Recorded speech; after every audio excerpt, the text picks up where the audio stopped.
Instructions for this morning, Archie. Your notebook, please. First, Mr. Salinsback. Inform him that the Long Island peafowl he sent were most unsatisfactory.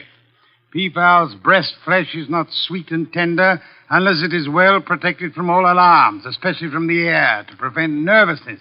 Long Island is full of airplanes. Look, Mr. Wolfe, I shall want a dozen chickens that have been raised on blueberries and a fresh-killed lamb for tomorrow. Mr. Wolfe, please listen. There's... Mr. Goodwin, be quiet, and then dinner on the following day becomes a problem. Mr. Wolfe, dinner any day is going to be a problem if we don't pay Sausenbach's bill. Then pay it. With what?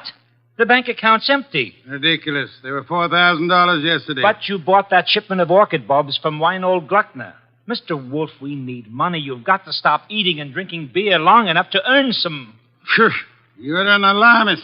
Will you, for the love of heaven, stop turning down clients and turn an honest dollar?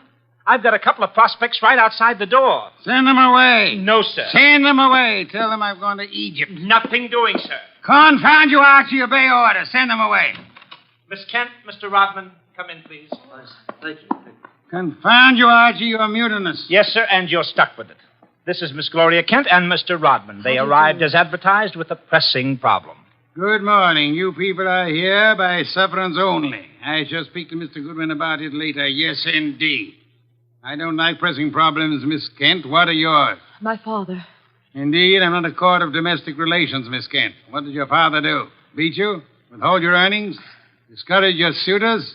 Mr. Goodwin should have informed you this office does not undertake cases involving marital or family problems. But that's not... If Mr. Goodwin had not been beguiled by your pretty face, he might have warned you and avoided this embarrassment to you and annoyance to me. Now, take it easy, take it easy. How many times have I told you you don't know how to handle women? Then suppose you let Miss Kent handle me. Well, it's simply this, Mr. Wolfe. I had some money my mother left me. My father's just spent it without my permission. I want it back without a scandal. Thanks, Miss Kent. How much? How spent? $10,000. Father bought a treasure map. Indeed, from whom? A pair of swindlers named Cross and Halleck. They've driven him crazy, talking about fortune salvaged from the SS this and the SS that. He's got a map and old letters he studies. He's childish. Many fortunes have been recovered. Many more await on the sea bottom. How do you know your father has been duped? Well, I know. You do, Mr. Rodman. Yes. Cross and Halleck bought some old letters for me, written by my grandfather from Hawaii. They used them to manufacture the map and evidence. And that's what they sold to Kent. Father thought he was being so clever. He had the paper analyzed. Of course, the document research laboratory said the letters were genuine. They were. But something new had been added. I'd have never known if Mr. Rodman hadn't told me. You're a party to the swindle, Mr. Rodman? I was not. I never knew what they were up to. Mr. Wolfe, you've got to help me. I can't do anything with Father. I can't convince him. Even Mr. Rodman can't. No, Miss Kent, I'm sorry. This is not for me. Oh, but you must. You must. Not in my office, madam. No tears. Please, Archie, stop her. Okay. Archie, when Miss Kent has finished her disgraceful exhibition, show them out. How dare he walk out on us like he was... Easy. I know him. You don't. He gets into a panic when women cry, or else he's curious about what Fritz is cooking for lunch. Now, just wait a minute, please. Oh, aren't you ashamed of yourself walking out like that on that poor kid? That hysterical gamma. She's lost all of her money. She needs help. I charge high fees, Archie. So charge a small fee. Do you want her to starve? Good heavens. Starve? How monstrous. I'm not kidding. While you'll be in here smelling your dinner, she and her father will be starving. I thought you were bringing me a paying client. Well, this is different. She's, You're beautiful. Archie, you're impossible. Oh, very well. Go back into them. Get names, addresses, facts. I am not committed to Miss Kent's case, but we'll see. Be a tribute I paid for your weakness for a pretty face.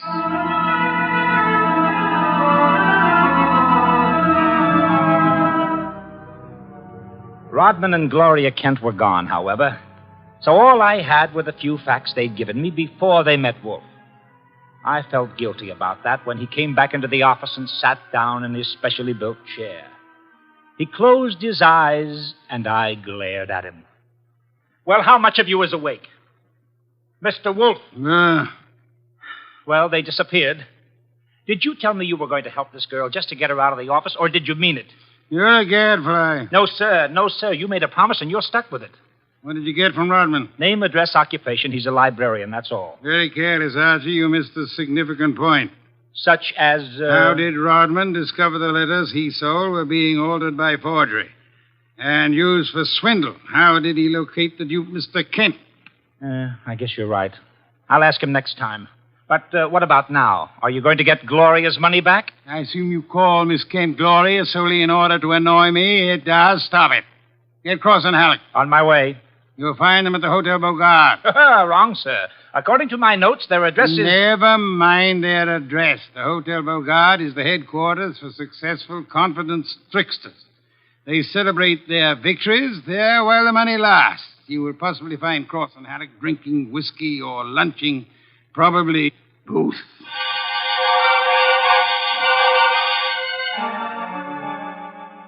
I located Cross and Halleck in the hotel bar and lured them back to our place on 35th Street.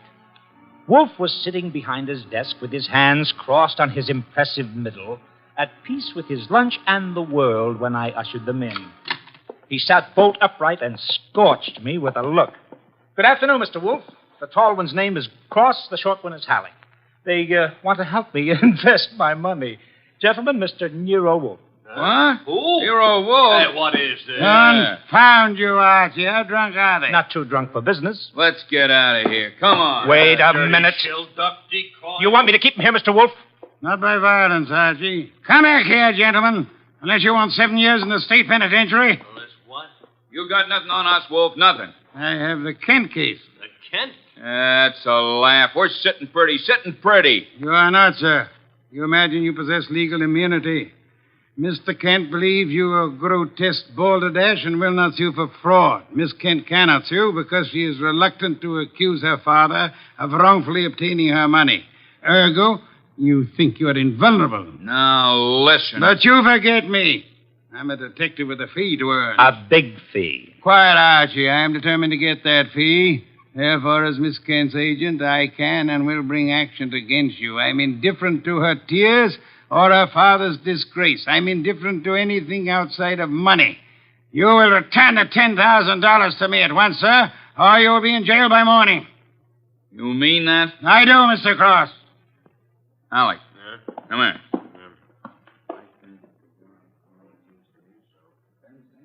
Come on, hurry. Okay. Here, Mr. Wolf.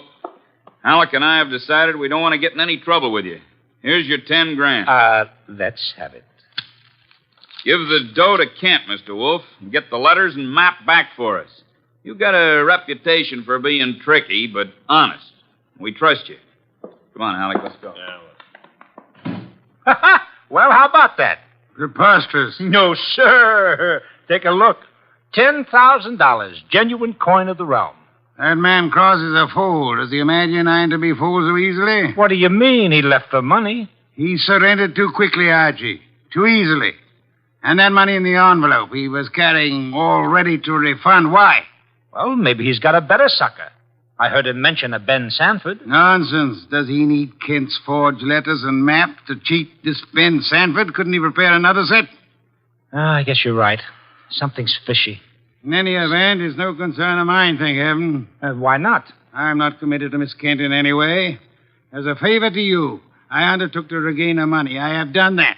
You may take it back to her and obtain the forged papers in return. But, Silence, Mr. Goodwin. Go to your red-haired charmer. Leave me in peace. I intend to spend this afternoon with my New World Atlas.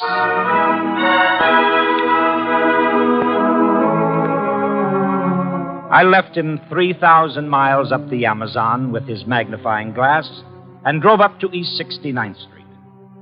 The Kent house was a broken-down little brownstone, and as I went up the stoop, the door opened and Gloria Kent burst out like a skyrocket. Hey, Miss Kent, easy. Let go of me. Let go. What's wrong? What's wrong?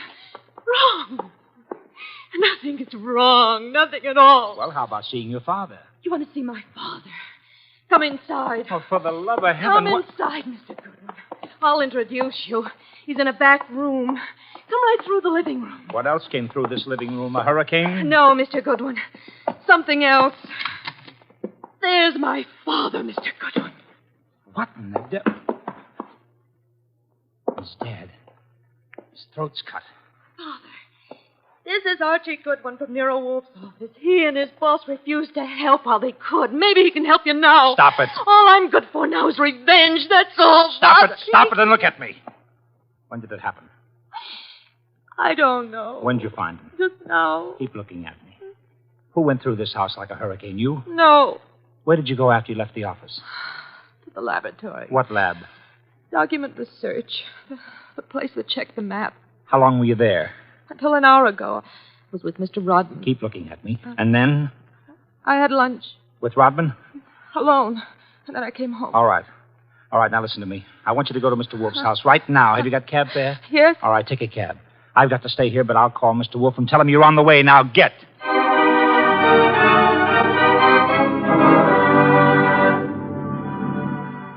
I called Wolfe, told him everything, and he instructed me to advise Inspector Kramer, who arrived with the homicide squad.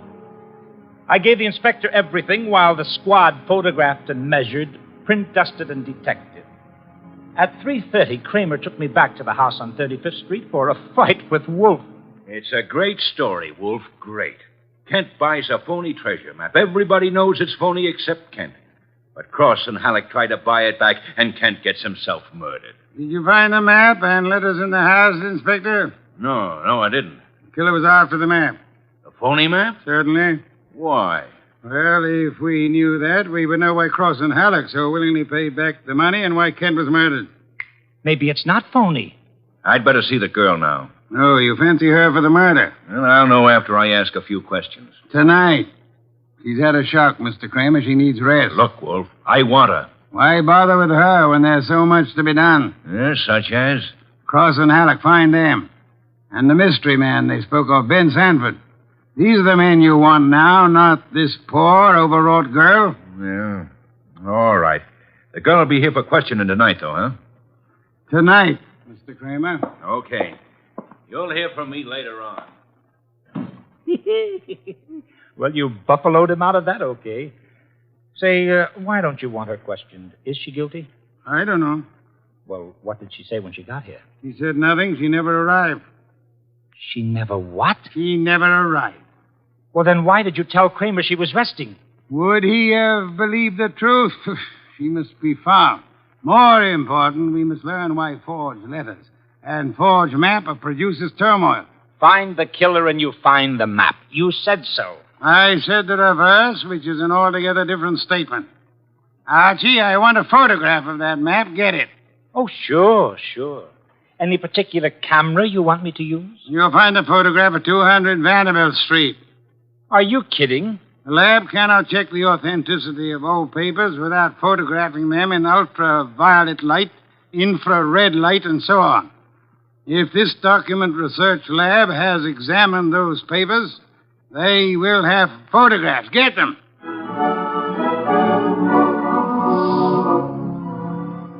He got out of his chair and waddled back to the house elevator. It was 4:00 and time for his regular afternoon session with the orchids. I drove down to the document research laboratory on Vanderbilt and got such a shock that I grabbed the office phone and dialed Wolfe at once.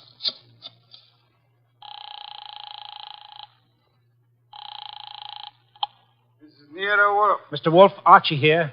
What's the matter? You lost? No, sir, but I found something. Photographs? No, Mr. Wolfe, I don't think you'll ever see any photographs of the Kent map. I don't think any were taken. Indeed. But guess who runs the document research laboratory? No, don't guess. You probably know. A man named Ben Sanford, and he's sitting right here looking at me. Bring him home with you. Home? But it's 4 p.m. This is the sacred hour when you pray over your orchids. Then Mr. Sanford can join the ceremony.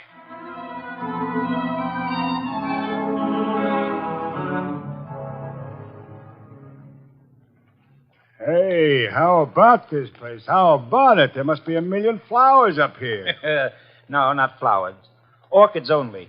Mr. Wolfe has 10,000 plants. Never saw anything like it. And you never will again, brother. Hey, what kind is that on the bench? Oh, that's our pride and joy.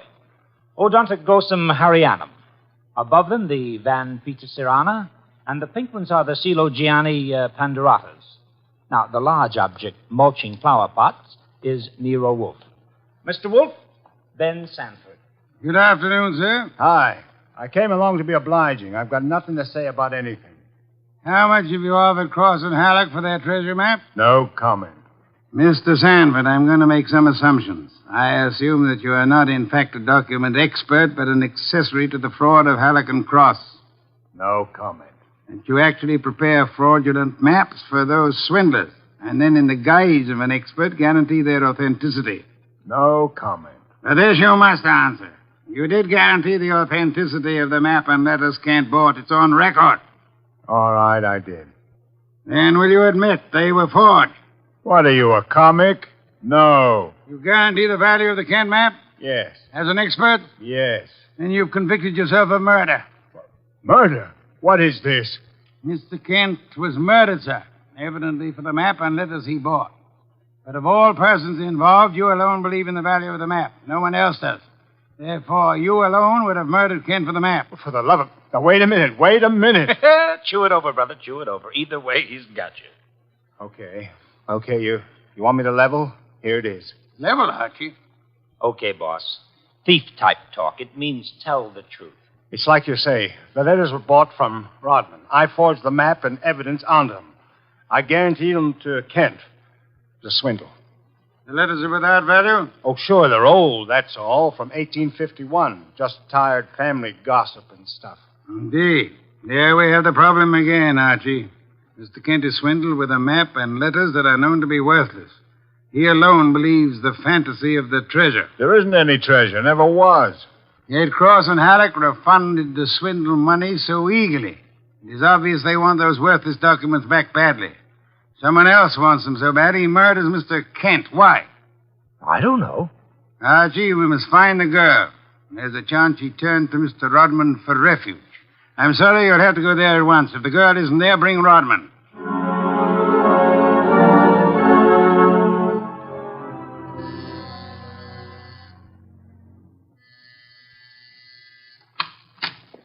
Yes? Hello, Rodman. Remember me? I'm Archie Goodwin from Nero Wolfe's office.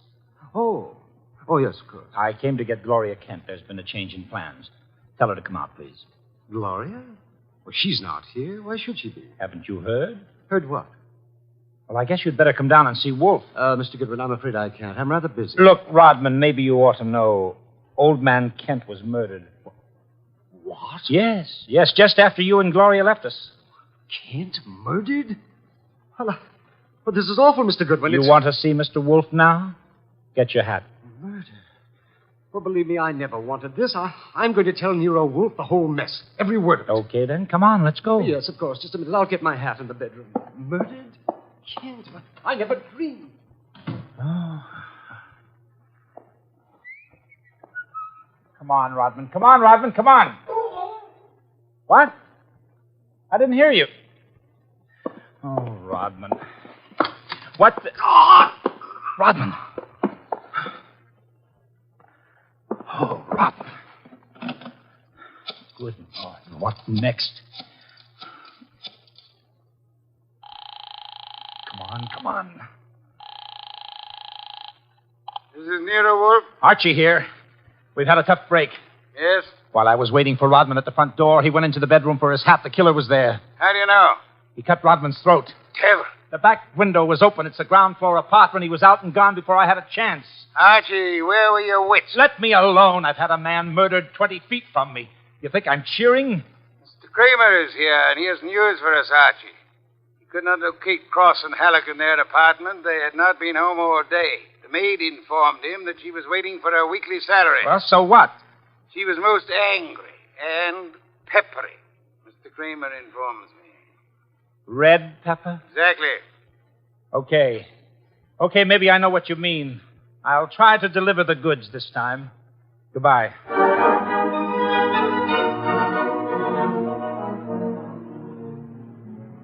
I drove down to the apartment house on Gramercy Square where Cross and Halleck lived, took the elevator up to the 10th floor, found the right door, and slipped in with a passkey.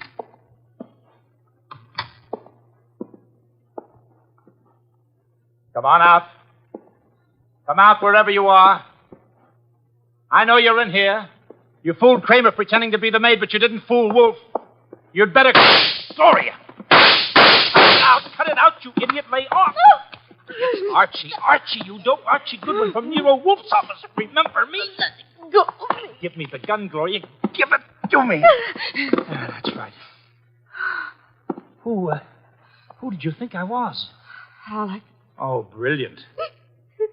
So Wolfe figured you out, huh? Well, you are a brave girl. They killed your father. You came up here and waited for them. You were going to kill them right back, huh? Oh, that red-headed temper. And you bluffed Kramer into thinking you were the maid. I had to do something. It was the only thing I could think of. To come here and kill him. Well, you're coming home with Archie. And just remember one thing. When Wolfe's working for you, don't try to do any thinking. It only gets in Wolfe's way.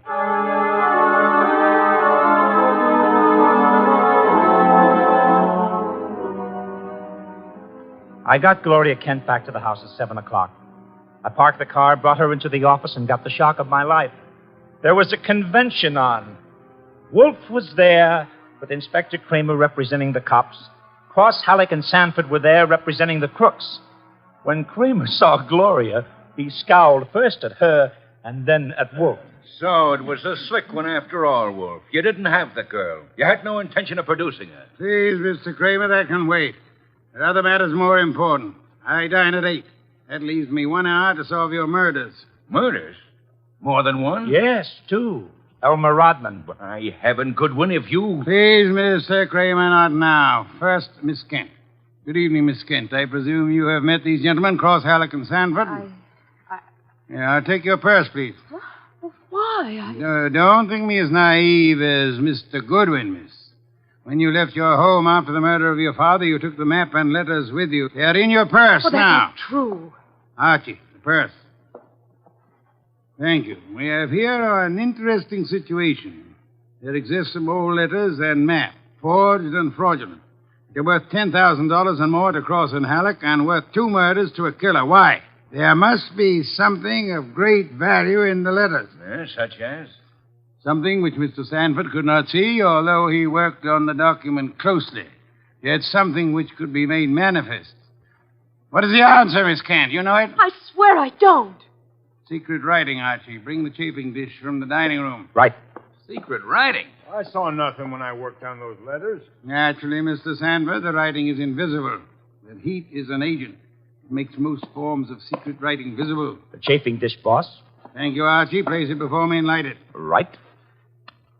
Now I open Miss Kent's purse. From it, you see, I withdraw these ancient letters which he took from her house after her father's murder. That's not true. Archie. That's enough, Gloria. That's enough. From now on, you just listen. We remove the letters from the envelope and toast them gently. The secret ink vintage 1851 will easily succumb to the agency of heat. Careful. Those envelopes will catch fire. Hey, they've caught. Don't be upset, Mr. Cross, Mr. Halleck. The envelopes! They'll burn safely in the dish. We can concentrate on the writing. Watch closely. I don't want to be accused of trickery. You fat fool. The envelopes are everything. Put 'em out, Sanford. Don't sit there. Put 'em out. Why, Mr. Halleck? Well, the stamps, the missionaries, they're worth a fortune. The missionary. Of course. You know that. Mr. Cross knows. So does Mr. Sanford, right? Yeah. Of course, Sanford knows, you old fool. Let me... Mr. Sanford is not alarmed. Why not, sir? I don't know what you're talking about. $50,000 or $100,000 is burning before your eyes, Mr. Sanford. Cross and Halleck are burning their fingers, putting out the flaming envelopes. And you sit there quite indifferently. Why? Well, You know the value of the missionary stamps on the letters you bought from Rodman. But you know these aren't the real letters. Isn't that it? Not the real letters? I told you I'm tough to crack, Wolf. You didn't fool me with those dummies. Dummies, how do you know? Mr. Cross didn't know. Mr. Halleck didn't know. How did you? Well, I'll tell you, sir. Only one man could know I was framing Miss Kent as a decoy. Only one man could know I prepared these dummy letters and pretended to take them from her purse. And that is the killer. The man who murdered her father and stole the map and letters this morning. You, sir, Mr. Sanford. Well, I'll be... Mr. Kramer, there's your killer. You'll find the missing map and letters on him or concealed in his home or office. You won't need the evidence anyway. Look at his face. He's self-confessed. Self-confessed like fun. He was booby-trapped.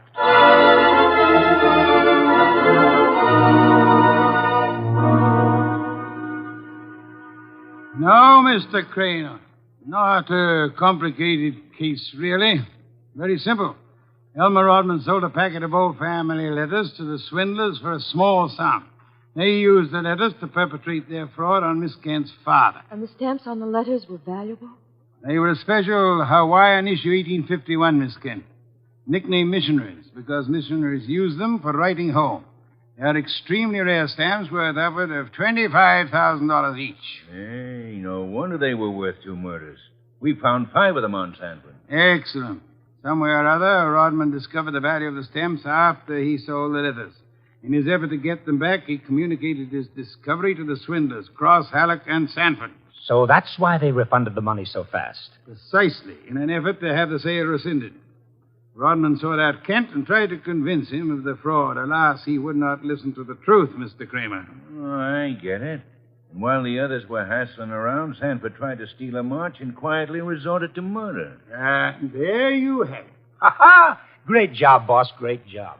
So Gloria not only gets her 10 grand back, but 5 times 25, which is about 125,000 worth of goodies. Now, figuring your rates by the hour, that means you've done a gratis job worth about... Yes, Kent. I did not, nor will I demand a large fee for what I have done. I will not go back on my word. But I can beg for a favor. I'll only be too happy to... Wait. I ask something that will not be easy to grant. What is it? Will you use your red hair, your pretty face, your admirable figure, and your ample fortune to lure Mr. Goodwin away from this house tonight? I would like to enjoy my dinner in peace. That won't be difficult, Mr. Wolfe. Let's have an understanding right now, Gloria. Difficult for you or for me? I'll be delighted. Indeed. To spend an evening with Mr. Goodwin, there is only one word for you, Miss Kent. Intrepid.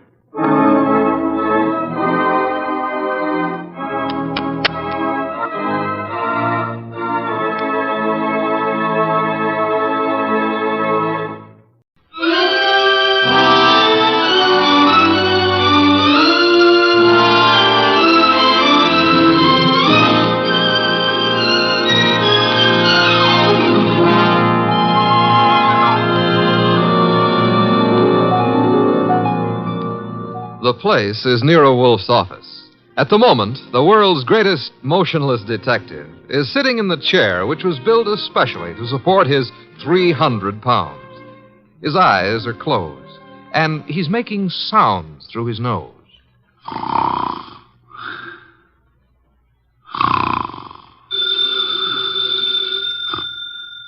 Archie. Archie! Yes, Mr. Wolfe, what is it? The phone, if you please, Mr. Goodwin.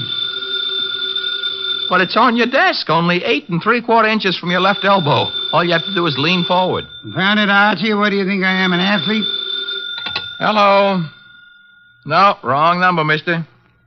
Well, I'm sorry, Mr. Wolfe, if that old phone awakened you. Wrong number, and I was not asleep. I was merely concentrating. On what? We're out of work. There's nothing to concentrate on. May have escaped your errant attention, Archie. But there are other subjects for thought besides murder. Mm-hmm. Sure, blondes. And blondes. You're right at that. Brunettes. Phooey.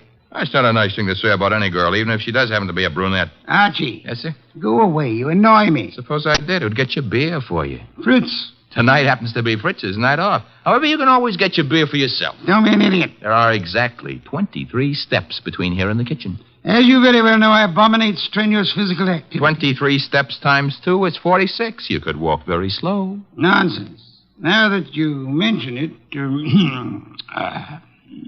I happen to be mildly thirsty, Archie. Would you... Now that I mention it, you'd better let the beer go for tonight. Why? Our stock is running low. You being careless? I've been careful, because something else is also running low. What? Money? Fiddlesticks, there's plenty in the bank. Sure, but very little of it is yours. Mr. Wolfe, do you remember that batch of orchids you bought last week? Of course I do. Magnificent and very rare specimens. I got a magnificent bill for him this morning, too. It was large? It was large. Confound it, Archie. I shall have to do some work.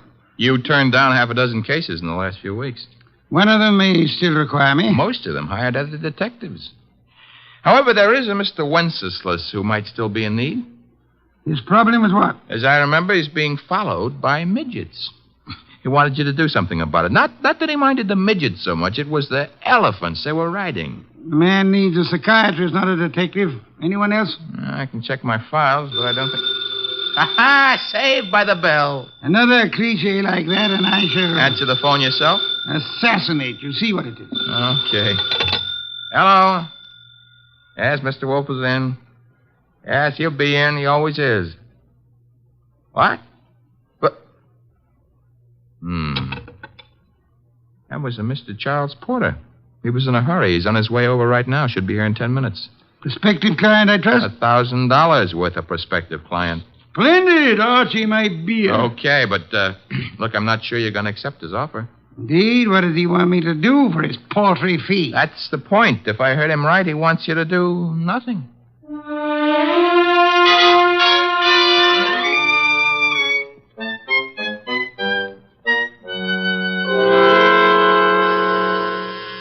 The door, Archie. Yes, sir. I hear it.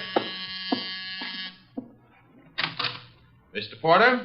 Naturally, I'm Charles Porter. Who else would I be? It's a large field. Never mind. Come on in. I'm Archie Goodwin. Where is Wolfe? Mr. Wolfe is in here. Mr. Wolfe, this is Mr. Porter. Good evening. Fat, aren't you? It's moderately noticeable. Archie, a chair for Mr. Porter. Don't bother. I'm too impatient to sit. When I have business to take care of, I take care of it quickly. Very well. Send him out of the room. Mr. Goodwin, nonsense. He's my assistant. He remains. I don't like it. Archie, show Mr. Porter out. Now, wait. There's no need to get temperamental. Perhaps I'm a little abrupt. Rude. I'm a worried man. And impatient. You're wasting time, Mr. Porter. I suppose I am. The reason I came to you... Young man, what are you doing with that notebook? Getting ready to make marks in it. But... Oh, never mind. Mr. Wolfe, you have a client named Dorothy Spencer. Have I? There's no need to be coy about it. I happen to know. Then you know. I want you to drop her. Drop her? Refuse to handle her case. Close the books on her. You know what I mean. Why should I? The girl has no money. I have. It doesn't answer my question.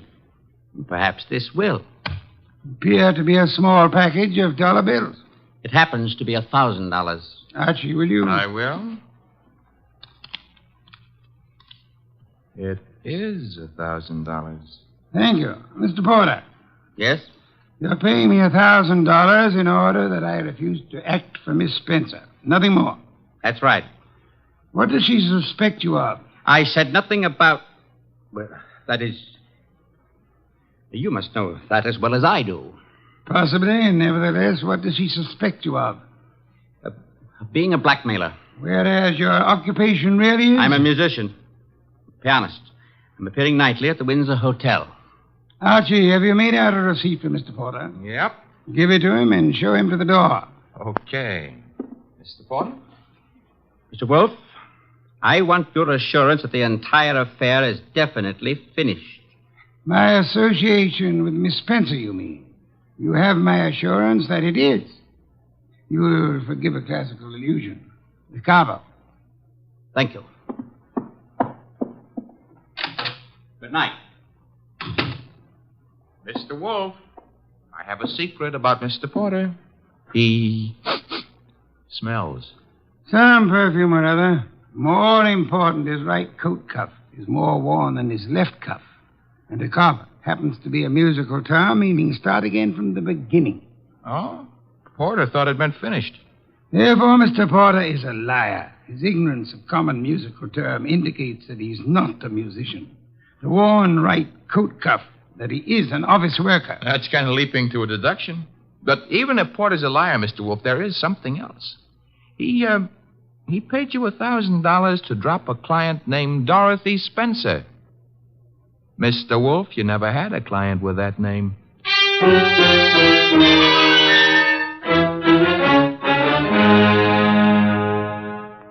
Well, that's that.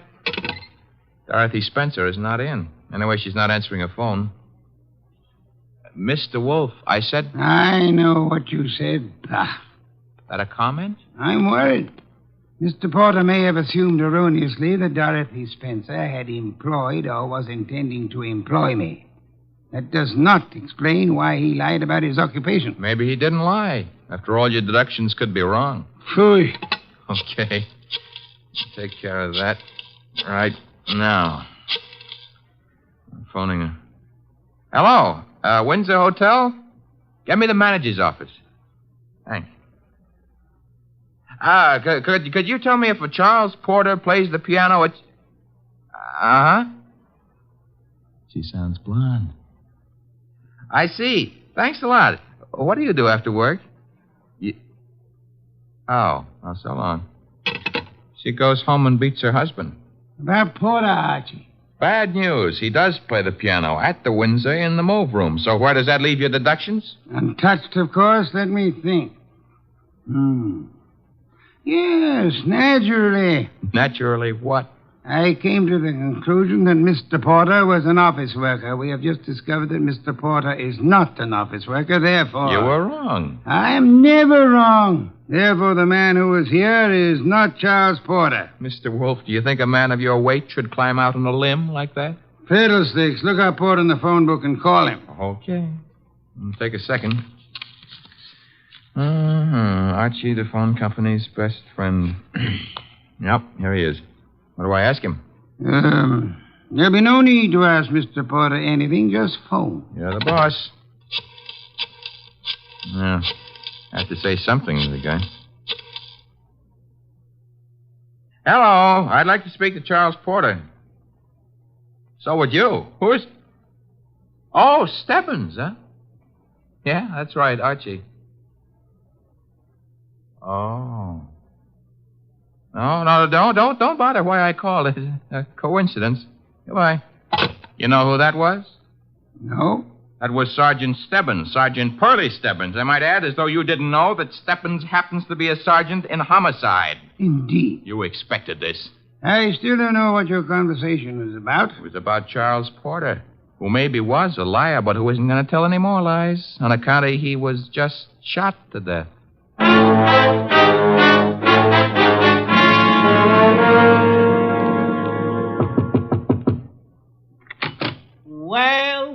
Well, if it ain't Archie Goodwin. Come in, Goodwin. Thank you, Sergeant Stebbins. I've been expecting you. Oh, that's sweet of you to say that, Pearlie. Why did you phone Porter? His right coat cuff was more worn out than his left. So for that, you had to kill him? No, actually, I killed him because he didn't know his da capo. Hey. Yeah, hey. He don't look good anymore, huh? Guys who stop bullets with their face never look good. Pearlie, you've been robbed. I did... That corpse is not Porter. Now, relax, Goodwin, relax. His fingerprints were on file and they check. His girlfriend says he's Porter. If he could get up and talk, he'd tell you he was Porter. And what makes you think he isn't? Well, because when he visited us earlier tonight, he looked different. Not much, but... You said girlfriend? Yes, I said girlfriend. She's in the next room mopping up. She kind of broke down when we brought her here. You brought her here? Now, don't tell me what her name is. Why shouldn't I? It's Spencer. Dorothy Spencer. Ooh, that's what I was afraid of. Sergeant, Oh. Ignore him. He comes with the woodwork. His name is Goodwin, Miss Spencer. Archie Goodwin. Find what you were looking for? What I was looking... Somebody's gone through this place like a minor league hurricane. You? What business is it of Of yours? mine? None, maybe. On the other hand, Nero Wolfe might have other ideas. Matter of fact, I'm sure he'd have. Miss Spencer, why don't you go see him? The address is 601 West 35th Street. I don't see why. You want your boyfriend's murderer found, don't you? Now listen, Goodwin, the police are working on this. Sure, they'll see to it nobody harms a corpse. Goodbye, Miss Spencer. Don't forget that address, 601 West 35th Street. Believe it or not, you used to be a client of ours.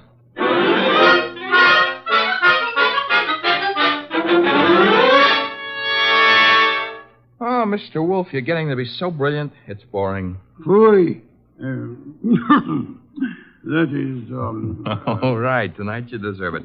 I'll get you another can of beer. But this is the last one. What's your promise to do some exercise, like maybe standing up and sitting down 5 minutes a day? Thank you. And why should I indulge in such idiotic behavior? Well, after a while, you might be able to see your shoes. I've already seen them. Oh, that was 20 years ago. Things had changed. No more buttons. Hey, that must be Dorothy Spencer. She's undoubtedly young and beautiful. You deduced that from the way she pressed the buzzer? I deduced that from the gleam in your eye, Bah. Bah, all you want. I'm going to keep that gleam shining. Hello, Miss Spencer. Come in. Thank you. Mr. Wolfe. Is the large sitting-down gentleman behind the desk. This is Dorothy Spencer, Mr. Wolfe. You will forgive me not rising. It is due to a necessary conservation of energy rather than rudeness. Archie, a chair. Sure. Here you are, Miss Spencer. Thanks. Now then, Miss Spencer, have the police found anything but dust in Mr. Porter's closet? Why, no. You were engaged to Mr. Porter? I was?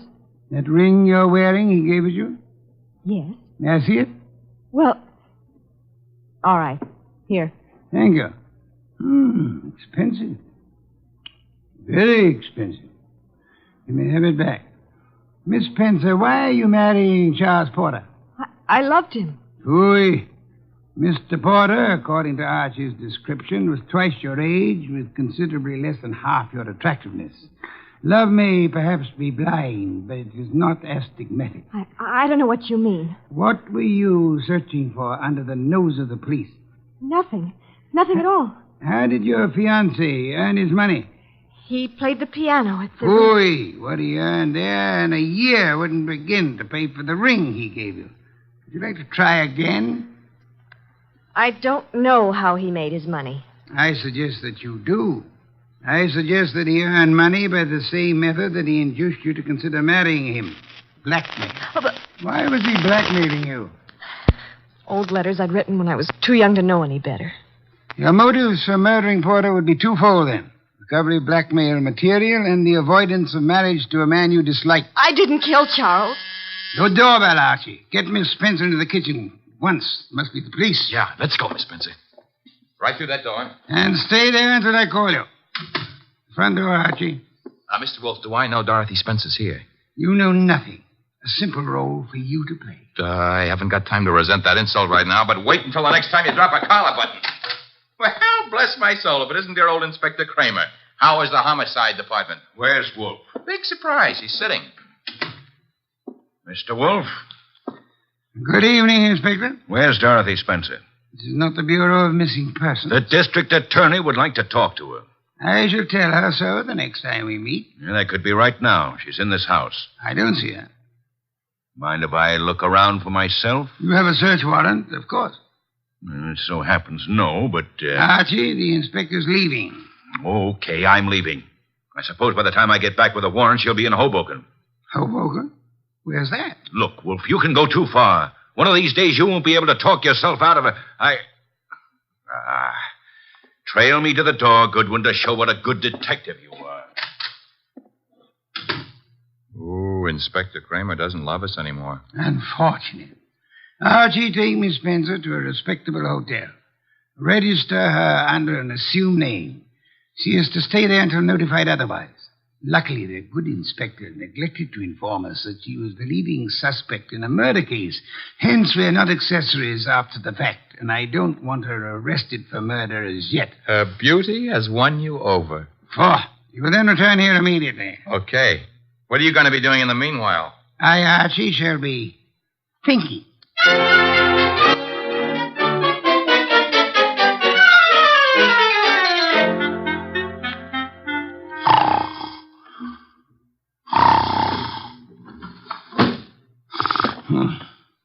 Archie?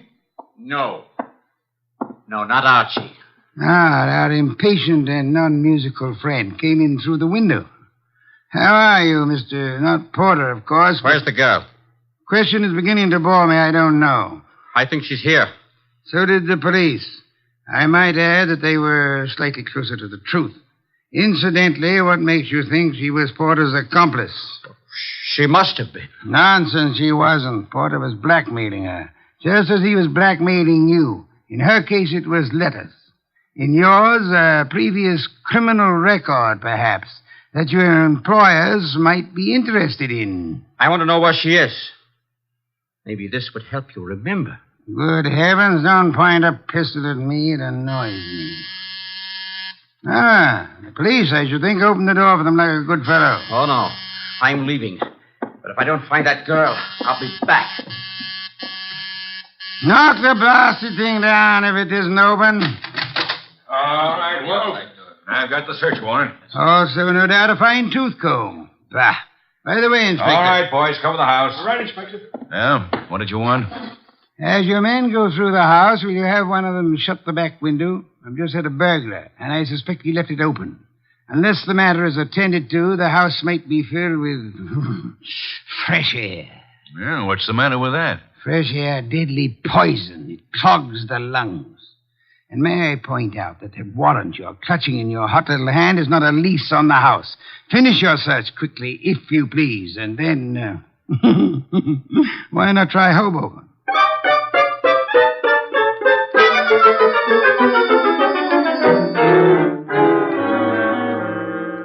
So I just missed the inspector, huh? You did? That I can stand. I'm sorry about the burglar, though. Perhaps we can arrange to have you meet him in the morning. He left his calling card with name and address on it? He dropped his handkerchief here on my desk. Oh.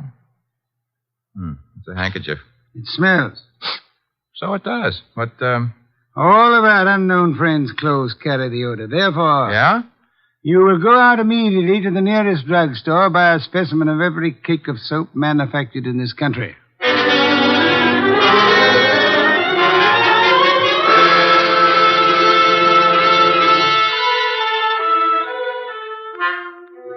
Mr. Wolfe? Be still.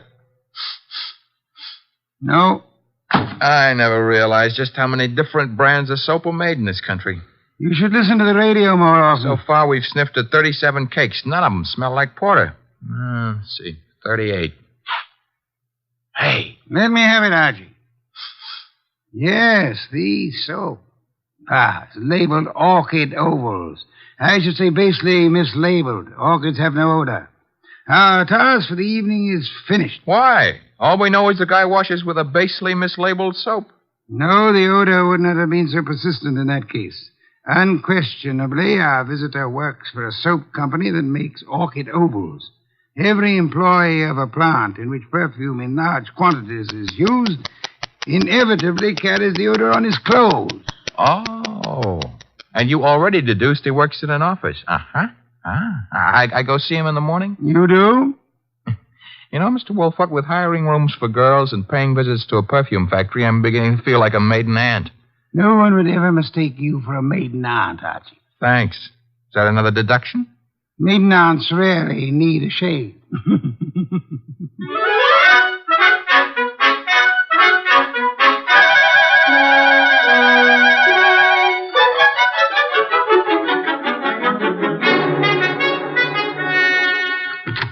Orchid Ovals, good morning.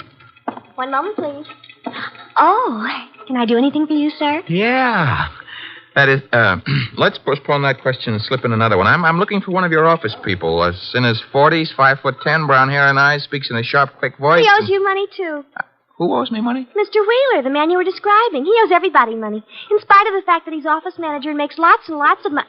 How much does he owe you? Oh, not an awful lot. It won't break me if I don't get it. Is he in yet? Well, he was, but he went home. He was sort of sick. Sort of? He got a phone call from somebody and rushed out. Too bad. Well, I better scram. Well, you didn't answer my question yet. I'm off at 5. My name's Gwen. Goodbye.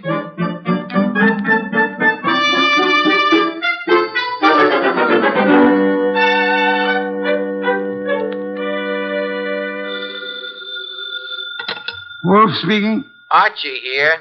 Unknown's name is Wheeler. He left the office this morning sick after he got a mysterious phone call. Bad, probably. Get to Dorothy Spencer at once and bring her here. Right. I'm at Wheeler's house now. Thought I'd better check. His wife's here, too. Blonde? Uh-huh. How could you tell? Fatuous smirk in your voice. Get out of there fast, and don't stop to console Mrs. Wheeler.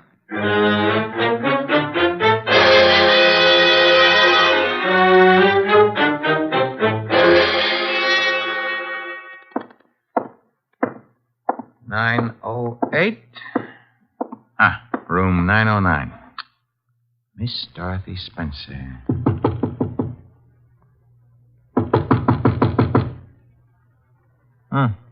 Nobody home. Shut that door behind you, Goodwin. What? Never mind pulling triggers. I'll shut it. Oh, Archie. I would prefer silence. Keep your hands high, Goodwin. It's unhealthy. All the blood had run into my head. Archie, he murdered Charles. He did. Tut, Mr. Wheeler. You really shouldn't have. It's against the law. Get into the bathroom, both of you. I already shaved. I phoned him. I thought maybe he had my letters. Porter couldn't keep his mouth shut about his other He victims. was going to force Dorothy to marry him. Did you find his material, Wheeler? Yes, in an office. He read it as a front. It's all burned. And why all the melodrama? You know about me, so does she. I can't trust anyone. Get into the bathroom, I said. Look, let's not lose our heads about this. Get moving, Goodwin. I like it here. All right, then. Here is where you'll get it. Hey, wait a minute. Something's wrong. I got shot and Wheeler fell down. I shot him, Goodwin. Stebbins. Dear Sergeant Stebbins. Oh, you little flat-footed angel. It's lucky for you my flat feet got staked out here in time. Just for that, I'll buy you a pair of arch supports for your next birthday. But I'm beginning not to believe this. You had it all figured out? Well, not exactly. Well, that is, Wolfe sent you here. Well, he kind of phoned in and suggested one of us shoot down here and do some rescue work. That old devil. Hey, you're not kidding. What are you laughing about? Wolf wasn't sure whether you'd need rescuing from Wheeler or... Stop killing yourself with your own jokes. or whether Miss Spencer would need rescuing from you.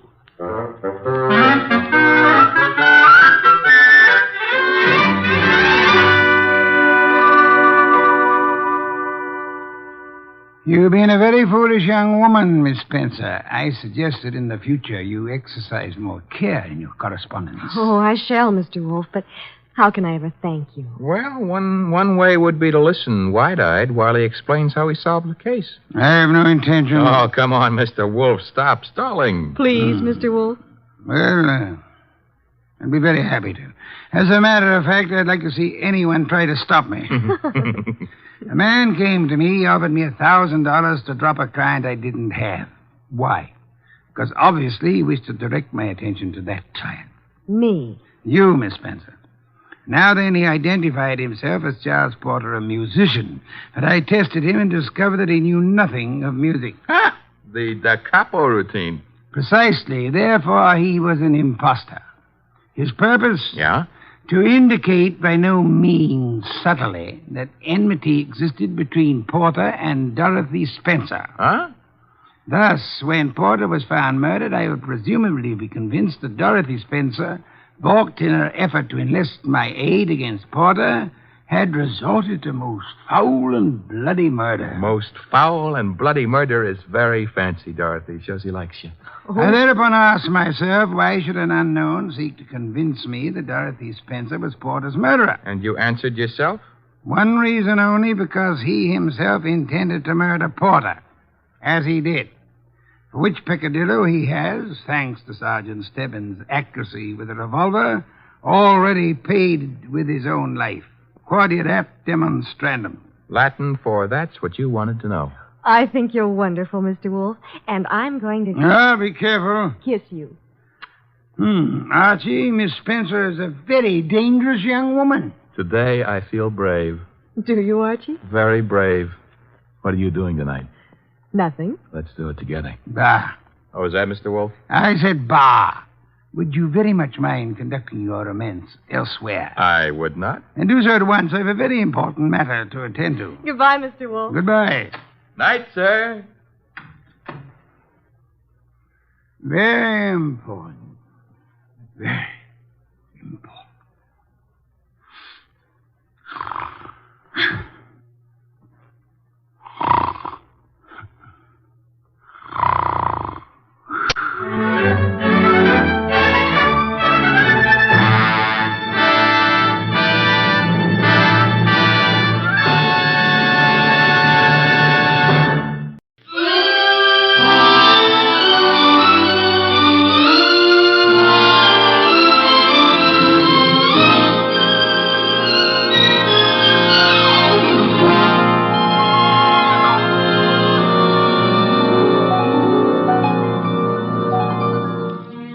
Nero Wolfe had just come downstairs, having tended to his precious orchids.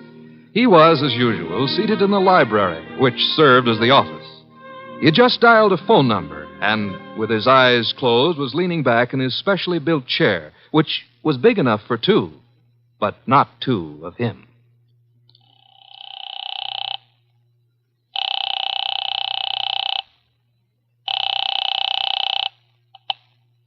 Halsbecker's Market, domestic and imported delicacies. Mr. Halsbrecker, this is Nero Wolfe. Oh, yeah, Mr. Wolfe. I was just about to ring you. Well, I have need of 2 pounds of duck liver.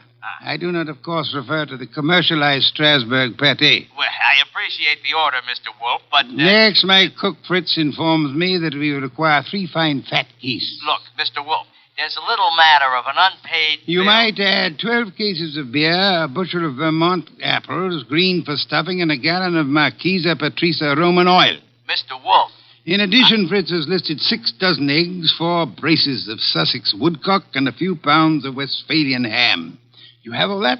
Well, I can get it, Mr. Wolfe, but my bookkeeper... Thanks very much, Mr. Halsbrecker. That will be all. Now, now then, Archie. Yes, boss? You seem to be worried. Oh, I am. This means naturally that I'm supposed to handle Halsbrecker's delivery boy when and if he shows. I had thought of leaving that simple matter to you. And what about the simple matter of the money? Money? I hate to bring up a vulgar subject, but where is it coming from? Oh, of course. You're right, Archie. I should have said... Said what?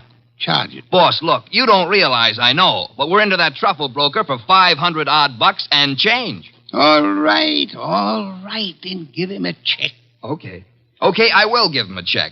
And I hope they'll let you keep the orchids in your cell.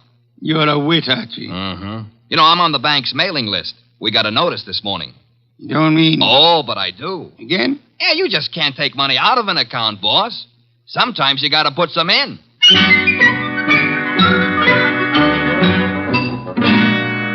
This is the only way to deal with the man I work for, and if I hadn't thrown him that scare, he wouldn't have been willing to listen when the door buzzer rang, and a prosperous-looking young guy in the kind of clothes that don't grow on trees came in and stood in front of the boss's chair, fiddling with the brim of his pork pie. My name is Oliphant, Mr. Wolfe. Oliphant? Yes, sir, Oliphant. I am the spiritual leader and guiding head of a small religious group known as the Seekers of the Inner Power. I see. Also a man addicted to marrying neither wisely nor well, but often. You read the papers? I do. Mr. Wolfe, I am as aware of my sin-ridden past as anyone else is. The point is that I'm no longer that kind of man. Even a person such as I can see the light in time. Good. Might I ask why you've come to see me, Mr. Oliphant?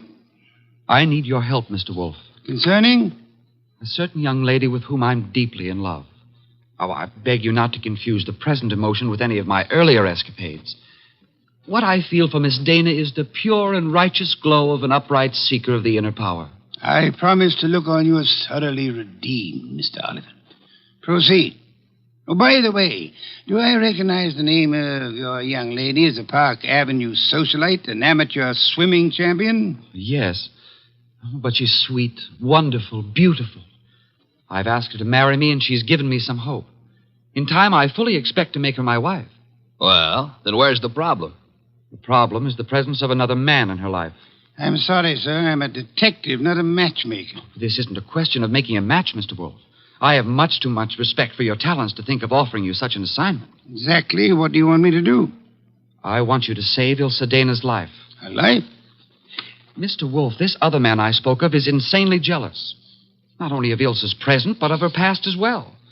He has threatened to kill her. I don't doubt your earnestness in this matter, Mr. Oliphant, but how would you know? I was listening on an extension in Miss Dana's apartment a few days ago when Hunter called. Hunter? Yes, sir, Jack Hunter. Known as Jack the Babe Hunter. Wait a minute. I know that canvasback. Huh? Sure, he's a coffee and cake prelim waltzer. Oh, he's not. He's a boxer. Archie is being fancy. Overlook it, Mr. Oliphant. Is Hunter in love with this lady of yours? I doubt it. He's a man of complete moral and spiritual corruption, I believe. Naturally you would. But what are the facts? In my opinion, he's after her for her money. She has money? To burn. And you, Mr. Oliphant? Me? Can you also afford to burn? How much do you want? The answer to that would be astronomical.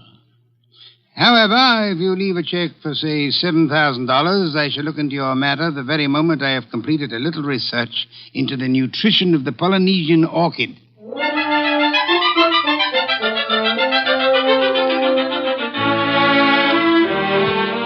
Oliphant's check gave our bank account a slight blood transfusion. I think it was the boss's plan to spend a week or two in the plant rooms before he got busy on the case. And he'd have done it, too, if that phone call hadn't come in about a little after 9. just after Wolfe had polished off one of Fritz's dinners and was settling back with a stein of beer in his hand. Don't disturb yourself, Archie. I'll get it. Now, well, look out you don't strain yourself, boss. You got to straighten out an elbow to reach that receiver. You have an unfortunate flair for mixing humor with impertinence, my friend. Hello, Nero Wolfe speaking. This is Ilsa Dana, Mr. Wolfe. How do you do, Miss Dana? We were discussing you only this morning. So I've heard.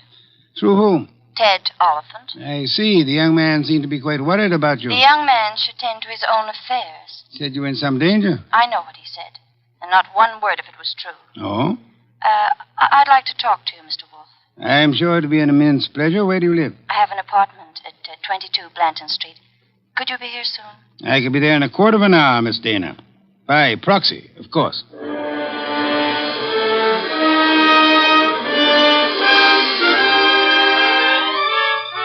The proxy, naturally, was yours truly.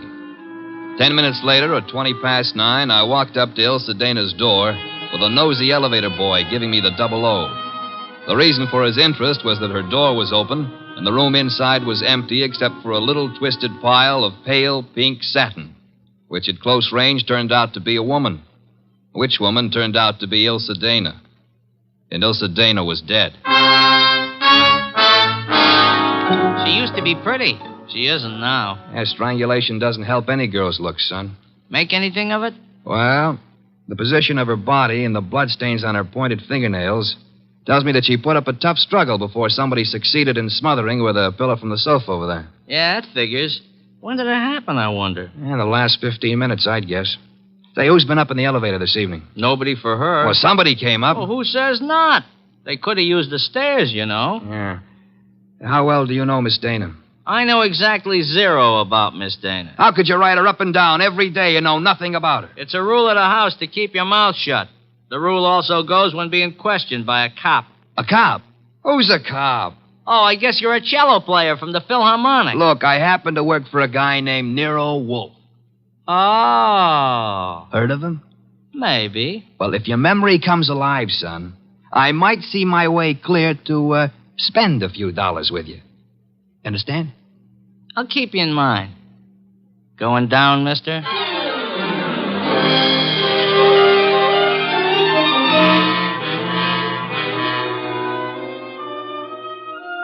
I spent time trying to get sense out of the superintendent and a set of chambermaids, but they were as quiet as a ballpark on Christmas Eve.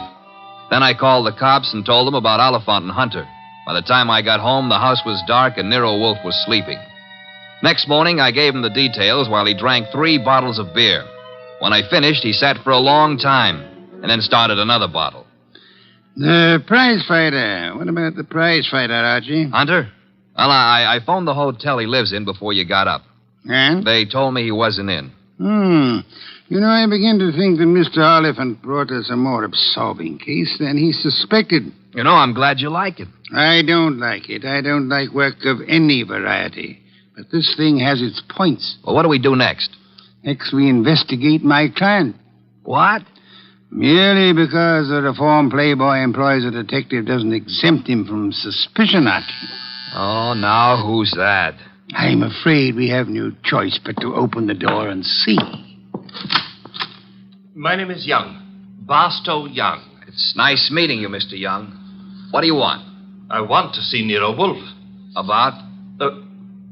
About a certain young lady with whom I am deeply in love. What? Will you repeat that? I want to see Mr. Wolfe about a certain young lady with whom I am deeply in love. Her name, please? Ilsa Dana. Is it possible that you entertain plans of making her your wife? Why, yes, but there's a problem involved. Another man? Yes. Well, do come in. Do come in. I think we've been waiting for you. Oh, Mr. Wolfe. Here's another one. Ah, Mr. Wolfe. You've come to me about Miss Ilsa Dana, sir? I have come to you, more specifically, about a man who has threatened her life. How unusual. He's the treacherous kind. Mild-mannered, you know. As we say in my profession, he underplays it. Your profession, then, is the stage. It is, sir. Go on, you interest me deeply. I was present recently when he told her that he would certainly kill her unless she mended her sinful ways. Sinful? No one denies that Ilsa has had, shall we say, a checkered career. But the man's attitude is totally fanatical. What's his particular brand of fanaticism, Mr. Young? Theodore Oliphant is a religious maniac. Well, what do you know? He's come to give Theodore a bad report card. I don't understand. I've come to ask Mr. Wolfe to prevent his murdering Miss Dana. Am I allowed a direct question, sir? Why, of course. Where were you between 9 and 9:20 p.m. last night? 9 and 9:20. Why do you ask? You said I was permitted a direct question. Oh, well, I was walking in the park, as I remember. Do you make a habit of walking in the park? I have lately. I'm preparing for an important role in a forthcoming production. What's so important about last night? From your point of view, a great deal, sir. Well, what do you mean? Last night, Miss Ilsa Dana was murdered. What? Mr. Goodwin here discovered the body. No. I'm afraid I must insist, Mr. Young. Why are you looking at me like that? Are you accusing me of... I have accused you of nothing, my dear sir. Well, now, look, you're making a mistake. Oliphant killed her. You may be sure of that. I have your word. I know him. He was trying to reform her, wanted to make her a devout follower of his cult, the Seekers of Power. I heard him tell her to her face that if she refused redemption, he would see to it that she didn't live on in her wickedness. You could produce other witnesses? Do you know, in your own smug way, you're as detestable a character as I have ever had. All right. Let's everybody take 5. Yeah? Nero Wolfe? He's busy. This is Archie Goodwin. You'll do, Goodwin. This is Jack the Babe Hunter. Oh? How are you? Great. Except the cops seem to want to talk to me about some murder fandango because, as I get it, you named my name. You got it wrong. I doubt it, and I'm coming over there to set you straight.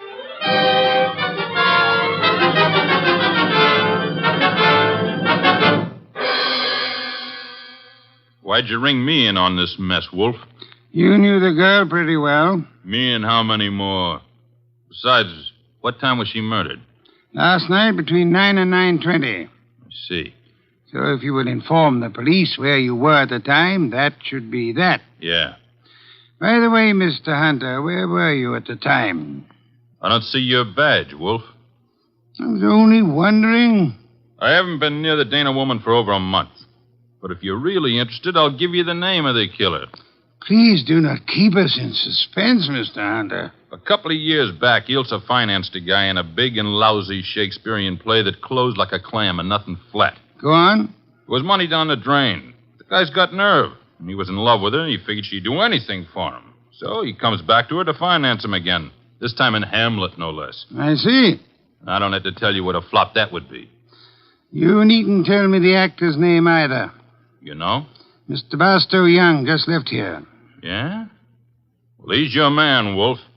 He got so sore when she told him she wouldn't toss any more moolah into his broken-down career, he went off his rocker and tore it down. Your reason for thinking so? I met him on the street one day, and he started beefing to me with blood in his eyes. It's all I could do not to punch him. The results might have been less fatal if you'd followed your instincts, sir. I couldn't. Guy's built like a broomstick. He's weak as a cat. Hit him once, he'd crack like dry plaster. I see. What's on your mind? This man you're accusing of Miss Dana's murder, Mr. Hunter, he was very much in love with her. She was thinking about marrying him, he said. He said? Yes, he did. I heard him, too. He was talking through his skull cap. Ilsa wasn't going to marry anybody. No? No, she couldn't. Why couldn't she? Well, but she just couldn't, that's all. So long.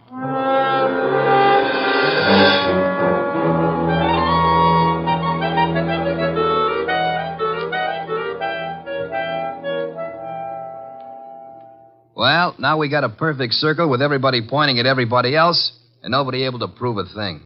What Hunter says isn't impossible, Archie. You think Young did it? I don't think at all yet.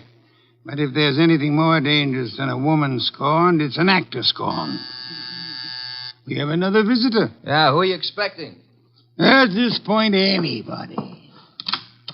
Hi. Oh, you. Yeah, I told you might hear from me. Come on in. Who's this? Fellow runs the elevator at 22 Blanton Street. What do you got for me, kid? Postcard? Postcard? Here, the cops missed it, but I spotted the edge stuck under a rug. Nice of you to have delivered it. Or maybe he was just being curious. Curious? It's not every elevator boy who has a chance to see Nero Wolfe in the flesh. Oh, him? Come off it, High Pockets. I'm here because you mentioned something about spending a few bucks. Oh. I wouldn't cross the street to see the best gumshoe that ever breathed. Look, gumshoes don't breathe, and how would you like a sock? Archie, pay him and let him go. Yeah, pay me and let me go. Sure, Mr. Wolfe. Here you are. Thanks. Don't mention it. Anytime, pal. Anytime. How do you like that fresh little punk?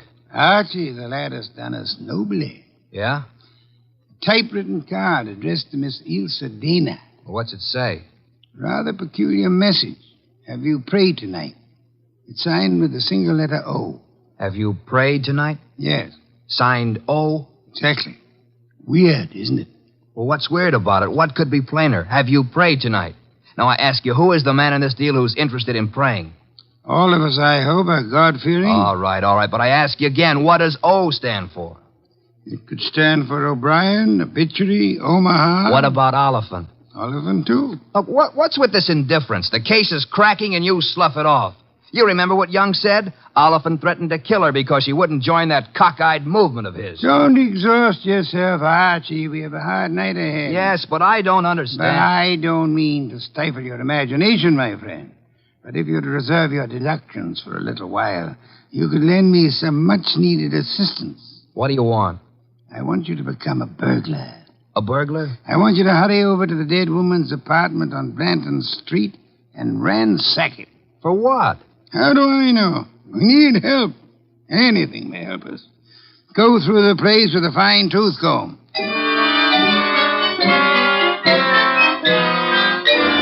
I tore the late Miss Dana's apartment to shreds, but I saw nothing. Then, just as I was about to give it up as a bum job, I noticed a little writing desk in the living room. Pried loose the lock and spotted something among a pile of papers that belonged to no well-to-do flat. It was a pawn ticket, lot 8N046, and the address was a pawn shop around the corner on 6th Avenue. It wasn't more than 90 seconds later that I walked into the joint and tossed the ticket across the counter. Oh, yeah, this, want to redeem it. And fast, huh, Pops? Yeah, that's nothing that's worth much, mister. No? No. Oh, what is it? This?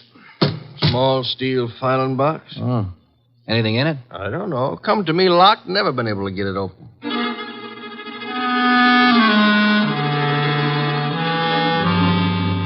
We got it open, Wolfe and I. Smashed the front end with a poker. There were some odds and ends inside, old earrings, some thumbtacks, a cigarette lighter, just trash. Then the boss stuck his fingers in and pulled out a plum. This is it? What do you mean, this is it? You fail to recognize this classic document? Huh? A marriage license, Archie. A marriage license. Yeah, well, whose marriage license? The wording is self-explanatory. Listen. This is to certify, etc., thus licensing on this 3rd day of May, 1946, the marriage of Miss Ilse Dana to Mr. Johann Jaeger. Johann Jaeger? Exactly. Well, who in the world is Johann Jaeger? We'll soon see. I don't get it. I can understand. It's a befuddling little puzzle. It'll be very easy for one to make a fatal mistake here. But, of course, you won't. I won't.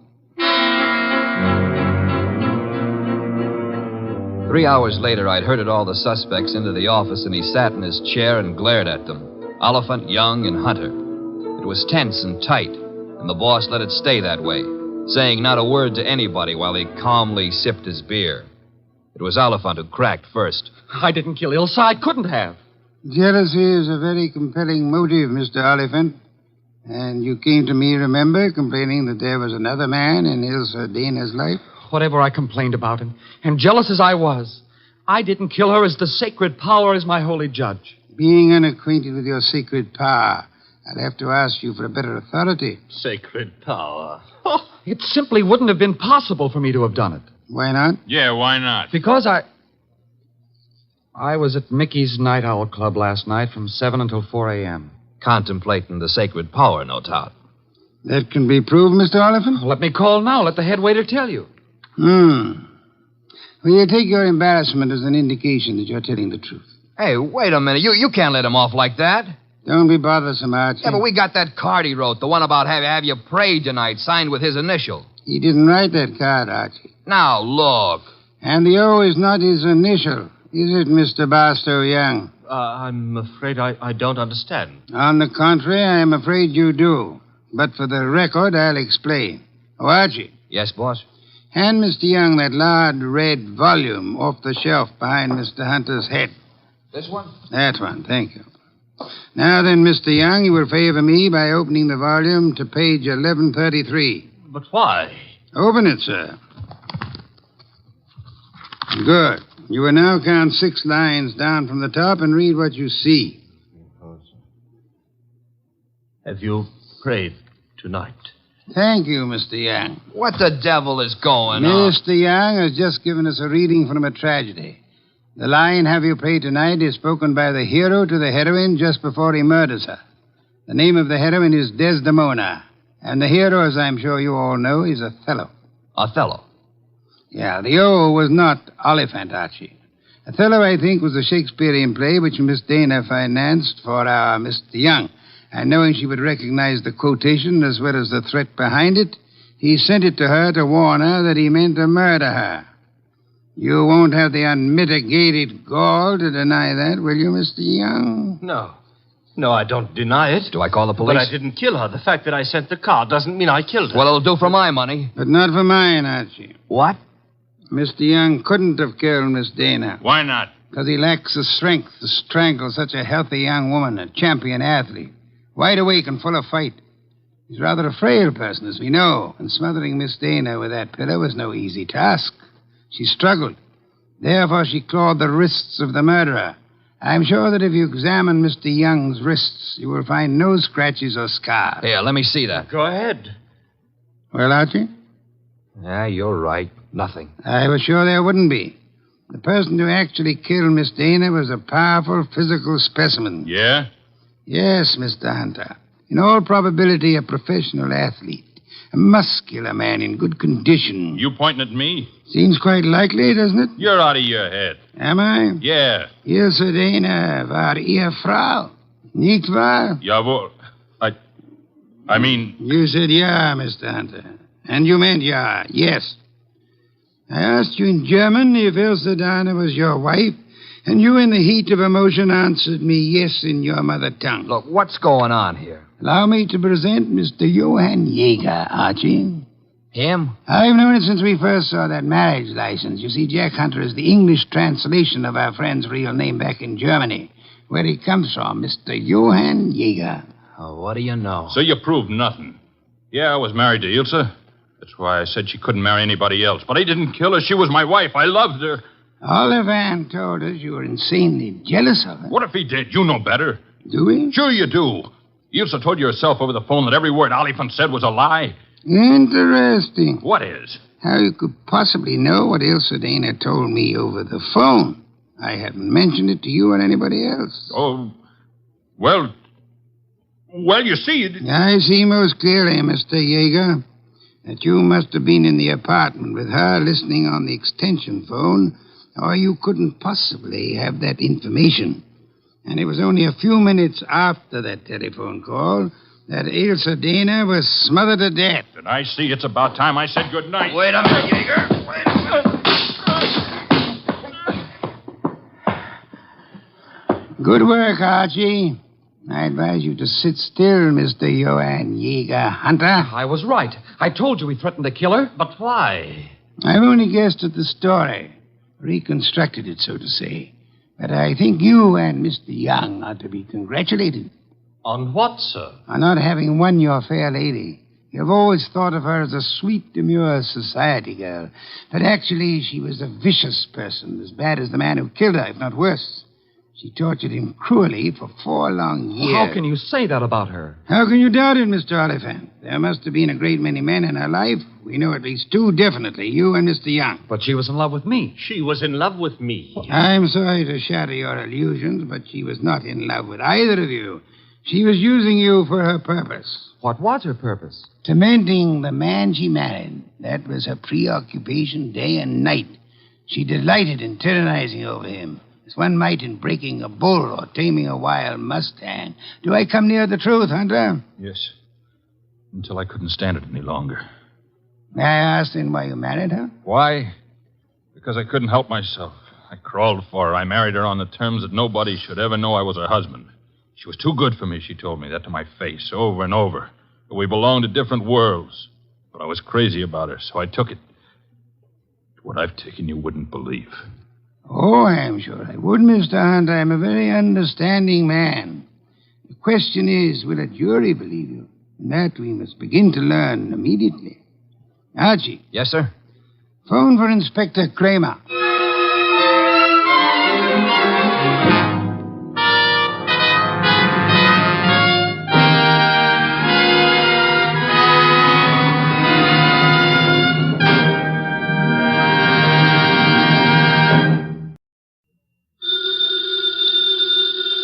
Ladies and gentlemen, that phone bell means exciting adventure. Hello? Hello? The handsome young man answering the phone is Archie Goodwin. A mountain of a man engrossed in deep thought in the oversized armchair is Nero Wolfe. Hey, boss. Oh, Mr. Wolfe. Mr. Wolfe. There's a guy on the phone wants us to take a case. Seems that someone was mad at a guy who was mad, and now this guy on the phone is mad, wants us to find out who did the killing. What do you say, Mr. Wolfe? We need the money. Hello? Yes, Mr. Wolfe says he'll be happy to take the case. Just present yourself and a check for $2,000 at 601 West 35th Street at 11 o'clock. Mr. Wolfe can't wait till you get here. He's dying to go to work. Goodbye. Greatest detective in the world. The only trouble is, he is.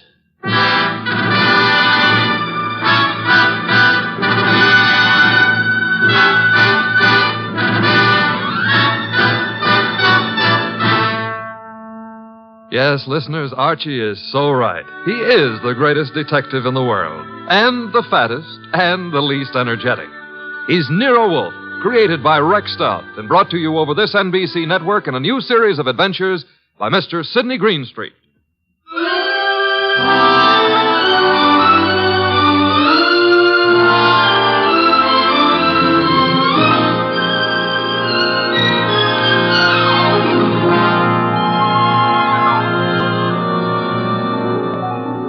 Tonight, it's The Case of the Beautiful Archer.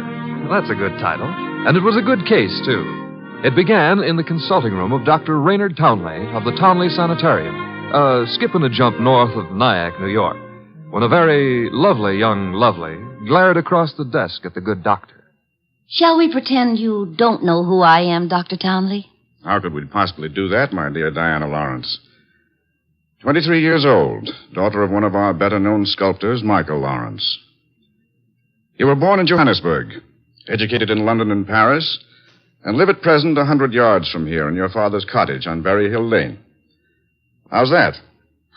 It's intended to be staggering, isn't it? You take no cream or sugar in your coffee, were winner of the Women's National Archery Tournament for 1947, and have an exceedingly high temper. Let's stop the nonsense. You have an inpatient here named Willard Garth. Well, Willard Garth happens to be my fiancé. Yes, he has mentioned the fact during his analysis. And, well, has he by any chance mentioned his reasons for suddenly refusing to see me during the past 5 weeks? He didn't have to, Miss Lawrence. Well, what do you mean? I mean that I recommended he give you up as a bad job. What? Yeah, well, I suppose you had some purpose in saying what you did. Of course. I'm the boy's doctor. You think you're in love with Willard Garth, I know, but actually, you're infatuated with the Garth millions. You take a lot on yourself, don't you, Doctor? I consider it important to relieve Willard of all painful external pressure. You've done well for Willard, Dr. Townley, relieving him of me. I think so. Now, let's see you relieve yourself of me. You, purchased the gun for this occasion, Miss Lawrence? Yes. And what exactly do you hope to accomplish with it? A quick and complete reversal of your decision about me. I'm not as easy to handle as Willard is, you see. And if you intend to ruin my life, then I intend to end yours, here and now. The phone is ringing. Let it ring. Just as you say. It's the house phone, Miss Lawrence. It may be Willard, you know. Oh, Willard? Yes, he usually phones me from his room at about this time every day. Well, all right. Answer it, but be careful what you say. You're in command, it seems. Hello? Oh, why, hello. I thought it would be you, Willard. Look, my boy, Diana Lawrence is here. I've had a talk with her, and I've reconsidered my opinion. Yes, I'm quite serious. If you're at all sensible, you'll see her regularly and plan on a marriage as soon as you're discharged. Yes. Oh, you do? Very well. I'll see if she'll talk to you. Miss Lawrence. Yes? Do you want to speak with him? Give me the phone. Of course. Here you are, and I'll take this gun. There we are. Now, stand away, Miss Lawrence. But Willard's on the phone. Willard is not on the phone. No one was on the phone. The ring came from the push-button bell under my desk here. Oh. Sometimes I find it convenient to interrupt my consultations with a phone call. Oh, you smug, deceitful, self-sufficient... Murder is a vexatious business. You'll be grateful to me one day. All right. Give me my gun and let me go. The gun, I'm afraid, stays with me. Here in this Majolica cabinet. I'd scarcely feel justified in trusting you with it. And now, with your permission, or without it, the interview is ended.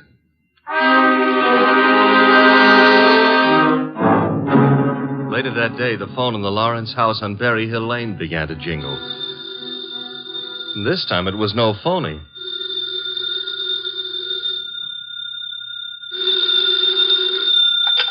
Hello? Diana? Yes?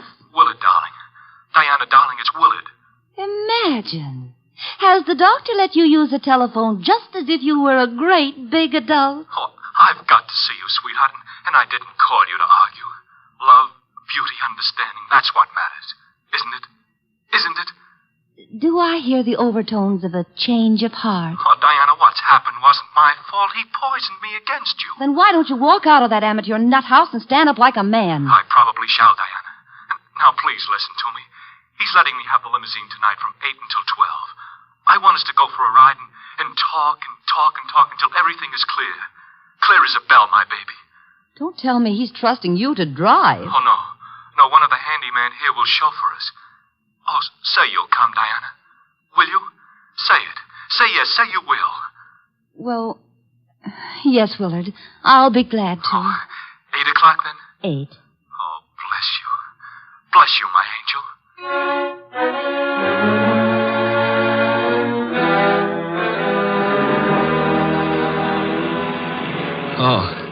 Oh, so that's it.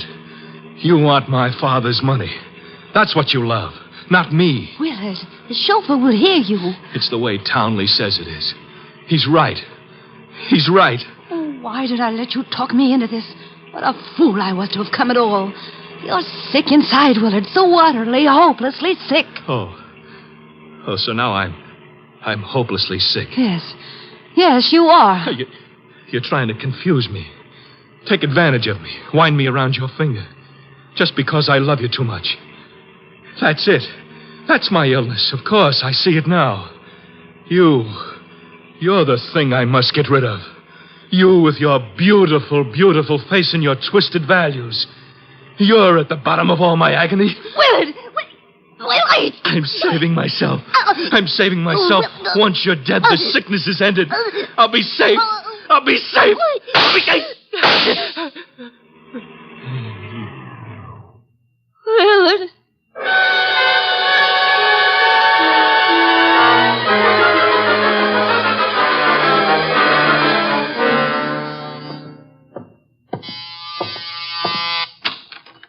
Dr. Townley? Yes. Come in. Mr. Wolfe's been expecting you. Come in, Dr. Townley. Come in. Have a chair. Thank you, Mr. Wolfe. I'm so happy you've agreed to take this case. Have a glass of beer. Oh, no. Never at this time of the morning, thank you. Well, Doctor, the newspapers checked with what you told me. The girl and young Garth went out for a ride in your limousine last night. The car was driven by one of your handymen. That's right. Haynes, his name is. And they never came back. Young Garth was found dead in the car with 2 bullets in him. The girl was gone, and also Haynes, the handyman chauffeur, huh? Correct, sir. Have you any idea where he could be? No, sir. And the young lady, tell me about her. She's Diana Lawrence, daughter of Michael Lawrence. The sculptor? The sculptor. She lives with him in a small cottage near my sanatorium on Berry Hill Lane. An extremely aggressive and self-centered female with more than a slight flair for violence. Your description might easily lead me to suspect her of this murder, sir. Well, I'm aware of that. And I don't think you'll be far off the mark. As I told you on the phone, she tried to murder me yesterday morning. The police have made no headway in locating her? No, the homicide division has contacted her father, but he's remained quite noncommittal. He simply says that he's sure she's incapable of killing a fly and that he hasn't laid eyes on her since 8 o'clock last night. Highly suspicious behavior. She was unquestionably in the car with young Garth when he was murdered. She wasn't alone in the car with him. You're referring to Haynes? Yes, but he can't be found either, remember? It appears that he failed to list his address on his job application. But somehow, Mr. Wolfe, I'm quite sure he'll show up this afternoon. Somehow, Dr. Townley, if I were you, I wouldn't be quite so sure. We must begin by facing the initial problem of locating our suspects. Archie? Yes, sir? Get out the car and drive up to the house on Berry Hill Lane. And then? There you will ask Mr. Michael Lawrence to be sensible enough to cooperate with us in finding his daughter. And if the answer is no? I recommend, Archie, that you flatly refuse to take it.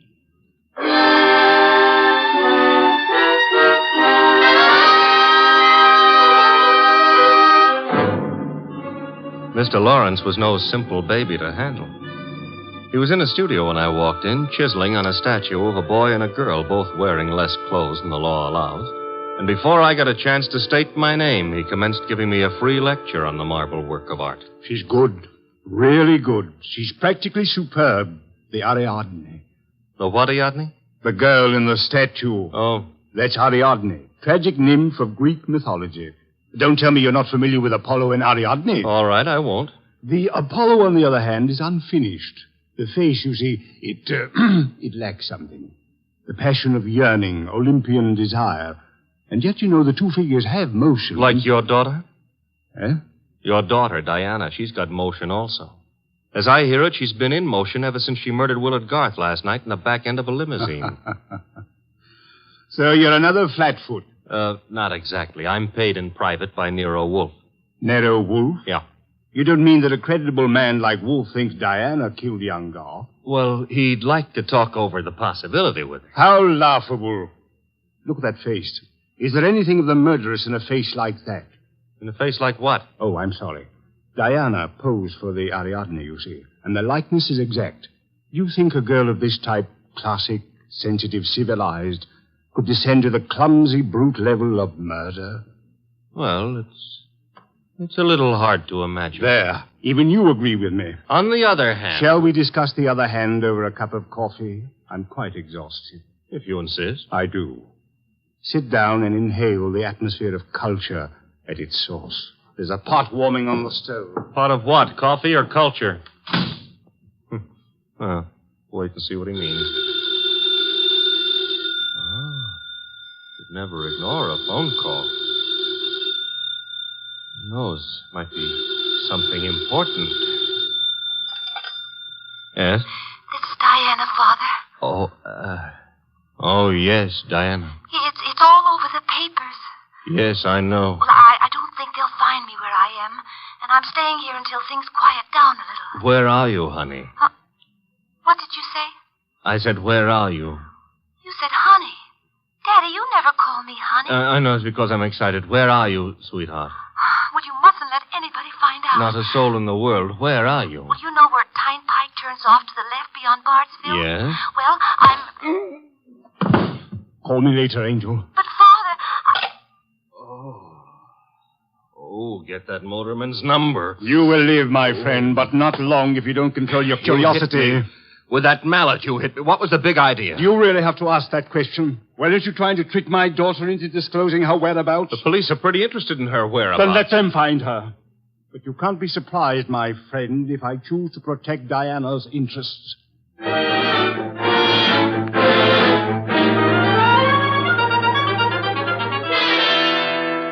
So he's working on an Apollo and Ariadne, is he, Archie? Who cares about Apollo and Ariadne? The point is how he worked on my gourd. That, of course, was unfortunate, my boy, but... Did you get that piece? Mm-hmm. Hello? Inspector Kramer. Hold it. For you. Here. Hey. Yes? Wolf, How are you, Inspector? I hear you're in on the Garth killing. Not very deeply, I am afraid. We are still trying to locate the Lawrence girl. Well, you can forget about that. Yeah? Yes, we've already located her and released her on a habeas corpus. That sounds interesting. Her father had a lawyer on our heads before she was in here 10 minutes. Too bad you couldn't have held on to her. Oh, I don't know. I'm not so sure we want her. Why not? Well, first of all, it's not likely she did it. No? No. Ballistics stated that the bullets that killed Willard Garth were not fired from point-blank range. And she was sitting beside him on the back seat. I see. Also, we found the murder weapon in the grass near where the limousine was parked, and she admitted it was hers. That sounds like a poor reason to release her. Well, the point is she wasn't in possession of the gun when the killing happened. At least so she says. No, who what? That doctor. What doctor? Townley. The guy who runs that sanitarium. According to her, he took the gun away from her for safekeeping at noon yesterday.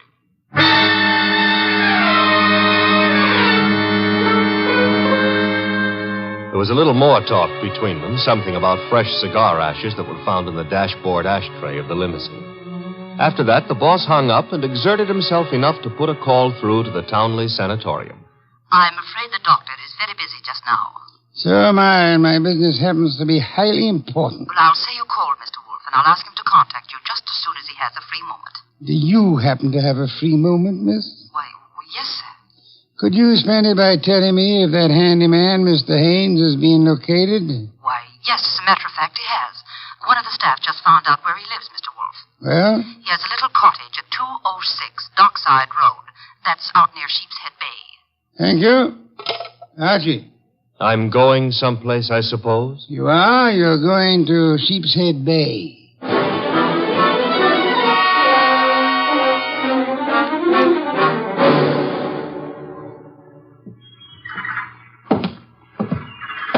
Hello there. Looking for a guy I can't find. Oh? Yeah, his name is Haynes. Stopped at the cottage up there, but there's no one there. I saw you here on the wharf fishing, so What did you say his name is? Haynes. Haines. Oh, Haynes. Yeah, do you know him? Well, there's a fella named Hines used to fish out here. No, not Hines. Haynes. Couldn't be Huntingburg? No, it couldn't be. The name is Haynes. Hain. Haynes, give me a hand here, eh? Well, what do you know? Funny, huh? That guy seems to think my name is Haynes. Yeah, so do I. You do? Yes,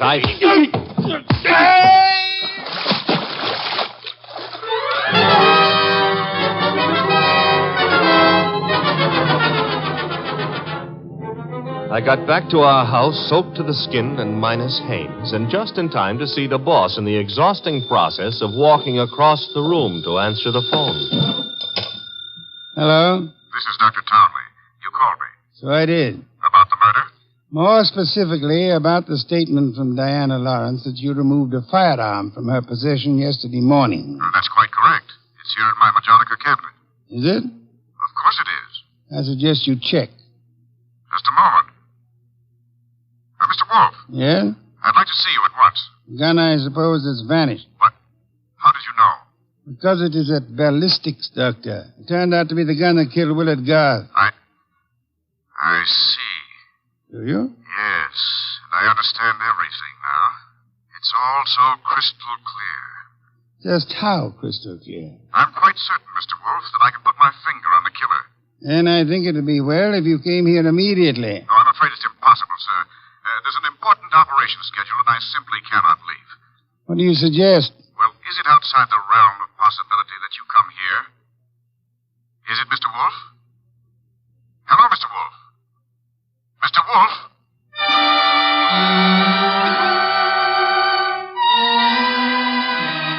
When my boss has to leave the house, it's a major tragedy.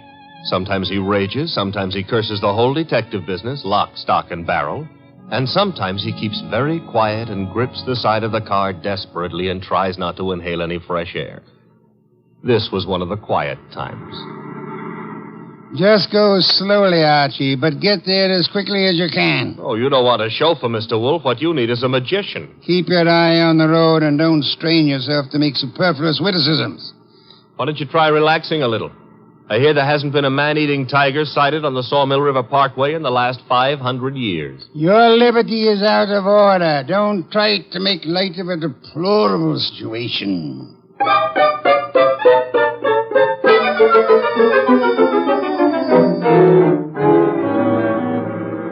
Here's the sanatorium. And there's Dr. Townley coming to meet us. It's terribly nice of you to have come, Mr. Wolfe. I've heard about your aversion to traveling, and I appreciate your going to the trouble. Don't mention it. Oh, Archie, help me out with my other arm. There we are. Now, calm down. You're all in one piece. I think you'll find the trip highly profitable, Mr. Wolfe. You'll consider it time very well. Hey, what's the matter? What is it? What happened? He's been shot. It's hardly likely. There wasn't a sound. This kind of shot doesn't make a sound, boss. What do you mean? Better take a look for yourself. There's an arrow in his back, and he's dead.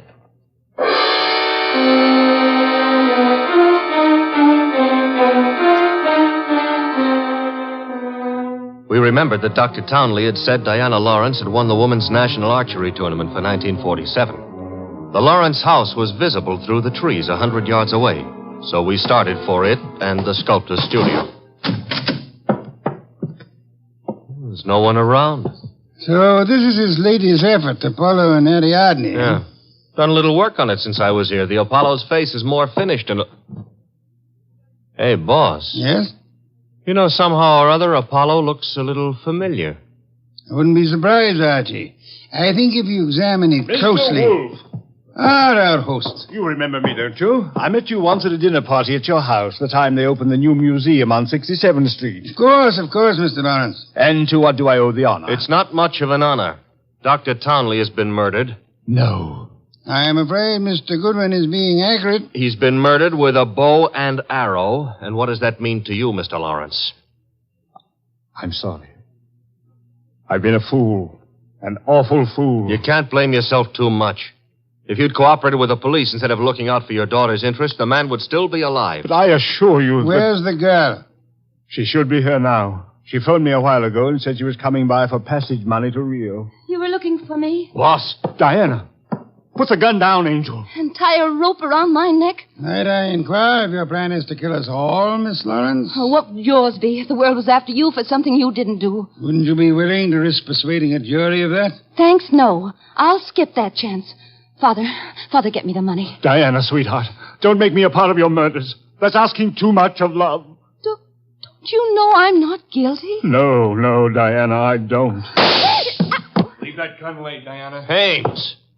Looks like I walked in on the nose. That's him, boss, the guy who soused me. Take a little of your own advice. Relax, Archie. What do you want here, Mr. Haynes? I want to give up and try to straighten out this little deal. Mr. Lawrence. Yes? Here's your money back. You got a right to call me a welcher. I promised I wouldn't give evidence against the girl, and you paid my price. But enough is enough, and right here and now I'm unloading. Just what does this mean? It means I saw her do it. Oh, you stupid, lying, rotten... Oh, yeah. Grab her, Archie. Grab her. Get the pair of them out of here.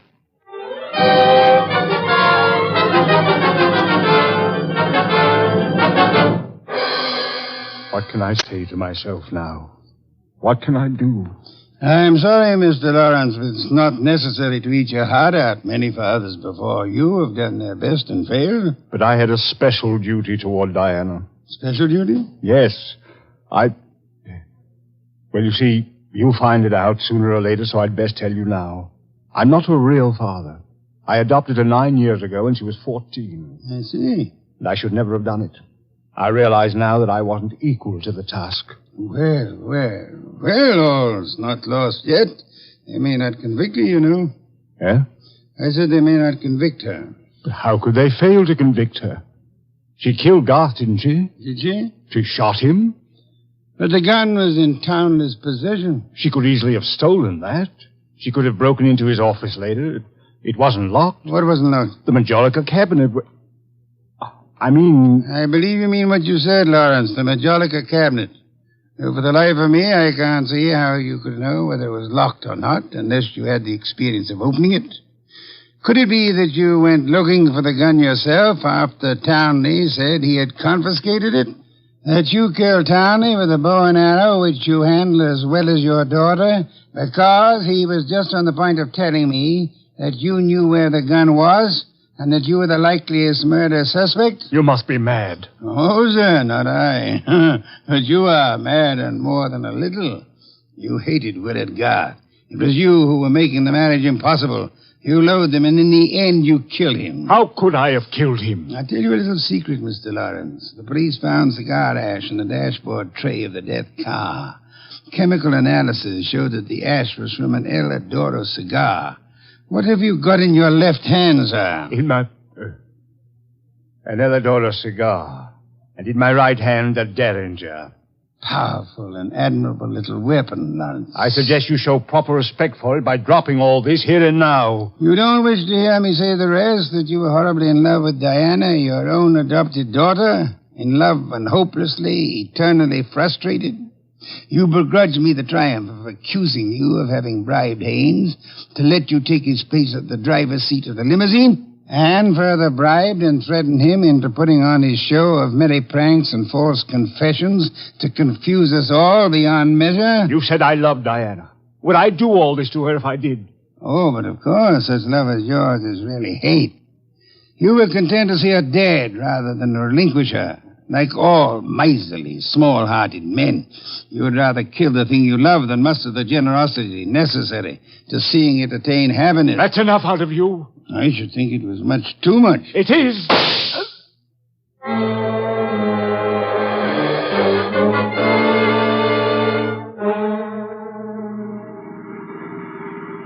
Archie, my boy, I'm grateful to you, both for coming back into the house when you did and for being such a good shot. Hope you remember that next time you feel like insulting me. Mm-hmm. Tell me, what's with that cigar ash routine? Who told you the ashes in the limousine were from an El Adoro, boss? I never heard anything about that. As a matter of fact, neither did I. No one could possibly have determined the brand by any chemical means in existence. I knew that, you see, and I took the long chance that Lawrence didn't. Uh-huh. But I still don't get the mainspring of the deal. How did you know he was in love with Diana? That was genius. I have to admit it. You see, it all hinged on the statue of Apollo and Ariadne. According to the Greek myth, Apollo fell deeply in love with the nymph, but because they were of different worlds, he was condemned to pursue her always and never to catch her. Well, what's that got to do with the price of eggs? Isn't it perfectly obvious? Didn't he tell you that Diana had posed for the Ariadne? Yeah, but I still don't... And you yourself remarked on the fact that the finished Apollo looked somehow familiar, didn't you, Archie? Yeah, I did, boss. Don't you know why that was? You mean that... I mean that Michael Lawrence unconsciously revealed the true state of his heart. He didn't intend to, I suppose. But precisely and accurately, he chiseled the features of the tortured God in his very own image. Oh. And speaking of torture... Yeah? Will we be home in time for dinner? Oh, boss, you can't be that hungry. Oh, I am. Good heavens, Archie. Do you realize that I haven't eaten since lunch?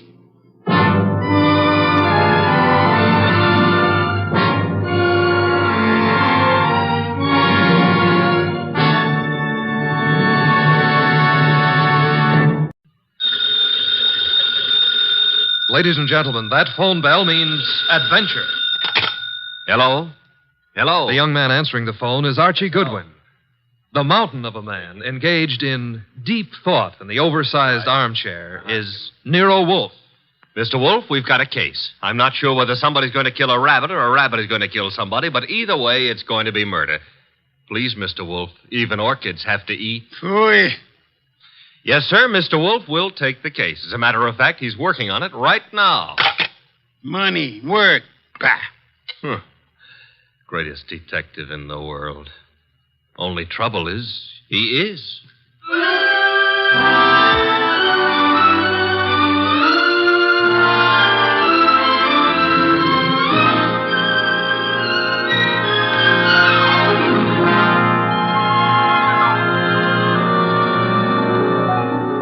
Yes, ladies and gentlemen, Archie is right. Nero Wolfe is the greatest detective in the world, and the fattest, and the least energetic. Nero Wolfe, created by Rex Stout, and brought to you over this NBC network in a new series of adventures by Mr. Sidney Greenstreet.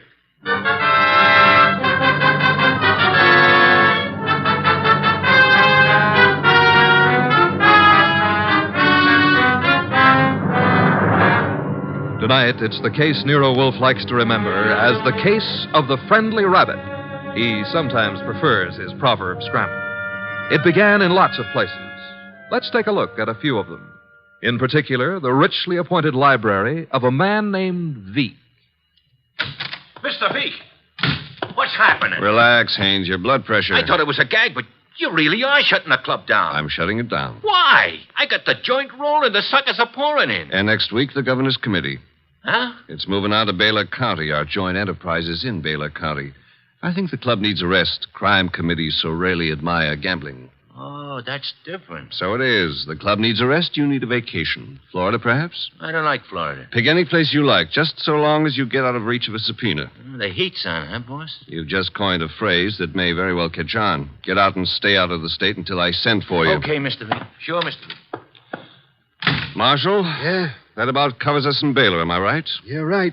The dear governor's dear committee will be sorely disappointed. However, I doubt it'll give up quite so soon. I wouldn't think so.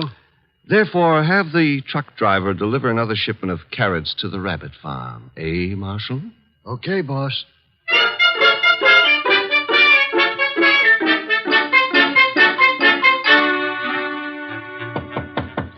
Come in, Williams. Good afternoon, Governor. Good afternoon. Williams, I'm disturbed. The crime committee, sir? It was doing well, very well. And then I know, sir. there's a leak. Someone is passing on confidential information. Who? That's the problem. Who? Started 3 weeks ago. A three-man committee, Wilson, McCarthy, Tolliver. One of them, Williams? I'd stake my life, sir, no. Then who? You've forgotten Collier, committee secretary. You have reason to suspect him? No, nothing that means anything.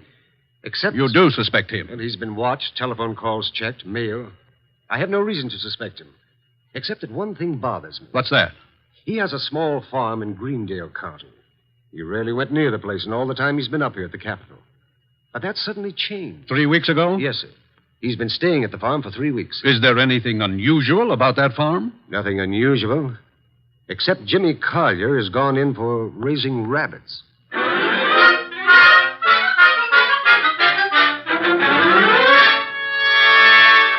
Jimmy, Who is... Oh, hello, Claire. you've been hiding from me. I've been out here with the rabbits. Jimmy, what's wrong? With what? You. There's nothing... You're lying. We grew up together, remember? We live next to each other, Jimmy. We were going to be married. Hey, wait a minute. We still are, last I heard. You haven't heard recently enough. What does that mean? It means we're not getting married. But, Claire... You've been avoiding me, and you've been getting money, lots of money from someplace. And in a shady way, I feel. All right, you know. So what? I've been concerned about your sudden devotion to these rabbits and the kind of men you've been seeing. What do you mean? Like the one up at the house now, waiting for you. Oh, there's somebody waiting? That's why I came down here after you. I'd better get up there. He's a crook, Jimmy. Look, All right. I sort of got myself in a mess. I needed money, but it's over, Claire. No more. Are you sure? Of course I'm sure. I wish I could believe you. For your own sake. But I feel I can't. Not anymore.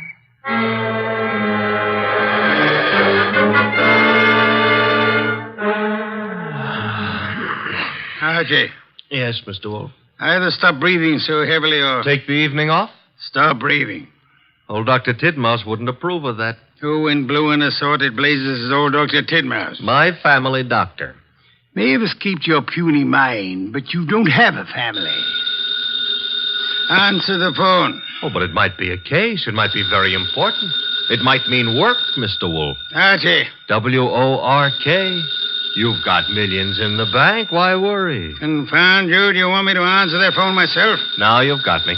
No, Mr. Wolfe. Couldn't let you knock yourself out lifting a telephone receiver. Nero Wolfe's office, Archie Goodwin speaking. What? Wait, Mr. Wolfe is to go up to Greendale? Oh, now look, friend. Mr. Wolfe does not go anywhere, and that includes Greendale. He wouldn't stir out of the house for anybody short of the... What? I see. Yes, sir, in an hour. Goodbye. Mr. Wolfe, brace yourself. You've got an appointment with a Mr. Williams at the Starlight Hotel in Greendale for 1 hour from now. You're insane. No, I'll admit I've been tempted. Sure, were it not for the fact that often the native hue of resolution is sicklied o'er with a pale cast of thought. Quoting Hamlet will get you no place. I would fire you. And then who would drive you to the Starlight Hotel in Greendale? I'm not going to Greendale. Nevertheless, in an hour you will be there. And who, may I inquire, says so? The governor of the state.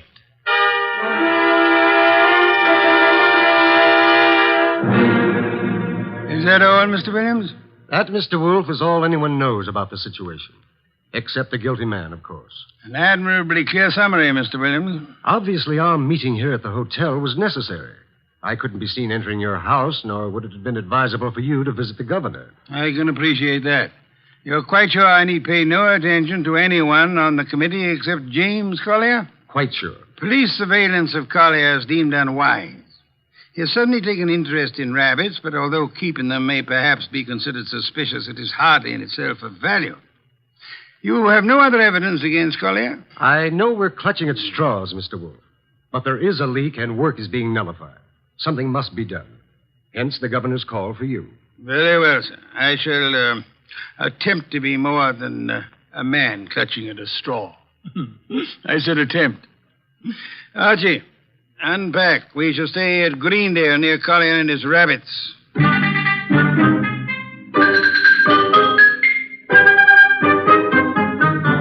Mr. Wolfe? Mr. Wolfe? Oh, naturally, I know that shutting your eyes and pushing your lips in and out indicates you're thinking feverishly, but there's nothing for you to think about. Three. Oh, I accept your correction. What are you thinking about? Hotel beds. They're notoriously flimsy. Oh, you gave up on the case so soon. Fiddlesticks. I already know exactly what role the rabbits play in our problem. Therefore... We're going to drive out to Collier's farm? You are. While you test the hotel beds, fine. It'll be necessary for you to spend the night at Collier's place. You'll drive out there and pretend you've lost a cylinder or something. Oh, a lost cylinder. Oh, fine. Confound you, Archie. You can invent something plausible as a pretext, and if you are properly charming, Mr. Collier will, I hope, invite you to stay the night. And during the night I sleep, happily breathing the fresh country air. Trust nothing. Okay, Mr. Wolfe, I accept the assignment. I will learn all I can from Mr. Collier's rabbits. Incidentally, remember the play Harvey? I do? Why? Harvey was an invisible rabbit, a figment of a man's imagination. I hope this rabbit venture is more tangible, Mr. Wolfe. It is, Mr. Goodwin. Will you desist and depart? Okay. Oh, if anyone calls, just say I've gone out to Greendale to cross-examine a rabbit. Archie, I think you're going to be quite surprised. Yes.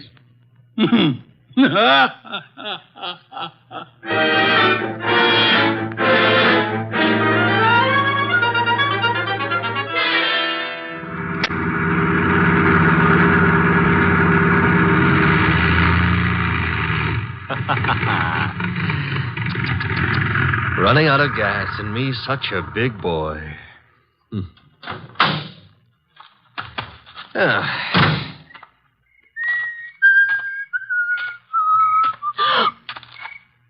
Hello. Hello? That tree a friend of yours? The tree? Yeah, the one you're clutching. Oh, I was leaning against it. It's an idea, but not a good one. Trees are notoriously skittish. The instant you really need one, they're out sowing wild oaks or something. You sound as if you know a lot about trees. Oh, I do. I was brought up in one. Look, now, if you really have to lean, I can recommend... No, thanks. Huh? I tried. Nice moonlight we're having. My name is Goodwin, and blondes call me Archie. I'm not blonde. Brunettes call me Archie, too. And what do redheads call you? Oh, we'll just skip that, huh? And your name is... Claire. Claire. I approve. Now, you may not believe this, but I have just run out of gas. You think I might wangle some up at your house? My house? You mean Jimmy's house? All right, I mean Jimmy's house. Well, I don't know. He might have some. Now, why don't we go up to the house and ask him? Well, all right. Mm-hmm. Jimmy who? Collier. Uh-huh. I like to be formal when I'm borrowing gas. Would you mind waving your left hand in front of my nose? Waving, Mike. Yes, just try it. Don't worry. I won't bite it. All right. I did. And very gracefully, too. No ring on the third finger. You're not Mrs. Collier. There isn't any Mrs. Collier. Are you applying for the position? Mr. Goodwin, Now, remember what I confided in you about brunettes. All right. Archie, you're a little rapid. Maybe. But I always remember what old Dr. Titmouse said. What did he say? Gather ye rosebuds while ye may. Old time is still a-flying. Robert Herrick wrote that. He did? Dr. Titmouse is a liar. How much farther is this house? Well, it's just beyond those trees. What? There was something ran across the path. It brushed my legs. It frightened me so. Must have been a rabbit. I guess it was. Oh, I'm sorry. That was silly of me. Oh. Don't worry about it. Also, you will have noticed how much more satisfactory I am than a tree. For clutching at it, moments of stress, I mean. Archie. Mm-hmm. But you better let go now. What And we'll get on to the house. See, I don't need a haircut, and you're not the right type for Delilah anyway. You mean something by that. Something nasty. Well, that depends. What I meant is you've already signaled whoever you're supposed to signal. Nothing frightened you back there. Why? That scream had a lot of carrying power. Oh, that's the house, huh? Looks peaceful enough. Archie, Who were you supposed to warn if anyone came up the path to the house? Well, no one. Something did frighten me. Honey, I've been lied to by experts, and you're not one. Oh. Think I ought to knock? No, we don't think I ought to knock. Dark inside, except for a handful of moonlight filtering in through the windows. Kind of early for Collier to turn in, isn't it? I wouldn't know. Let's go find out. Now, relax. Grandpa's making with the chimes. Time is... 10 o'clock. Oh, it's getting late. Come on. This would be the living room. Filled with early American furniture. The early Americans would be pleased. Nothing here. What's that door lead to? I don't know. Or won't tell? Smaller room. Dark as...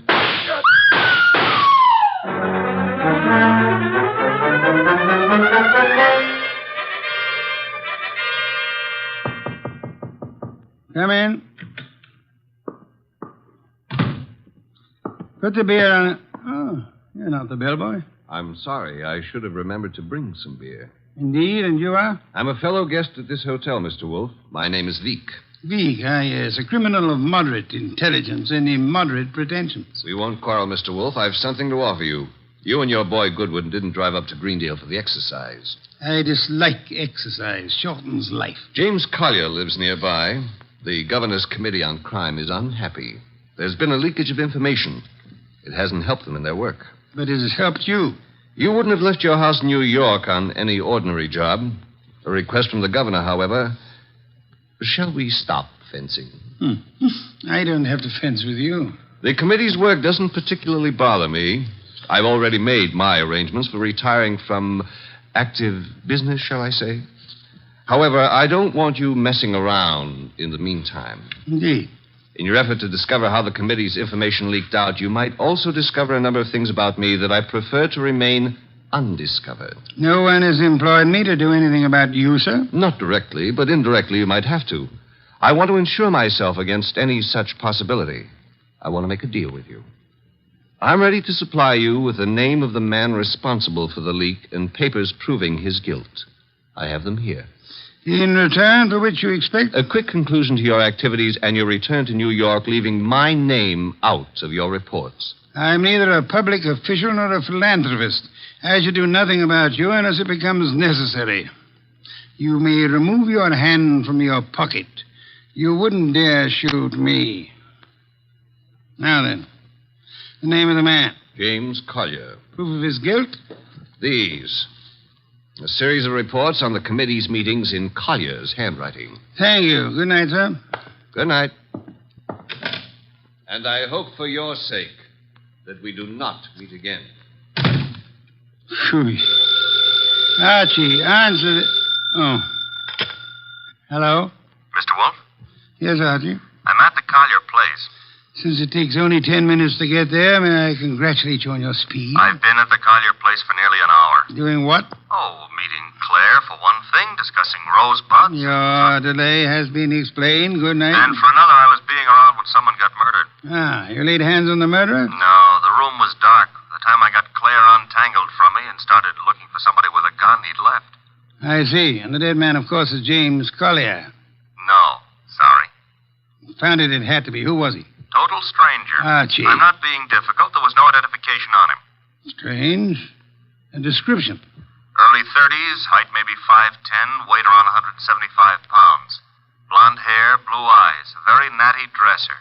Suit custom tailored with a built-in shoulder holster. Don Juan shirts. Manicured but very dirty fingernails. And he... Uh-oh. Company. The police? Mm-hmm. Very well, you tell them whatever you think proper, without mentioning the governor's committee, of course. You'll then bid them farewell and come to the hotel. Can't I say goodbye to Claire, too? You cannot. Confound you, Archie. Do you think I want to wait up all night?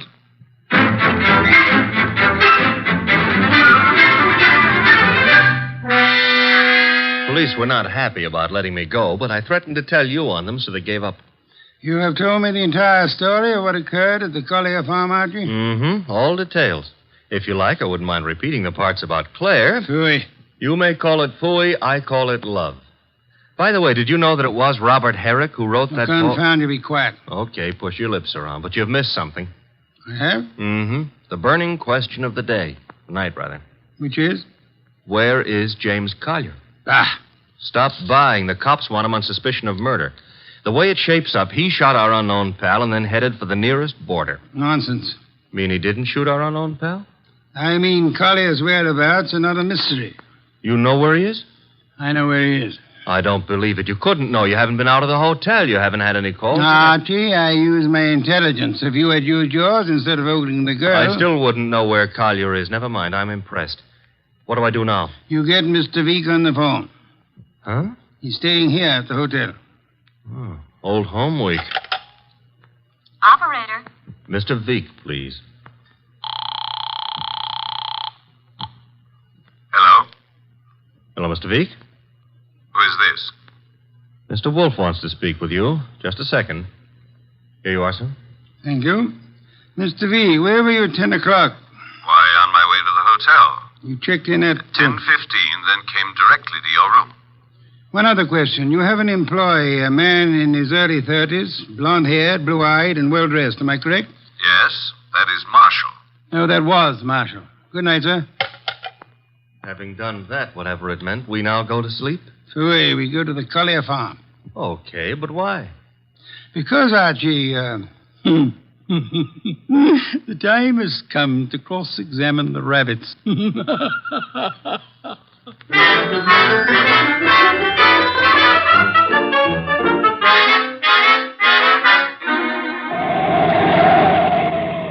Confound you, Archie. You're not driving a truck. Be careful. Truck drivers are careful. Also, they're courteous. Indeed. Furthermore, they will always stop to help a motorist in time of trouble. Archie, are you training to become a truck driver, or have you fallen in love with a truck driver's daughter? Her name is Susie, a hair the color of wheat fields at high noon. Never mind turning purple. I'm about to change the subject. Boss, I have a theory. Stick to truck drivers. As follows. Our boy Collier, who'd been selling information to Veek, had a change of heart and decided to turn ethical. But Veek's man, Marshall, at Veek's orders, tried to apply pressure, so Collier shot him and headed for Canada. And the girl's role? Was to brighten my life. Oh, you mean about her playing sentry? Well, she's in Veek's employ, too. Phooey. Don't like my theory. It's charming. It merely happens to be wrong. Merely happens to be... Why is it wrong? Because, Archie, of a dead man's dirty fingernails, Marshall's fingernails. Oh. Well, you made me bring you to the rabbit hutches. We have arrived. There are the rabbits. Go ahead, cross-examine them. Good many hutches. A large pen for the rabbits to run about in. Notice that they're all cowering at the far end of the pen, ran as we entered. That's because they don't like us, maybe, huh? One of them, however, seems to be friendly. The one up here, and at the corner opposite us. Oh, yeah, there is one here. He's not friendly, Mr. Wolfe. Indeed? He's dead. Somebody stove in his skull. Interesting. What's interesting about a dead rabbit? He may be dead now, Archie, but he was friendly. Too friendly.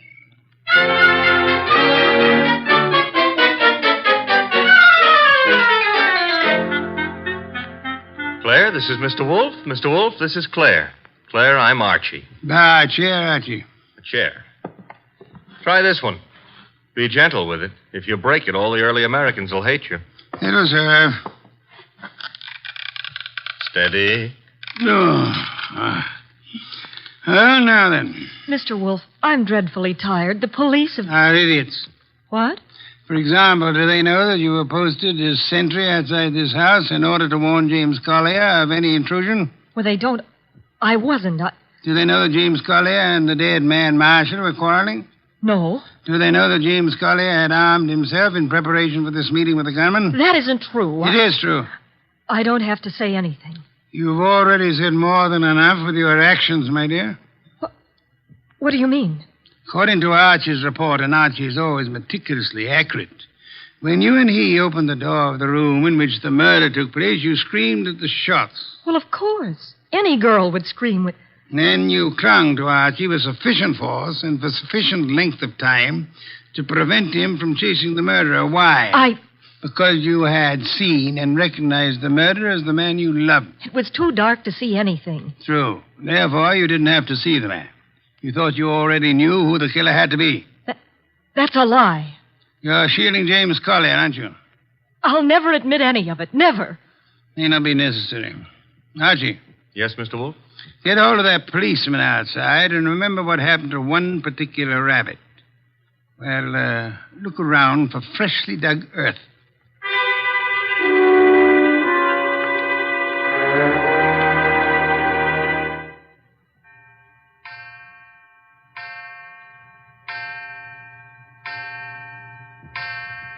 Midnight. What are we waiting for? A return? Archie's? No, it'll take him longer. Well, then whose? Mr. Veek's, of course, complete with revolver. Come in, Mr. Veek. It couldn't have been easier. No one outside, only the two of you here. I warned you, Wolfe. Fiddlesticks. You merely tried to use me as a prop for an alibi and a rationalization for a motive. I don't understand. Mr. Wolfe does. Indeed, I do. Did you really think me fool enough to believe your proposal, Mr. Veek? It was plausible.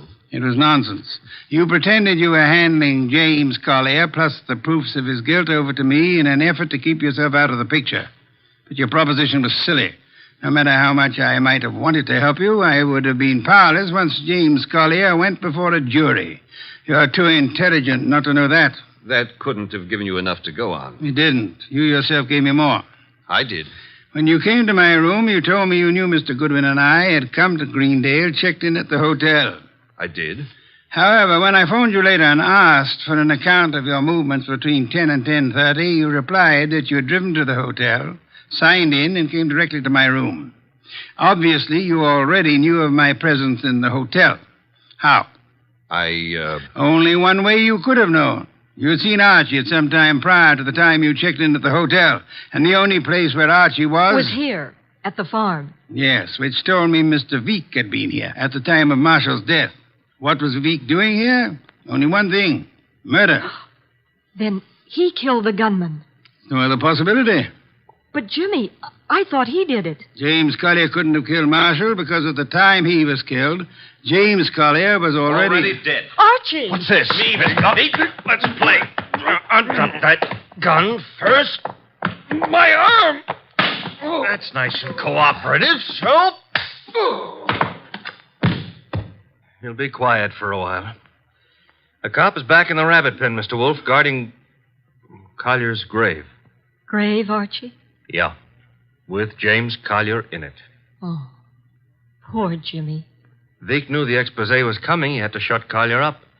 So he had his gunman, Marshall, kill Collier and bury him in the rabbit run back of the hutches. You spotted that, boss, because of... A dead rabbit.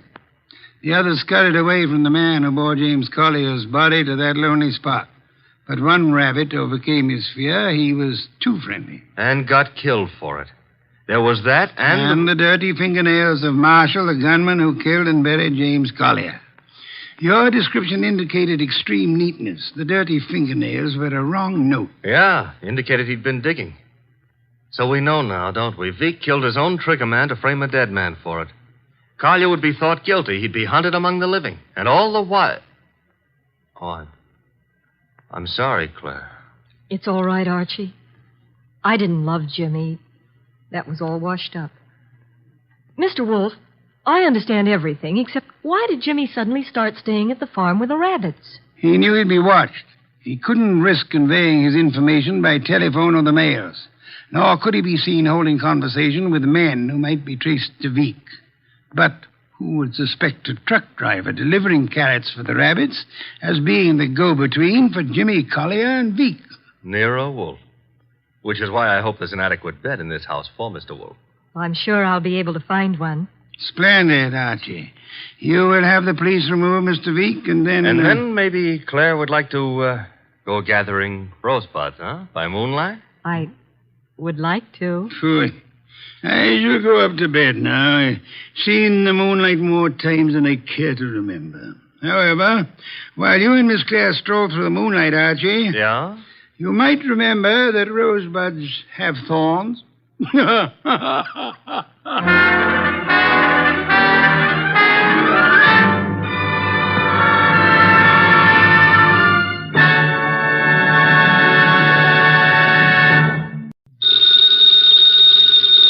Ladies and gentlemen, that phone bell means adventure. Hello? Hello? The young man answering the phone is Archie Goodwin. And the mountain of a man engaged in deep thought in the oversized armchair is Nero Wolfe. What was that? Somebody's going to be murdered who has no manners? Well, what do you want Nero Wolfe to do? Teach him manners? Oh. Hold on. Mr. Wolfe. Yes, Archie? We've got a prospective client. In case someone she knows gets murdered, she'd like you to do something about it. Very well. However, advise her... Yes? Not to get murdered herself. I never take a corpse for a client. Greatest detective in the world.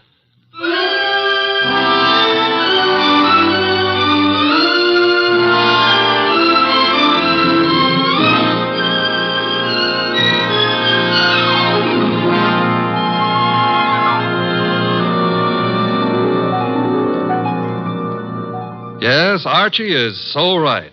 He is the greatest detective in the world, and the fattest, and the least energetic. He's Nero Wolfe, created by Rex Stout and brought to you over this NBC network in a new series of adventures by Mr. Sidney Greenstreet.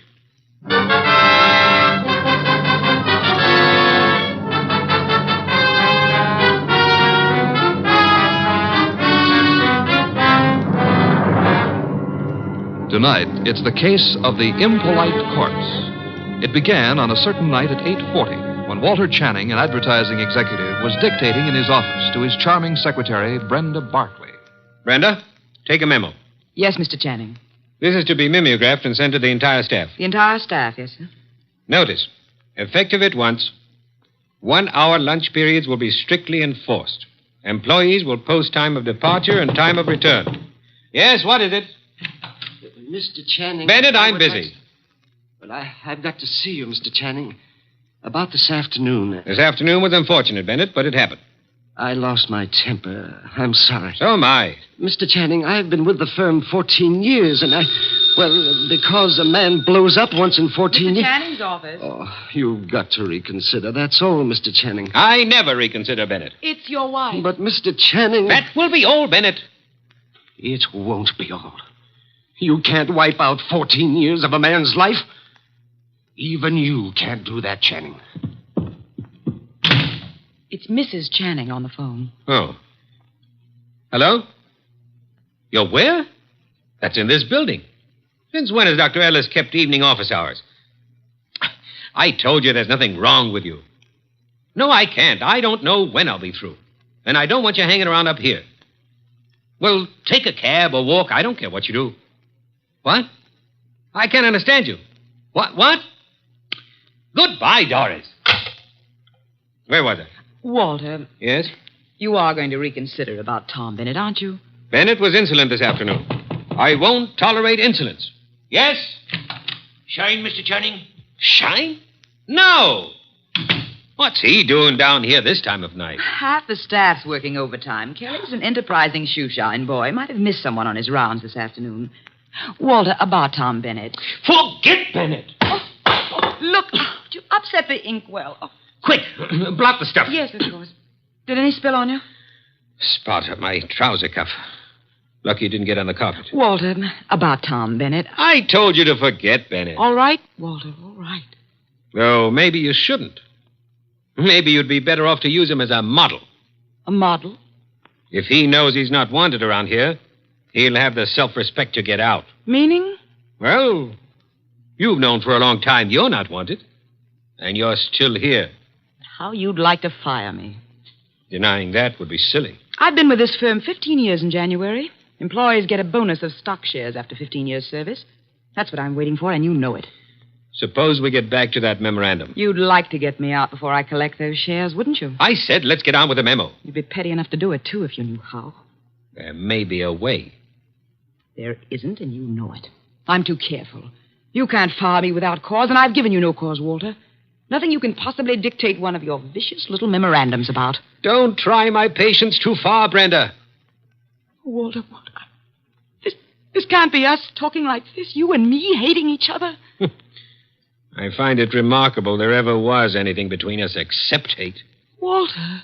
I mean it. Look at you. You were flashy when I met you. You're getting flashier. That means cheaper, Brenda. Stop it. Too much lipstick? Too much rouge? Hair too bright? Dress too tight? You're trying too hard, Brenda. You're labeling yourself like a sound wagon.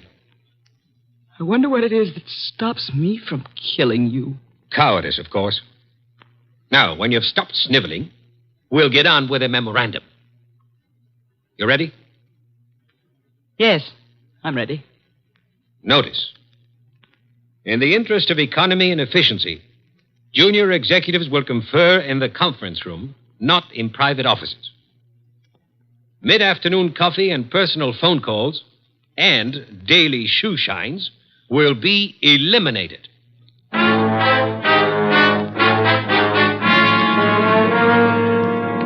Your name is Barkley, Brenda Barkley. Very well, Miss Barkley. What can I do for you? Mr. Wolfe, I don't know how to begin. Well, maybe I can make this easier all around by briefing Mr. Wolfe on the Walter Channing case. Hey, that's funny. What? Violet eyes. I always thought they were something the poets made up. Archie? Huh? Oh, the Channing case, yes. One moment. Miss Barkley, look this way, please. To me, an eye is functional object found in mammals, birds, fish, potatoes, and horticulture. Thank you. Go on, Archie. Walter Channing was the boy wonder of advertising. At 33, executive vice president of Winslow, Hart, and Straightmeyer. Just 24 hours ago, they found him at his desk, shot through the heart. They? Who is they? A night porter and a shoeshine boy, is that right? Yes. He'd been dead about an hour. The bullet went through Channing, his desk chair, and lodged in the windowsill behind him. Police thought at first it was suicide. The gun? 38, found it on the floor, 10 feet away. No fingerprints, anyhow, no clear ones. Seldom are on a gun butt. You say suicide was suspected. Why? The gun was 10 feet from the body. It was the smudges. Smudges? Powder burns. According to the papers, he was sitting at his desk. There were no signs of a struggle. The gun was held against his chest and fired. But it wasn't suicide, Mr. Wolfe. Walter Channing would never have killed himself. The police have already decided that, finally, according to the evening papers. And I presume you, Miss Barkley, are a suspect. No, not yet. But you expect to be. That's why you came to me. When the police talked to her, Her? Doris, his wife. I've been Walter Channing's secretary for 8 years. At one time, we thought we were in love. Mrs. Channing was aware of this? Yes. Oh, it was a long time ago. It was over. It was finished a long time ago, but she never believed that. Neither did Alan. Alan who? Alan Mealick, head of the media department at the agency. We were going to be married when Walter and I... Well, Decided you were in love. Miss Barkley, who finally decided you were not? You or Mr. Channing? He did. I see. And Mr. Mealick believes you did not share this change of heart. Yes. Oh, he's such a fool. I dare say you fear Mrs. Channing or Mr. Mellick or both will reveal the ill-fated romance. You know what the papers will make of it, what the police will try to make of it. Miss Barkley, did you kill Channing? No. Oh, no, I swear I didn't. Oh, Mr. Wolfe, I didn't. Please, for heaven's sake, no tears. Archie, put her in a cab. Yes, sir. Then come up to the plant room. There are some things I'll want you to execute for me. Yes, sir. Women. Bah! Yes, Mr. Goodwin, I'm Abe Jackson, the night porter. I was working late that night. Mr. Channing, his secretary, Mr. Bennett, Mr. Mealick, and his secretary. About 10:30, I met the shoe shine, Kelly, on Mr. Channing's floor. There was a light burning in Channing's place. We went in to turn it off, Kelly and me, and there he was, sitting at his desk, a hole this big in his chest. Tell me, Mr. Bennett, did Channing have any enemies in the agency? Channing was a slave driver, Mr. Goodwin. The girls hated him, and men were afraid of him. He'd send out memos like this one around. Here, take a look at it. It's typical. No coffee, no shoe shines, no office conferences. If you want my opinion as one employee out of 150, whoever killed Walter Channing did the rest of us a favor. You're Amy Long, secretary to Alan Mealick. Now, what can you I can tell you plenty. How she jilted Mr. Mealick, took up with Mr. Channing, got thrown over by him. I wouldn't go so far as to say Brenda Barkley would murder anyone. But if she did, Walter Channing would be 1A. Channing get his shoes shined by you? I called the agency man, sir. You know, it was Jackson and me found him. Everyone else had gone and left himself, poor soul, sitting at his desk, dead.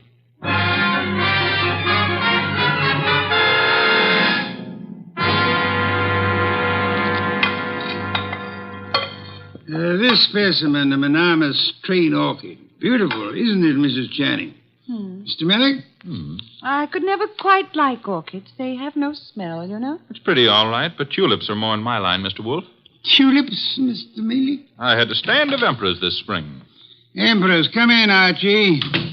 Emperors, Mr. Mealick? That's the name of a tulip, Mr. Wolfe. A peasant flower. I've heard of it, of course. Archie, Mrs. Channing, Mr. Mellick, my assistant, Mr. Goodwin. Mr. Goodwin? I didn't know you had company. Mr. Wolfe asked us here to explain why Brenda Barkley is worried. And you have both agreed to respect her position. Brenda ought to know I'd never tell the police anything to get her into trouble. Phooey. Sir? He said phooey, Mr. Mealick, meaning he doubts what you say and does not admit your right to say it. Archie, Mr. Mealick, you say you would never intentionally inform on Miss Barkley. Certainly not. The tongue slips, sir. We would expect you to guard yours. What? Do you think what I started to say. You asked us here because Brenda Barkley is your client. I despise Miss Barkley. Everyone knows that, and why. But I wouldn't stoop to implicating her in murder. You believe her innocent, then, Mrs. Channing? I believe she lacks the gumption to pull a trigger. Poison, I wouldn't put past her at all. Mr. Mealick, would you be kind enough to see me home? Of course, Mrs. Channing. Good day, Mr. Wolfe. Good day. And Mr. Goodwin. You have, I suppose, an exhaustive report from me, Archie? 7 pages of notes. Save them and get me a bottle of beer. You're in a rosy mood. What happened? I said I would like a bottle of beer. No, you wouldn't. Archie, you better... Don't puff up about it. Those vest buttons won't stand the strain. I can't get you a bottle of beer. Why not? You ordered me to hold you to 4 a day. I rescind the order. You also ordered me not to let you rescind the order. What's the matter with you, anyhow? I have had to entertain 2 very dull people too long. Both those dull people are prime suspects. Mrs. Channing is a woman scorned. Mealick lost his girl to the guy who was killed. I can't blame her for throwing him over. Archie, the man grows tulips. What? Tulips. Well, give me a report. I checked the agency, everybody who was working down there the night of the murder. Also, I dropped in on Inspector Kramer at homicide. Also, I visited the morgue. Why the morgue? Because if I hadn't, you'd have said, why not the morgue? Go on. I drew a blank there. Kramer let me look at the clothes Channing was wearing. There was an ink stain on the left trouser cuff. An ink stain? And a hole through his shirt front with plenty of powder smudge like the paper said. He was shot with a .38 at point-blank range, sitting down. An impolite corpse. What? Discourteous. He didn't rise to meet his murderer. That is most significant, Archie. I know. I've got a theory about this case. No theories, facts, if you please. But look, Channing owned a 38. That's a fact. It's disappeared. That's another fact. The murder gun was a 38 with the numbers filed off, and it could be Channing's own gun. Thereby proving what, Archie? That his wife had access to it. Your theory involves Mrs. Channing, then? And Malik. She decides her husband is less trouble to her, dead than alive. A regrettable tendency of wives. Have you noticed? And she sells Malik on the idea. Now, that wouldn't be hard. They figure to make it look like suicide, but Malik loses his head and runs, drops the gun on his way out, and... Oh, you don't buy it. Enough of theories. The facts, Archie. Out of your notebook. 1. 9 people were on the scene that night, working late for one reason or another. Mrs. Channing tells me she was visiting a doctor's office in the same building, by the way. 2. Every one of those people hated Channing. 3. Here's a sample of why he wasn't popular. Memorandum, Dictated the night he was killed. The staff got it the next morning. A whip cracker, Mr. Channing. Fact 4. The ink stain on his trouser cuff was partly rubbed out. With what? Cleaner of some kind. I didn't get the brand. Fact 5. There's a spot on the carpet near Channing's chair. Spot of what? Ink? Blood? Looks like ink. It looks like ink. Well, I didn't analyze it on the spur of the moment. My chemical set isn't working so good, boss.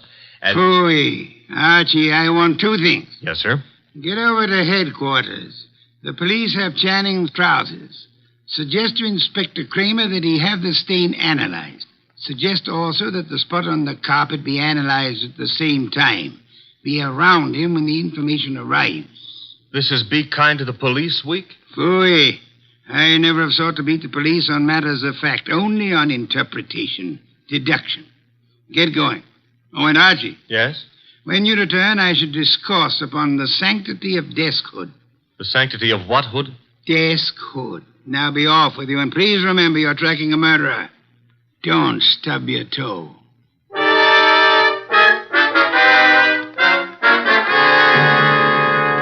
Goodwin, the thing on the carpet was a dye of some kind. Dye, huh? Mm-hmm. How long will it take the lab to give you the analysis on it, Inspector? Oh, not very long. I've got the report on what was used on the trouser cuff right now, though. And? They found traces of carbon tetrachloride. Wait a minute. This goes in the notebook. Okay, carbon tetrachloride. And something else. Goodwin, what's Wolfe after? Interpretations was what he said, Inspector. You object? No. Maybe I'll get an interpretation, too. The something else was perchlorethylene. Perchloreth... Why, Inspector, such language.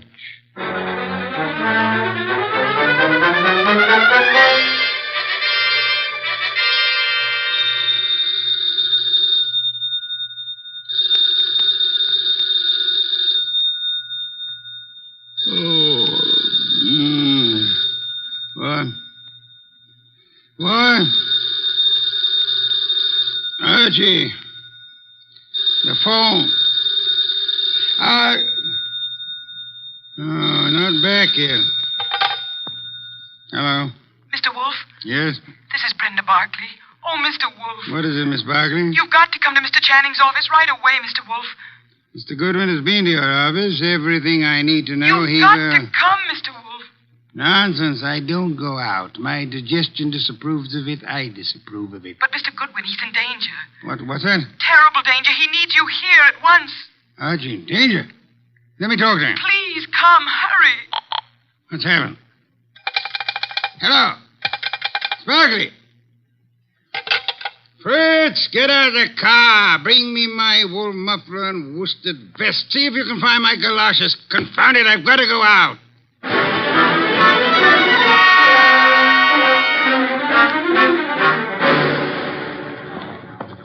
Going up.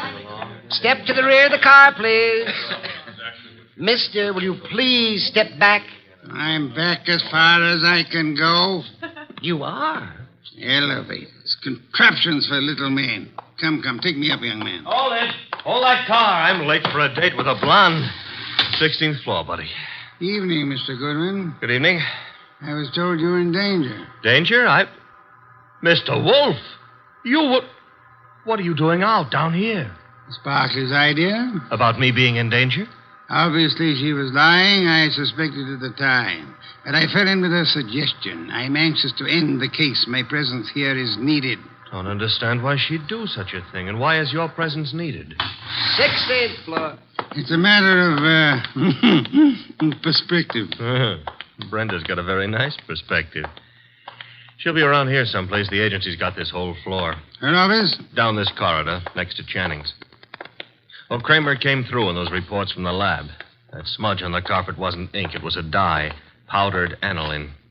Brenda! Oh, Mr. Wolfe, thank heavens you're here. Hey, I'm here, too. The police, they questioned me again this afternoon. I'm so frightened, Mr. Wolfe.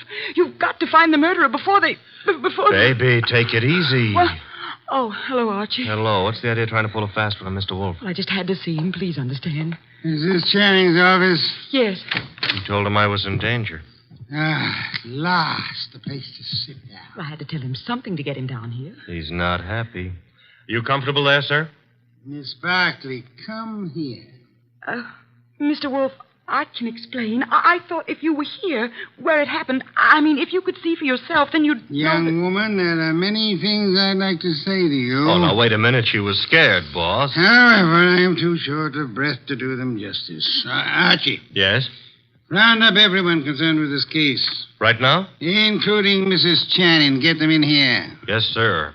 You help him, Miss Barkley, and close that window. Yes, Mr. Wolfe. Fresh air. I've had enough today, thanks to you, to last me a lifetime. If after all that exposure, I live a lifetime.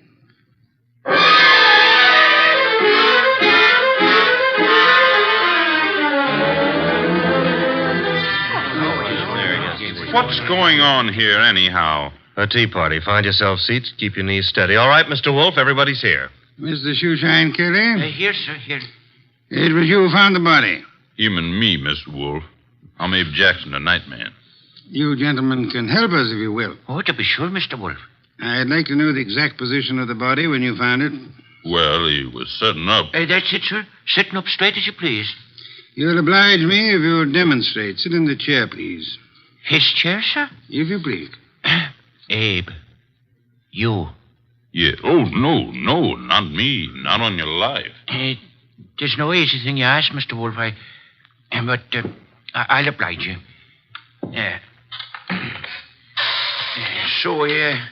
It was like this, I'd say. You agree, Mr. Jackson? A little more to the right, maybe. Yeah, that's the way it was. Archie. Yes, sir? Help me with a brief recapitulation. Well, so far as we know, Channing made no outcry. Therefore, he could not have been startled by the appearance of the killer. There were powder burns on the body. Therefore, the gun was against Channing when it was fired. His own hand couldn't have held it closer. Nobody heard the shot, probably because this office is soundproofed. The gun that killed him was lying on the floor 10 feet from the desk. In the direction of flight through that door. Go on, Archie. The killer was almost certainly well known to Channing, or Channing wouldn't have let him come that close without a struggle or an alarm. Also, the killer had access to this office. Another proof that he's not a stranger. One more point, if I may, Archie. The killer, he or she, is present here now. Here in the room. Quiet, everyone. We come now to the point I mentioned to you last night, Archie. The point I call the sanctity of deskhood. Sanctity of what? Deskhood, Mrs. Channing. Explain, Archie. Still figure it's so important? Absolutely essential. Well, I wrote it here somewhere. Oh. Deskhood refers to that area behind a desk where a man earns his livelihood, makes his career, builds his reputation. You mean here, where I'm sitting? So long as a man sits at his desk, he enjoys a curious area of privacy. He is remarkably safe from intrusion. That's it, Mr. Wolfe. The sanctity of deskhood. Think about it a moment. You'll see what I mean. Nonsense. I've gone around that desk hundreds of times. I'm sure she has. Many more hundreds. If you mean what I think you mean, Mrs. Channing, you... Please, ladies. Mrs. Channing, when you approached your husband at his desk, what did he do? What did he... Why, he stood up and... He stood up. Sparkly, you agree? Well, yes, he'd have to stand up. At least he always did. But for his murderer, he did not. Archie, resume from your notes, please. Well, whoever killed Walter Channing went around the desk without Channing rising, held a gun to his chest, and pulled the trigger. Excuse me. If you will go behind the desk and stand facing Mr. Kelly, Archie. Here. This the way you mean? You know the angle of the body wound to the hole in the chair? There wasn't any angle. One was in a straight line with the other. From where you stand now in front of Mr. Kelly, if you wish to inflict an identical wound upon him, could you do it? Not from where I stand. I'd have to kneel. You'd have to kneel. Do so. Note, please, the murder tableau. You mean that's what The question now, who could kneel before Channing, get close enough to kill him from that position without alarming him in the least? Kelly. The shoeshine man. Hey, wait a minute now. Shut up, you, and sit there. His motive is crystal clear. The memorandum. Memorandum. You have a copy, Archie? In my notebook. Ah, yes. Miss Barclay, read the part which could explain Mr. Kelly's action. No, not now. The You don't memo do that. was all over the office. Kelly must have seen it. Wait a minute now. Notice effective at once. Yes, here it is.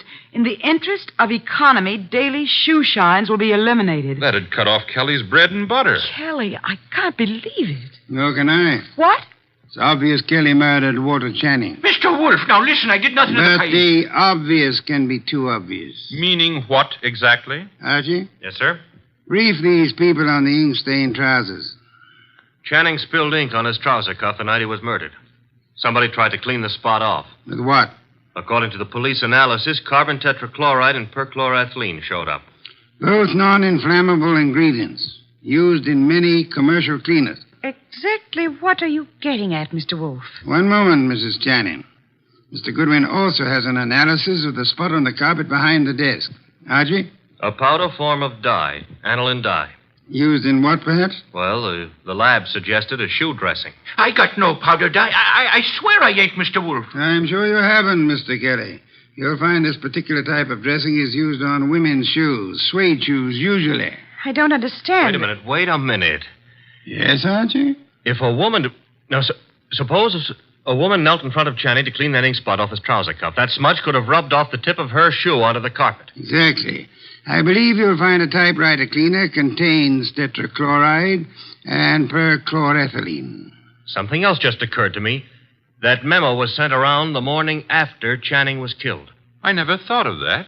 True, Archie. And for only one purpose, to point suspicion at Kelly. But when the police didn't take the hint... Go on, Archie. What then? Somebody else was brought down here who would. Comes around to three questions, doesn't it? Who knew about the memo? Who had access to Channing's file where he kept his gun? And who made sure Nero Wolfe would see the evidence against Kelly? Three questions, Archie, with one answer that spells the name of the murderess. Our own client, Brenda Barkley.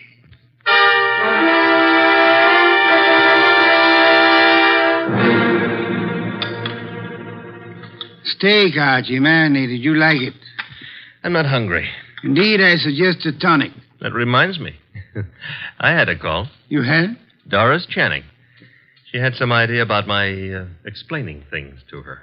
She found my explanation insufficient? No, but she felt it lacked the personal touch. Phooey. Hand me a can of beer. However, you do have the evening off. Yes, sir. Keep out of trouble. Doris Channing is a blonde. That is, try to keep out of trouble. In the company of a blonde who wants to. Good night, sir. Good night, Archie. Good night.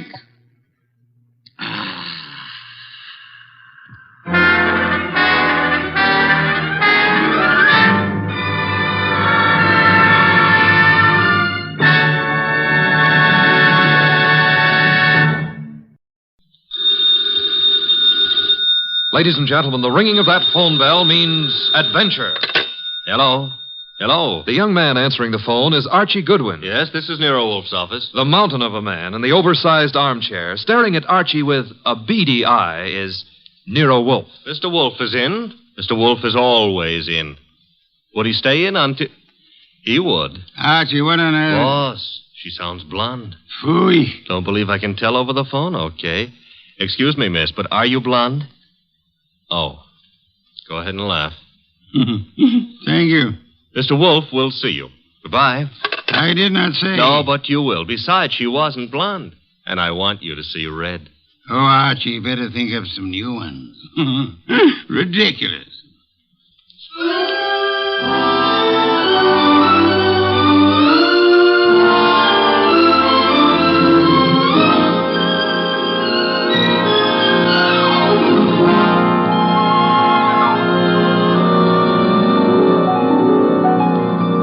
Ladies and gentlemen, it's the bulkiest, balkiest, smartest, and most unpredictable detective in the world. That chair-born genius, Nero Wolfe, created by Rex Stout and brought to you in a new series of adventures over this NBC network in the person of Mr. Sidney Greenstreet.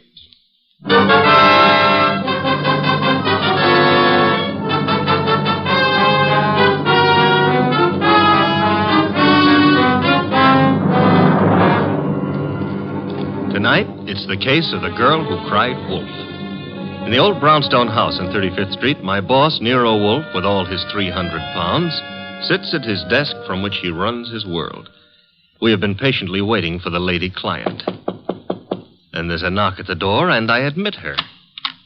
A beautiful, frightened, and red-headed girl. Mr. Wolfe? Mr. Nero Wolfe? Not by 160 pounds. I'm Archie Goodwin. Oh, yes. I spoke to you on the phone. I'm Mary Dunning, Mr. Goodwin.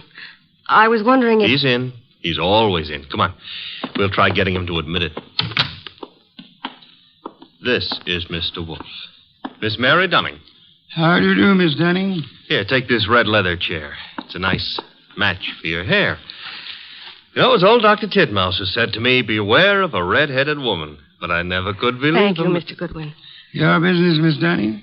Do you mean what I do or why I've come to you? Both, if you please. Well, I'm Mr. Stevens' secretary at the Tolliver Ecological Foundation. Our offices are down on East 12th Street. Ecological?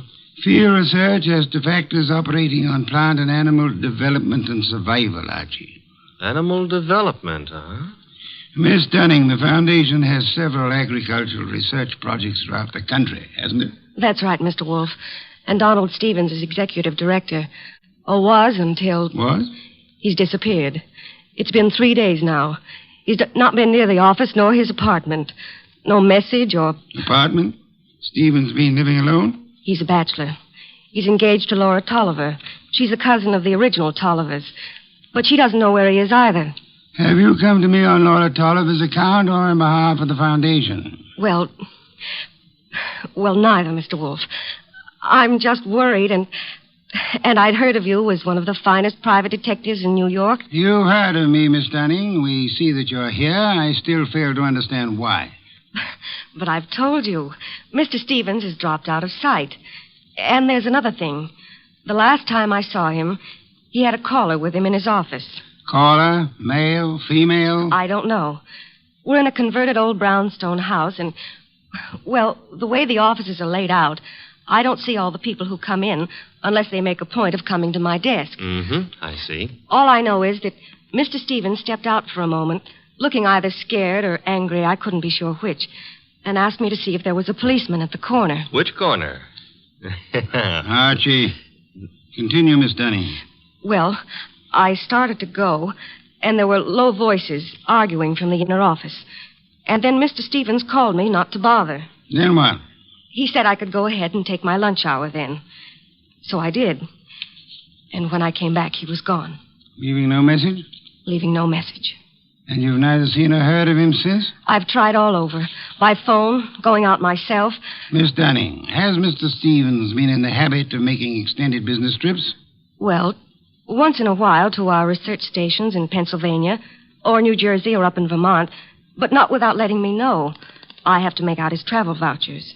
Has there been any recent trouble at the foundation? Trouble? Financial trouble? Personal trouble? No, there's been no trouble. Miss Dunning, you're wasting my time and yours. This is a problem for the police, if there is a problem.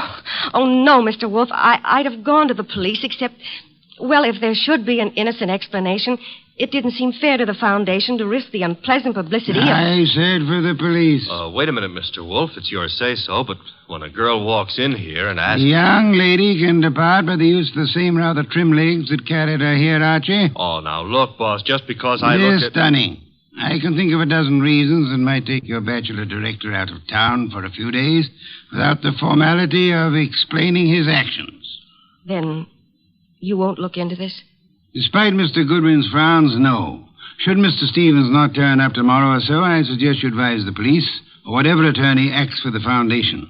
There is such a person, of course. Yes. Jonas Dowd is counsel. He's also a cult trustee. Consult him, then, by all means. But you don't seem to understand. If you'll excuse me, I'm overdue for an important conference with my cook. We have just received a shipment of truffles from France. Well, of course, if Mr. Wolfe, if you ask me... Precisely what I've refrained from doing, Archie. Would you be good enough to escort Miss Dunning to the door? To the door, Archie. Good night, Miss Dunning. Good night. Good night. And thanks, just the same. Look, Mr. Wolfe, it's your shop and you can get as surly as you please. But can you give me one excuse for that high-handed brush? One thin shred of an excuse? Miss Dunning was sitting in this chair... The girl was lying, Archie. Lying? How can you say that? At least twice. And possibly from the moment she opened that undeniably pretty mouth. Now, if you'll excuse me, Archie, I have an appointment with a truffle.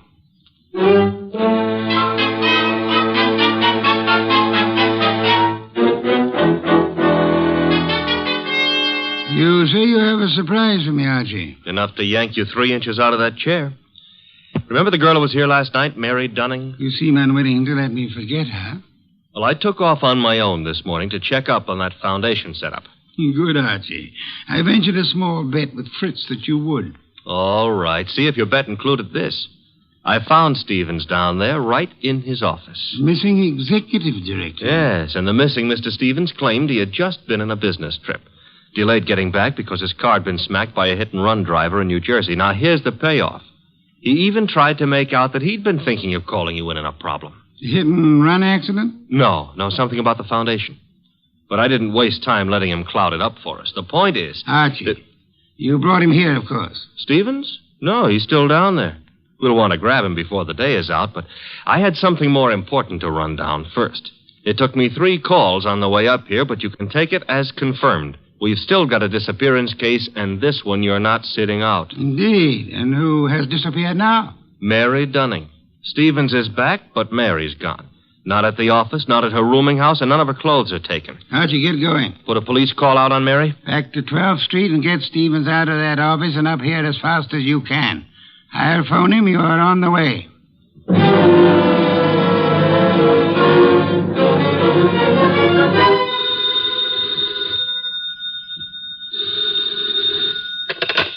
Hello?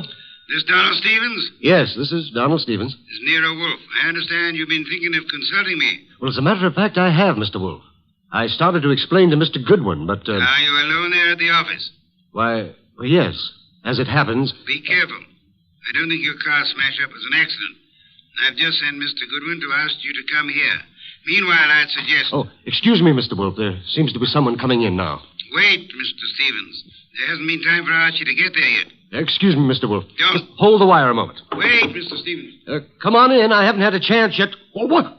No! No!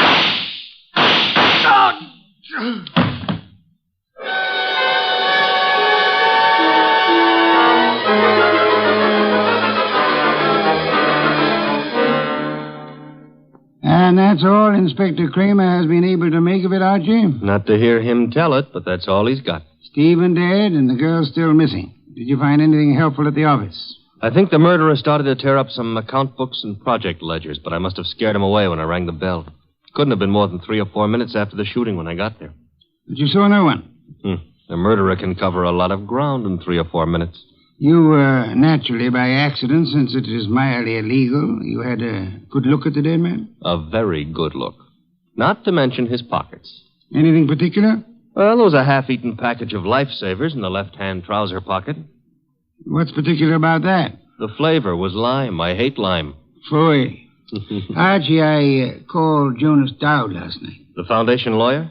Yes, he set up the original charter under which Donald Stevens operated, with an annual fund of $90,000. Ecology has its attractions.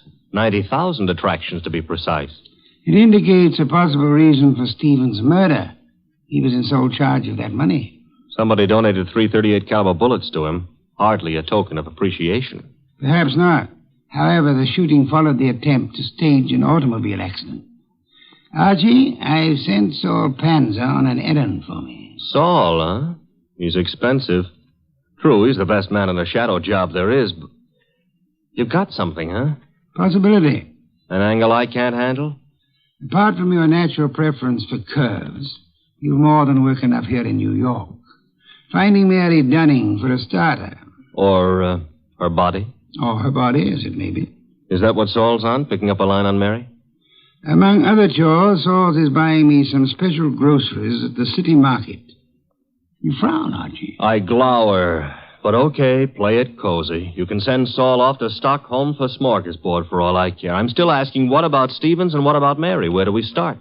I'm expecting Laura Tolliver, the heiress, and the son of Jonas Dowd here within a few minutes. Jonas Dowd himself proved as difficult to pry from the office as... As you generally are from this one. Oh, good for old Jonas. Wait a minute, though. You said a son was coming. Would that be Peter Dowd?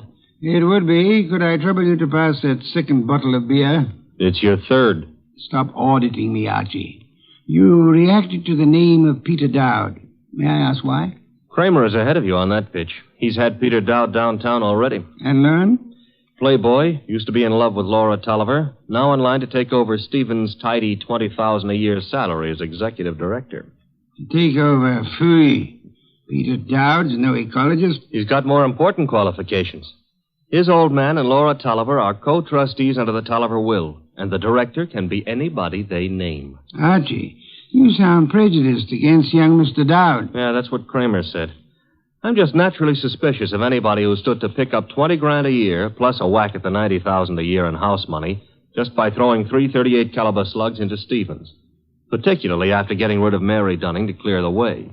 The police still have no leads on Miss Dunning? A for effort, Z for results.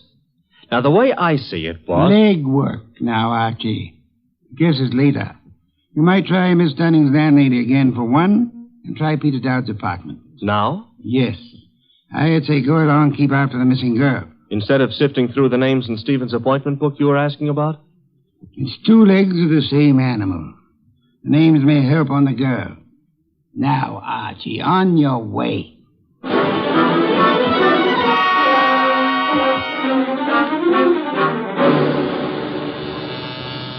Come in. Mr. Wolfe? Yes, come in, Miss Tolliver, Mr. Dowd. Sit down. Yep. It's good of you both to come. Miss Tolliver, I'm profoundly sorry of your loss. You were to marry Mr. Stevens, as I understand it. Yes, 3 weeks from today. I was trying to warn poor Stevens just as the murderer came in. But he evidently knew his caller well enough to feel no alarm. The police told us that, Mr. Wolfe. We've just come from Inspector Kramer's office. I know, Mr. Dowd. Did you gather the inspector meant to see you again? Why should he? How could anyone think that Peter could have anything to do with this horrible business? I see that you have no doubts about Mr. Dowd here, Miss Tolliver. Easy, Laura. Yes, Mr. Wolfe, I gathered that Kramer was interested in me. He's got a man outside here watching us now. You're alert, Mr. Dowd, or... Oh, what? Or aware that Inspector Kramer may have grounds for keeping you under surveillance. Look, Mr. Wolfe, I didn't come here to be put through the jumps again. First Kramer and now you. I'm acting for the Tolliver Foundation, Mr. Dowd. I have been since your father retained me last night. Well, why jump on me, then? Young man at my age and weight, the chances of my jumping on anyone are about as likely as, as unlikely as to expect that you're not still in love with Miss Laura Tolliver here. Mr. Wolfe, we haven't admitted that we... Miss Tolliver, you were concerned a moment ago at the possibility that this young man might be charged with Stevens' murder. Now, wait a minute, Mr. Wolfe. Climb back on me if you want, but let Laura alone. If you're trying to make... I'm no longer trying, Mr. Dowd. You both confirmed the point for me. All right. I am still in love with Laura. And I think Laura's known ever since she accepted Stevens' ring that their engagement was a mistake. What are you going to make of that? Did Stevens know you hadn't given up on Laura? I told him twice. I even went down to the foundation just... Just when, Mr. Dowd? This morning while I was telephoning Stevens, for example? I haven't been near the foundation office for days. I've been out of town. Mr. Wolfe, you've no right to twist and turn everything Peter says. I do love him, but I... Laura.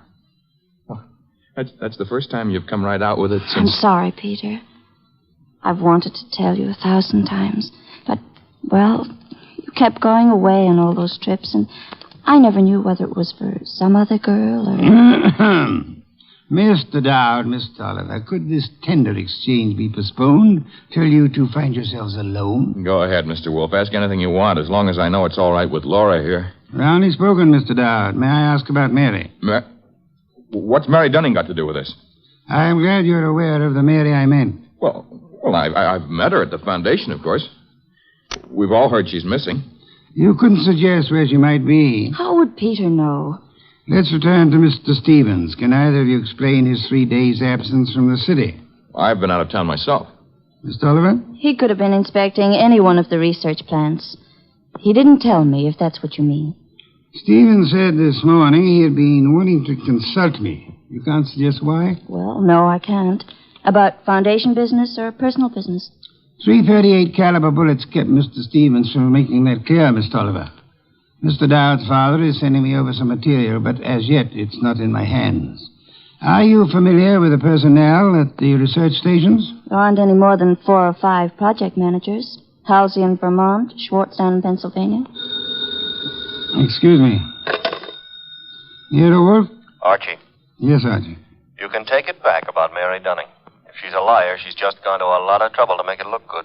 Dead? No, but knocked out with chloroform and stuffed in a closet in a man's apartment. And guess whose apartment? Spare me your charades, Archie. Peter Dowd's. That's where I'm calling from. Is he still with you? As it happens, yes. You better hang on to him. There's been another development. Inspector Kramer's got hold of a man named Schwartz. The Pennsylvania project manager. Right. Schwartz was at the foundation office this morning, and he says Peter Dowd was going in as he came out. When? Within minutes of your call to Stevens. Kramer's on his way to your place now to pick up young Dowd. Any instructions? I'd like more company. Well, the ball game is all wrapped up, isn't it? I'd still like more company. Right. Mary and Schwartz? If you can get them here.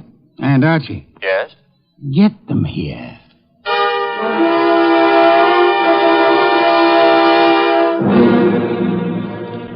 I'll have that 5th bottle of beer, Archie. 7th and quota for the night. And when do you get around to calling in Mary and our friend Schwartz? In a moment, Archie, in a moment. After all that scramble to get him here. I've been studying these project reports that Jonas Dowd sent over. Fascinating field ecology. I know. The factors playing on the development and survival of living organisms. Too bad poor Stevens didn't figure on a factor named Peter Dowd. Archie, I'm ready for Mr. Schwartz now. No Mary? I'll risk you in the next room with Miss Dunning for the time being. Okay. One Schwartz coming up. Oh, come in, Mr. Schwartz. Mr. Wolfe? How do you do, Mr. Schwartz? My apologies for this long wait you've had. And I'll try to make our business brief. Yes, sir. Mr. Schwartz, you managed the Tolliver Agricultural Research Station in Pennsylvania for some time. 2 years. I am not sure I didn't once enjoy a shipment of mushrooms that came from your place.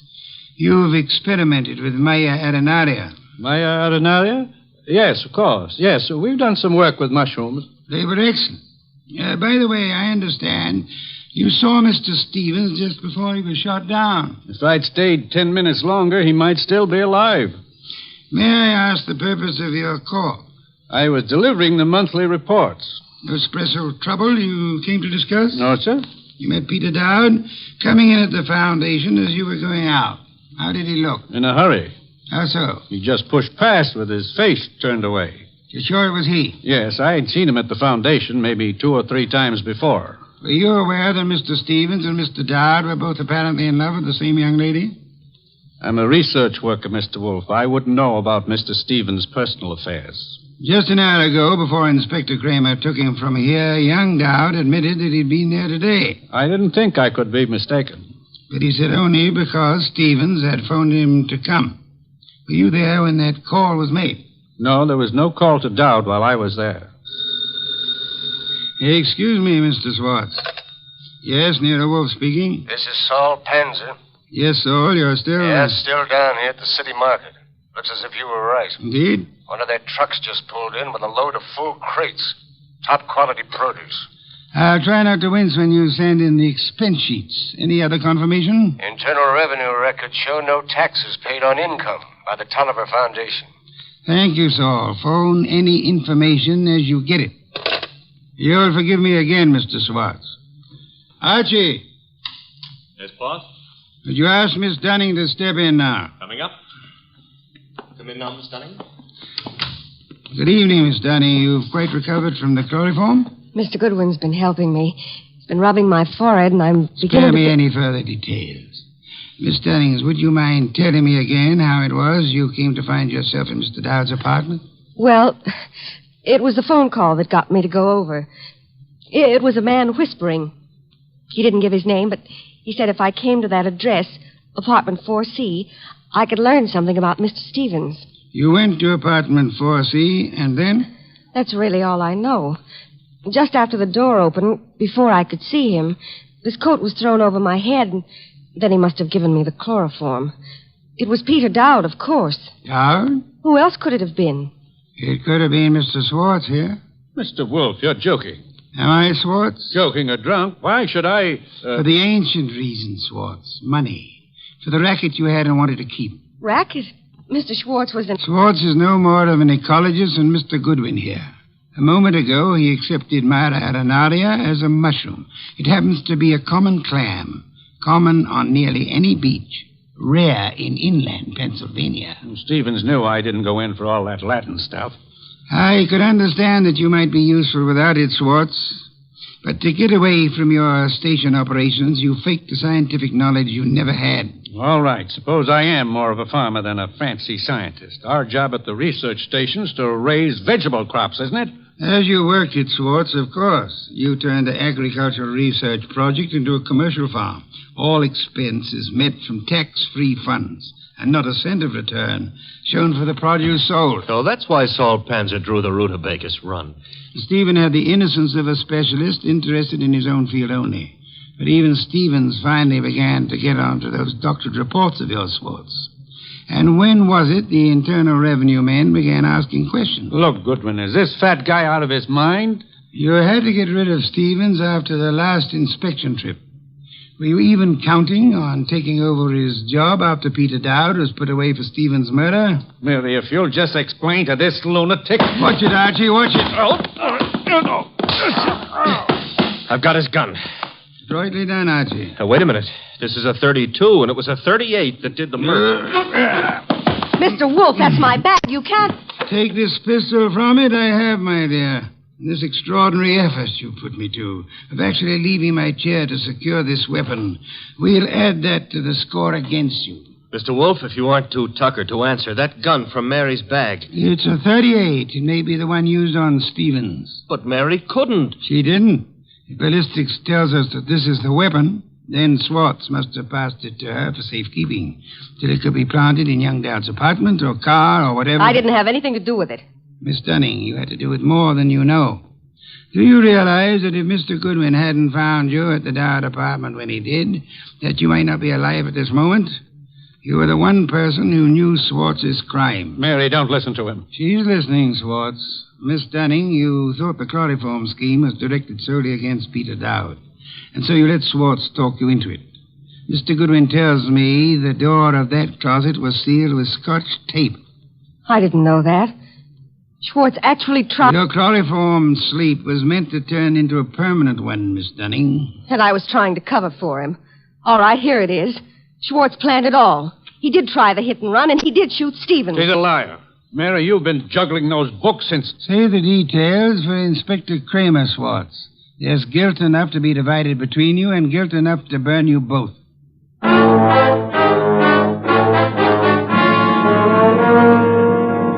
All right, you're being noble and not rubbing it in. Don't I merit a full explanation? Archie, I'm concentrating on truffles. Do we deck out a bird, or shall we have them in an omelet again? Mr. Wolfe, look, I've got a white flag up, and I'm asking. All right, Mary and Schwartz wanted Stevens out of the way. And all right, they tried to hang it on Peter Dowd. But why'd Mary come here and try to get you into it in the first place? As far as she knew that night, Archie, Stevens wasn't to get back to New York alive. Swart's hit and run ambush in New Jersey was supposed to take care of Stevens on his way back from Pennsylvania. By luck, Stevens survived the accident, and Swartz had to follow him here to finish him off. Yes, but I still don't see why. Mary came here to establish her innocence by pretending to seek our help. Oh. And she thought to keep suspicion from Swartz by creating the imaginary figure of a threatening caller at the office several days before. She knew Stevens meant to consult me about Swartz, and she could guess Jonas Dowd would call me in eventually. Stevens said he wanted to consult you that morning when That morning when you couldn't hear Stevens out because you were seeing him as Mary Dunning wanted us to see him. Oh, a trick operated with two vanishing acts to explain. Stevens's and Mary's. There you have it, Archie. And both fake. A straight business trip branded a run-out or a snatch only by Mary's account, and then the chloroform act at Dowd's apartment. You have it in full. Mm-hmm. Except how you knew she was lying to start with. Point one, the girl offered no fee, no prospect of a fee. Mm-hmm. Stay at that. Could anyone claim knowledge of my reputation, Archie, and still seriously expect that I would take an arduous labor for the love of it? Oh, I'm ashamed of myself. Point two, she told us of a caller coming to see Stevens. Of Stevens asking her to fetch a policeman, then changing his mind. When asked to call a policeman, what woman's curiosity would be satisfied by being told not to bother? How utterly brilliant you are. Yes. Archie, a bottle of beer. All right. And now back to a serious problem, you know. I think I see a compromise on these troubles. Between bird and omelet? Archie, why not both? Ah.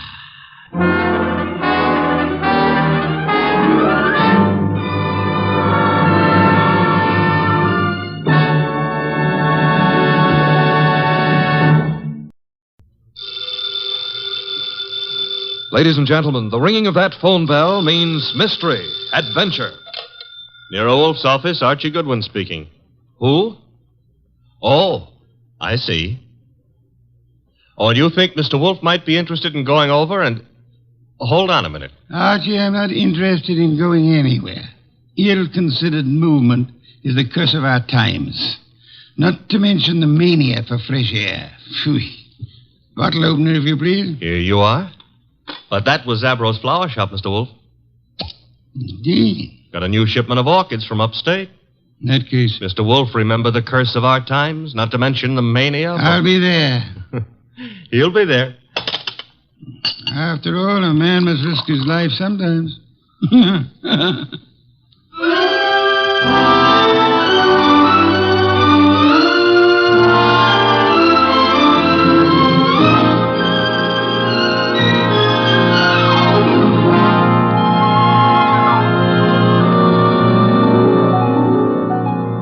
Ladies and gentlemen, it's the bulkiest, balkiest, smartest, and most unpredictable detective in the world. That chairborne genius, Nero Wolfe.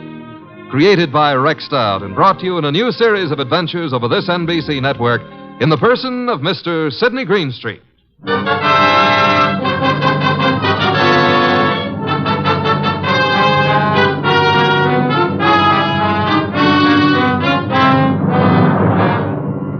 Orchids don't grow up overnight. They have to be carefully planted, tended, watered, and watched. And the same thing goes for murder. Take Zabro's flower shop minutes after we got that phone call. Zabro! Oh, Mr. Hansen, I did not notice you are here. I'm here, and what's more... You like the way I display your orchids, hmm? I don't like the way you've been avoiding meeting your obligation. Please, it is better not to shout. It'd be still better if you paid me what you owe me. Mr. Hansen, business has not been so good. I will pay. You'd better. I intend to... My lawyers aren't going to be satisfied by intentions. Your lawyers? I've no particular desire to own a flower shop, but it looks as if I'm going to, unless you raise some money. Mr. Hansen, I have worked years. I have given of my blood to make a success of this establishment.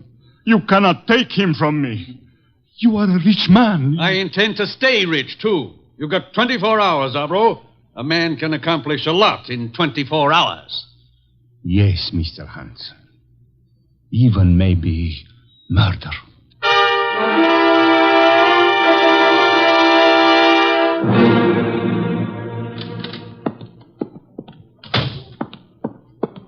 Mr. Zabro, Oh, good afternoon, Miss Hansen. is Uncle here? Yes, he is here.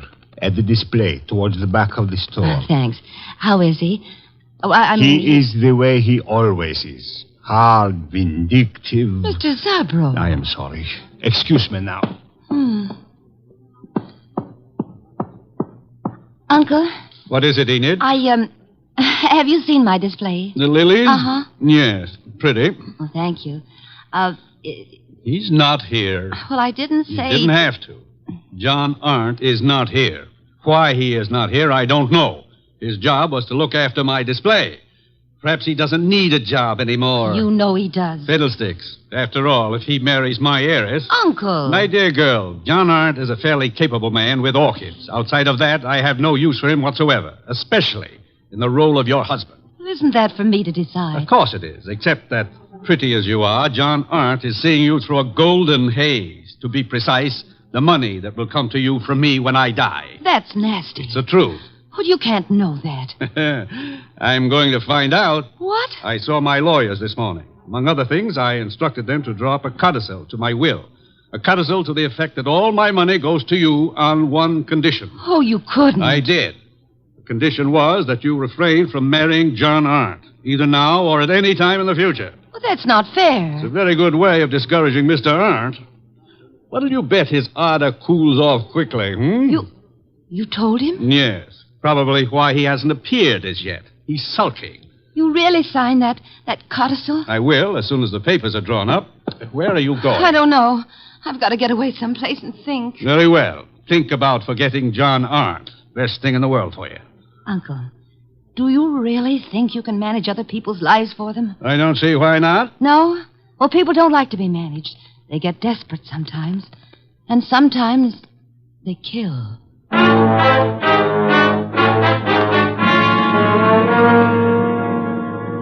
Mr. Wolfe, what are you doing? Getting up. I'm up. Well, that makes you eligible for the Explorers Club or something. My coat and muffler, Archie. I got him here. Thank you. You're really going out into that weather outside? Archie, must you try to be witty? It amuses me no end. Haven't you seen enough of those weeds yet? An orchid is not a weed. Another muffler, Archie, the woolen one. You've already got two on. Please, fresh air clogs the lungs, Archie. Sure, everybody knows that, but they won't admit it. Of course not. A conspiracy of silence. Archie, I'm ready. You sure? I can see a square inch of skin showing. Tom, you're driving me to Zabro's. Mm-hmm. All right, careful. And take a deep breath. I'm going to open the door. You ready? Yeah, very well. Open it. Be brave, Mr. Wolfe. We'll keep the car window shut, and maybe you'll make it. Careful. The risks one takes. In you go.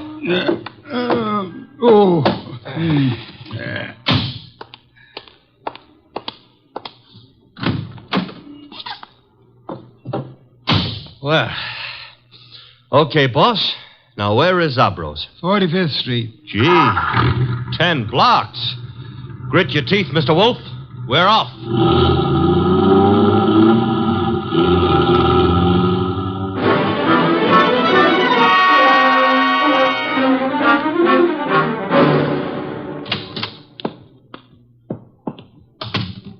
Oh, Mr. Wolfe, I'm glad you are here. Those orchids you wrote me about had better be worth a trip.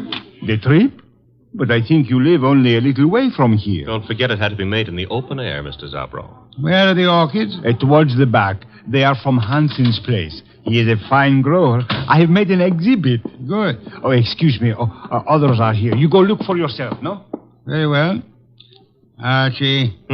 Oh, I was just noticing Did a girl just enter the store? A girl, a goddess, tall, graceful, Venus de Milo with arms. Arms that were made... Never mind, let's go look at orchids. Thank you. Very fine. The exhibit is laid out like nature, huh? Reminds me of a spot in Central Park that I spent some of my happiest moments in. Then you do like flowers. I don't go to Central Park to look at flowers. I went there to, forget it. Gladly. Now go away and annoy someone else. Venus? I want to concentrate on these orchids. Goodbye. Okay. I'll leave you alone with your loved ones. Let's see, maybe I can arrange to be left alone with something I could very easily learn to love.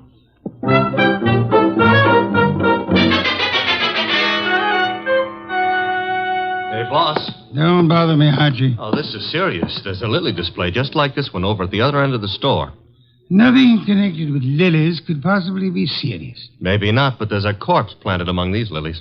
Indeed? A lot of ferns were banked up in back of the display. I saw a foot sticking out, so I slipped back, lifted a few ferns, and found a body. Fresh? Very. The wound was still bleeding. Knife wound. Sad, very. Now run along. Well, aren't you going to do anything about it? Why should I? Anyone who'd permit himself to be found dead or alive among a display of lilies is beneath contempt. Well, maybe the poor guy didn't have a chance to crawl into an orchid display before he died. However, if that's the way you feel, I'll tell the police all about poor Mr. Hanson and let them... Who? Hanson, the orchid grower. He's one of the finest in the country. Not is. Was. Wasn't me who pushed him under the lilies. Under lilies? Pah. He would have hated that. Have you told Zabro? No. Zabro's been busy up front. Where is this display? Right along here. There's been a number of people in the store since we came. Someone else may have noticed that dead man's foot. I covered it. Satisfactory. At times you give the illusions of intelligence. Is this the display? Yep. Come around to the back. There's a little space between the back of the display and the wall. Yeah. Now here, right under this pile of ferns... Yes, Archie? Hey, that body. What about it? It got bashful. It's gone. Indeed. The corpse was dead. Corpse is off now. Confound you, Archie. Have you been drinking too much milk again? Now, look, boss, I saw him there. The blood's still coming out of his back, and I tell you that... Let me understand you. Are you suggesting the corpse rose and walked away? No, but somebody could have dragged it away. Somebody who put it here in the first place. Pictures, no doubt. Come along, Archie. If this is some half-witted trick to distract me from the orchid... Oh, no. I never come between a man and his love. Hey, wait a minute, Mr. Wolfe. Yes? Do ferns bleed? Let me see. Oh. Indeed. Yes, there is blood. Fresh arterial blood on these ferns. Bright red color. Which means there was a wounded person among these lilies recently. Thanks for the late vote of confidence. Whoever killed Hanson apparently found a better place for him. Mm-hmm. Took him home to put him over the mantelpiece. Unlikely. Hanson wasn't very decorative. Okay. Now shall I for the police? You have nothing to show them except a fern leaf covered with blood? No. Don't tell me you smell a fee among all these flowers. Hanson was a man I admired. Good heavens, Archie. The number of first-rate orchid growers is small enough without one of us being murdered. Mm-hmm. Unsportsmanlike, huh? Okay, we won't stand for it. What next? The body was removed from the building. How? Well, I wouldn't swear to it, but there's a window here that leads out to an alleyway. Could the alleyway be seen from the street? I don't think so. There's a bend in it. Wide enough for a car? Yep. Bring Zabro to me. Oh, don't bother. He's coming himself. Well, Mr. Wolfe, what do you think of the... Mr. Wolfe, I do not believe this. What don't you believe? You are looking at lilies. Not exactly. Whose flowers are these? Mr. Hanson's niece grows lilies. I see. Zabro, did you get all your orchids from Hanson? Oh, yes. He is an artist. Practically an old master at the moment. How much money did you owe him? Who tell you I owe him? You do, don't you? Well, yes. Business has not been so good. But did he speak to you? No, I guess you owed him money. But I do not understand. Was Hanson in the store today? Yes. He came. You hear us quarrel, eh? Where is he now? I do not know. He leave, maybe. I rather think he did. Zabro, who else was in the store within the last half hour who might have known Hanson? Oh, Miss Hanson was here and John Arendt. He is Mr. Hansen's assistant, and how you say, sweet on Miss Hansen. Was she the tall girl came in shortly after we did, Mr. Zabro? Tall? Yes, I think so. Are either of them still here? No. They go. Together? Miss Hansen go first. Very well. Come along, Archie. Okay, Mr. Wolfe. You will not tell Mr. Hansen you know of my debts. No, Mr. Zabro, I won't tell him. As a matter of fact, even if I wanted to, I don't think he would listen.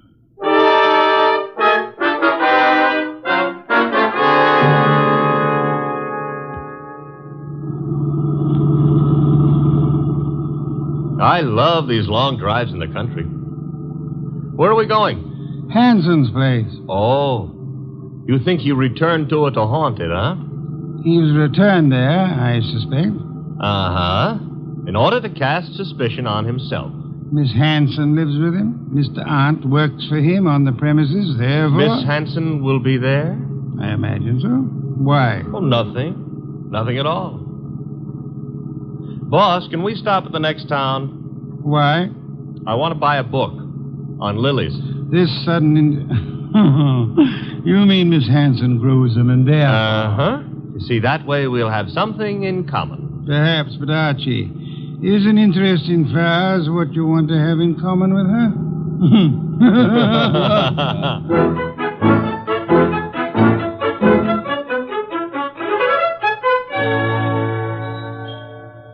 So this is the house that Orchid's built, huh? Snazzy. Very handsome country home. For streamlined zombies. Hello. I take that back. Miss Hansen? Yes. I'm Nero Wolfe. The person ogling you is my assistant, Mr. Goodwin. Oh. Well, Uncle's spoken of you, Mr. Wolfe. Oh, come in, please. Thank you. I was not ogling. I was merely tracing a resemblance. Oh, between Uncle and me? Between you and my heart's desire. Archie, stop being poetic. It doesn't become you. In here, please. My uncle isn't at home yet, but... Oh, John, this is Mr. Wolfe, Mr. Goodwin. John is Uncle's assistant. How do you do? How do you do? Mr. Hansen hasn't returned from town yet, Mr. Wolfe. Are you quite sure? Why, yes. Unless Enid saw him. No, I didn't, John. Indeed. In that case, if you don't mind, we'll wait for him. Well, of course, we'd be delighted. Sure. Excuse me, won't you? I've got some work to do. On orchids or lilies? The orchids. Well, then go right ahead. See you later. Oh, can I get you something to drink? Beer will do, thank you. I'd better help you bring the bottle in, Miss... Archie. On the other hand, maybe you can manage alone. Well, of course I can. I'm a big girl, Mr. Goodwin. I noticed. I mean, why not call me Archie? Takes less time. I'd like to, Archie. Swell. Remember what old Dr. Tidmouse said? I want a bottle of beer. Said, I want a bottle... Oh. No. Never mind, Enid. You'd better go gather some beer for Mr. Wolfe. All right. I'll be back in a minute. So much of her and all so nice. Archie, are you forgetting why we're here? I don't care why you're here. We're waiting for Uncle. Uh-huh. Mr. Wolfe, it's unlikely that Uncle is going to walk in through that front door. True. That is why you're sneaking out the back door to find him. How do you know he'll be around here? This is where he lives, isn't it, Archie? Yes, but if you'll remember, Uncle gave up living earlier this afternoon. You mean he was persuaded to? Nevertheless, I rather think he'll be around, body and all.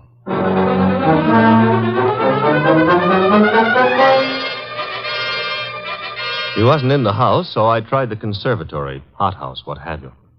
It was hot in that steam-heated orchid paradise. Also, it was full of orchids. Unfortunately, it wasn't full of Miss Hansen. I wandered hither and yon for a moment, dreaming of her, until I noticed a foot. Same foot I'd seen back at Zabro's, and peculiarly enough, the same corpse was attached to it. Uncle's. I was bending over to take a closer look when I felt a thud. I realized that thud was the sound of something hitting my head, and I began to realize, too, that I'd been knocked almost unconscious, which the second blow did.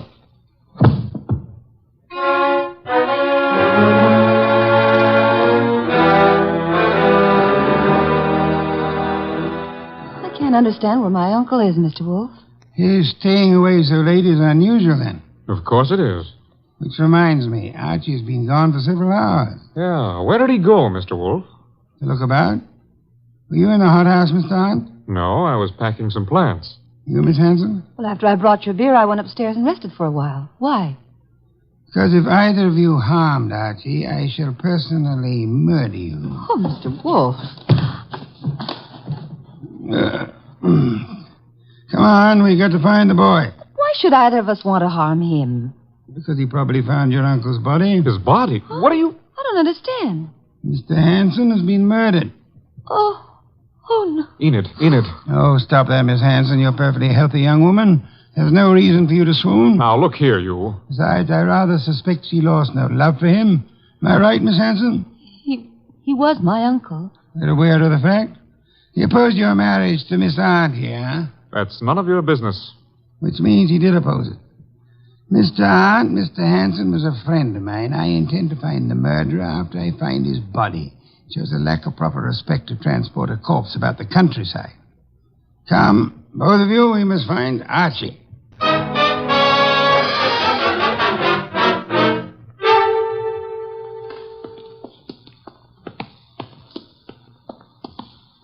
This whole thing's like a nightmare. If you can't wake up from it, let's go on with the search. Oh, look, they're on the ground. Archie.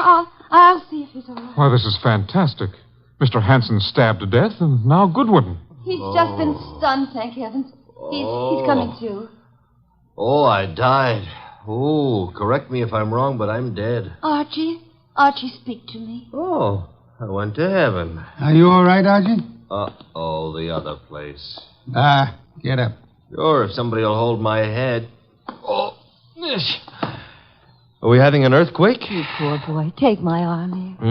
I'll take both. Hooey, he's normal. What happened, Archie? Somebody hit me when I wasn't looking. Yeah? Why? I don't know.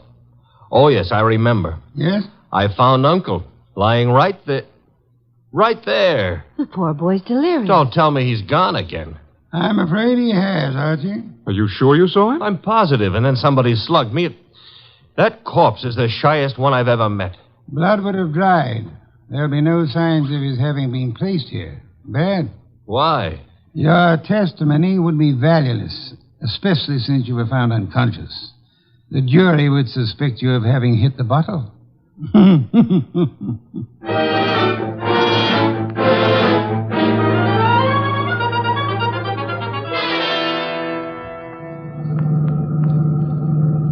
Why didn't we stay the night? I'm a sick man. Enid would have nursed me. You're not sick. And I won't have you taking advantage of that girl. In my condition, I couldn't have. But maybe she would have taken advantage of me. Hooey. Is that what they called it in your day? We're Zabros. Stop the car. Okay.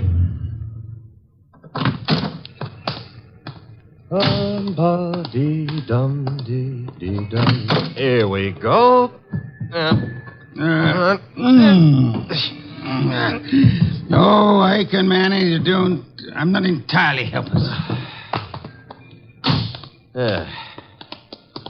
Place is closed. Dark. I was afraid it might be.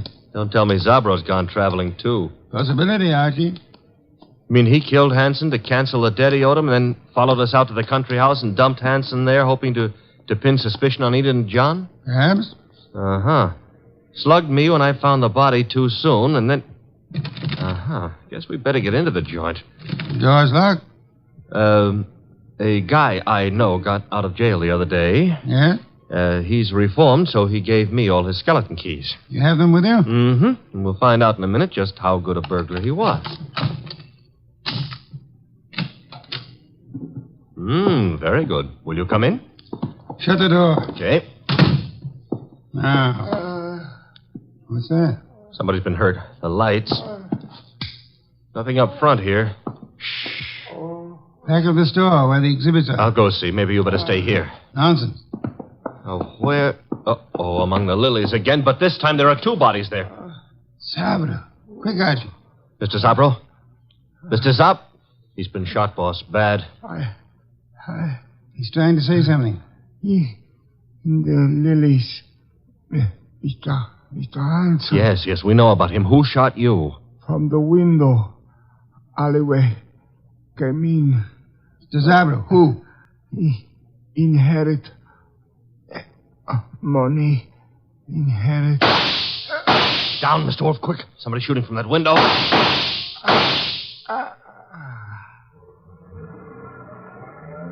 Archie. All in one piece. Are you all right? Yes, that car. It's gone. Brought the body here and... Zabra. He couldn't duck. He's dead. Yes. Police, boss, this time we've got more than a fern leaf smeared with blood to show them. Not yet, Archie. I'd prefer handing the murderer over to them along with the victims. I'm going home. Archie, get Miss Hanson and Mr. Arndt there as soon as you can. Well, suppose they don't want to come. Knock them unconscious and drag them there. Not Enid, boss. Enid's... Hey, what Zabro said about inheriting. Don't anticipate, Archie.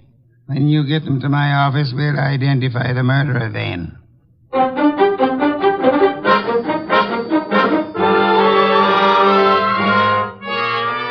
Mr. Wolfe, don't you think this is all a little high-handed, dragging us here in the middle of the night? Murder is even more high-handed, Mr. Arndt. Please, John. Miss Hanson, do you inherit? Well, I guess so. I'm Uncle's only relative, so I suppose. Wait a minute, Enid. Mr. Wolfe, are you suggesting that she had anything to do with this invisible corpse? The corpse is no longer invisible, Mr. Arndt. You've seen Uncle? Yes, dead in Zabra's establishment. Lying with a knife in his back in his own orchid display. Now you're trying to pin something on me. You know I set up that orchid display. Indeed. The police will be interested in that information. But he wasn't found in the orchids. He was... Yes, Mr. Arndt. He was found where? I don't know. You were about to say the lily display, weren't you? I wasn't going to say anything. You're a little late. You already informed us that you knew his body was not placed in the orchid display. How did you know? I just guessed. The jury will be very much impressed by your remarkable clairvoyance, especially since Archie asked Mr. Zabro to come in. Mr. Zabro? Okay. Don't bother, Goodwin. John, that gun. Shut up, you little fool. Enid's a big girl. I don't know how you tumbled, Wolfe. Lucky guessing, maybe. Oh, come now. Neither of us has indulged in guesswork. You killed Hanson, placed his body in the lily display to attract suspicion towards Miss Hanson. You felt sure she wouldn't be convicted, so you were safe. She would inherit, you would marry her, a marriage which your uncle opposed. When you saw that Archie had discovered the body too early for you to establish an alibi for yourself... Then he sneaked the body out of the window into his car and then dumped it in the hothouse. For time. Go on, Mr. Wolfe.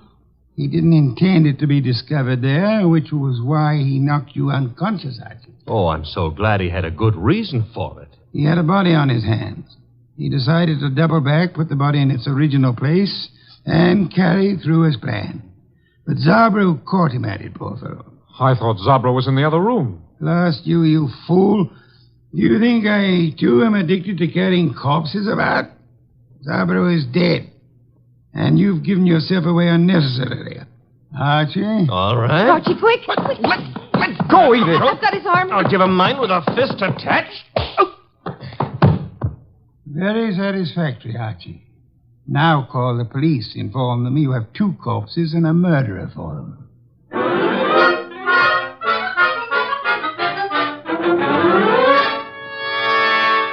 You should have heard Mr. Arndt's language, boss, when the police took him away. Oh, I don't think he loves you. I don't think it matters anymore. It used to me. Growing pains. You'll get over it, Miss Hanson. You trapped him, Mr. Wolfe, but what made you so sure he did it? At the hothouse, when you were unconscious, Archie, Mr. Arndt deplored the fact that Mr. Hanson had been stabbed in the back. And no one had mentioned how he was killed. Therefore... The reason Arndt knew was because he himself had killed Mr. Hanson. Murderers seldom get away with it, no matter how tightly they button their lips. Well, mine, however, are not buttoned up. Archie? Oh, the beer is on your desk. Thank you. Miss Hanson, stop brooding. Try some of this beer. But, Mr. Wolfe, my heart's broken. As a man who has lived a good many years, Miss Hanson, permit me to assure you that the easiest way of mending a broken heart is by filling the stomach.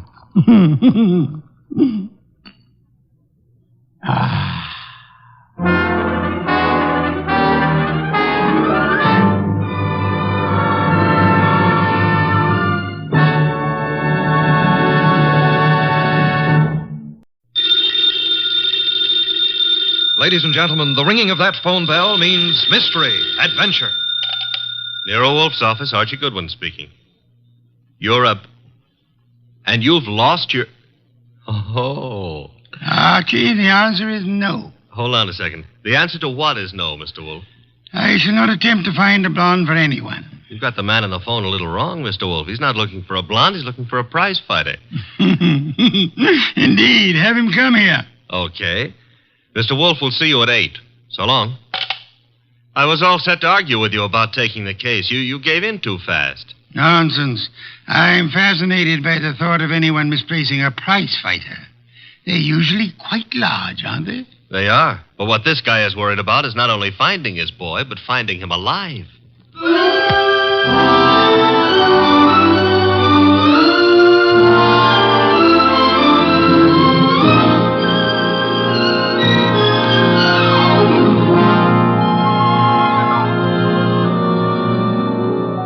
Ladies and gentlemen, it's the bulkiest, balkiest, smartest, and most unpredictable detective in the world. That chair-born genius, Nero Wolfe, created by Rex Stout and brought to you in a new series of adventures over this NBC network in the person of Mr. Sidney Greenstreet.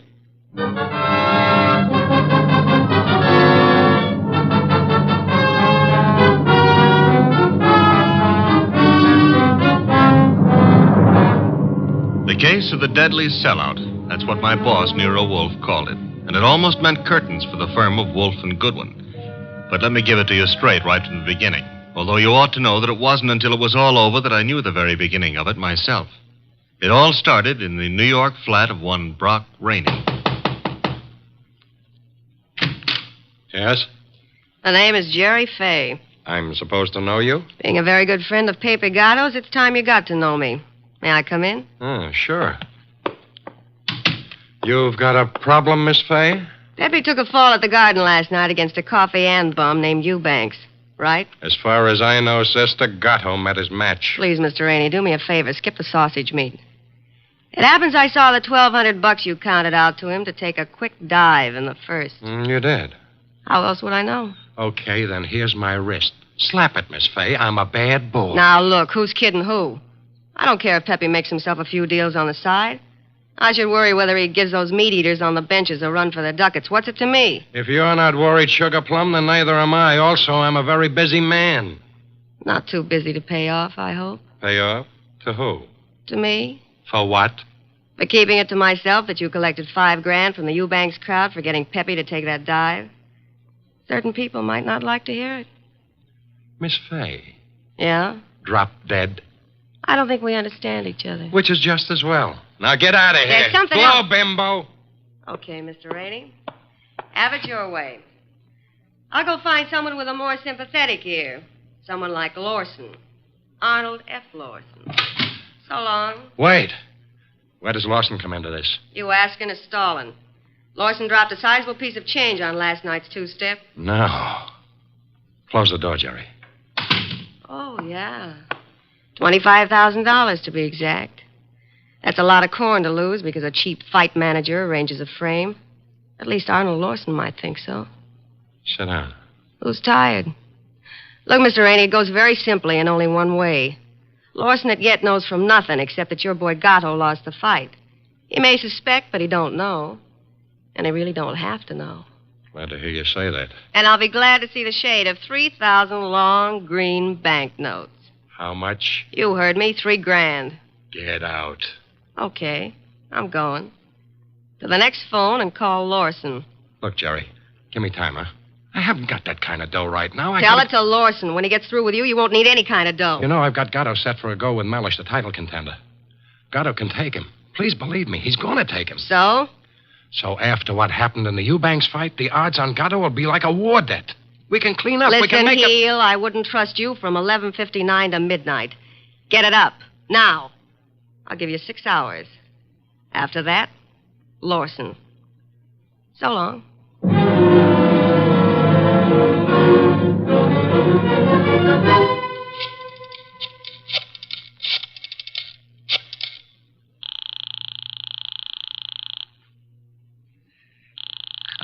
Come on. Hello? Hello, Rainey, this is Gatto. hiya, Pepe. Look, the boys dropped in on me at the office at Mindy's. Lawson wants to see me. What? Lost? Look, Bum, I'm the one with the cauliflower ears. You heard me, and what do I do? Nothing. But... Don't go near him. Stay home. Let me take care of it. How? What will you do? I don't know yet, Pepe, but I'll find a way. How did he find out? Your girlfriend. What? She wouldn't do that. She hates the guy. Hate him or love him, she told him. I can't believe it. I suggest you call our little doll Jerry and give her your regards for the double cross. Meanwhile, stay put in your apartment. Don't move. But, Rainey... Hello.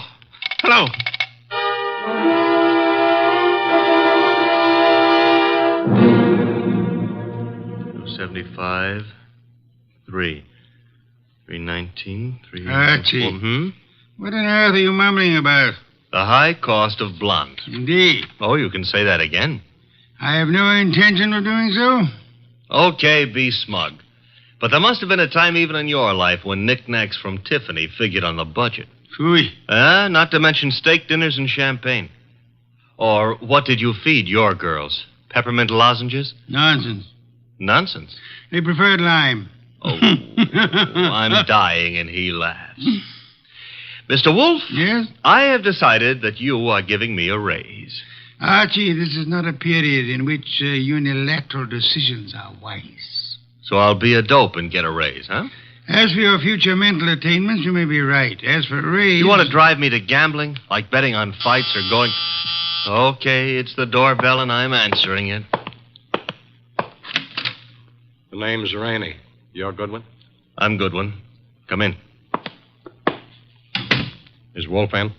Mr. Wolfe is always in. Unlike prize fighters, I guess. Come on. Thank you. Mr. Wolfe, this is Mr. Rainey, the man who lost his prize fighter. How do you do, sir? I'm not doing so good. Mr. Wolfe, you gotta help me. That will depend. On what? The fee? I digress. Your problem is what, Mr. Rainey? Mr. Wolfe, I manage a fighter named Gatto. Maybe you've heard of him. I have not. However, that is of little significance. You are having difficulty with this Mr. Gatto? I'm not having difficulty with him. I can't find him. Maybe you better let me give you the whole picture, huh? Very well. Well, Gatto is an up-and-coming boy, Mr. Wolfe. He had a little upset last week with a guy named Eubanks. But everybody knows in spite of that, Gatto's heading for the big time. I think he'll prove that when he goes against Mellish. Mr. Mellish being another pugilist, huh? That's right, Mr. Wolfe. Now, Pepe, that's Gatto. Pepe was due at the Turf Club this afternoon to meet the opposition management and go over the setup. He was due, but he didn't show. I waited all afternoon, and then I started the phone calls and taxis. The results? No results. I combed every joint I ever knew him to buy a beer in, and the score was 0. Matter of fact, nobody's even seen him for 4 days. You would have tried the gymnasiums, naturally? I did. Does this pugilist have a home? Yeah, 206A Rathburn Street. A penthouse on the roof. He was not at home during all this time? It's where I tried first. It was empty as a bank on Saturday afternoon. I see. And you want me to find him for you? If Pepe blows this fight, Mr. Wolfe, it'll ruin his career. And the preservation of his career is worth a good deal to you? I got a check for $2,000 right here. Archie? I'll get it. $2,000. Very well, Mr. Rainey. I shall take immediate steps. I got a cab waiting outside. We can get started right away. We? Phew. I shall remain here. But how do you expect to... Archie. Yes, Mr. Wolfe? You will leave with Mr. Rainey. I need information. You might try the Rathburn Street penthouse to start with. But I've already been there. With all due apologies, Mr. Rainey, suppose you restrict your activities to pugilists. Archie is a trained observer. You are not. Archie, you will pick up whatever you can at Gatto's apartment. I especially suggest a careful check on his wardrobe. Wardrobe? If his clothes are missing, Mr. Rainey, it would indicate that he left voluntarily and deliberately, for whatever reasons he may have had. If they are not, Archie, you will phone me from the apartment after your investigation is over. Okay. I shall, in the meantime, devote some thought to the subject. Huh? For $2,000, all you're going to do is devote some thought? Mr. Rainey, if I were not a modest man, I would point out to you that you're getting quite a bargain.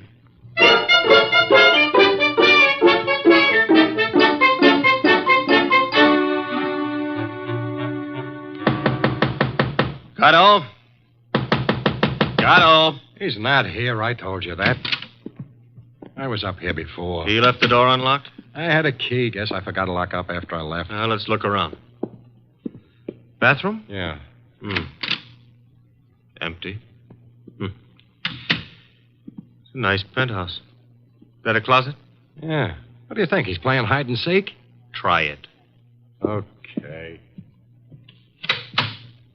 Anything in there? Nothing I'm looking for. What's that you found? A hat.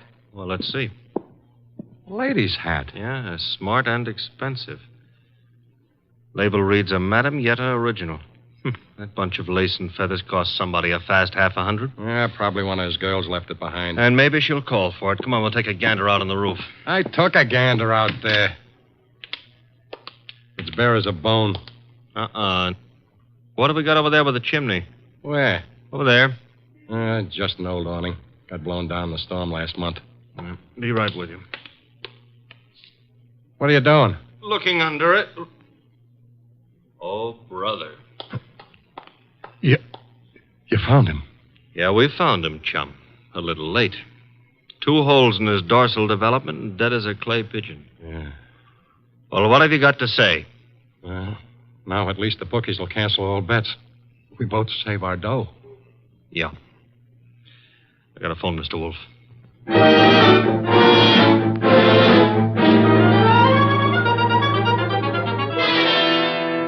And there he was, Mr. Wolfe, under the old canvas awning. Where's the hat? Oh, this is it. That's it, boss. Snazzy number, no? Where'd you find it? On the floor of the closet. You're right, Archie. Frothy little bit of millinery, caprice. Have you any idea whose it may be, Mr. Rainey? I wish I did. You have to find out. Well, how, boss? The hat is an original. See, the label under the band reads a Madame Yetta original. Tomorrow morning, Archie, you will interview Madame Yetta. Yes, boss. And discover in your inimitable fashion for whom she made this chapeau.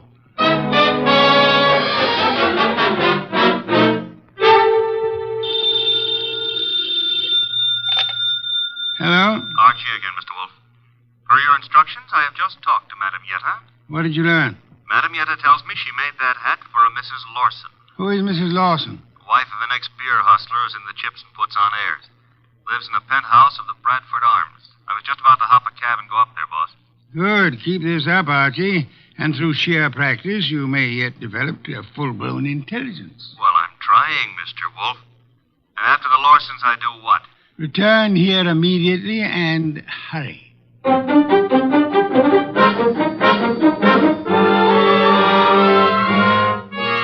do you do, Mr. Lawson?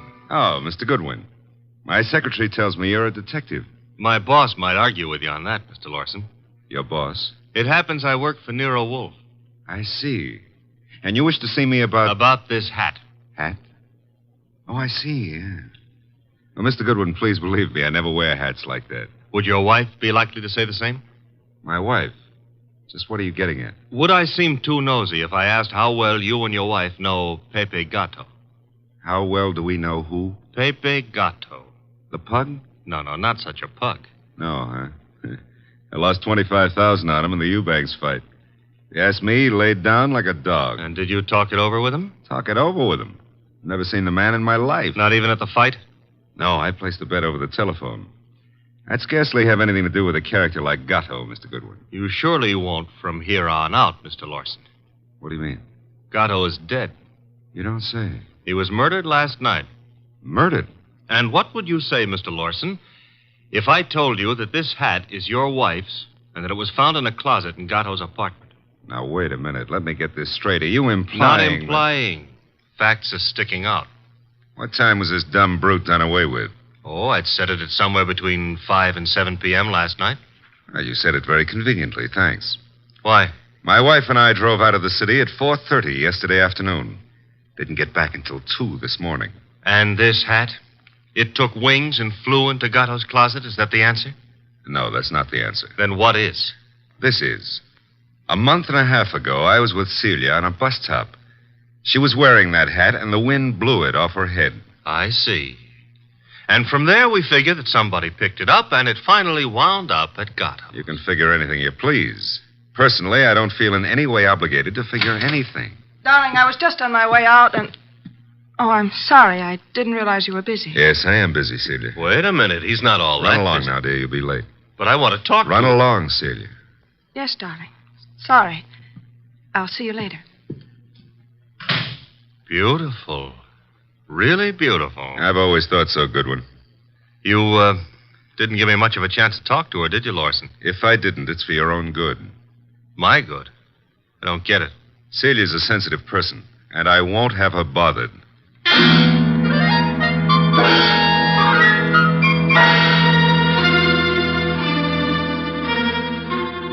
And do you mean to tell me you let him scare you? Let him scare me?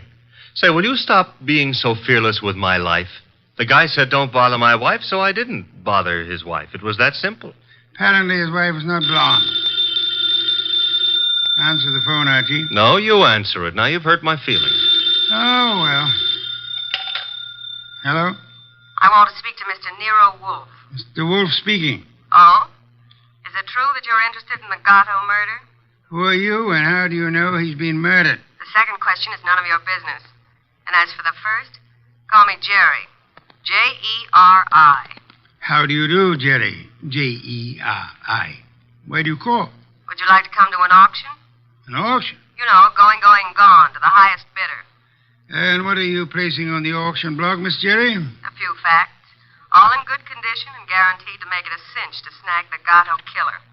Sounds promising. Only you'll have to bid against real money. May I have the address of the auction room? You'll have no trouble finding it.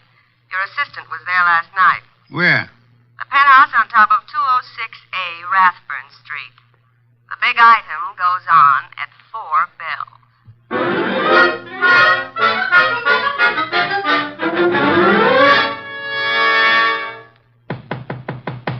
Yeah?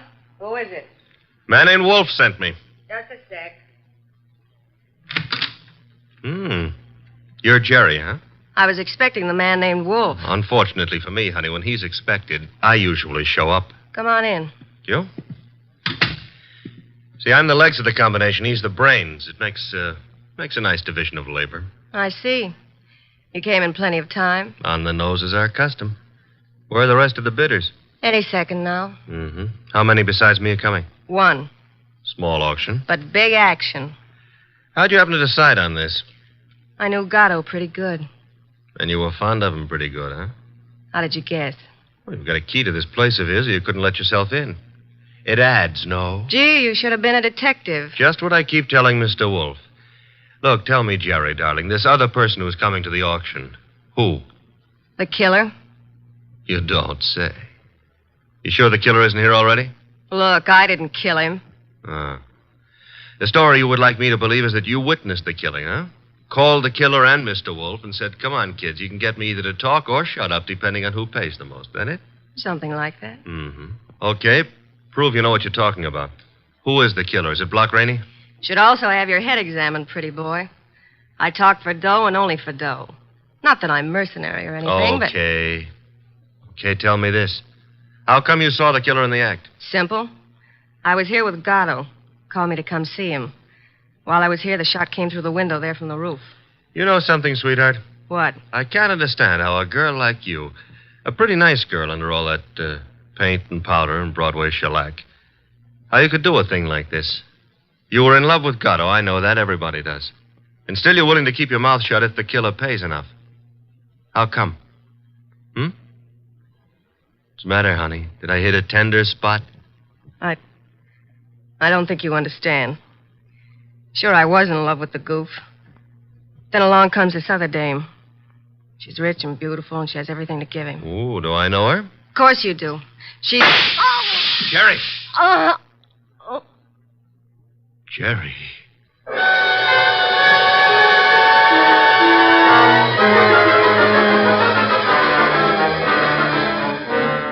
She was just about to tell me, and then the shot came through the window from the roof, boss. It's a flat roof outside. You didn't, I suppose, see the murderer? No.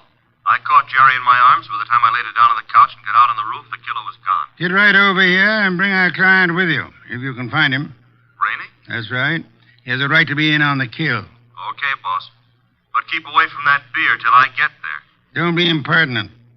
I shall be busy phoning Mr. and Mrs. Lawson. Meanwhile, I want them here, too. Besides, one bottle won't do any harm.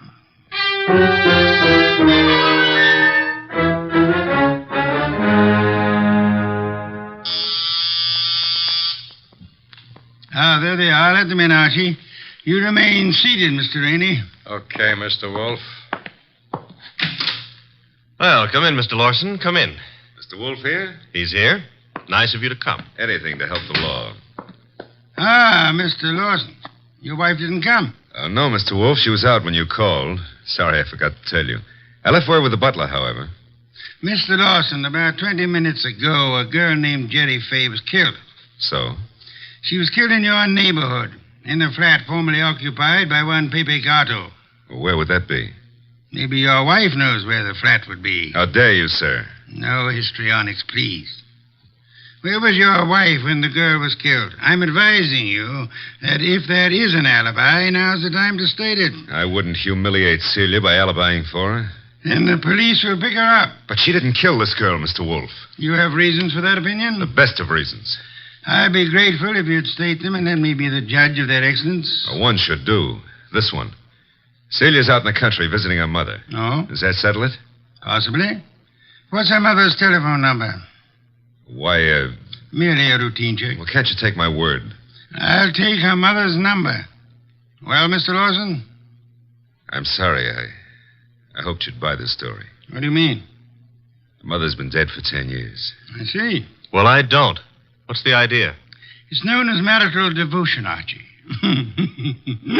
I suppose you realize, Mr. Lawson, that in shielding your wife, you're aiding and abetting a murderess?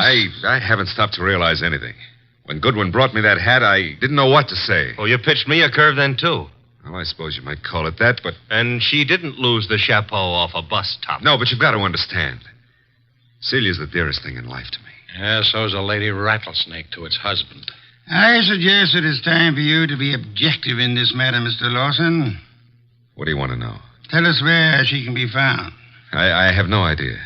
When is she expected to return home? Never. Oh? You see, we had an argument. I doubt that I'll ever see her again. Then we're quite on our own, Archie. To do what? To make a journey to Gatto's apartment. Gatto's apartment? She probably has a key to that popular abode. But she wouldn't go there, boss. On the contrary, I am of the opinion that that's just where she would go. Give me my hat. Don't tell me you're going to stir yourself. It's a most unpleasant necessity, Archie. But the lady in question is dangerous and not at all hesitant about indiscriminate gunplay. Get out the car, Archie. We'll make the journey to Rathbun Street penthouse with the hope that Celia Lawson will show up in time to mourn her lost love. You want me to go along with you, too, Mr. Wolfe? Yes, indeed, Mr. Rainey, I do.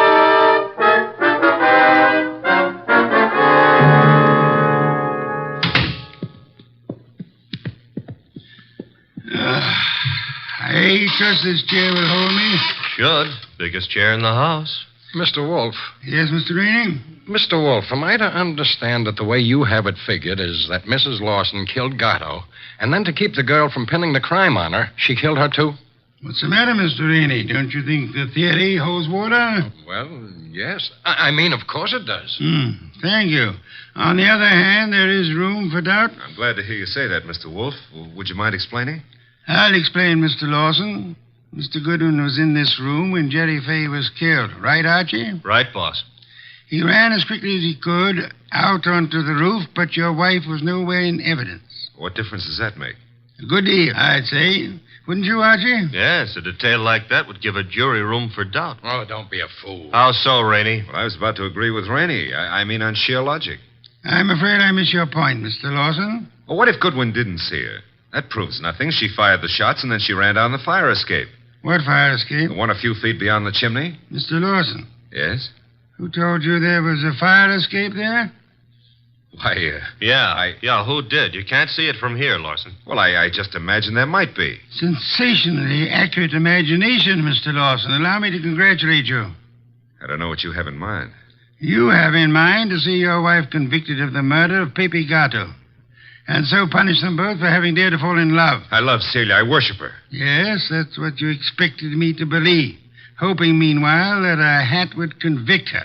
You worshipped her until she became fascinated by a young savage animal known as Pepe Gato. No. At that point, the worship shifted into reverse, and you went green with hate. Hate that drove you to climb that fire escape that you know so much about and shoot him in the back. You're dreaming. Jerry Fay saw you in the act, and when she was about to divulge your identity to Archie, you killed her too, meaning to hang her murder on your wife along with the other killing. That's a lie. Mr. Lawson, I didn't bring you here to apprehend your wife. There's really no reason why she should come here. I suggested this visit in the belief that you'd betray some guilty knowledge of the place and circumstances, as you have so obligingly just done. You're clever, aren't you? Monumentally. But a little hasty. So, why? This gun in my hand. Haven't you noticed? Of course, sir, but yours is not the only gun in the world. What? Sit still, Arnold, and don't turn around. Your wife, Mr. Lawson. Come in, my dear. Celia, what are you doing here? I came to get a hat that I'd left in Pepe's closet. It suddenly was clear to me what was in the wind, and I thought I'd better remove all evidence that you could possibly use against me. Celia, listen, you must understand I it's for you. understand one thing only. Pepe's gone, and you took him away. Listen, please, if you let me explain, you'll understand. Yeah? Please, honey, help me. Sure, I'll help you. Celia! Well, that's all, Mr. Wolfe. What now?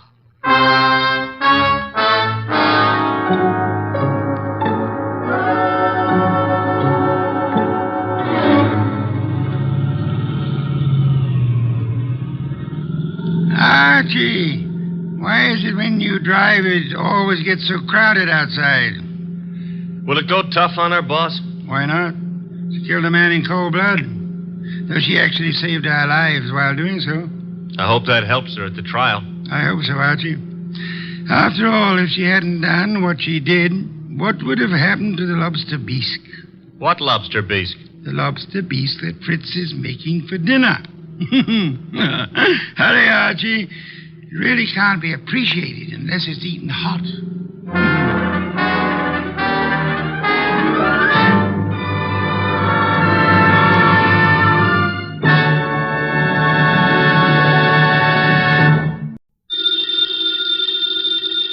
Ladies and gentlemen, the ringing of that phone bell means mystery, adventure. Nero Wolfe's office. Archie Goodwin speaking. You want Mr. Wolfe to what? Mr. Wolfe will do nothing of the sort, Archie. Mr. Wolfe is thirsty. Hold on for a moment. The bottle opener's in the left-hand drawer of your desk. Thank you, Archie. Mr. Wolfe, I've got a man named Denby on the phone. He wants you to umpire a card game. Man is insane. He's offering a fee. The answer is no. I know nothing of card games, nor do I wish to learn. Okay. Well, the answer is no, Mr. Denby. Sure, I'll ask him again. After he finishes the beer he's working on. Goodbye. People appall me. The fantasies they indulge in. Bah, what on earth made that maniac think I might consent to preside at a card game? Well, seems he expects one of the players to be death.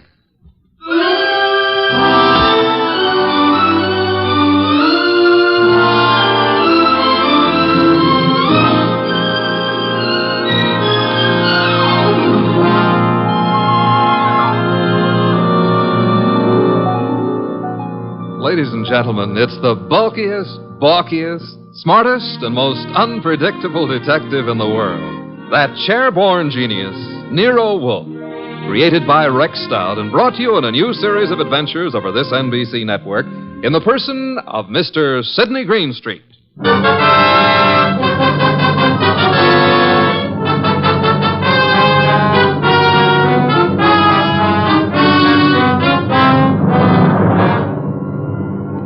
Wolfe would not attend, but the card game went on anyway. At the home of a Mr. Stephen Denby. Jean? Yes? LaCosta? Mr. Piper? I think we're ready to begin, eh? I'm ready. Yes, Jean. You always are. How I like that remark, I'll have to decide later on. Yeah, please do. LaCosta? It's all right with me. And Mr. Piper? I brought a deck. No, as host, I shall supply the cards. Before we play, I examine them, yes? Of course. Here you are. Chuck. Yeah, Mr. Denby? You will remain outside the door until called. No one is to enter this room under any circumstances. Got it. Picasto? The cards look all right. Thank you. Now then, shall we make things absolutely clear? You mean, should you make a speech? I don't mind. But make it short, huh? I shall. The four of us seated at this table are joint owners of the Candy Club, a rather successful institution devoted to the sale of food, liquor, entertainment... And the gambling. And games of chance. For some time now, we have all resented sharing the profits. Some of us have attempted to buy out the others. Denby, you needn't babble on. No one wants to sell. We know that. True, Mr. Piper. Which is the reason for this little game of cards. One hand shall be dealt to each of us. A hand at poker. Whoever wins gets the club. The others retire as gracefully as they can. Agreed? That's why yes, agreed. Very well.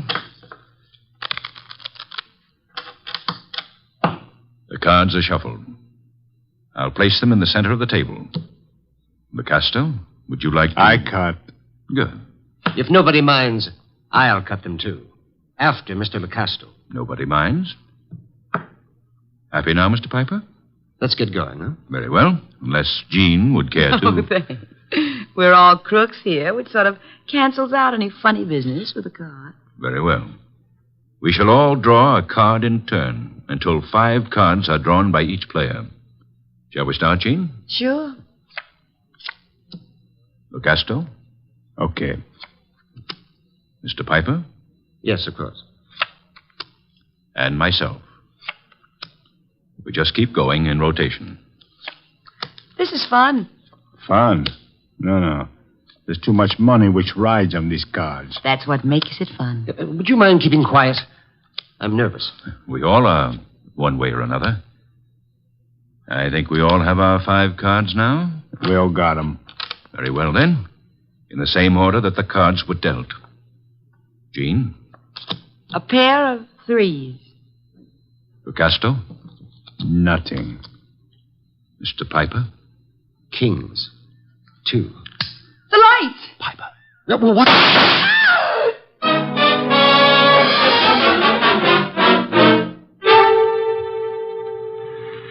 Da-da-da-da-da-da.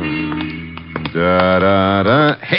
Hey, I don't like to seem stuffy, mister, but will you take your elbow out of my back? I'd be delighted to, Mr. Goodwin, but it's not my elbow. I don't care if it's your tibia maximus. Just take it away. Chuck wouldn't like that. Well, we have company. Mind if I look around? Keep right on walking, pal. Well, that would be Chuck behind me, huh? And you are... My name is Denby. You may remember it. Oh, yeah. You phoned a couple of hours ago about a card game. Now, look, just what is your boy poking in my back? I think it's a 38. You're not sure? It might be a 45. Chuck, is it loaded? Make a funny move, pal, and you'll find out the hard way. Yo, wait a minute. It's just a passing curiosity. Where are we going? My car. Get in. If you insist. I guess you do. Okay. I'll drive, Chuck. The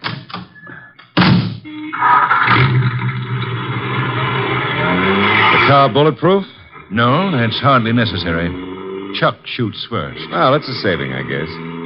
The only thing is, I hadn't figured on taking a ride. I told Mr. Wolfe I was going for a walk. He disapproved, You're but... going for a ride. Isn't that a little corny? Now, there's a minor difference. Usually the guest, shall we say, is killed at the conclusion of the ride. In this case... Let's not make the difference too minor. Huh? You will survive the ride. It's what comes afterwards that might kill you.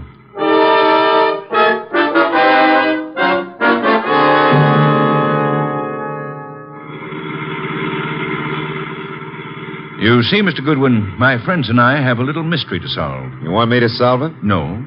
We want Mr. Wolfe to solve it. In order to do so, he must leave his house and come to mine. He has to in order to find the solution quickly. Why? Neither my friends nor myself have any desire to improve our acquaintance with the police. Therefore, we want the mystery solved before the police are even called in. Hence our need for Mr. Wolfe. Hence our detaining you. Detaining is a pretty word in the circumstances. Now, this is my home, Mr. Goodwin. Oh, well, I don't like the architecture. I think I'll stay out. Get going, pal. On second thought, Mr. Denby, what makes you think Mr. Wolfe is going to leave his house and come here? You. Unless he does so, he will lose you. Forever. The door, Chuck. Okay.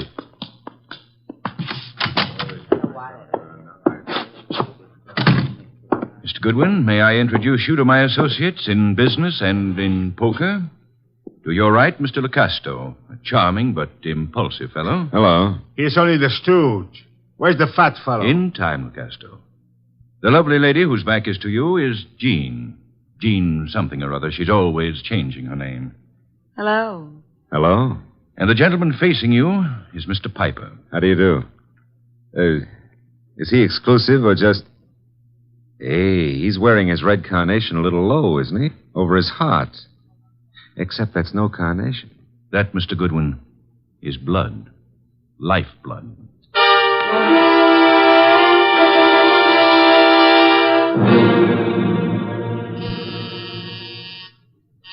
Archie. Oh, Pa, he's always taking walks. Come in. The door's unlocked. Are you... Yeah, you're Wolf. Having made a magnificent discovery, suppose you remove your hat? No, come on. I beg your pardon? Mr. Denby wants to see you. Mr. Danby can see me here. Here ain't where he wants to see you. Here, at the risk of minor monotony, is where he'll have to see me. Don't you want your boy Goodwin to keep on living? No one has ever been able to discourage him. Mr. Denby will.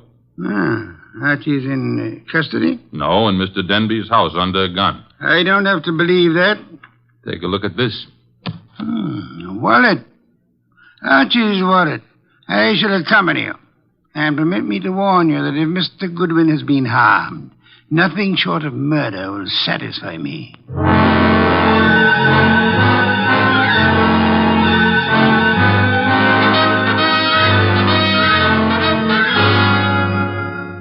It's getting late. Wolf isn't here yet. Maybe he doesn't worry about you, Goodwin. Well, he could have been delayed. Maybe an orchid needed a pollen transfusion or something. Besides, only the good die young. Then you must be very, very good, Archie. That remark I didn't care for. We sit here and wait for the fat one, but in the meanwhile, the police... The police will come when we notify them. But they will not like the delay we make to notify them. I say we waste time. I say the fat one will not risk coming. You say entirely too much. Is that so? Maybe I kill you myself. Picasso, put that gun away. Yes, darling Archie should have a chance to live.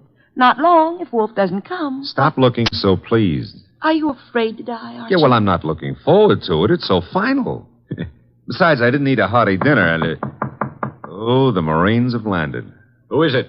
Chuck, with Nero Wolfe. Let him in. Shut the door, Chuck. Stay outside. Archie? Hello, Mr. Wolfe. Oh, am I glad to see you. I regret I cannot say the same thing. But I asked you, why couldn't you stay at home instead of taking those confounded walks? I warned you it'd be dangerous. Yeah, but Mr. Wolfe, it wasn't the fresh air that got me. It was Denby. Mr. Wolfe, I knew you wouldn't come here without some sort of pressure. I thought the method I used would be most effective. Would you really have killed Archie if I hadn't come? I would have had no choice. I would have been stuck with a witness to an unsolved murder. Suppose I cannot solve it. I should be forced to apply the same logic to two witnesses. Mm-hmm. Mr. Wolfe, you really came here to save my life, huh? Nonsense. I came here for a fee, Mr. Denby. I have a check for $1,000 already made out. Clear it up. You forget. I left my home. I traveled unprotected through the streets of this city, exposed to motor accidents, to fresh air, too. You offer me $1,000. Will $2,500 do? Barely. Archie, will you take the check? Now, I presume you want me to find who killed the gentleman at the table, the one facing me, huh? His name is Mr. Piper. The name is no importance. Will you all sit at the table in the same position you were at the time of the shooting? Of course. Jean? Picasso? Good. Now for a look at the wound. The lights, I should imagine, went out for a while when the shooting occurred. They went out? Yes. Of the three of you at the table, which one had the best motive for the murder? We all have the same motive. The club. Helpful. There was no one else in the room at the time? No one. The door? Locked, with Chuck on guard outside of it. So much for that.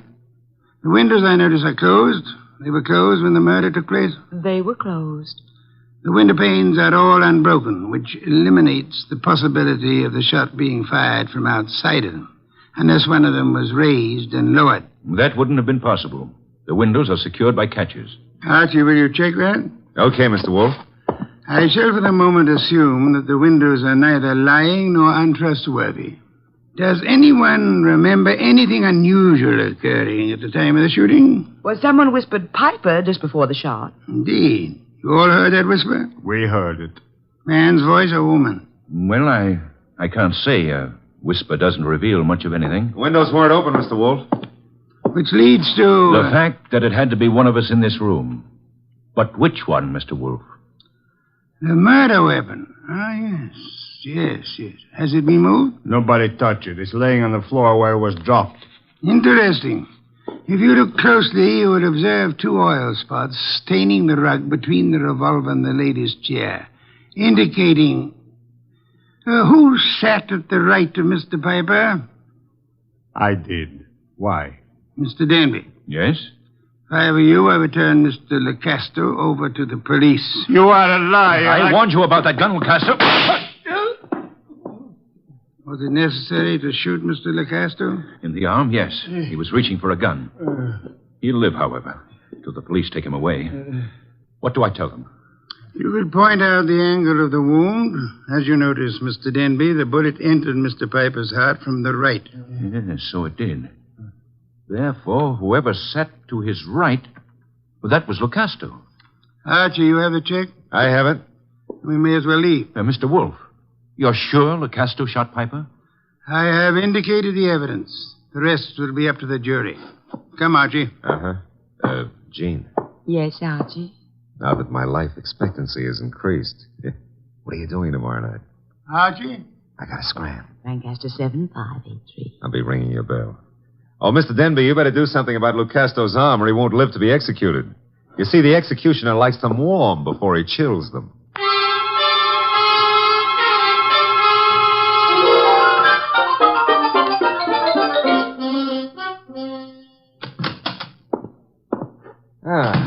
The old homestead looks very nice, Mr. Wolfe. Yes, Archie. You should stay in it more often.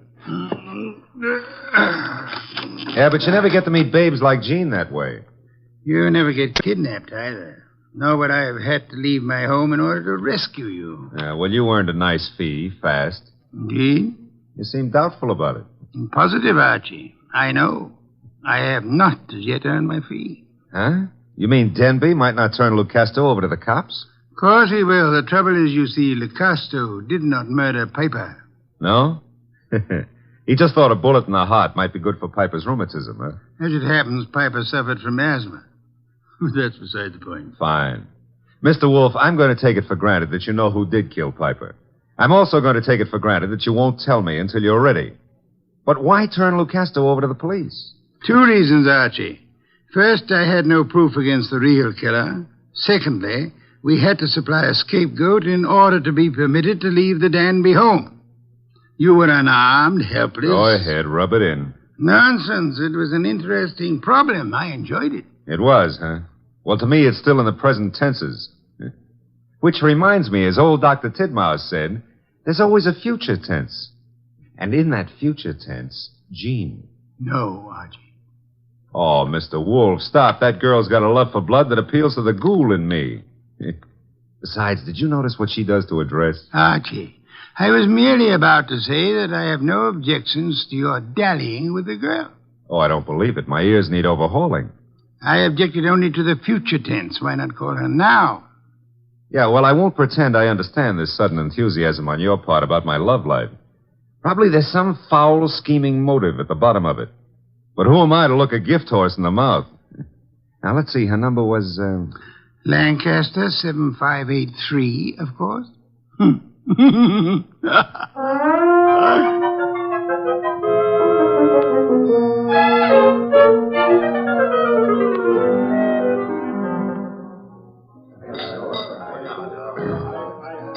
is the most beautiful bar and grill I've ever seen, Archie. Drank, you mean? What? Never mind. All right. Archie, did anybody tell you you were beautiful, too? Well, a girl here and there has mentioned it. Oh, were they liars? Tell me, Jean, how did you ever get into the gambling den racket? Because I'm a crook? Well, I suspected that, but I want another drink. you've had enough. I want another drink, and when Jean wants another drink, no gentleman who is a gentleman... Jean, get down. Oh, let me go. I don't want to climb under the table. You'll stay under here until the barrage stops. I guess the war's over. All right, Jean, get up. No, now I'm here. I like it. I'm going to stay here for months and months. Jean, do you realize that somebody just tried to kill you? And I thought you had such a nice, honest face. No, not me. Somebody out in the street. I don't know why, but Mr. Wolfe will. Come on, pull yourself together and let's go see him. The nice fat man? All right, I like him. You do? Why? Because he'd make such a big corpse.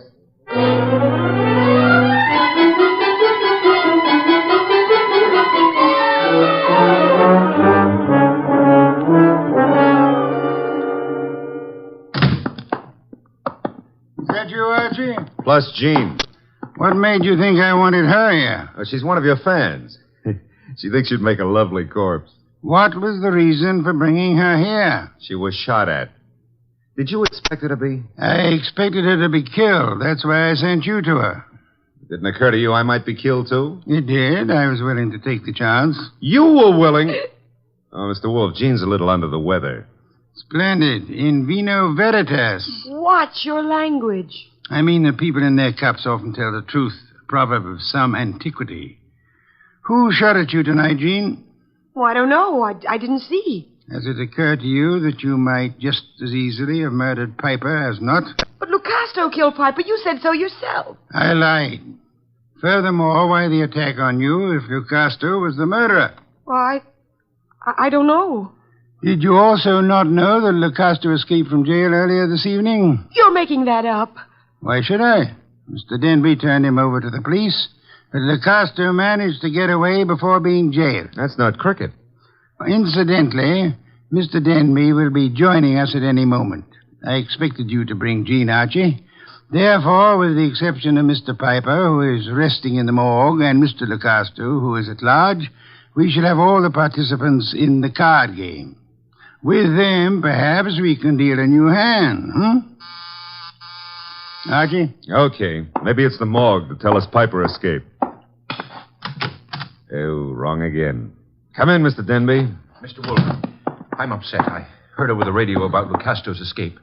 He'll try to kill us all. Why? Well, because we can testify that he murdered Piper. Truly. I beg your pardon. Lucasto did not kill Piper. But you said that he did. The only evidence against Lucasto was the angle of the entrance of the bullet that lodged in his heart. May I remind you of the whisper you all heard in the darkness preceding Piper's death? The whisper that said Piper? Precisely. We must assume, then, that Piper turned his body in the direction of the whisper. Therefore, the angle of the wound would be wrong for Lucasto, but the correct one for... Whoever sat opposite Piper. I sat opposite him. But that doesn't mean I killed him. Wait, you must have. Once he turned, the bullet must have come from opposite him. Only possible way. That means you, Jean. No. No, it's a frame. May I interrupt for a moment? Mr. Denby, if our present analysis is correct, it must have been you who whispered to Piper. Did you? I hadn't thought about it before, but... Denby, you're lying. No, he's not lying. Continue, Mr. Denby. Well, when the lights went out, I wanted to tell Piper something. He turned to me, and that's when he was shot. Archie, you've taken all this down. In my prettiest shorthand, Mr. Wolfe. Good. I don't know why you're doing this, Denby. Maybe you think if I take the rap, you'll get the club. But remember, Lucasto's still free. He's gunning for all of us. But it'll be you. Especially you he'll want. Maybe you can talk a jury into sending me up for something I didn't do, but you won't live to gloat about it. Oh, shut up, Jean. You killed Piper and... Who's that? This is, of course, the murderer of Mr. Piper. No comments? Archie, the door, if you please. But you said I was the one who... What kind of idiocy is this? Archie, I said the door. Okay, but shall I ask him in or sock him? You will act as the situation demands. Yes, sir. But for once, I'd like to know what the situation is. Raise him, Goodwin, and keep him that way. Now back up into the living room. I don't back up good. My gears... You want it here? Never mind. I'll strip a gear. Archie, what are you doing? Just what the situation demands, backing up. In case your knowledge of armaments has failed you, our little friend Chuck here is pointing a .38 revolver at me. Won't save him from the chair. Maybe not. But it could give me quite a pain in the stomach. Chuck, what do you think you're doing? You double-crossing louse. Gentlemen, if you So please. you thought you'd run to the fat dick and pin it all on me, huh, Denby? You don't know what you're talking about. We haven't even mentioned you. You sure of that, huh? Then why did Wolf phone me and tell me you were about to sing?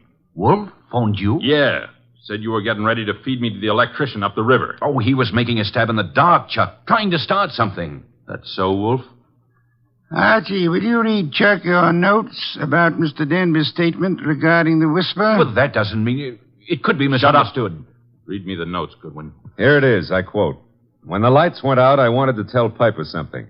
He turned to me That's and... all I need to hear. Chuck. You were selling me out after hiring me to knock off Piper. You dumb gunman. Now you've given Wolf what he wants, a confession. I was trying to pin it on Jean. That's what you say now. It's kind of late, though. Too late for you. No.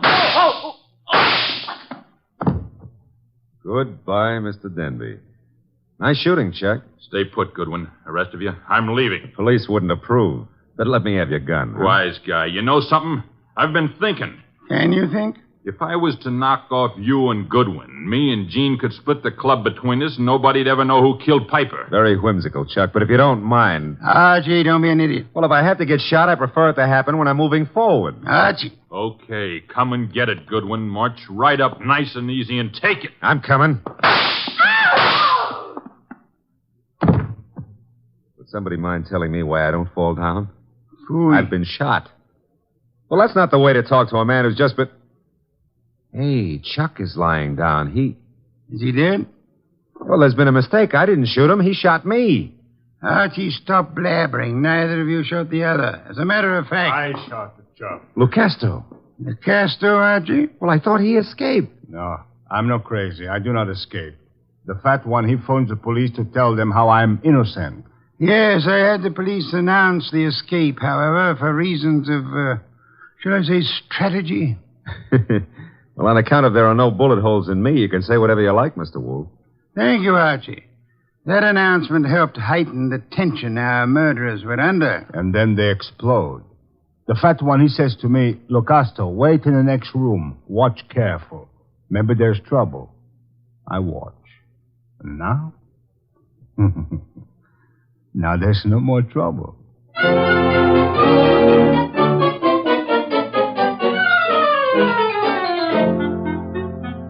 Well, place looks a lot tidier now with all those bodies removed, huh? Indeed. Archie, I'll get you the bottle of beer.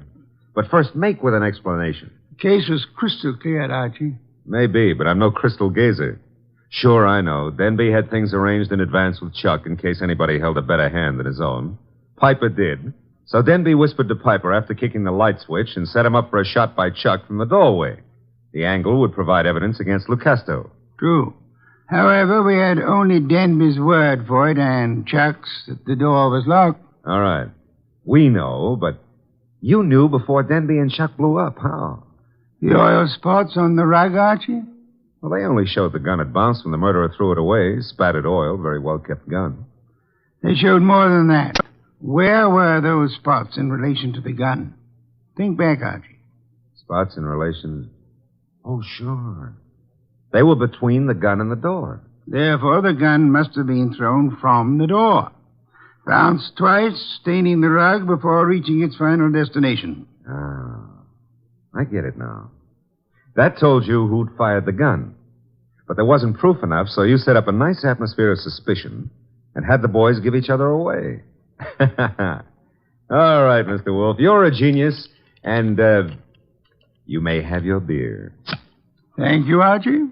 As for me, I'm not a genius, but I remember a phone number. So if you'll excuse me, Mr. Wolfe.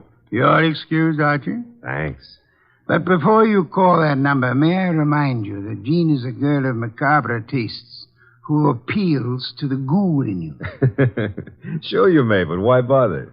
In order to be able to warn you that a ghoul and his money are soon parted. Good night, Archie.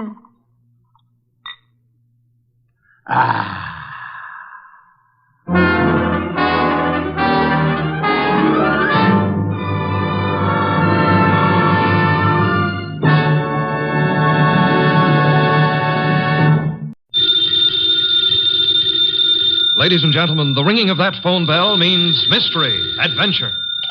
Nero Wolfe's office, Archie Goodwin speaking. Mr. Wolfe? Yeah, he's right here. Who's this? Archie, hang up. Don't ask questions. You have a what?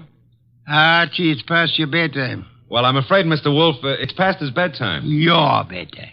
It's a client, boss. That's what I was afraid of. Foolish. Hello? Hello? Well, why do you look so bewildered? He's coming right over. He says he's got a date with murder.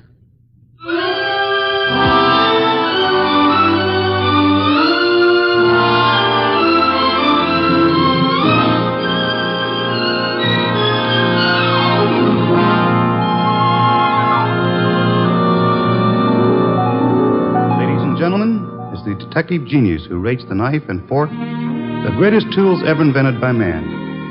The ponderous, brilliant, and unpredictable Nero Wolfe. Created by Rex Stout and brought to you in a new series of adventures over this NBC network in the person of Mr. Sidney Greenstreet.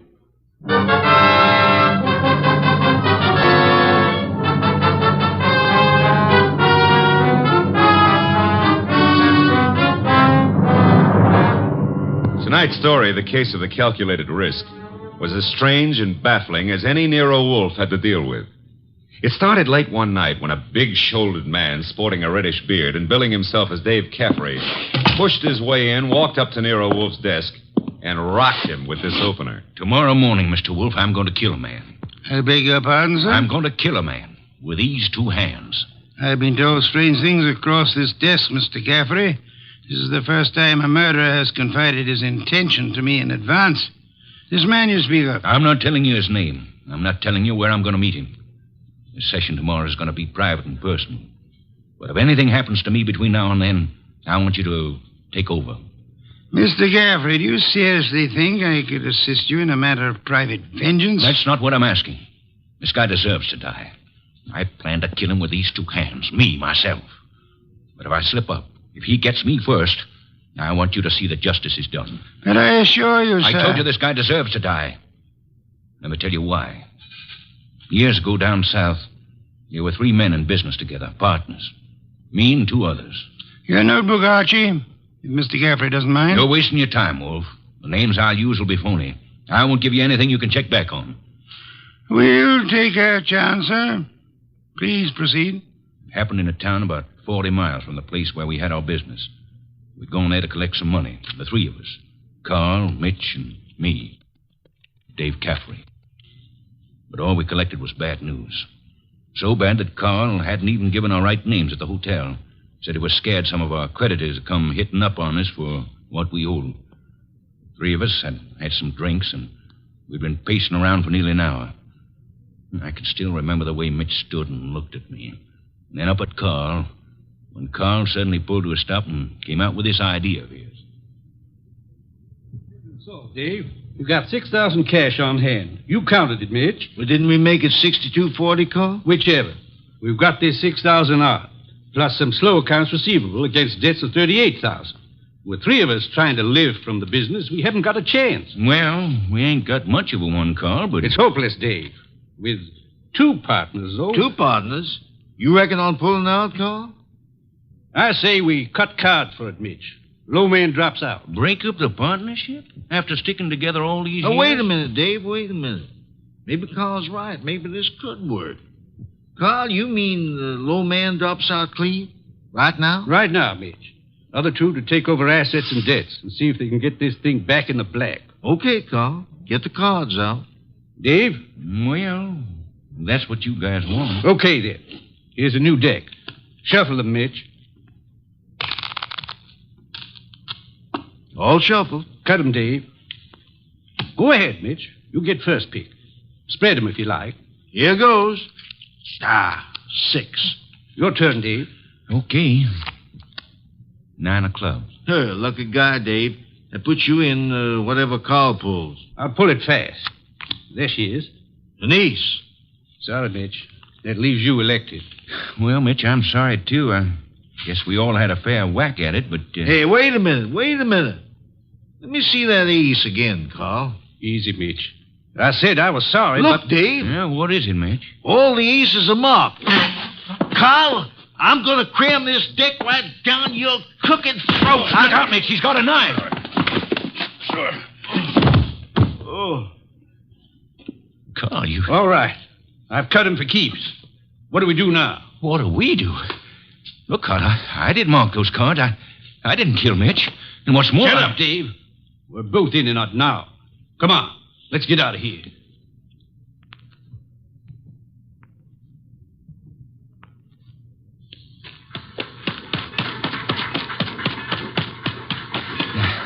Now what, Carl? Look, Dave, this is where we split up. 2 men together, easy to trace. You head one way, I go the other. Yeah, but the dough, I got no money. Here, I'll split up the 6,000. This is your half. Here, stick the envelope in your pocket. Now, grab that freight. Get set. I'll catch the next one going the other way. Get going, Dave!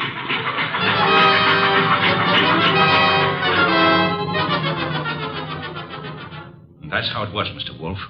It all happened so fast that I... This man you call Carl, he would seem to be one of the world's choice creatures, Mr. Geoffrey. When I thought to look in that envelope he gave me, I found $40 and a few folds of wrapping paper in it. I was mad enough to... Well, I got off the freight and intended to go back, but... Then I picked up a paper. And read all about the murder of your friend Mitch with the statement that Carl had accused you of the crime and that the police believed him in view of your escape. That's it. Classical, but not at all original. Well, I was young then and stupid. And I'd had those drinks to start with. And you spent the intervening years hunting down the man Carl, am I correct? Yeah. I tramped the country from east to west, from north to south. Tramped it for years, searching for him. And yesterday I located him. He's a big wheel these days up on that 37th floor of his. But tomorrow when I get... Yes, Mr. Caffrey, the 37th floor of... Never mind what building. Now, wait a minute, Caffrey. If you expect Mr. Wolfe to help you... I don't want him to help me. I'll help myself. But if I slip off, I know Wolfe's reputation well enough to know that he'll never rest till this rotten, chiseling murderer is sitting in the chair. That's why I've come here. Just to provide a backstop in case my dear friend of long ago manages to get the best of me. How will we know? You see this envelope? Read what it says. Nero Wolfe, 601 West 35th Street, New York. Delivered to him in case of my death. That's right. And this envelope is $500. Nearly all I've got in the world. Along with it, the full details on that knifing. Real names, dates. The proof you'll need in case I don't finish it up. Go on. Tonight, Mr. Wolfe, I'm going to give this envelope to the manager of the hotel where I'm stopping. I'm calling on, well, Carl. Tomorrow at noon, right after his secretary goes to lunch. If I'm not back in my hotel at 1 o'clock tomorrow afternoon, the hotel manager will deliver this envelope to you. Is that clear? Perfectly. But you don't think I'm going to allow you to go through with this wire plan, do you? You can't stop me. And don't have Goodwin follow me. I'd lose him in 2 blocks. Good night. Shall I try to tail him, boss? It's no use, Archie. Get Inspector Kramer on the phone at once. I want the police to help us head off this murder.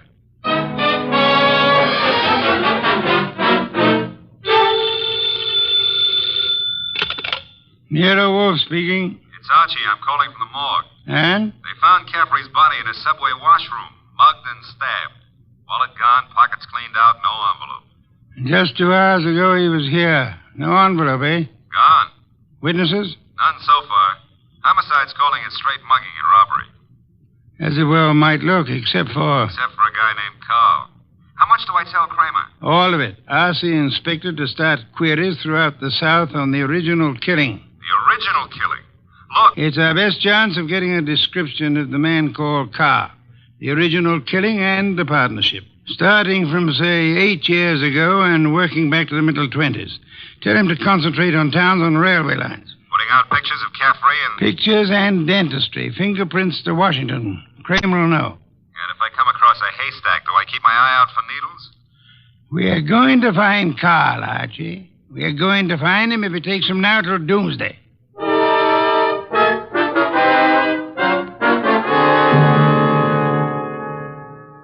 Mr. Wolfe, let's face it, we're licked. Licked, Archie? 3 days now. We found Caffrey's hotel here in New York. No traceable phone calls. Not a witness has turned up on that subway washroom party. And Kramer says he's getting nowhere with those answers from the Southland. The original story is bound to come slowly, Archie. We are asking a check on the unsolved killings of a dozen states over a 20-year period. And what now? You start trudging, Archie. Trudging?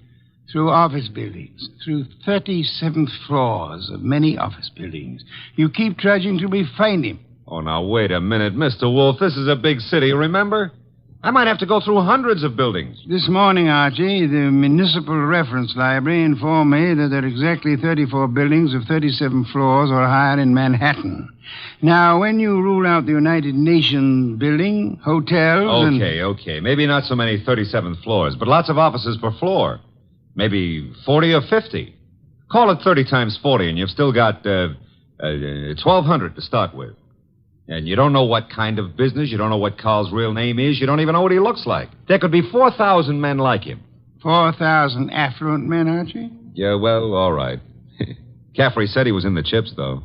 You know, for a guy who'd been bumming around, that could mean anything from 10 grand a year up.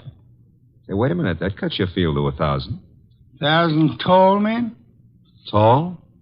I've been over those notes. Caffrey didn't say he was tall. As plainly as you could ask. Caffrey was almost your height, but he said Mitch stood and looked at me. And then he looked up at Carl. Up, Archie. That makes Carl your height or taller. Yeah. Well, maybe Caffrey and Mitch were sitting down, and Carl was, Caffrey told us the three were standing at the time. Check your notes. I've studied them. Okay. Maybe that does cut it down some. Yeah, it's still a lot of citizens that start checking for a southern accent. Don't rely on accent, Archie. Carl has had many years to lose any accent he might have had. Yeah, that's true. And so we narrow it, Archie. A man almost surely tall. A man not using the name he was born with. A man with an unexplained gap in his past. I ought to be able to reach right out and tap him. You go skeptical again, Archie? Well, it's still a pretty big haystack. Let's see if we can't trim it some more. On these building lists I've been going over, I've ruled out for now the members of professions requiring lengthy formal training. Medical men, lawyers, scientists of most kinds. Yeah, that's chopping it down, I'll admit that. I'll have further eliminations as we get into it. And I'm putting Saul Pans on a second list this afternoon. Some of the credit references I'll handle by phone. So I start trudging, huh? You start trudging. And remember, Archie, since you'll probably be operating through secretaries, you're looking for a murderer named Carl, not for a new set of telephone numbers to brighten your winter.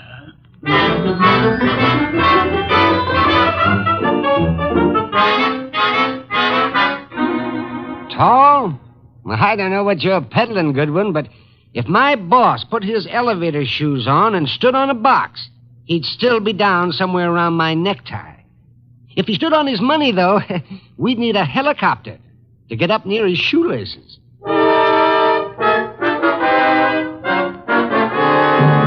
Oh, Miss Jonas, do you mind if I sit down? Why, of course not, Mr. Goodwin. Oh, thanks. You know, I've been in 12 offices on this floor, and you're the first girl who's seen the importance of this survey first crack out of the box. Well, I'm sort of new here, and I try to pay attention. Oh, you're not just beautiful. You've got a head on you. Is Mr. McLean in? Well, he's at lunch right now. Lunch? Oh, that reminds me. Know any good restaurants up this way? Well, I was just going to the downstairs drugstore myself, but I wouldn't say Well, that... come on. Put your bonnet on and let's skip the drugstore. This meal is on the Executive Resources Survey.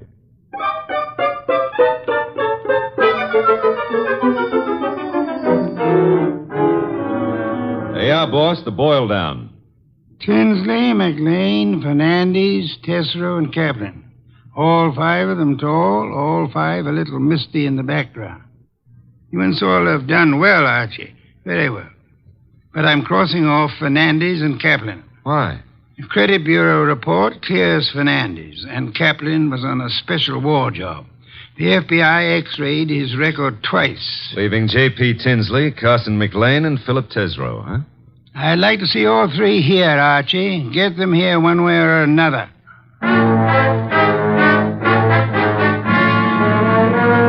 And so you do admit that Tinsley isn't your real name? Mr. Wolfe, are you a blackmailer or what? I'm a licensed private investigator, sir. Any disclosure you make will be kept in confidence, provided it doesn't touch on the case I'm engaged on. You haven't said what the case is. I don't intend to. If you prefer to explain this mysterious gap in your background at the district attorney's office... Well, I'm using the name Tinsley because I've got an undivorced first wife out on the coast.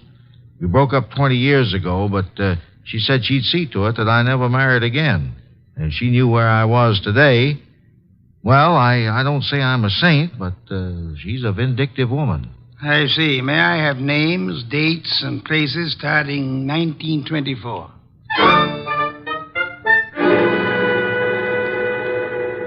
I can't quite understand your interest, Mr. Wolfe.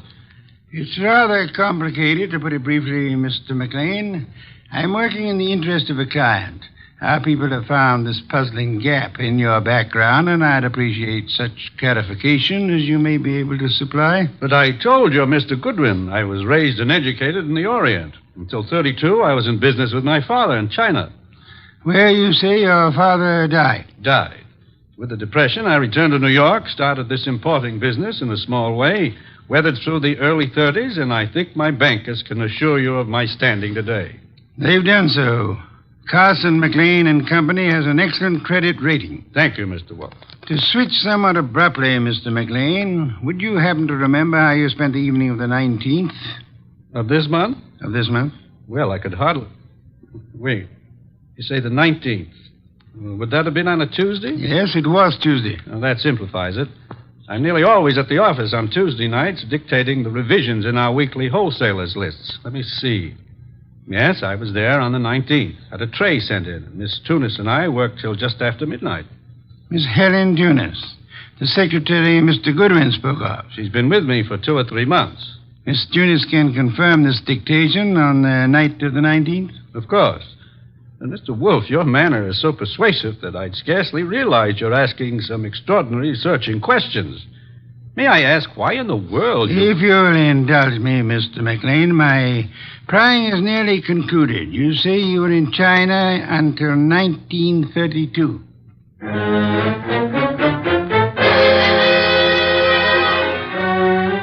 Mr. Tesreau, I'll be brutally frank. We know that your name's not Tesreau. And we know that you served a prison term from 34 to 38 for arson.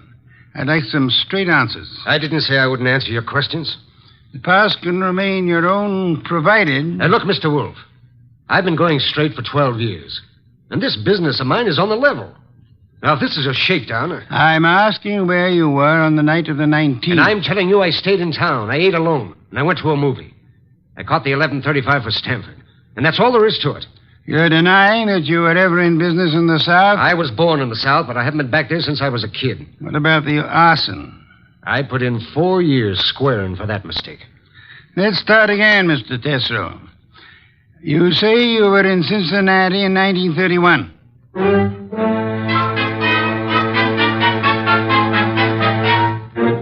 Okay, Mr. Wolfe, 3 candidates, and we're still on the 1-yard line. Our 1-yard line.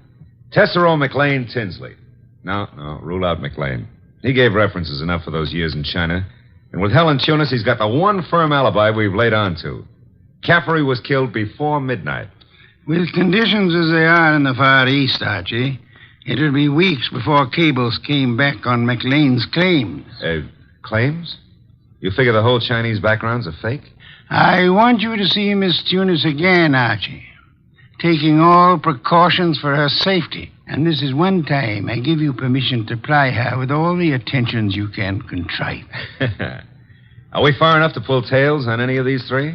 I've got Saul Pans on, Tesreau. And Saul promised to have men on Tinsley and McLean. Pictures of the 3 have gone to Kramer for circulation in the South. Oh. No answer yet from the coast on Tinsley, huh? Not yet. For the moment, Archie, you'll concentrate on Helen Tunis.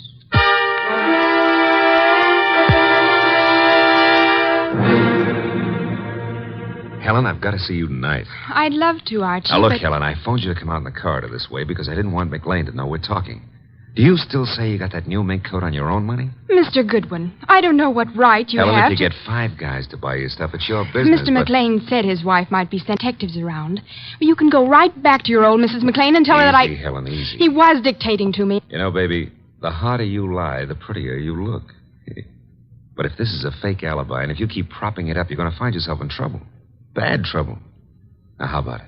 Do I see you at your apartment tonight, or would you rather come down with me to Nero Wolfe's right now? Archie, All right. I can't go with you now, and I've got a dinner date with my aunt tonight that I can't break, but I'll try to be back at my apartment by 11.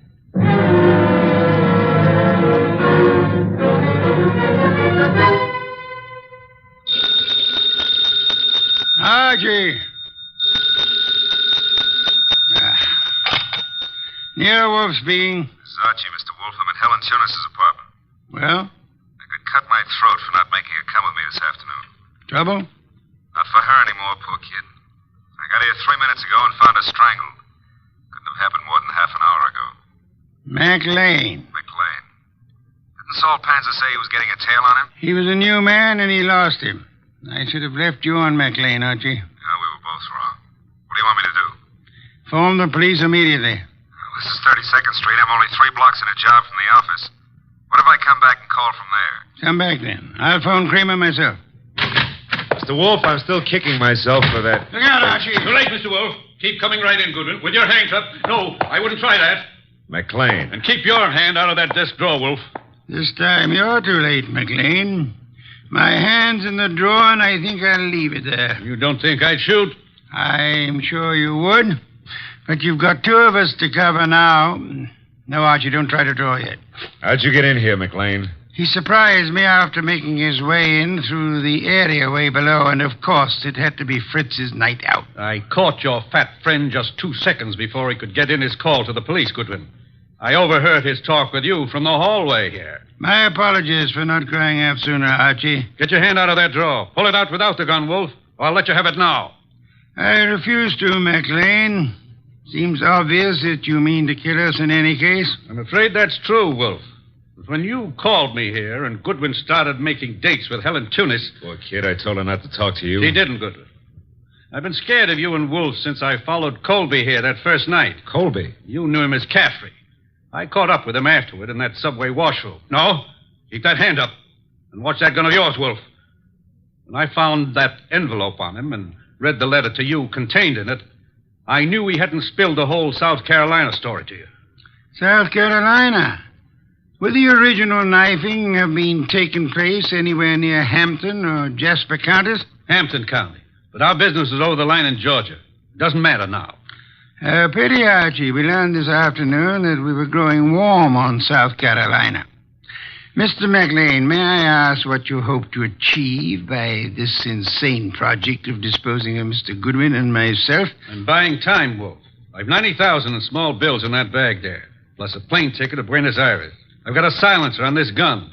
If you 2 aren't found till tomorrow morning, I'll be out of the country before they start looking for me. You don't think the police will put out an alarm for you when they find the body of Helen Tunis? Goodwin left it to you to report that, remember? Let's remind ourselves to be prompter on reporting deaths, Archie. Starting with our own, Mr. Wolfe? Glad you can take it that way, Goodwin. You actually think you can knock the 2 of us off? I'm about to find out, Goodwin. One moment, McLean. You've never been a real gambler. You know that. With marked cards, of course. But you're not the man to face a sure loss now. A sure loss? The loss of your life. Within seconds after you try to pull that trigger. I told you I had a silencer. You think anyone will hear the shots? There'll be more shots than you count on. My hand's on a pistol now in this drawer, and Mr. Goodwin has a .38 in his shoulder holster. You can't shoot through the desk, and Goodwin won't get a chance to draw. You're an intelligent man, McLean. Vicious, but intelligent. May I describe the certainty of your immediate death if you don't throw that pistol on the desk and give yourself up? There are 2 of you, I know that, but... McLean, you must be aware that in the actual fact, exceedingly few men are killed instantly by a single shot, even from a pistol of heavy caliber. The one you hold is a .32. And it's a .45 in that drawer, McLean. I assure you, McLean, that neither of us will surrender the weapons we have. Should you start shooting, we'll both do our best to draw and keep firing till you're dead. You're stalling, Wolf. What have I got to lose by trying for you both now? Your life? I'll correct that. The loss of some 6 or 8 weeks of your life, possibly months. Whatever the time necessary to bring you to trial and to convict you and execute you for the murders you've committed. Suppose I cancel you out and then take my chances with Goodwin. A better choice, but still a dubious one. I'm fat, exceedingly fat. And for perhaps the first time in my life, I'm thoroughly grateful for that. My bulk affects the calculation, McLean. McLean, you could pull off all 7 shots and still not hit Mr. Wolfe where it counts. You have to start, you better start on me. You exaggerate, Archie, and I thank you for the gallantry of it. No, it's quite likely that with 2 or 3 shots, McLean might well dispose of me, but not with your first shot, McLean, and we'll not permit you many more than your first. Look, if I promise to do no more than tie you 2 up to give me my head start, will you toss in your guns? Of course not. Do I speak for us both, Archie? Check. I say let's start it now. Wolf, if I give you half of what's in that bag, would you forget these admissions I've made and help on my defense? I've told you I refuse to bargain. I think that I shall count 5. If your weapon hasn't been tossed on the desk by then, I'll do my best to get my pistol into action. Are you in accord, Archie? Start counting. Wait a minute, Mr. Wolf. 1. If I trade half that bag for no shooting and 1 hour start, no tying up, just your promise that... 2. All the bag for a half hour start, 90,000. 3. Are you ready, Archie? All set, sir. Except if you're the one who walks out of this, call up every number in my little red book, huh? And tell each girl I was thinking of her just before you got the 5. Agreed. I resume 4. Okay. You win. Holy sweet Susan, it worked. A commendable choice, McLean, for us at least. You see, I'm afraid I forgot to mention one slight factor which might have operated in your favor. What's that, boss? I must confess, Archie, that my 45 is in the upstairs den where I took it to oil it last night. Holy cow, you didn't have a gun? Why, you... Take it easy, McLean. I've really got one. Oh, by the way, Mr. Wolfe, signal's off on those women, huh? When my heart gets back down out of my throat, I'll call them myself. I'll trouble you for a beer first, Archie. And then, if you'll be good enough to phone Inspector Kramer, you can bid him pick up his triple murderer. The one-time cutter of cards. Fortunately for us, who's never been a real gambler.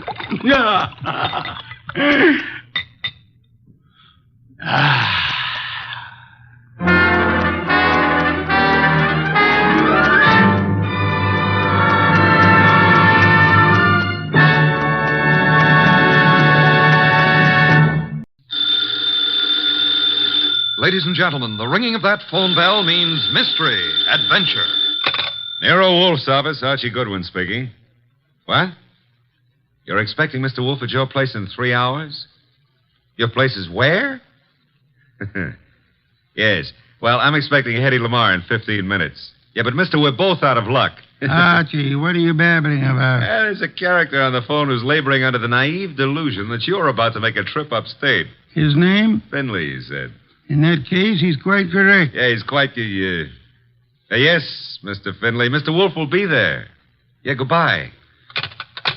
I shall need some beer, Archie. The bottle opener's in the right-hand drawer. Thank you. What one of us needs is a psychiatrist.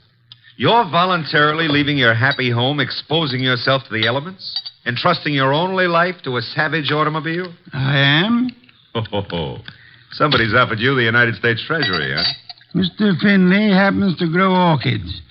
Among them, he has developed a plant possessing spurred labilli.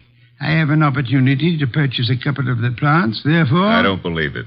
But, Archie, according to the reports I have received, he has produced a strain of black cypripedium. Oh, well, in that case. But, Mr. Wolfe, while it's true that black may be the color of your true love's hair, it is also true that black is the color of funerals.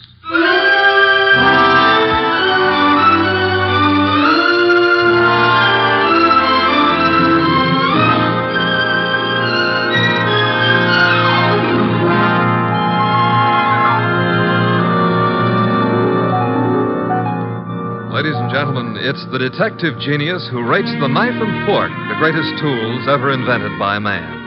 The ponderous, brilliant, and unpredictable Nero Wolfe. Created by Rex Stout and brought to you in the person of Mr. Sidney Greenstreet.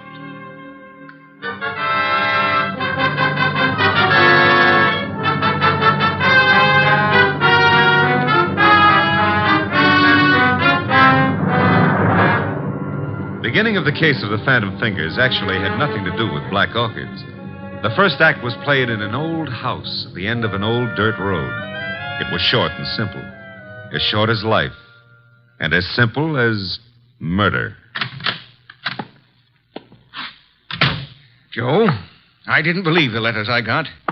Didn't believe them until now. I've been a lonely man. No wife, children.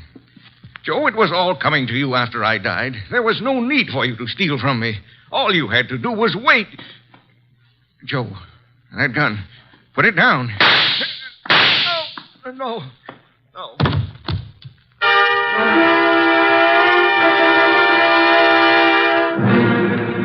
Archie. Yes, Mr. Wolfe. How much longer? Oh, an hour, maybe. Why? I'm a fool. Yeah, well, payday's tomorrow. I refuse to agree with you. Besides, the trip's been fine so far, huh? So there's snow on the road, but, Phooey. Well, it's nice snow. Pretty soon it'll be spring, and in the spring... If you mention old Tidmas once more, I shall strangle you. No, it's against the law. But you know, if that snow melts much faster, the trees won't look so pretty. Trees, are they really necessary? Uh-huh. People cut them down and make paper out of them. And they take the paper and make dollar bills. Mr. Wolfe, we're surrounded by future fees. I prefer the finished product. What on earth is that? Sounds like a river. Indeed. Except there aren't any rivers around here. Hey! Yeah? Up ahead. What? Huh? It's a river. Only it isn't a river. It's wet. It's wet and it's got waves on it. Had to start raining, too. Nature. Phooey. The road behind us is covered with water. We'll just have to keep going onward and upward. Would you like to recite Excelsior to me? Why, sure. Shades of night were falling fast when through an alpine village passed... An idiot of your caliber, no doubt. Oh. That infernal engine has died. No, the road dips up ahead. And where it dips, there's a junior Mississippi growing up. Splendid. Not so splendid. We can't go back and we can't go forward. Why not? They didn't build this model to swim. No foresight. What do we do now? Well, we could abandon the car and, Walk, are you mad? Are you seriously suggesting I indulge in a foot race with the flood? Yeah, well, not seriously, but, Oh, you've decided to give the car a swimming lesson? No. There's what looks like a cow path leading off the highway. To your right. Maybe it's a road. We progress. We now follow the footstep of the cow. Ah, it is a road. An old dirt road. Not only that, it goes up. Is that good? Theoretically. We might get above the water that way. And if the theory fails? Mr. Wolfe, how are you on the Australian crawl? Hey, there's been another car on this road before us. You can see the tire tracks in the mud. Interesting.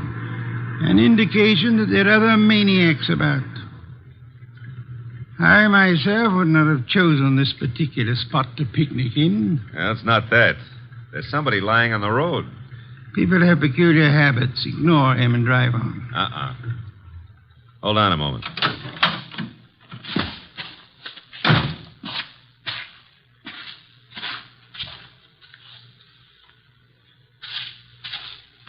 Mr. Wolfe, you better come out here. My madness has its limits. The answer is no.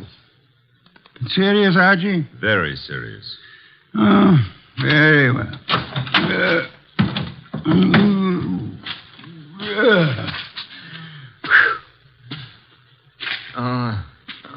Good heavens.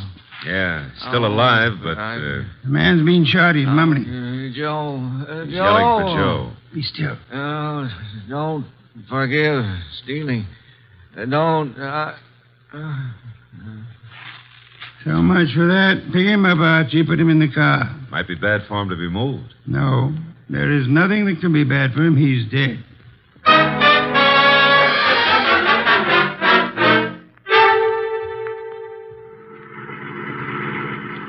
this blasted road leading anywhere, Archie? Well, seems to be a clearing up ahead. Maybe. Hey, it's a house. Splendid. I'm not so sure. It's perched up on top of a cliff, surrounded on three sides by nothing. On the side facing us, there's a deep ravine and a small wooden bridge. An island in the air. Yeah. High enough to keep above water, maybe, but now that bridge doesn't look too good. Rain may have weakened it. I have no choice, Archie. I have no intention of being drowned in these barbaric surroundings. The bridge, Archie. Okay, hold on.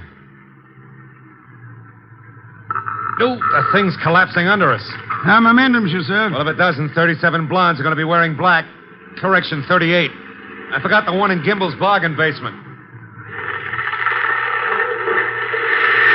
Hey, we made it. The bridge will never be the same, though. There's a car ahead of us in front of the house. The car from which our dead friend, was thrown. Only one set of car tracks in the mud along the road, and here... And all we have to do is walk in, ask for the owner of the house, and, Possibly, and possibly not. Archie, go through the corpse's pockets. Oh, that's not cricket. Yeah, all right. I'm going through. There's not much on it. Handkerchief, silver, driver's license. The name was, James Miller. Address Garner Lane, Walden. Now, I've got an idea this is Garner Lane, Mr. Wolfe. In which case, someone named Joe was looking after the house for him, committed theft, and murdered Miller. Miller's body was then dumped on the road in the hopes that the floods would wash the body away. No one at the house seems to have noticed our arrival. Nope. Well, let's go in and ask for Joe, huh? Very well.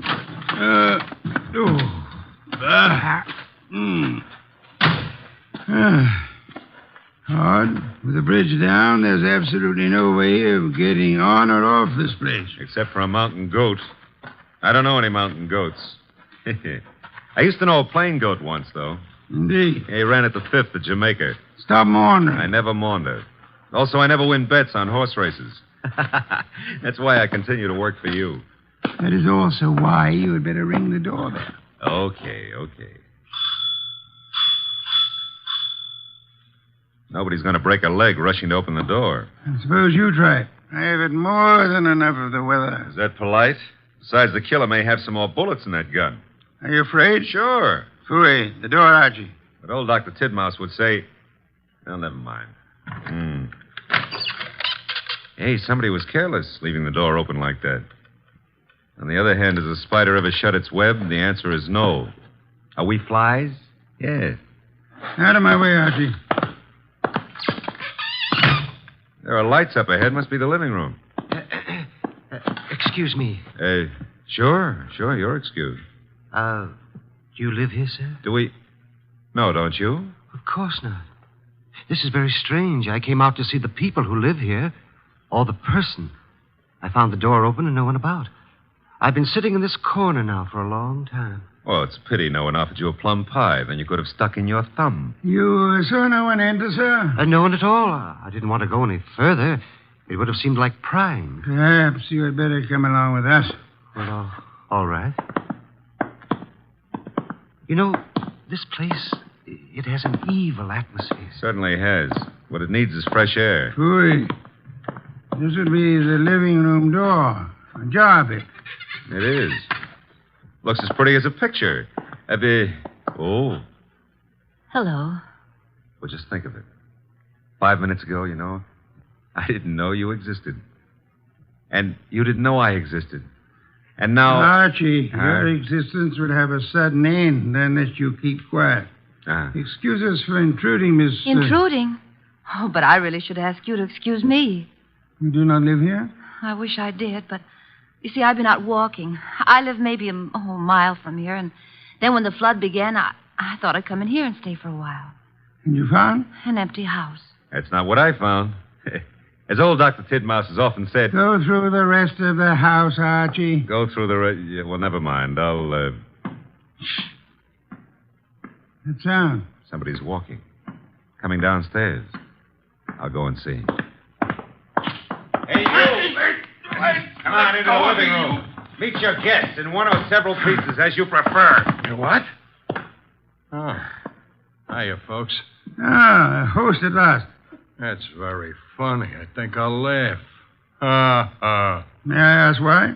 Because this here ain't my dump. I was just casing the joint. I was just taking a stroll. Through the house? I'm eccentric. Oh, clever. However, I think you'd better stay. Why? Because you may turn out to be the owner of this house after all. I rather think introductions are in order. Well, I'm Peg Shirley. My name is Wagner. Joseph Wagner? Lewis. How about you, Stroller? Cregan. Sam Cregan. Peg, Louis, Sam. Mr. Cregan, while you were strolling upstairs, did you notice anyone else about? No.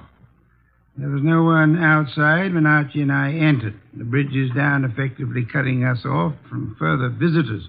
We may assume, therefore, that we are the only people in or about this house. Yeah, it's cozy, ain't it?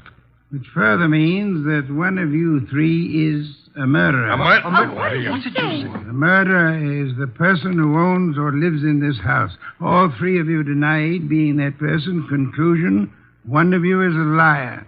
How dare I hardly expected a full immediate confession. However, we are absolutely isolated here. No one is going to come or leave until we have our killer. You know, you can't really keep us here. The flood can and will. Remember, the bridge is no longer. So you see, just the five of us alone. No one else inside the house, no one outside. Therefore... Correction, Mr. Wolfe. Maybe it's a branch or something tapping against the door. Unlikely. Archie. Okay, I'll go see who or what it is. Hey. Who in the world is that? I got him. Somebody shut the door. Yeah, all right, I get it. A disreputable and unwashed gentleman. Head badly hurt. Is he conscious, Archie? I don't know. He's mumbling something. Legs pushed off. Fell from the ledge. He's passed out. I guess he was trying to say that somebody pushed him out on a ledge. On the side of the cliff, maybe. He must have regained consciousness and crawled to the house. Where'll I put him, Mr. Wolfe? Bedroom, I suppose. We'll need first aid. We can't get a doctor. Cregan, where are the bedrooms? Yeah, one right up at the head of the stairs. And don't ask me how I happen to know. We shan't, Archie. Okay. I'll need somebody to help me carry him up without shaking him too badly. Cregan? Okay. Let's go. As for the rest of you, Mr. Wagner, Miss Shirley, I suggest we return to the living room. But I don't see any reason why we should take orders from you. One of you is a murderer. I include Mr. Cregan, of course. Oh, but that poor man wasn't dead. Not for lack of trying. However, I was not referring to him. You mean someone else has been killed? Precisely. That is why I hope we shall not hear another knocking at the door. It could only be a corpse.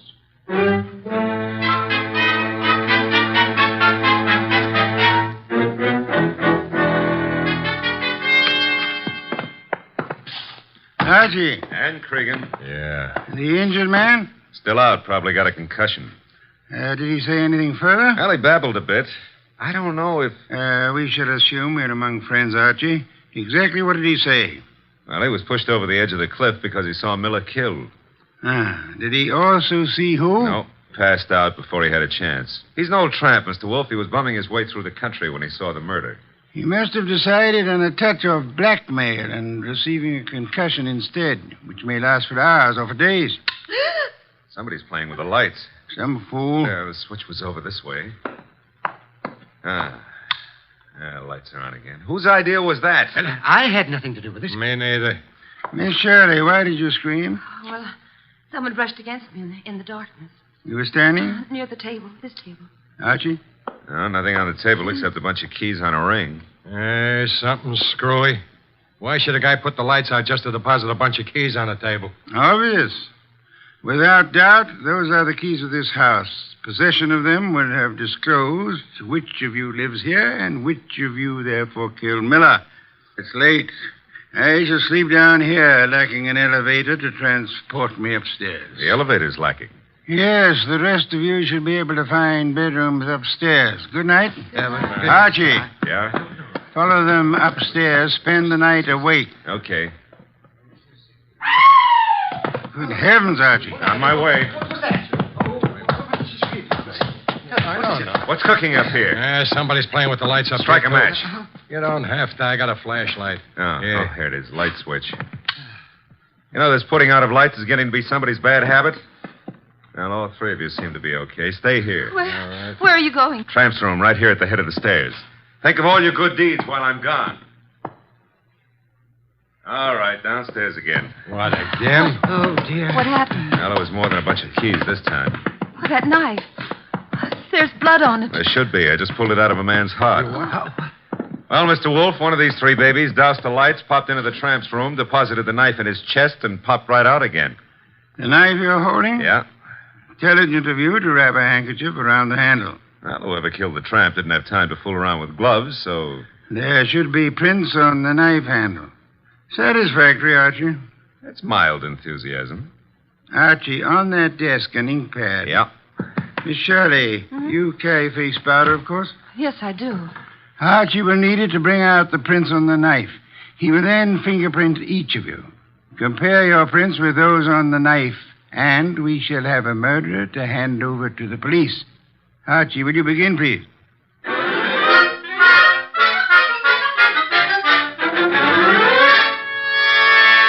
Here they are, Mr. Wolfe. 3 cards labeled with Miss Shirley's name, Cregan's, and Wagner's. Their respective prints are on each card. Good. I have the knife here. Several quite distinct prints on it. It should be child's play to, Archie. Yeah? Take your own prints and mine. What? Do as I say quickly. Yes, sir. All right, give me your thumb. Thank you. That's it. Now mine. Thank me. That's it. There's something wrong. Something wrong and deadly loose in this house tonight. Well, there's a card with your prints and mine. Thank you. Now you got 5 cards altogether. So I have. Archie. What now? Take the ink pad and a fresh card with you. Where am I going with them? Upstairs? But, Mr. Wolfe, there's nobody upstairs except the corpse. Precisely. It is his prints I want.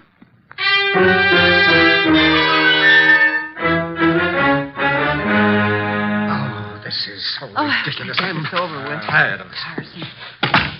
Archie? Yeah, I got the dead man's prints.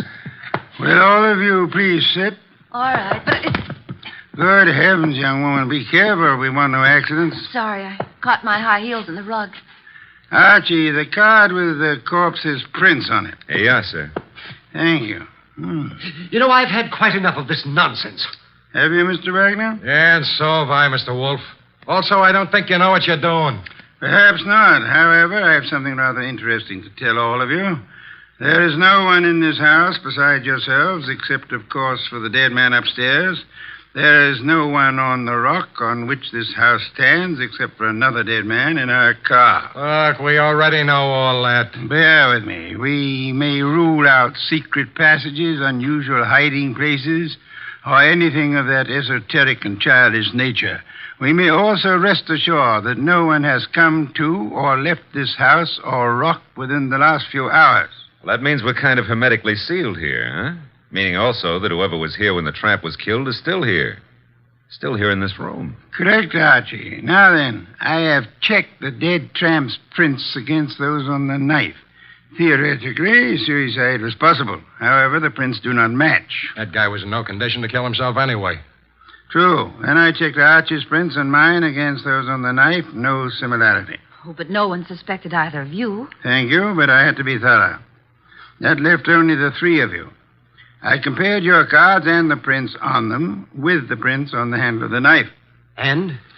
I want you to remember one thing very clearly. We are the only living people in this house or on this rock of land. No tricks are possible and may be ruled out. All right, so what? This. The prints on the handle of the knife that pierced the heart of the man upstairs do not match his prints or the prints of anyone in this room. I knew mine wouldn't match. Would you mind saying that again? He doesn't have to. And those cards, Mr. Wolfe, has the prints of everybody here. And yet none of them match the prints on the knife handle. But, well, in that case, who or what killed him? Why, there must be someone else in the house. I give you my word there is not. Hey, you thinking about ghosts or something? Ghosts never leave fingerprints. I've got to get away. I can't stand this. Me too. Come on, lady. But I'll come along with you if you don't mind. Mr. Wolfe. Let them go. The bridge is down. They can't get far. Okay. I don't get it. Get what? Well, the fingerprint business. And who killed Miller, plus the tramp? The identity of the killer, Archie, is quite obvious. It is? To who? To whom? Who's whom? That's a joke. Yeah, I'm stalling for self-respect. You know? Of course I do. I have no conclusive proof, however. I had hoped the fingerprints would be of assistance there, but they proved to be phantoms. I'm still smarting about the other thing. You know, it's at times like this that I almost agree with you about my intelligence. Lack of intelligence? Yeah, well, don't rub it in. Don't rub it in. Just go ahead. Yeah, well, maybe you better rub it in. From now on, you may refer to my brain in the negative. In the negative? Bless you, Archie. What I've just done, I don't know, but can I have a raise? No. I'll take it back. You can't. Get the others in at once. Mr. Wolfe, you now have the appearance of Mr. Wolfe being surrounded by several dozen bottles of beer. What have I done?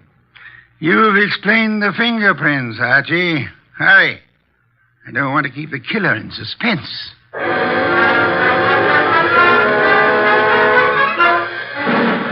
I don't care. No, I'm very nervous. I don't like this. Archie. They're all here. Yes, but they're all making a noise. Stop them. Miss Shirley, Mr. Cregan, Mr. Wagner, will you please shut... Mr. Wolfe, they have. Thank you, Archie. Now then, I have known for some little time which of you killed the tramp and Miller. I lack proof, however. And you have it now? I will admit for a while I was flummoxed by the negative evidence of the fingerprints. They seem to indicate that the tramp was murdered by a phantom. However, the word negative itself has solved the minor problem. Minor to who? To whom? Never mind. Shh.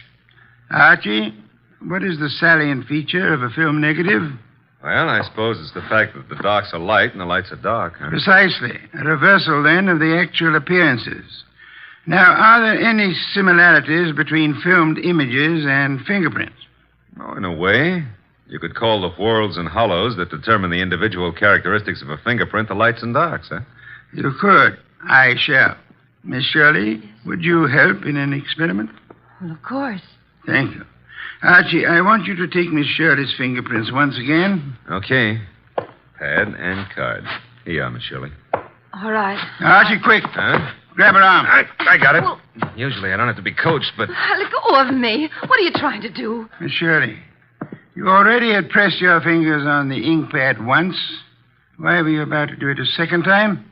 Well, I just wanted to make a better impression. Phooey. Archie, wipe some of the ink off her fingers. Oh, but then it won't be any good. It'll be very good, Archie. I've done it. And take the print. No, let go of me. Maybe. I never hurt women if I can help it, but right now I won't be able to help it. Mr. Wolfe wants your prints all over again, so down on the nice white card. No. There, thanks. Will you let me have that card now, Archie? Sure. In the meanwhile, hold on to Miss Shirley. A pleasure. Indeed? Would you continue to think so, Archie, if I told you that Miss Shirley's first name is not Peg, but happens to be Josephine, for which the diminutive is Joe?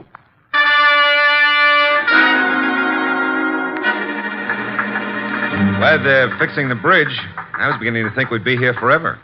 Phooey, we have been. You know, if those black orchids have been holding their breath waiting for you, they're going to be red in the face.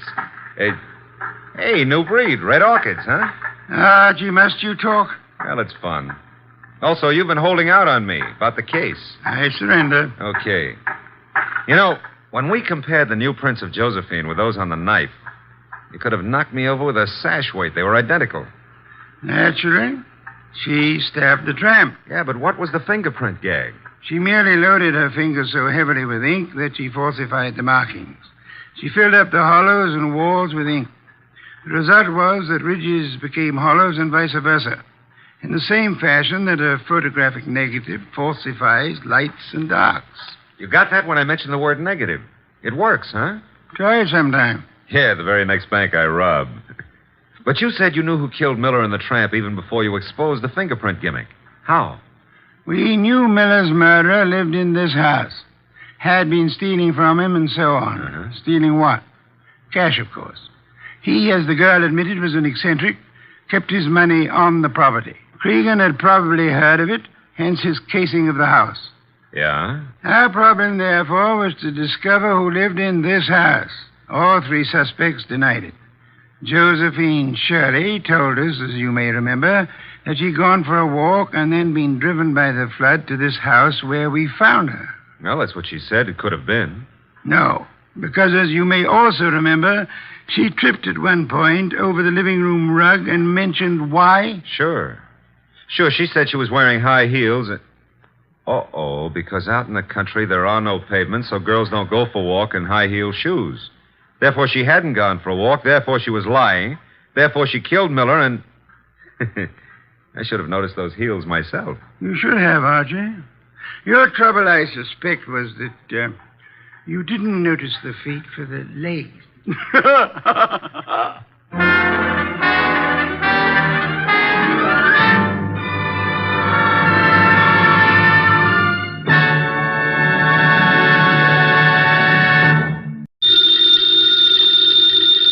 Ladies and gentlemen, the ringing of that phone bell means mystery, adventure.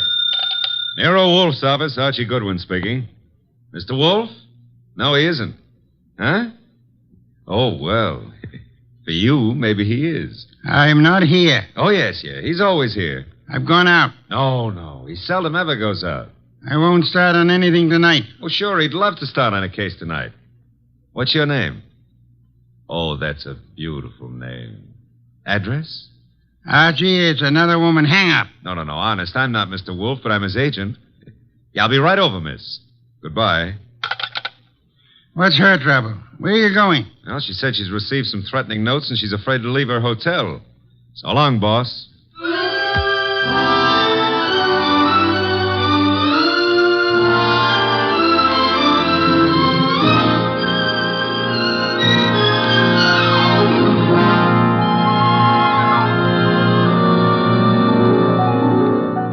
Ladies and gentlemen, it's that genius who is the bulkiest, balkiest, most ponderous, and most brilliant detective in the world. Yes, none other than that chair-borne mass of unpredictable intellect, Nero Wolfe. Created by Rex Stout and brought to you in a new series of adventures over this NBC network in the person of Mr. Sidney Greenstreet.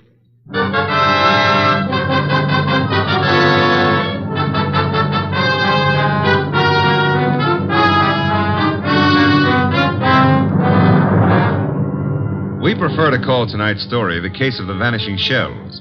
It didn't seem to be difficult at first, but, well, I'm not a stupid individual, but so often I allow myself to become mesmerized by beautiful women. Heaven bless them. Doris Murray was such a woman. She phoned us first late one afternoon about 5 o'clock, then again at 5:30. Very well, Mr. Goodwin, but I would prefer to see Mr. Wolfe. Well, I said I'd be there at 6, Miss Murray. I don't want to talk any longer on the phone. Please hurry. There's someone at the door. I'll see you in the cocktail lounge at your hotel. At 6 o'clock. That's half an hour. Don't fail. Who is it? Emil Stoner. Oh, come in, Emil. You got my call, darling. Here, let me take your briefcase. I'll just put it here on the piano, Doris. I'm terribly upset about those threatening notes, darling. I know it's upset you, too, but I'm determined to find out who it is. I'm not going to let them bluff me out of my first chance to play the star part in one of your shows. But look, Doris, there's that other part. Is that all I mean to you? Well, what can they divulge that'll harm us? What? Several things. And I can't afford... I mean at this time... You're frightened, Emil. Doris, I'm going to give the star part to Paula. Paula? You've been divorced for 4 years. Why? Because I feel she can play it better. Is that what you're going to say? Well, I can act rings around her. Now, look, Doris. I know it's a big disappointment to you, but that's the way it is. Get out. Get out. Go on across the hall to Paula. Give her the part. Louse up your show. She and that playwright of hers. Get out, Emil. But, Doris... You frightened little... Get out!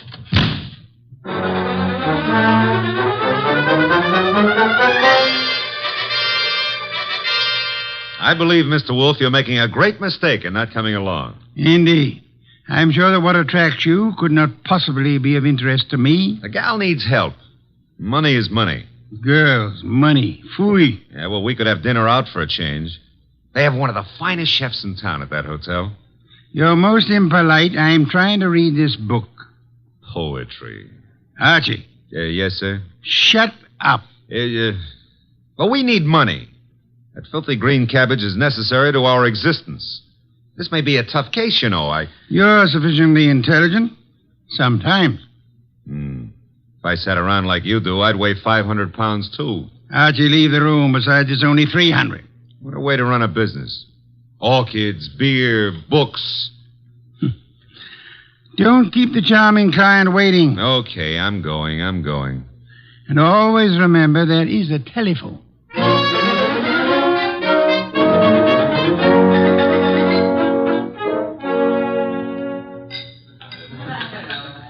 Thank you, waiter.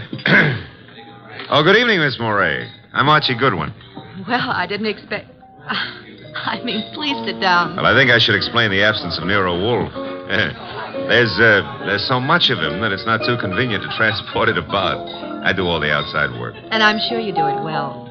Mr... Well, you know, some women call me Goodwin and some call me Mr. Goodwin, and, Yes? the unattached call me Archie. Hello, Archie. Oh, splendid. I'm glad to hear it. Now we can get right down to the nasty old business that's troubling you, Doris. First, here's the 500 retainer fee. We thank you. Now, what's the note about? Well, there are 2 notes, both printed by hand. Uh-huh. Will you hand me my purse, please? Oh, sure. Thank you. I see. Doris Moray. If you fail to withdraw from the cast of Stoner's next production by start of rehearsals Monday, both you and Stoner will have a blasted reputation and perhaps other injuries from which you will be unable to recover. The other one is like it, only more vehement. Someone or a group of someones are intent on keeping you out of Stoner's shows, huh? It's too bad. His next one is said to be a sure smash hit and a star-making part for the leading woman. Yes, Emil Stoner wants me to play it. He's been planning on it ever since David Banning wrote the play. What does David Banning think of you playing the part? Well, I don't think he's too enthused about it. You see, Mr. Stoner and Paula Kenyon have been divorced for 4 years, but she has continued to be his top leading woman. Now she's engaged to David Banning, who wrote this play. Oh? Makes things a bit difficult. Well, of course, Rick Hunter, Stoner's director, is... Hunter's somewhat in favor of your playing the part. Well, Rick Hunter is very fond of my work. And very fond of you as well, huh? Yes, unfortunately. I like Rick Hunter tremendously, but Emil Stoner has been of greater interest to me. In fact, we're more or less engaged, Mr. Goodwin. Oh, well, had any words lately with the ex-Mrs. Stoner? Paula Kenyon, is that her name? Paul and I were great friends when I first joined the Stoner Productions, but I don't know, I don't think she appreciated the fact that Mr. Stoner and Rick Hunter, the director, took such an interest in me. Tell me, did you ever think you were in love with Rick Hunter? Yes, at first I was thrilled by his artistic imagination. And then as time went on, I realized that he was subject to melancholia.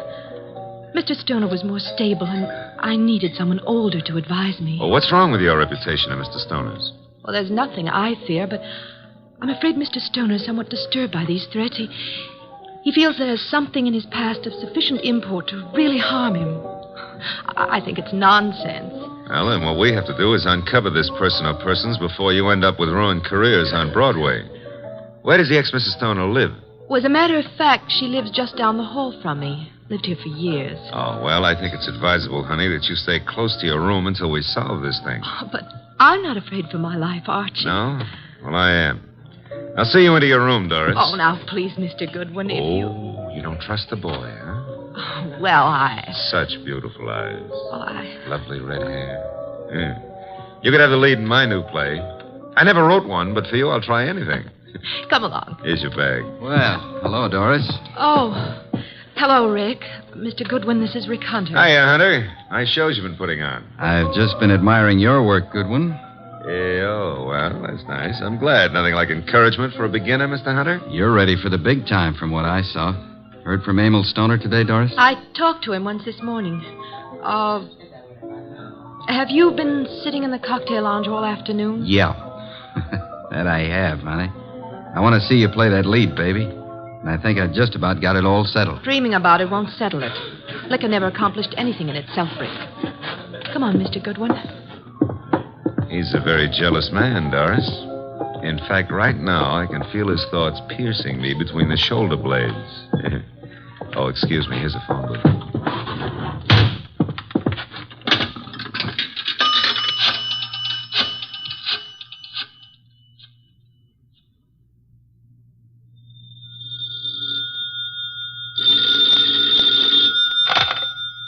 Yes, Archie? How do you know it's Archie? I felt the time was exactly right for you to call. I wish you felt it was time to earn some money. Is this a worthwhile case? Well, she's a beautiful redhead, and, That, of course, makes it very worthwhile. yeah, well, I got 500 as a retainer. Phooey, a pittance, and probably all you'll ever get. What do you mean by that?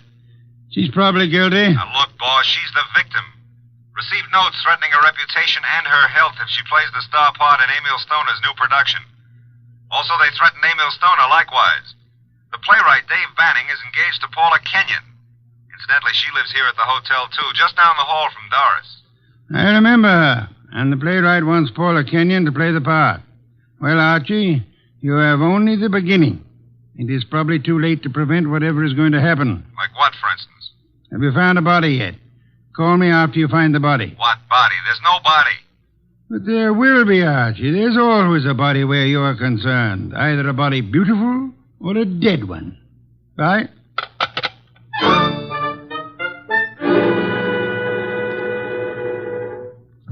Thanks for seeing me to my room, Archie. Oh, I'm not stopping here, Doris. I'll take a look inside. But I'm not. Oh, I insist. Part of my job, you know. If I fail to take every precaution, Mr. Wolfe would never... Oh, look in that chair. Emil. Emil? Emil Stoner?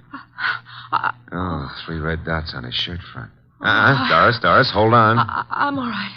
Yes, I'm all right. All right, sit down. That's it. Now, let's see. The body's still warm. What's this crumpled in his left hand? A horoscope. Between the fingers of his right hand, an unlit cigarette.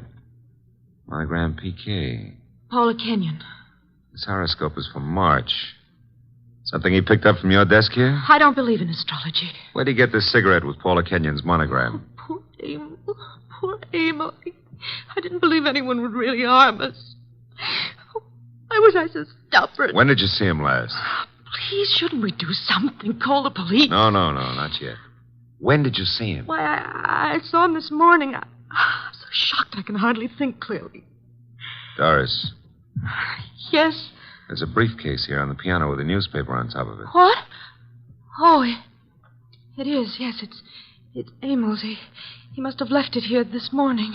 That's strange. Emil Stoner was bald, but... But what? Well, I'm sure he's a man who always wore a hat, but I see no hat. He must have come up the elevator as I went down to meet you. Who would know he'd come up here? Your director, Rick Hunter, he said he'd been in the bar all afternoon. What else was it he said? Thought he had everything just about settled. Oh, no, Rick couldn't. He just... Oh, Mr. Goodwin, I couldn't believe that. I can believe anything about anybody. I learned that the hard way. In my book, everybody's guilty until proved otherwise. Even you, baby. What? Even you. Yeah. A Herald Tribune newspaper. Are you sure you haven't seen him since this morning, Doris? What are you doing? Absolutely nothing. Someone came in here and shot him. Call the police. I insist. Maybe... What? Maybe I did leave my door unlocked. Why did I do that? Well, they couldn't have opened the door otherwise, could he? No. Give me the check room, please. Oh, hello. Do you know Mr. Emil Stoner, the producer? You do? Well, tell me, did he check his hat with you this afternoon or this evening? He didn't, huh? All right, thanks. He must have carried it up here to this floor. Doris, do you have a gun? I own a gun. A small .25 automatic. But it's not here. Where is it? I had the handle repaired, and it's been in my dressing room for a week or 2. I hate to do this, Doris, but I'm going to move the body away from the back of that chair. Oh. There. Yeah, 3 wounds. 1 bullet went through the upper part of the chest, out the middle of the back. I'd say right through the heart. By the angle of the wound, he was shot while sitting down. Please, Mr. Goodwin, must we stay here? I want to give this room a thorough going over. We'll go down to the lobby. I want to use that phone booth again. And, Doris, I hope... I know what you're going to say. You hope that gun of mine... is still in your dressing room at the theater.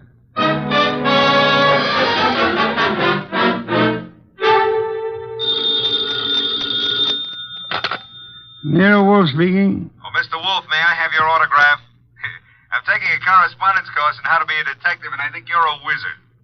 It's so kind of you to say so. I would be just thrilled to have your autograph on the bottom of a paycheck. Why are you calling from a phone booth? What? Who said I was? It's obvious. There's no room tone reverberation. Well, you shouldn't have to ask. You know everything before it happens. You found the body then. Happened just before you got there. Oh, now, look, I took the girl up to her room to be sure it was safe for her to go in, and... Okay. And there, sitting in a big leather chair, was Emil Stoner. Shot 3 times with a small caliber gun, dead about an hour. One shot went through the body from the upper part of the chest to the middle of back. Therefore, he was shot while sitting down. The killer was standing, huh? I'm listening. Oh. Well, his left hand was clutching a horoscope folder, and between the index and second finger of the right hand was an unlit cigarette with a monogram on it, PK. Emil Stoner is bald, but there was no hat in the room. However, on the piano was his briefcase, and on top of it, a 4:00 afternoon edition of the Herald Tribune. Better look in the briefcase, Archie. No weapon? No weapon.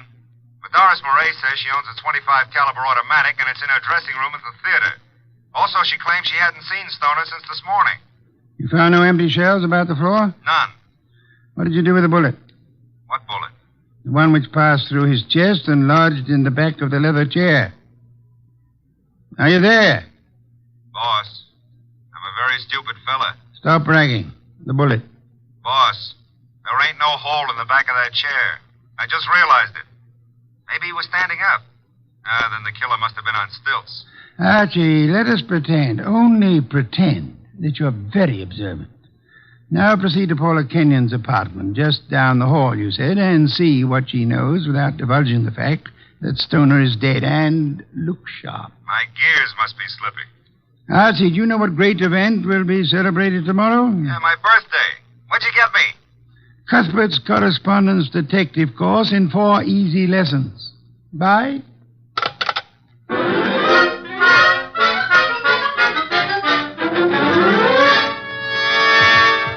This is Paula's apartment.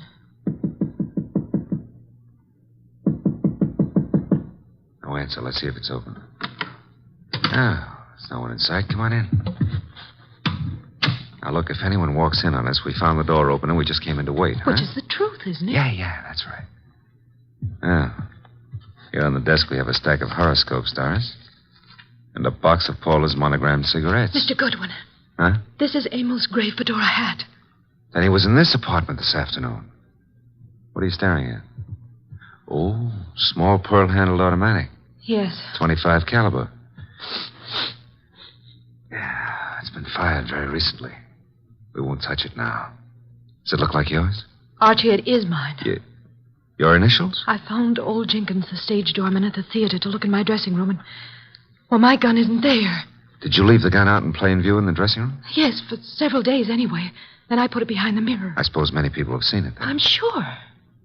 I hope, Doris, that your fingerprints are not the only ones on that gun. If they use my gun to shoot him in my apartment, why would they bring the gun back here and leave it in plain sight? Maybe they didn't do it just that way. No? His hat's here, the gun is here, and yet he's dead in your apartment. How can you answer that? Well, maybe he was sitting here waiting for Paula, and someone called him out and over to your place and shot him. That's no good. Doesn't make sense. Now, if he was sitting in this chair here and someone entered that door, Hey. What is it? Look in the chair back. Huh? Little round hole. Start looking for some empty shells around here. Find something? No, I want to make a call. He was shot with this automatic. 3 shells were ejected. They certainly vanished. Nero Wolfe speaking? Archie, I'm at Paula Kenyon's. She's not here. Found his hat, a stack of horoscopes on the desk, box of monogrammed cigarettes, a .25 automatic which belongs to Miss Moray, recently fired, but not an empty shell in sight. No blood, but a single small hole in the back of the chair near the desk. Doris Moray is with me. I will call Inspector Kramer now about the body and have ballistics check the bullets with the gun. And the bullet in the chair back? Did you find anything of particular importance in Emil Stoner's briefcase? Yes, I found... Never mind. Bring the girl here at once. Okay, boss. Say, don't you think I better wait for Paula Kenyon? Uh-oh, here she is. Bye. Bring her along, too, if you can. Goodbye. Hello, Paula. Well, Doris, what are you doing here? I wasn't aware that I left the door unlocked. Seems to be contagious this evening. I left mine unlocked, too. Hello, Dave. Miss Kenyon, Mr. Goodwin. Hello, Doris. Hello. Archie, this is Dave Banning, the playwright. How are you, Mr. Banning? How do you do? I've heard all about your new play, and I wanted to meet you. Doris thought you might be over here, and the door was ajar, so I just walked in. I hope you don't mind, Paula. Certainly not. I'm used to people just walking in. We were here a while ago, went down to the cocktail lounge for a while. When does the play open, or have you cast it yet? Mr. Stoner handles that part of it. Are you a prospective investor, Goodwin? Oh, I've had a number of flings in the business. Matter of fact, I expect to see Mr. Stoner tonight. You do? Tonight? Here? I don't understand. What's this fencing all about? Doris, you're not just visiting me. We've hardly spoken for... Oh. Is that your gun, Miss Kenyon? It's yours, Doris. Yes, that's right, Paula. It was in my dressing room. When did you see Mr. Stoner last? But I haven't seen him today. I had lunch with him. Why? What hat did he wear at lunchtime, Mr. Banning? Why, the gray fedora.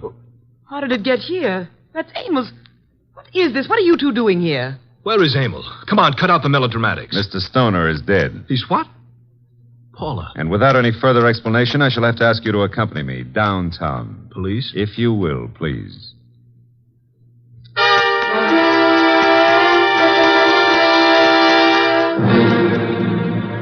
They're still in the front room, boss.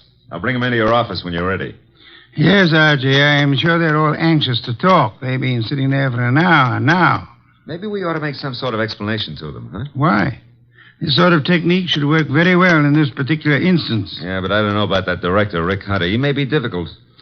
Does anyone know that you found the completed and signed contract in the briefcase? No one. Mm-hmm. Good. Now we have the threat notes, the contract, the afternoon newspaper, the briefcase, the fedora hat, the gun, no ejected shells, the horoscope, the cigarette, and the 2 chairs. One with a small hole in it. Come in. Ah, Inspector Kramer at last. What have you? Well, we covered every inch of that place and didn't find a single empty shell. There were 2 bullets in the body and the one that passed through him into the chair back in Paula Kenyon's place. They were all 3 fired from Doris Murray's little automatic. Any fingerprints on the gun? None but Doris Murray's. Not unexpected, to say the least. The bullet that was lodged in the chair in Paula's place went through his heart. Now, he was apparently shot in her room, but... But how did he get into Doris Murray's place? I'll be able to explain that when we locate those 3 empty shells, Inspector. Bring our guest in, Archie. Come in, please. Ladies and gentlemen, Mr. Nero Wolfe.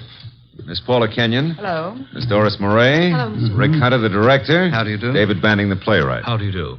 Won't you be seated, please? May I present Inspector Kramer of Homicide? How do you do, Inspector? Mr. Wolfe has asked you here to give such details as you recall, which might be of assistance to him in the solution of the murder of Emil Stoner. Mr. Hunter, as the director, whom did you favor as the star of your next production? Why, Doris Murray. You have been deeply interested in Miss Murray? Hasn't done me much good. But you do love her? I do. And you are deeply interested in the progress of her career? I am, most assuredly. Did you know that Mr. Stoner had made out and signed a contract for a certain woman to play the lead in the new show? No. You knew that Doris Murray had a gun in her dressing room? Yes. You were in the hotel cocktail lounge all afternoon until you met Doris and Mr. Goodwin? Yes. And you could have seen Emil Stoner enter the lobby and go to the elevator? I could. Could you prove that you never left the cocktail lounge until you met Doris and Archie? Maybe not. Did you see Mr. Stoner go into the elevator? I did. Mr. Banning, you wrote the new play. Were you in favor of Miss Murray playing the part? Why, no, I felt Paula Kenyon was better suited for it. You and Miss Kenyon are engaged to be married? Yes. If anything happened to Mr. Stoner, you, as next in line, could assign the role as you saw fit. That's correct. Did you know that Mr. Stoner had made a final decision on the part? I did not. He didn't tell you anything about it at lunch today? No, I made a strong plea for Paula. You know about the gun in Miss Murray's dressing room? Everyone did, apparently. Very well. Miss Kenyon, did Emil Stoner visit your apartment often? Not often. We were not on too friendly terms. Did you phone him to visit you this afternoon? No, who said I did? No one? I merely asked. Were you, by any chance, still in love with Emil Stoner? Now, see here, I don't appreciate that kind of talk. Just relax, Mr. Banning. I was not in love with Mr. Stoner. That was over. You and Doris Murray were at one time very friendly. Yes. Well, I found out how two-faced she was. Emil was a fool to fall for her, but you couldn't tell him anything. All she's interested in is a career. You're not interested in your career, Miss Kenyon. Well, yes, in a way. You wanted the star part. You phoned Stoner this morning. Yes, but he said he was going to give it to her. You knew about Doris's gun? No, I didn't. You recognized it immediately, boss. Well, yes, I knew. What if I did? Then you wrote these threatening notes to Miss Murray. I did not. I did not. You didn't know the contract had already been signed? No. Then you still had a motive to kill him. I wrote those notes. She had nothing to do with it. You can check them on my typewriter. We know, Mr. Banning. We've already done it. I know how it looks, but Paula didn't do it. I knew he was coming to her place. I called him. I knew Paula was out. I did it. If so, what did you do with the ejected shells? I threw them away. How many? 3. Oh, no, David, please don't. I don't believe you, Mr. Banning. Miss Murray, did you know the contract had been made out and signed? No, You're lying, Miss Murray. You said you didn't see Stoner this afternoon. I didn't. You called him and asked him to visit you. You did get the threat notes and they frightened you. But you didn't know they would frighten Stoner. I did not phone him, nor did I see him. Yes, you did. His briefcase was on the piano. And he was there in the late afternoon because he brought with him a 4 o'clock edition of the Herald Tribune. What if he was there? I didn't kill him. He told you then about his decision. He left hurriedly, forgot the briefcase, and went to Paula's apartment to wait for her. That's not true. That's not true. Filled with rage, you got your gun, which you said had disappeared from your dressing room, then calmly put it into your bag, walked across the hall, and shot him as he sat reading a horoscope. No. Archie, a handbag. Thank you. Notice, I run my finger through a hole in the corner. She fired through the bag. And see, 3 empty shells. No. And here's the contract made out to Paula Kenyon. Too bad, Miss Murray.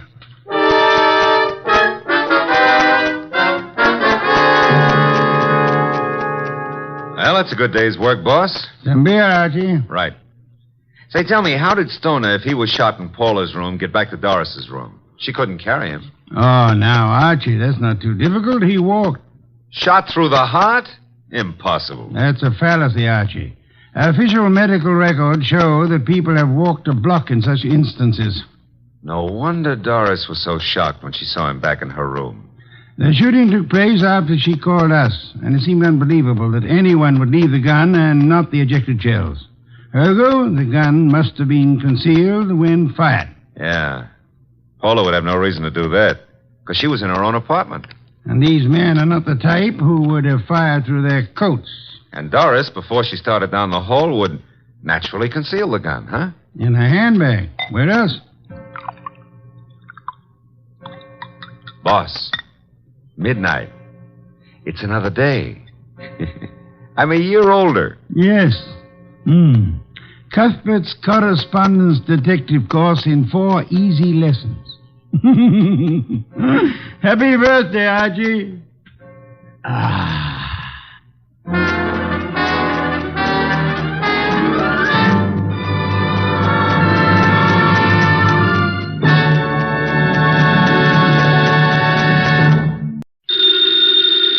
Ladies and gentlemen, the ringing of that phone bell brings you mystery, adventure.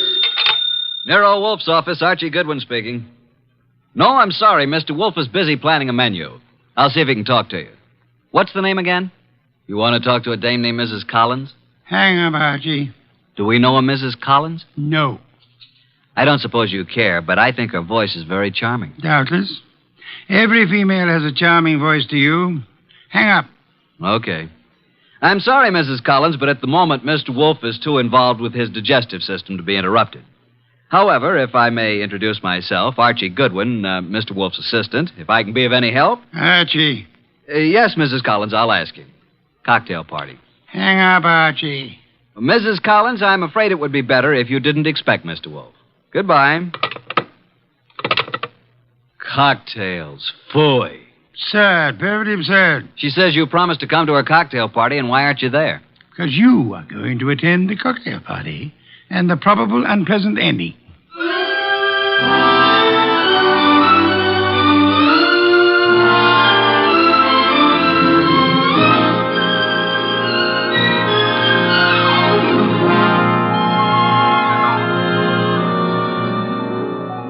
Ladies and gentlemen, it's that genius who is the bulkiest, balkiest, the most ponderous, and most brilliant detective in the world. Yes, none other than that chair-borne mass of unpredictable intellect, Nero Wolfe. Created by Rex Stout and brought to you in a new series of adventures over this NBC network in the person of Mr. Sidney Greenstreet.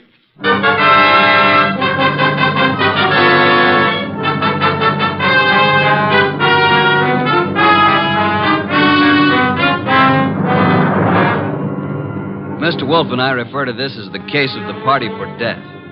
Nero Wolfe really should have gone to the party since he'd accepted, but I was delegated. I can't complain now, since it was there that I met Georgia, the most beautiful redhead.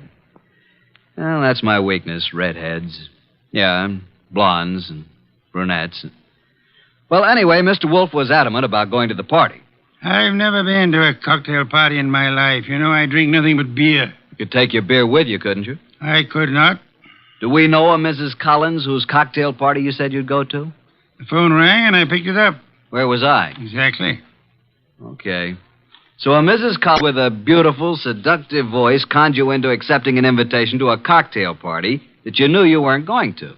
Archie. Yes, master. Just a little less sarcasm, perhaps. Sarcasm? Call it impertinence, then. Impertinence, master? Exactly. Less of that. Much less. Okay. Continue now. Where was I? You were reading the duck recipe. Oh, yes, the duck. Oh, here we are. Dodine de canard. The dodine is one of the oldest dishes in the repertory of French cooking, being mentioned in books of the 14th century. Le Grand Cuisinier de toute Cuisine. Hooey, what time is it, Archie? Almost 6:30. Oh, in that case... You going to get up? Here on this card are your instructions, Archie. If you are still alive tomorrow, you may make your report. I helped the huge bulk that was Nero Wolfe out of his specially built desk chair and walked with him to the elevator that would take him upstairs to his orchids. I stepped back to the desk and found the card which bore my instructions. In his small, perfect handwriting, I read, Mrs. Albert Collins, Empire Towers. Arrive at 7, say I sent you. After the murder, telephone me before the police arrive. At exactly 7, I rang Mrs. Collins' doorbell.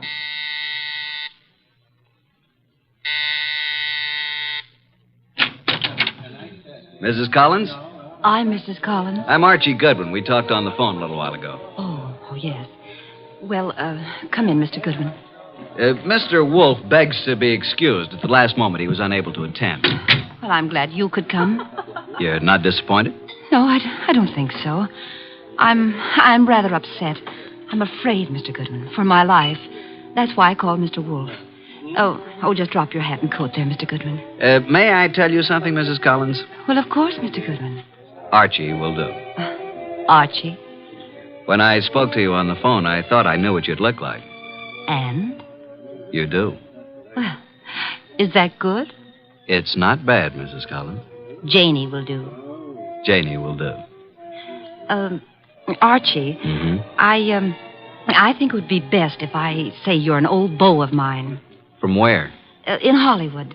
When I went to Hollywood High School and you went to USC. Okay, but don't expect me to remember much about it. I'll be flattered if you remember anything about it. I want you to keep your eyes and ears open. Observe everything tonight. Well, now shall we join the party? Oh, Albert, this is Archie Goodwin. Archie, this is my husband, Albert. How do you do? Hello. And this is Joe Boyce, my husband's partner. How do you do? Boys? I've told you about Archie, Albert, but well, I guess you probably don't remember, do you? No, I don't. When I was in high school and he went to USC. Oh, yeah, sure. What'll you have, Goodwin? I'd like a plain lime and soda. Oh, now, really? A teetotaler now? Yes, I used to overdo it, remember? So you knew my wife in Hollywood? Quite a while ago, though. Uh-huh. Been here long? Oh, a while. Did you and my wife run into each other again just lately? Yeah. A few days ago? About. Joe Boyce here is my partner, chemical business. Makes this sort of an old home week, doesn't it, Joe? In a way, Al. I guess it does at that. Joe knew my wife back in those days, too. And they're still. very friendly. Yes, yes, indeed. You two have got something in common to talk about, haven't you, Goodwin? Mrs. Collins, you mean? We never knew each other very well. No? Okay, Goodwin, let it go. Why, look. Look what I found. A new man. Just what I need. I'm Georgia. Archie. Archie, dear, will you fix up my drink, please? Anything for a lady. Let's go to the bar. Eh, Archie? I'm determined, Joe. If it were only the money, or only Jane, I might listen. Oh, Al, can't we talk about it later? I like talking about it now, Joe. You're going to be sorry about this, Al. I am already. But you'll have 20 years or so in prison just being sorry. I've got the papers you forged right here. You're hysterical, Al. Let's face it. The firm went broke, but I suffered too. So let's forget it. Yes, Joe, the firm went broke, but you didn't. And I don't think my wife did either. The two of you had everything figured for yourselves. Well, I'm turning the papers over to the DA tomorrow.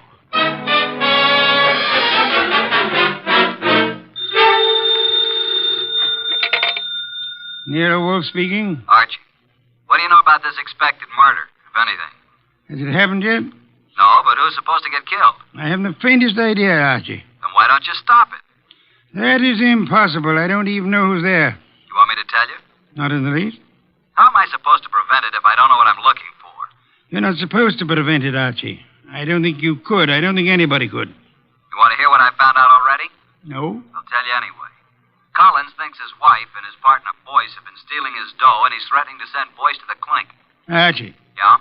You're wasting our time. Go back to the party. There is nothing you can do to prevent the murder. But I want you to be there when it happens.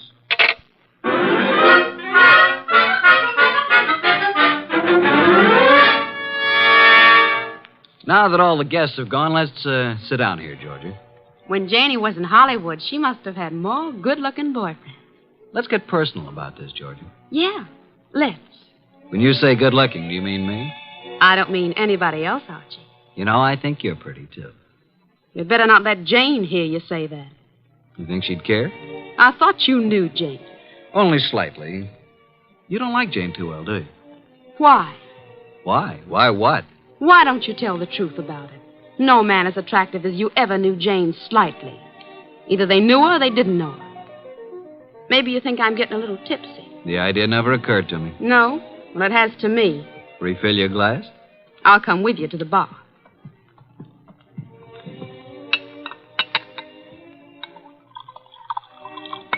Here's your drink, Georgia. Oh, I find there's no ice left in the ice bucket. Janie? Hey, Janie, no ice. Oh, well, I'll get some. Here, give me the bucket. Mrs. Collins, Janie, I mean. Yes, Archie. May I use the phone in the bedroom again? Oh, of course. Will you excuse me for a minute, Georgia? I'm coming with you. Why don't you just stay here until Jane brings the ice? Well, why don't you go talk to Joe Boyce? I don't want to talk to Joe Boyce. I don't want to talk to Joe Boyce ever. Now, look, Georgia. I'm coming with you, Archie. Is that clear? Okay, come on. Here's where the phone is. I could have found it myself. You don't want me with you, do you? Just sit down here on the edge of the bed and listen, if that's what you want to do. Nero Wolfe speaking. Archie, boss. Well, Archie, what? Just a bit of a report. Go on. At this moment, I am sitting on the edge of one of two twin beds in the apartment of Mr. and Mrs. Albert Collins. Sitting next to me is a gorgeous redhead named Georgia. Georgia what, dear? Boyce. You mean you're the wife of Joe Boyce? Of course. Didn't you know? I am sitting next to the gorgeous redheaded wife of Albert Collins' partner, Joe Boyce. Archie, you annoy me. From what I just learned, I can see there's another friction going on. You mean Georgia and Jane? Yep, fireworks between them. This one no like other one. Have you anything more to say? When I called, I was going to ask if there's any reason why I shouldn't come home now. I wrote your instructions for you, Archie. After the murder, call you. Yeah, that's perfectly clear, isn't it? But what if there isn't any? Don't call me. Simple, isn't it? Hello. He hung up. Archie. What?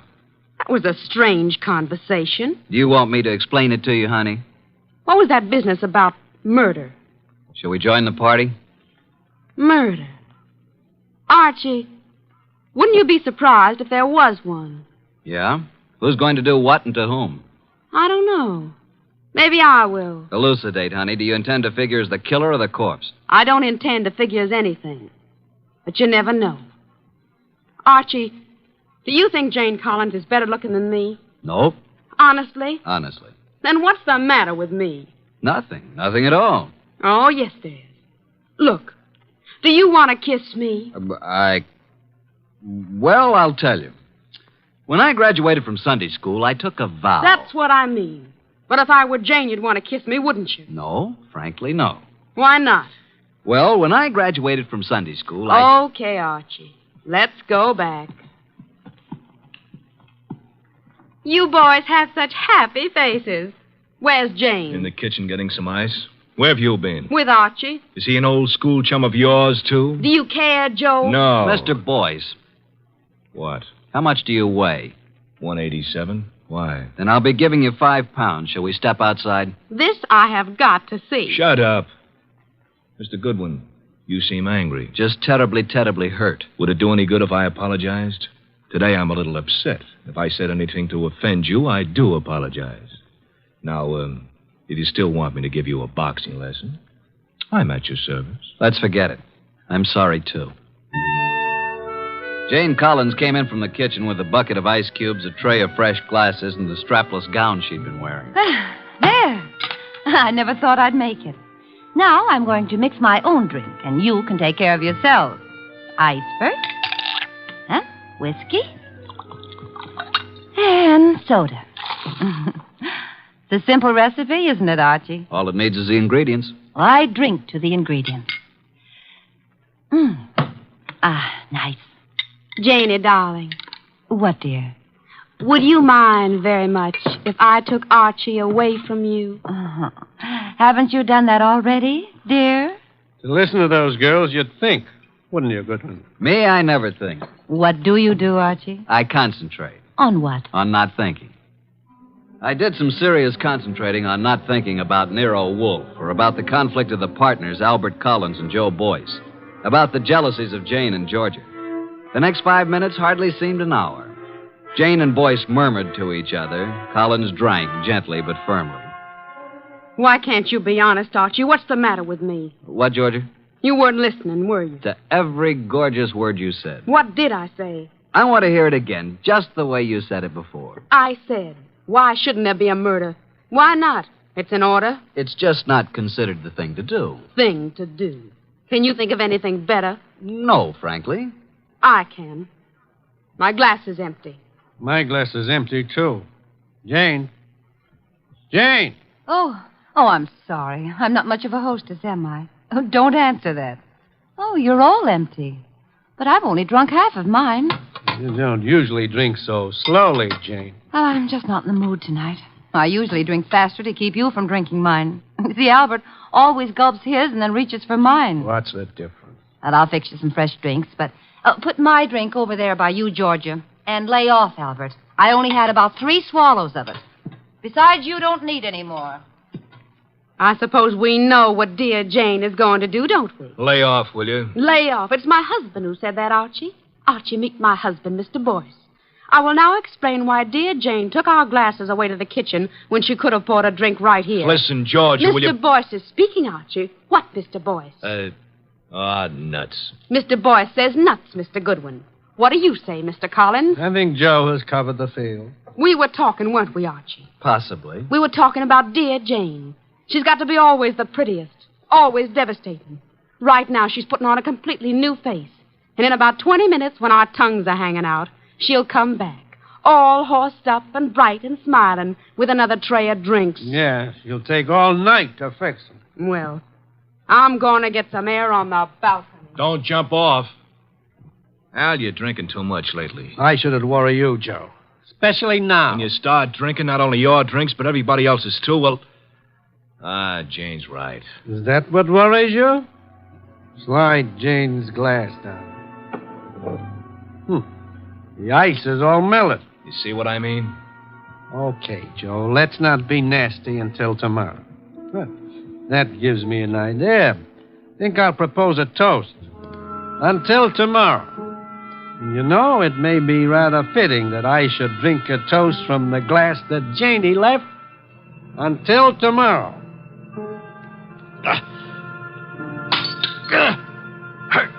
Go! Al. Al? Jane? Janie! Albert! Oh, Albert.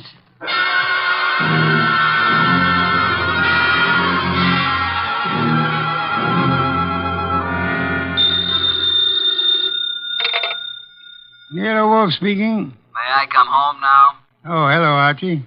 I said, may I come home now? Have you sent for the police, Inspector Kramer? Of course. Who was killed, Archie? Albert Collins. How, Archie? I don't know. You were right, though, weren't you? Naturally. About what? Murder. Oh, that. We can talk about it tomorrow. Good night, Archie. Come home when you can. What do you mean, come home when I can? You'll be held as a witness, won't you? Try not to wake me with the elevator when you come in. Well, Inspector Kramer, you've had me here at headquarters for a long while. For quite a long while. Haven't you asked me enough questions? Goodwin, you say you never saw these people before, Collins or Boyce or their wives. Yet when all the other guests had gone, you were still there. I guess I just don't know how to say goodbye. You didn't know they were partners in a chemical company. You didn't know that Boyce had forged a lot of papers with Collins' name. All I know is what you tell me. Goodwin. Yes, sir? I'm trying to be nice. Yes, sir. Now, I know, of course, that you went to that party because Nero Wolfe told you to. Do you? My question is, how did Wolfe know it was going to happen? Why don't you ask him? I already have. He told you? He says he never heard of Collins or Boyce. Did he say he'd ever heard of me? He says he isn't responsible for you or your shady friends. Maybe he knows I found a poison pellet in George's bag. Inspector, may I make an important call? Go ahead.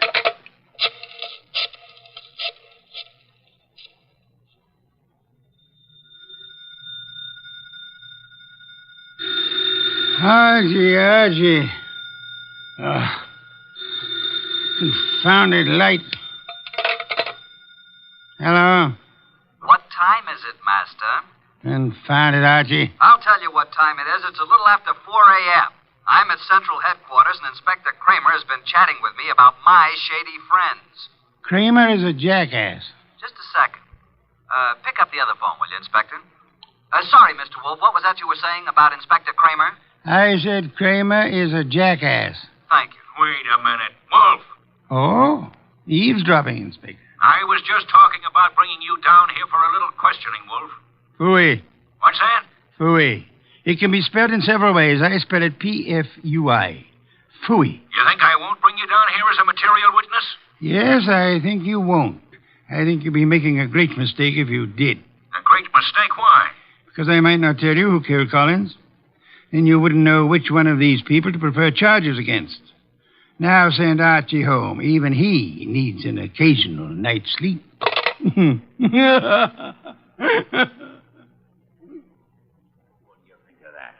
He hung up. So it seems.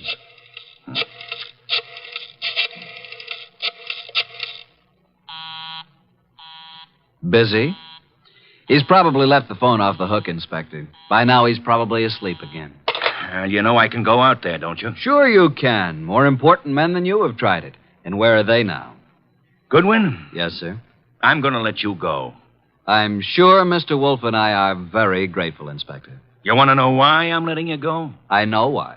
Why? Because if you're nice and cooperative and don't make too much trouble, Mr. Wolfe will solve this case for you and tell you whom to prefer charges against. Goodwin. Sir? Get out. Thank you, Inspector.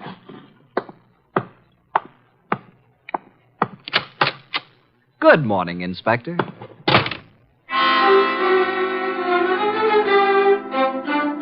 At 3 o'clock the next afternoon, I was rearranging the furniture in Nero Wolfe's office while the great man sat behind his desk watching me perspire. Are you finished now, Archie? Yeah, I guess so. And tell me where they sat. There were 2 couches, like this, in front of a fireplace. Collins and Boyce were sitting together on one couch. When Georgia and I came in, they were looking at some canceled checks. Where was Mrs. Collins? I told you she was getting ice and fresh glasses. Why was she getting fresh glasses, Archie? Where were the empty ones? I don't know. Maybe they were the same ones she brought back, washed and polished. Archie, I trust your powers of observation absolutely. That's why I sent you to Mrs. Collins' cocktail party. Okay, how did you know there was going to be a murder? If it was a murder. It was a murder, Archie. But isn't it obvious? How is it obvious? Suppose Collins slipped a few drops of the poison into his drink himself. It's very strong, very deadly poison, with a remarkably strong odor. Like almonds, I know. I smelled it when I picked him up.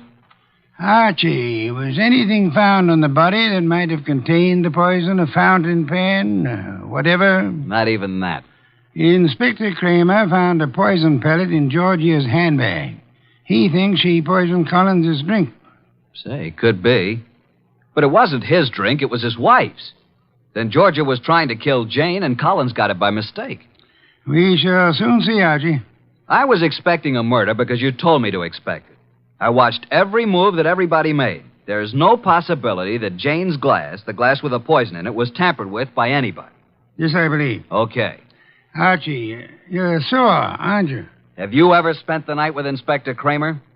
He's really a good man, too. Why did you say he was a jackass? Because he didn't know who killed Collins. Do you? Of course. Was there ever any question about it? Just a moment, please. The only trouble is it may be difficult to prove. That's why we are giving this little cocktail party this afternoon with the help of Inspector Kramer. By the way... Yes? Call Mrs. Collins and tell her to bring a bucket of ice from her refrigerator. Why? Because our refrigerator's broken down. No, it hasn't. I was just out in the kitchen a minute ago. Our refrigerator has broken down. And it would be very helpful if Mrs. Collins would bring a bucket of ice cubes. What makes you think she'll do it? She will. Call her. 6:45. There we were in Wolfe's office doing a repeat performance of last night's smash hit. Two couches faced each other, a cocktail table between them.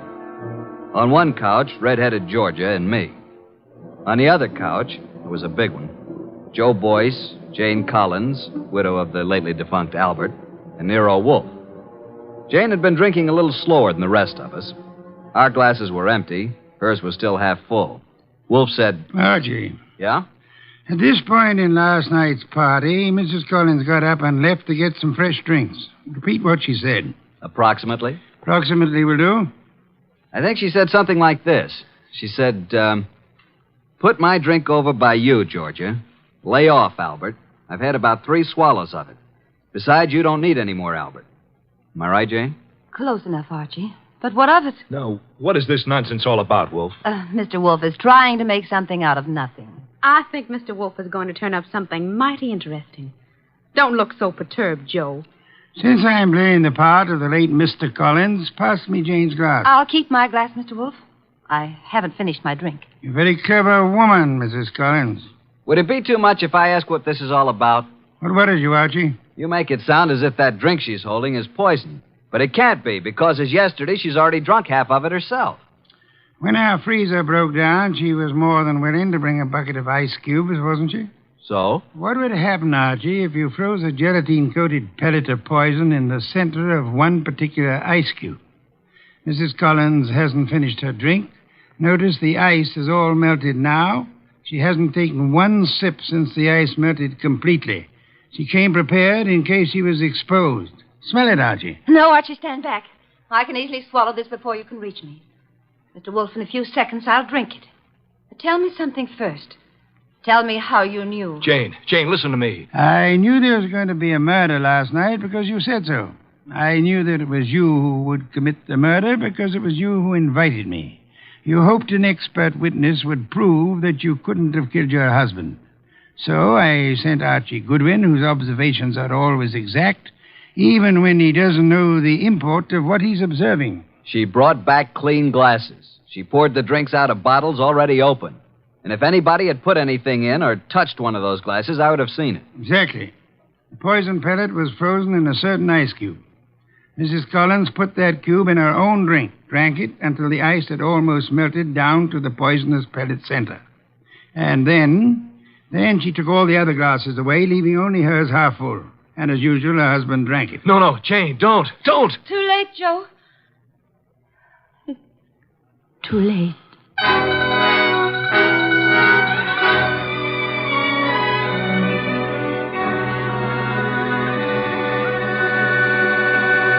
Well, boss, Jane didn't get away with a suicide try. That was clever thinking you did. I prepared a cube of ice in which I had frozen a gelatine capsule containing nothing more than a vitamin compound. I substituted for the cube in which Jane had placed the poison for herself. Wonder why Jane Collins wanted to have Joe. He'd stolen practically all the money in the company. He was just a crook. Birds of a feather, Archie. I don't believe Joe Boyce had any idea that Jane was planning a murder. And he still had all the money. Well, the forgeries will put him away for a long time. And poor Georgia could have had it pinned on her if it hadn't been for me. Yes, yes. You knew all along, didn't you, that Jane had planned to have Georgia accused by planting another pellet of the poison in Georgia's handbag. Jane would have gotten rid of her husband and Joe's wife in one stroke. You knew all that, didn't you? Well, How about a bottle of beer, boss? Could you spare the time? Georgia. Beautiful redhead. Wonder where she is tonight. I'm sure I haven't the slightest idea, but in case you do... well, just be quiet with the elevator door when you come in.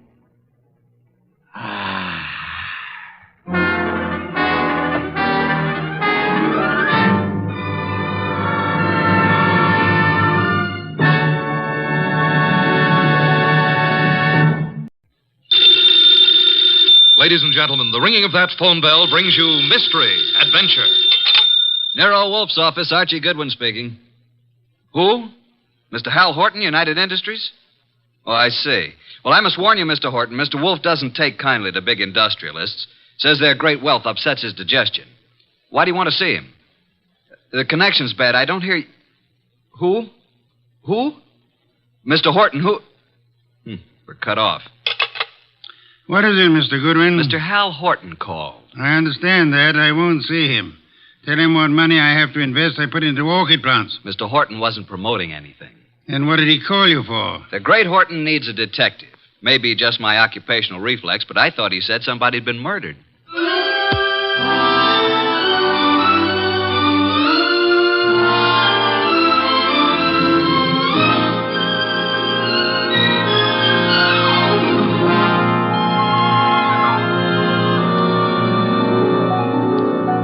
Ladies and gentlemen, it's that genius who is the bulkiest, balkiest, most ponderous, and most brilliant detective in the world.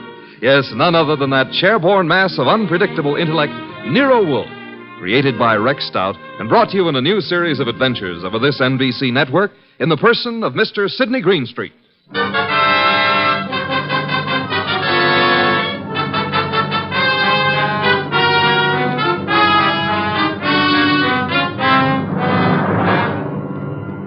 It turned out that what Horton had said had been murder, which became celebrated in the case of the Malevolent medic. But its solution wasn't a simple matter of following up his accusation. It had false clues mixed all through it like raisins in a pudding. The man we came to know as the Malevolent medic was young Dr. Benjamin Sloan. The case began on the sunny afternoon when Grace Banks, his nurse, came into his private office. Waiting room's finally empty, I take it? Well, there's one more patient, darling. I'm sorry, doctor. Mrs. Horton's here for another of the thiamine chloride shots you ordered for. I said you could give her those, Grace. She doesn't have to wait to see me. Oh, she's hung up her mink coat, parked her orchid and her alligator bag, and filled up all the ashtrays with lipstick cigarette stubs. Mrs. Horton prefers to wait for you. She seems very upset. I hoped she'd get hold of herself. Mrs. Hal Horton with all that money. Whatever gives her such jitters? Darling, if I ever get in that condition after we're married, please shoot me. I've advised her to go to a specialist. Hers isn't a true medical case. Well, I'll do what I can. Get a needle ready, will you, Grace, and show Mrs. Horton in. Yes, darling. I mean, doctor. Mrs. Horton, will you step in now?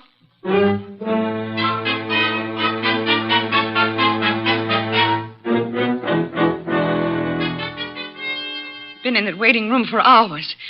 Ben, I wrote you every day this week. Why didn't you answer me? You say your health hasn't improved, Leslie. I'm worse. Much worse. Still chain smoking? Drinking? And the sleeping pills? I have to take something. I can't walk the floor all night, can I? Thinking. Why are you so unhappy, Leslie? You have what you always said you wanted: money, clothes, excitement. You have the right to say that. But don't. Please don't. I'm only pointing out facts you should face. I told you from the beginning you need a nerve specialist. I need you. Nobody else can help me at all. Leslie, you went over this the last time you were here, and in all those letters you've been sending. Now, let's cross it off for good, shall we? Don't talk like that. You don't mean I'm no longer a lovesick dope, and you're the wife of one of the biggest industrialists in the country. Yes, Hal Horton. I despise him. He thinks his money makes him God. He thinks he can buy anything that he bought me. He made me think I was getting the world with a fence around it. Everything I want is on the other side of that fence. You don't know what you do want. I want us the way we used to be, happy in love together. Leslie, please be quiet. Why? Miss Banks is in the laboratory. She can hear you. What of it? I'm not ashamed. I'll tell her. I'll tell everybody. Imagine Hal's face when he finds out I'm leaving him, but I'm coming back to you. He already knows about you. I told him you were in love with me, that you're jealous. He doesn't like it. Leslie, you're raving. Now stop it. You always said I was the most attractive woman in the world. You made your choice. Now get this into your head. I'm really in love now. In a few weeks, I'm going to be married. Now I'll get your medicine. So it's really true. You are going to be married. Yes. I'd heard it, but I didn't believe it. Going to marry a nurse. All my friends have known and been laughing at me. Please, now that's enough. I made a plan, a wonderful, beautiful plan about us. Ben, you love me. Ben, say you love me. Mrs. Horton, that is all over. Don't love me. No longer. You're here as my patient, and that's all. After this treatment, I must ask you to get another doctor. A wonderful, beautiful plan for us. And now she threatens to step in and spoil it. Well, maybe I'll spoil a few plans. How would you like that? Threats will accomplish nothing. I can ruin things for you, Ben. All those fancy ideas of yours about having a fine practice, being a great doctor. Do you want to give those up? I can arrange it so that maybe there won't be any wonderful future for you. Are you prepared to face that possibility? Because I'm prepared to make it a reality. And I mean it. You'll regret this day as long as you live. I'll get your medicine, Mrs. Horton. Hand me my bag. Thank you.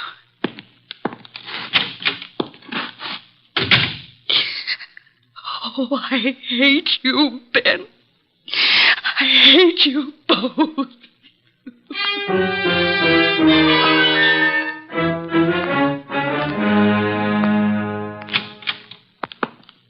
Sorry to have kept you waiting, Mrs. Horton. Miss Banks had to do a repair job before she could use the sterilizer. Alcohol, Miss Banks? Yes, Dr. Sloan. Now, Mrs. Horton, may I help? Thanks. So nice of you. There. Right side for the hypo this time, isn't it? Just touch with this cotton. Ready now, Doctor. Oh, what's the matter, Mrs. Horton? I'm just cold. The alcohol. After this, I advise you to go home and rest. These massive doses are a little painful, but they give results. There. That's all. Just relax here, and you can leave in 10 minutes. Come, Miss Banks. I want to talk to you.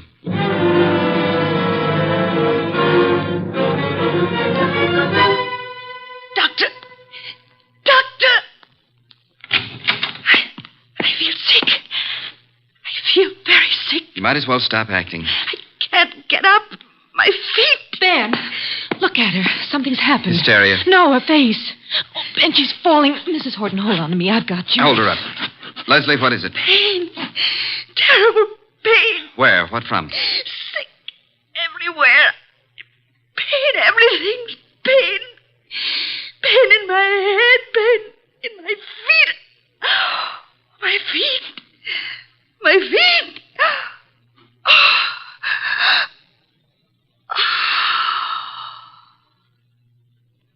Doctor, she's dead. Yes, Grace. Get a card from the files. I want to study it. From the first day Mrs. Horton came here. What was it, Ben? What happened to her? Symptoms are of a heart condition from which it seems the patient has just expired. Then you must call her husband.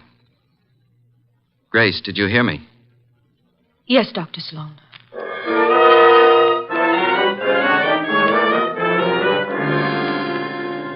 While I discourage your visit here, Mr. Horton, I do have a sort of curiosity about the operation of so-called big business. Maybe offer you a glass of beer and hear an explanation of the rise and fall of this morning's stock market. You don't think I've come here socially? I wish to engage your services for... Not available. You're a detective, aren't you? Specializing in cases that interest me. Sherry, Mr. Horton? I don't need it, thank you. But Mr. Wolfe says he specializes in cases that I've just got here. I haven't told my story. I don't believe you even know who I am. Oh, yes, we do. We do indeed. A millionaire. Did I offend you by speaking of a fee? No, on the contrary. It is that portion of your conversation which interested me most. Frankly, I planned to spend the evening examining the first edition of Henry James I'd like to purchase, and the word fee suggested a possible way. Now, what have you done, sir? What have I done? One doesn't have to be a detective to recognize you're in trouble, Mr. Horton. Look, Mr. Wolfe, I have done nothing. But I've got a question I've got to have answered. I need facts. They tell me you're the man who can give them to me. If Nero Wolfe can't get them for you, they're not facts, they're fancies, Mr. Horton. Well, my story's involved. But the gist of it is your beautiful wife, a former model, died last week. The death certificate indicated a heart attack. You suggest she was murdered. How did you know? Never mind how I came to my conclusions. How did you come to yours? Leslie had been going to a Dr. Benjamin Sloan. She said he was a specialist. Some friend had recommended. She'd been upset. He was giving her vitamin B shot, she told me. You doubt that was true? Dr. Sloan informed me, after she died in his office, there'd been a heart condition from the beginning. Well, I don't believe it. Leslie was a very emotional girl. She'd have been quite frightened of a heart ailment. She'd have told me about it. Maybe she didn't comprehend its seriousness. Dr. Sloan did. Why didn't he get in touch with me at once about it? Then, when I went to clear up Leslie's room, I discovered something. Leslie didn't go to Sloan through a friend. She'd known him when she was a model and he was a hospital intern. She'd kept letters he'd written to her then. Love letters. Indeed. Well, doesn't that give you an idea, Mr. Wolfe? Sloan lost Leslie to me. No man who'd been in love with Leslie would ever get over it. Would a man be jealous enough, kill a woman he loved, rather than have her belong to another man? An interesting theory, Mr. Horton, one frequently advanced in fiction. Shall we investigate and see how it works out in fact? You'll take the case, then. The intricacies of the feminine nature are challenging if you do not have to come in contact with the creatures. The practical research in such matters I leave to Mr. Goodwin here. It is the field in which he specializes. But it's you I want. Our method of operation is not under your control, Mr. Horton. If you'll be so kind, Archie, get a first-hand report of Dr. Benjamin Sloan and the women in his life.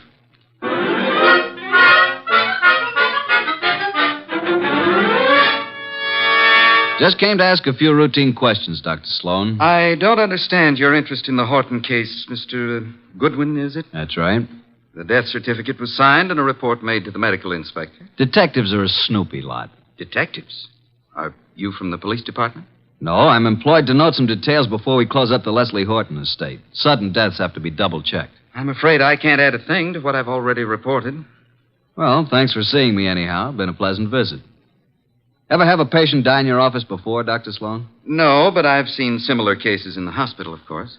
Was Mrs. Horton warned about her heart condition, Dr. Sloan? I discussed her case with her fully and frankly. And her husband, wasn't Mr. Horton alarmed? He didn't know. Mrs. Horton's ailment was, well, not to bore a layman with medical details, was not a fatal one necessarily. She might have gone on for years. Just played in bad luck, huh? The worst. Mm-hmm. When'd you first meet her? Several weeks ago.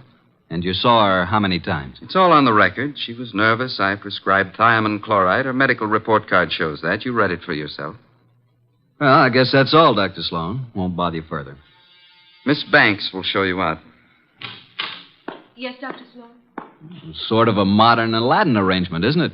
Wish I could press a buzzer and have a beautiful girl like you up here. Mr. Goodwin is leaving. Oh, this way, Mr. Goodwin. You can use the side door. The waiting room's full of patients. So long, Doctor. This way through the lab. There's a door from it into the corridor. Cozy place, all those bottles. I suppose there's enough stuff in here to kill an army. To cure one.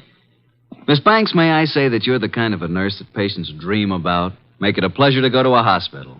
Blonde hair, blue eyes, winkers an inch long. Are they real? If you'll excuse me. What do I have to come down with to persuade you to take care of me, huh? I don't take cases. I'm a technician. Good day, Mr. So you work just for Dr. Sloan? It's too bad the way he's involved in this Horton case. It looks serious. Mrs. Horton simply died of a heart attack in Dr. Sloane's office. If you wanted to help your boss, Miss Banks, you'd stop rushing around and answer a few questions. I'm sure Dr. Sloane gave you the necessary information. Guess he doesn't realize the trouble he's in. If you can supply any details that'll change the picture, you'll be doing him a great favor. He's a nice guy. I want to help. What is there to say? The report... Let's get it in your own words. Just what really happened here that day.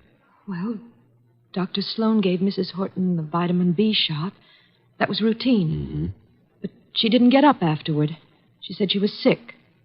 And then she fell and I caught her. And Dr. Sloane administered emergency treatment. What did that consist of, Miss Banks? All that is in the office record. What would bring on such an attack? It could have been several things. Could it have been something she ate? Acute indigestion affects the heart. Maybe Mrs. Horton would be here now if the doctor thought to use a stomach pump. He did use one.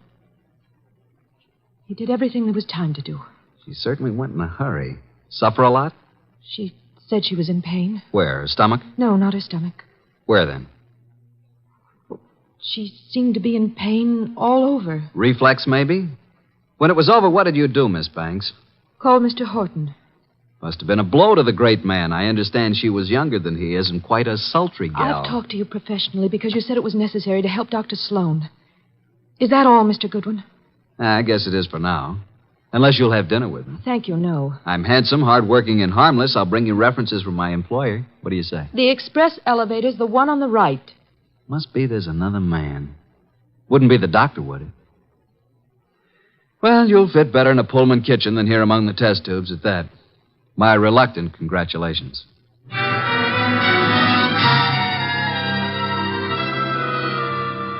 Verdict, Archie? Innocent as lambs, both Sloane and the nurse. Evidence to prove it? My unfailing sensibilities, not the murderer type. Nice couple, doctor and the nurse. I suspect they're engaged. She's so much in love with him, I could have been you, and she wouldn't have known the difference. Very flattering. Records? The usual medical record, Mrs. Horton's first visits, symptoms, subsequent visits. Here are the notes on it. Vitamin B shots. No chance they brought this on, huh? Dr. Sloane says absolutely not. I checked that with other doctors. But Mrs. Horton did go into this right after the hypo. Nurse's story jives with Sloane's? A little more detailed. She says he did everything, he even used a stomach pump. The woman was in pain? What's this? Head to feet? My way of saying pain all over. What other papers did you examine? Only the medical record. Get back to Sloane's office late tonight and examine all the papers in his desk. Can't you trust me? I tell you, there's no reason even to suspect these two. When you have one of your adolescent's infatuations on, blood dripping from a dagger in a girl's hand would look to you like crushed rose petals.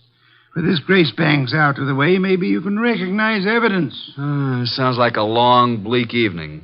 Hand me that medical book, and then be on your way. I want to think.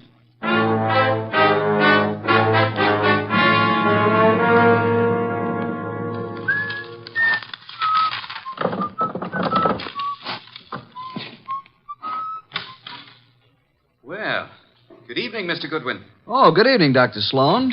This is a surprise to us both. I didn't anticipate that you'd be keeping office hours after midnight. What are you doing in my office at 2 o'clock in the morning, Mr. Goodwin? Reading your mail and having a ghoulish time surrounded by all these shiny instruments of yours. You've been rifling my desk. I wouldn't do that if I were you. I've put things back very neatly, even the letters from this little secret compartment, which isn't secret at all to anybody who knows about desks. I've kept only Give one. me that Easy. It's the "My darling, mine first, shan't ever give you up one way or another" one. You remember it? I'll bet that nice little nurse you're engaged to never wrote that, did she? What do you intend to do with it? Mark it Exhibit A in the Horton murder case. Maybe you'd like to come with me and explain it to Nero Wolfe. Very moving, very flattering, very interesting if you like women, but also very incriminating, Dr. Sloane. What does it prove? A silly woman with a nervous breakdown imagined she was infatuated with me. A woman who is now dead, you must remember, under, shall we say, unusual circumstances. You signed a death certificate which stated Mrs. Horton died of a heart attack. As you signed it, Dr. Sloane, did you remember she had threatened you and heave a sigh of relief that fate had done you such a good turn? I didn't bear Leslie any ill will. I was sorry for her. You felt adequate to the situation. You called no other doctor, though there are several in your building. My first thought, of course, was that it was some extraordinary allergic reaction to the vitamin dose. It was not until an hour or two after she was dead you decided she expired from a heart attack. Yes. How did you explain the pain? I reported no pain. Miss Banks said Mrs. Horton had pain from her head to her feet.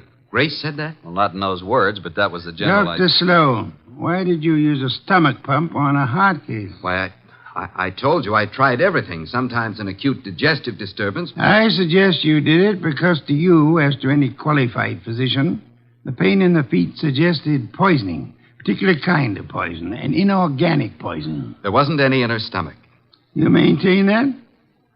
Archie, get the medical examiner on the phone. Tell him the body of Miss Hal Horton must be examined for any evidence of poisoning. I know you think Mrs. Horton was murdered, but it's impossible. There'd been no one near her. Miss Banks? Miss Banks couldn't have done it. She was working with me constantly. That's what I thought you'd say, Dr. Sloan.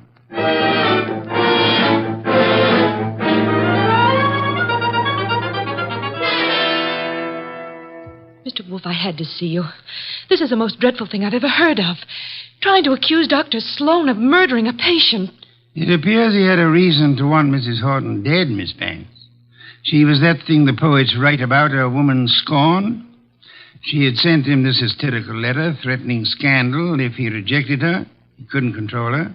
She kept coming back to his office making scenes. He gave her nothing but thiamine chloride. I know. I fixed the shop myself. Don't start covering for her. I'm not. I tell you, I filled the needle. And I didn't put anything but thiamine chloride in it. You haven't any reason to think anybody did, except for that letter you stole. If it wasn't for that letter, give it to me.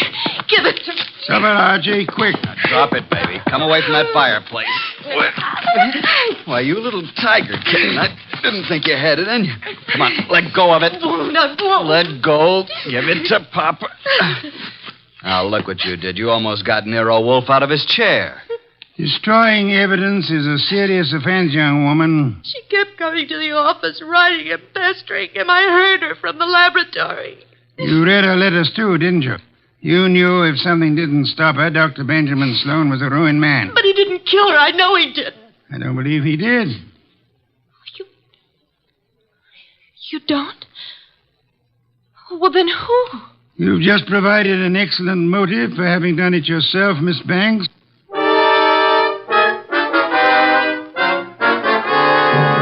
Pears and white wine. Cold, luscious, exotic. Excellent, Fritz, excellent. Best thing that's happened today. I don't like this Sloan case. If you ask me, I think that Horton dame got what was coming to her. Those are not the words of abstract justice, nor the phrases of a gentleman of culture. A good detective never plays favorites. Good night's rest, and you will find your attitude more normal by morning. You expect to have this case solved by morning? It's solved now. Thanks to the expedition I sent you on this afternoon. The arrests can wait. No one will escape. I feel like a murderer myself. If I hadn't wormed it out of Grace about the Horton woman complaining of pain, and if you hadn't jumped at the word feet... That, Archie, my dear fellow, is the purpose for which you exist, to discover pertinent facts. Have we quite finished? Copy in the study, then. Here's the door. I'll go. Mr. Wolfe in? He isn't seeing anyone this evening, Mr. Horton. Well, he's seeing me. Archie, if that's Mr. Horton, I'll see him. You'd better. Sorry you found Mr. Goodwin so impossible, Mr. Horton. He came to pay you a call this afternoon. I sent him, but he didn't find you in, did you, Archie? No, but I made myself at home. I knew anything that would help to solve this case you'd want us to have. What do you mean? You were in my house? What did you take? Nothing of monetary value, I assure you, that will not be returned in due course. But before I announce the solution of a case, I like to have all my little props in place. I appreciate a well-rounded performance. Mr. Wolfe, I've had enough of this foolishness, this delay. I hired you to convict Sloan, not to play parlor games. You must be patient, Mr. Horton. Don't force me. I want action. Well, I had planned to wait until the morning, but if you insist... These papers here may interest you, Mr. Horton. Mr. Goodwin here collects them, your wife's letters. Leslie's? You recognize the script? These are addressed to Dr. Sloan. Do they prove anything against him? The lady's correspondence should be kept private. This other letter, however, was sent to you. To me? Leslie's? What? Give it to me. Easy, Horton, easy. Don't grab. Oh, but that letter's mine. You stole it from my desk. There is a point in a case, Mr. Horton, where letters cease to be personal property and become evidence. What evidence can that letter provide? It seems you had reason for wanting to kill your wife, Mr. Horton. A man can get annoyed by a note saying his wife never loved him, that all his money isn't enough, and that she's going to another man. You accusing me of murder? It could have been the perfect crime. Poisoning one of those pills she was forever taking, or on the tip of the cigarette she chain-smoked, in a doctor's office to die in. If you hadn't been fool enough to try to pin it on Sloan, you might have gotten away with it. If I had known while she was alive what Leslie was, I might have done anything. But that letter you stole from me was one she left under my pillow. I didn't find it until after she was dead. I didn't kill her. Sloan did. You hired me to prove that, Mr. Horton. Suppose you let me go about my business. Nero Wolfe's office. Yeah? Oh, you did? Good boy. We'll expect you. I'll tell Mr. Wolfe at once. Medical examiner's officer. Just as you thought, they found poison in the body. Listen to me. Inspector Kramer's picking up Dr. Sloan and Grace. They'll be here any minute. Kramer's set to make an arrest. I told you. The police know it's Sloan. Put the letters in Mrs. Horton's bag on my desk, Archie. Leslie's alligator bag? You stole that from my house this afternoon, too. Those things are mine. Inspector Kramer will want to take them with him. What, do you think I wanted made public what Leslie did to me? Kramer can't have them. Maybe the inspector will want to take you, too, Mr. Horton. Let them in, Archie. Come in, Inspector Kramer. Dr. Sloan, Miss Banks. Wolf asked me to bring them here first before I locked anybody up. Mrs. Horton was murdered, all right. I'm sending a man for Horton, too. You won't have to. Mr. Horton's waiting here to join the party. Come into Mr. Wolfe's office. Good evening, Inspector. Good evening, Wolf. Will you all please range yourselves around the room as I indicate? Miss Banks here. Dr. Sloan, Mr. Horton. Archie, you stand between the two men, if you please. Mr. Wolfe, this is a dreadful mistake. I swear the doctor didn't... Stop thinking about the doctor. What about you? If you're accusing Miss Banks, I might as well tell Hold you it, now. Dr. Sloan. From here on, anything you say will be held against you. That's what I want. Let Grace go home and Oh, I'll... for heaven's sake, why don't you arrest the man? Isn't it obvious he's guilty? You and your trumped-up charges against me. I'll do the talking now, Mr. Horton. Mrs. Horton died from a certain inorganic poisoning. Poison administered in your office, Dr. Sloan, with a hypo syringe. Let's get it over with. I gave her the hypo. But I filled the needle. There you are. They're both guilty. Which would solve the case if they weren't lying. Miss Banks believes Dr. Sloan killed Leslie for her sake. Dr. Sloan thinks Miss Banks put poison in the hypo to save him from professional ruin. They're trying to protect each other. The fact is, the hypo they gave was perfectly harmless. It did not kill Mrs. Horton. Then what did? Mrs. Horton came to your office in desperation, Dr. Sloan. But she came prepared for the worst. You see this handbag? Can any of you identify it? Yes. It's hers. Is it Mr. Horton? It's Leslie's. The bag she carried to the office the day she died. Open it, Archie. You will see it contains her change purse, billfold, cigarette case, matches, her handkerchief, nothing more. That is, not unless you look closely. Then you will observe this lining has a double fold. A secret compartment. Exactly. We open it this way, and there we find it. A hypodermic needle with which the unhappy woman committed suicide. Miss Banks, Dr. Sloan, you can stop protecting one another. Mr. Horton, the world need never know you were a betrayed husband. Mrs. Horton killed herself while in a confused state following a mental breakdown. The case of the malevolent medic is closed.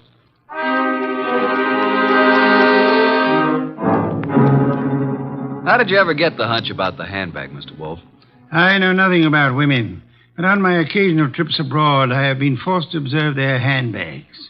Monstrosities. They hold anything and everything. Now that our guests have gone, Fritz is bringing coffee to the study. Would you like some beer? I believe I would. Somehow I feel I've earned it. Here you are. Poor fellow, I'm very sorry for you. How so? This is one case in which there is no falsely accused, unattached young lady for you to squire about. Well, here's to your better luck next time.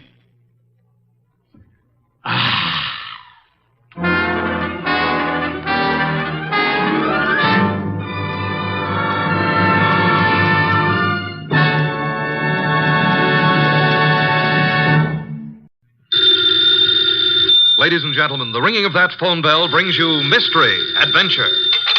Nero Wolfe's office, Archie Goodwin speaking. Yes, who's calling? Mr. John Blake?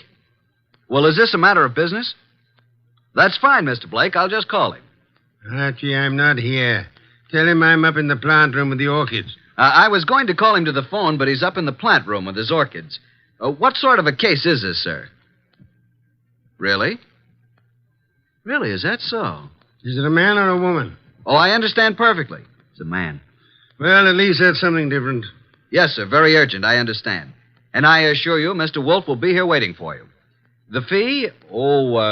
Shall we say about, $1,000? I will not see any client until after dinner.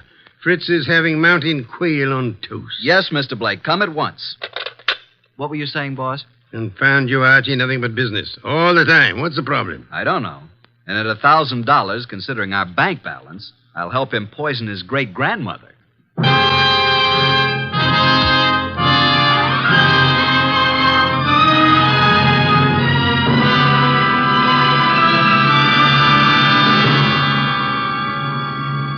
Ladies and gentlemen, it's that renowned genius who is the bulkiest, balkiest, most ponderous, and most brilliant detective in the world. Yes, none other than that chair-borne mass of unpredictable intellect, Nero Wolfe, created by Rex Stout and brought to you in a new series of adventures over this NBC network in the person of Mr. Sidney Greenstreet.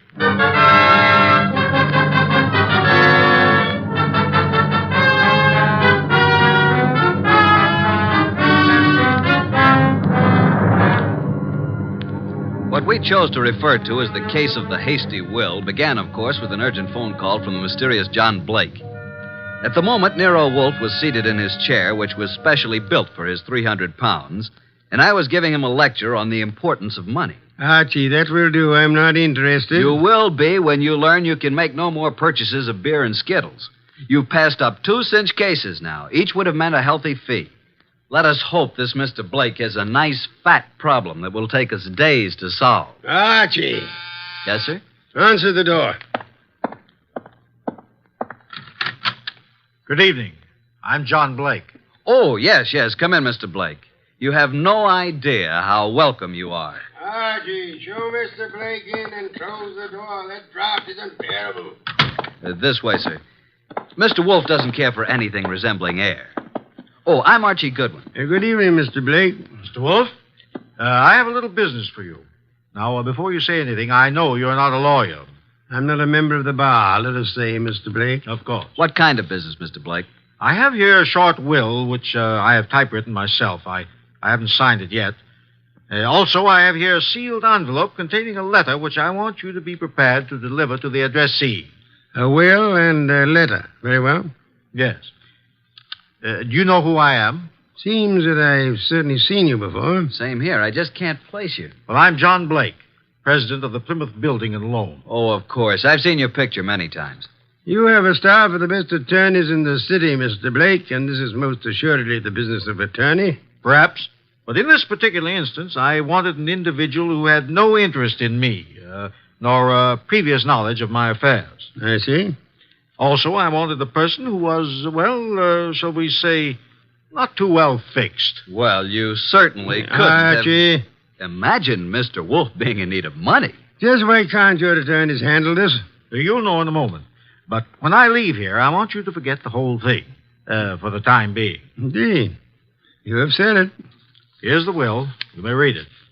Archie. January 25, 1951. To my daughter, Anita Blake, I do hereby bequeath all my property, personal and real, including the portrait painting of her mother, my dear deceased wife, Marcia Blake. This will supersedes any and all instruments previously drawn. So, simple enough, isn't it? That's all. Now, the pen, please, and I'll sign it.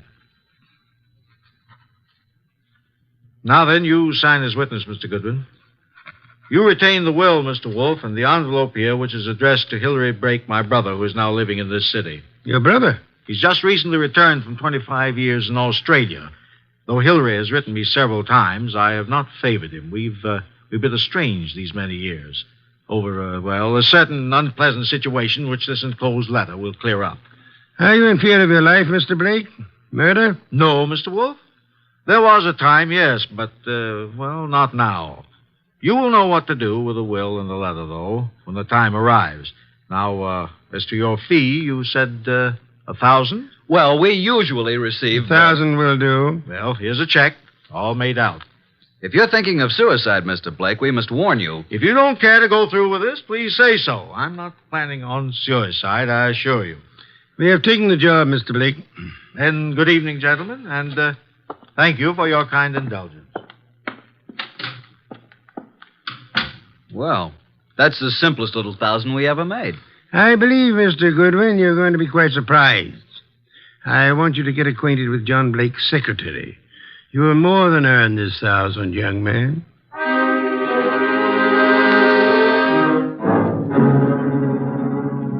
Archie.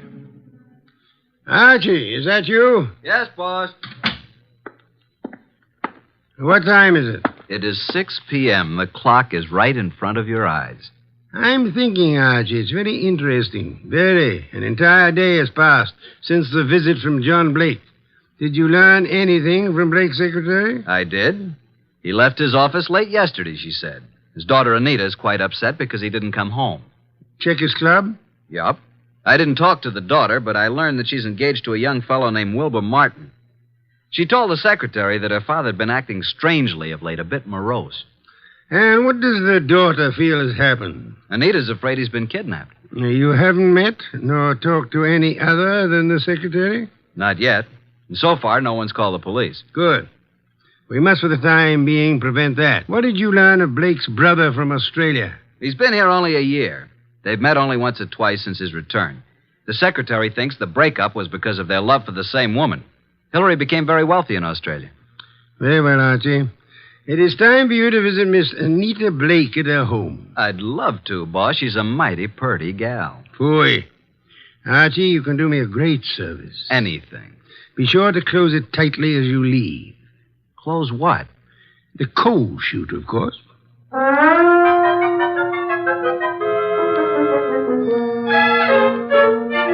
I'm awfully glad you could come, Uncle Hillary. Wilbur seemed to think you might know something about Father's disappearance. No, I don't know, Wilbur.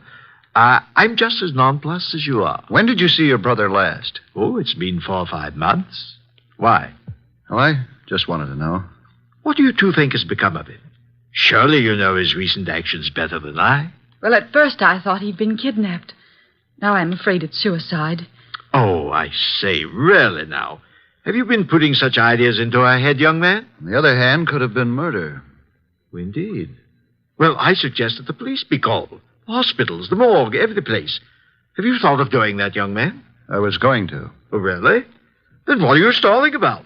I'll just step into the library and do it myself. Oh, it can't be, Wilbur. It just can't be. Miss Blake, there's a Mr. Goodwin to see your father. Oh, I'll see him. Thank you, Miss Blake. I'm Archie Goodwin. This is my fiancé, Mr. Wilbur Martin. Mr. Martin? How do you do? What is it you want, Mr. Goodwin? Is your father here, Miss Blake? Why, no. No, he isn't. What is your business, Mr. Goodwin? Why do you want to see Mr. Blake? As a matter of fact, I don't really want to see Mr. Blake because I don't think he's here. I came to see Miss Blake. Just who are you? I'm a detective. Police? Private investigator with Nero Wolfe. John Blake has disappeared. I know you're trying to keep it out of the press because you think he's been kidnapped. We have called the police. Oh, what do you think has happened to my father? I think he's dead. Oh, dear. Why do you think that? Yes. Just what do you know, Mr. Goodwin? Oh, Anita, I want to ask you a few questions. I think it's advisable. Mr. Blake. Yes? I thought you were done for. That is... I don't think I... This chap is a detective. I'm sorry about this, Mr. Blake, but curiosity got the better of me. I hope I haven't wrecked things. What are you talking about? You remember the agreement. What agreement? Mr. Goodwin, do you know who you're talking to? Why, yes, John Blake. Oh, no, Mr. Goodwin. This is my Uncle Hillary, my father's brother. Hillary? Hillary Blake? Yes, my father's twin brother. John and Hillary were twins. Of course. That's news to me. I didn't know that. What did you know about him? Well, now that I look at him, now that I can recall his speech, there is a difference. And now, why do you think John Blake is dead? I've just come from police headquarters. You mean he's been murdered? No. From all indications, he's committed suicide. Suicide?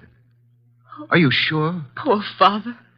Oh, I was afraid of this. This morning, a hat and an overcoat were found on the East River docks near Pier 9. In the coat was a typewritten copy of a will made yesterday. The hat bears the initials J.B. There was a will? Yes. Could you identify the hat and coat, Miss Blake? Well, yes, of course. Very well. Come in, Sergeant. This is Sergeant Hanlon. Miss Blake, do you recognize this coat and hat? Yes. Oh, yes, I do. They were Father's. Oh, Wilbur. Suicide?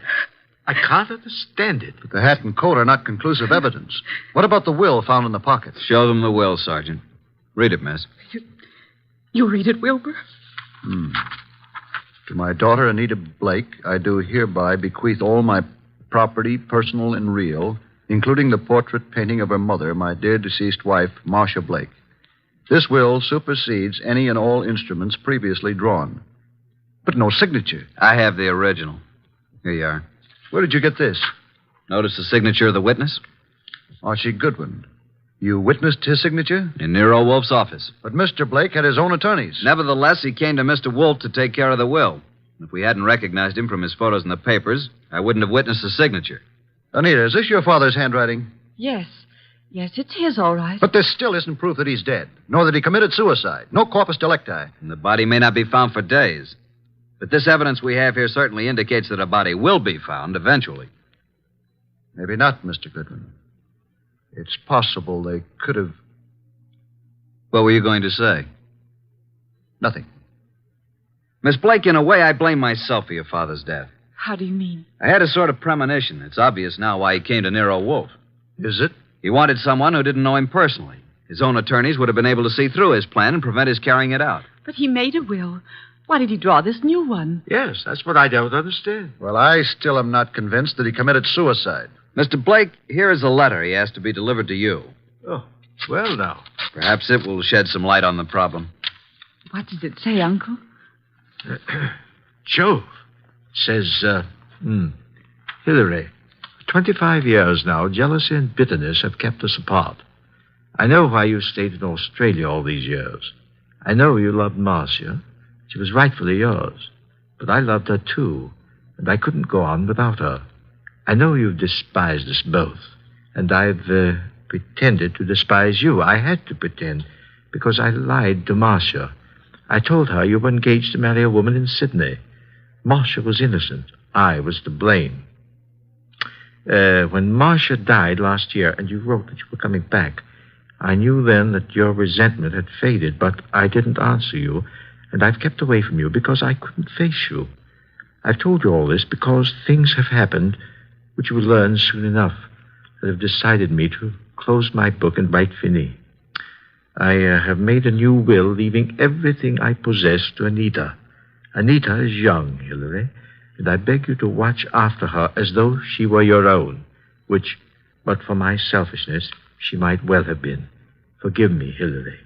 Well, this certainly indicates suicide. But what does he mean by things have happened? That, Miss Blake, is the motive, for which we'll just have to wait.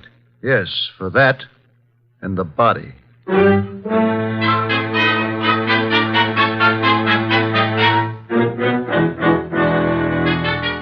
Well, boss, up here in the conservatory a bit early, aren't you? How are the orchids? Oh, it's a nice sunny morning. Even though it is around 0 outside, the sun is fine for them. And behold, Archie. Huh? What is it? The Dendrobium sclerostel. Yes, indeed. What about it? Showing 2 buds. Most encouraging. Indeed so. Boss, I can't take the steam heat here. Tell me, this painting of Marcia Blake, is it large? It hangs over the Blake mantle, about 3 by 4 feet. I find it most intriguing that John Blake should mention the painting in so short a will. And Hillary, does he seem to offer any suggestion on this problem? He has very little to say. Wilbur has definite ideas, and he's in there pitching all the time. He has a rather unpleasant way about him, though. You have talked with Inspector Kramer? I have. And asked Miss Anita and Hillary to meet you at the morgue to look at the body? Right. And I left Wilbur out of this gathering. This body is practically unidentifiable, huh? In Kramer's opinion, it is. After you're finished down there, I'd like to have a chat with this Wilbur Martin. Okay, but you'll get nothing out of him. I've tried. Archie, you're becoming so conceited. Soon I fear I'll have to fire you. If it were summer, I would forthwith resign. Run along and close our coal chute behind you.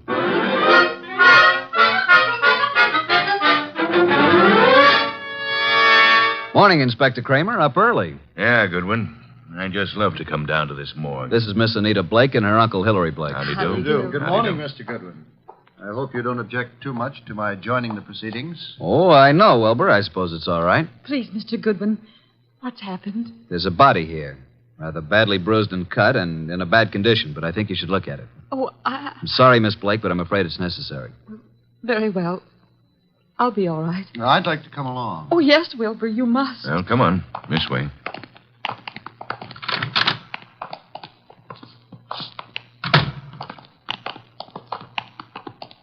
Well, here we are. Wilbur. What do you say, Miss Blake? Now get hold of yourself, Anita. Please, you must. Yes. Yes, that's Father. And you, Mr. Blake? It's certainly hard to say. It looks as though it might be John. Was there no means of identification on the body? No jewelry or... Father never wore any jewelry. There was nothing but this suit here. Nothing in the pockets. That's Father's suit, all right. I know. Oh, why? Why did he do it? Come along now. That's all for today.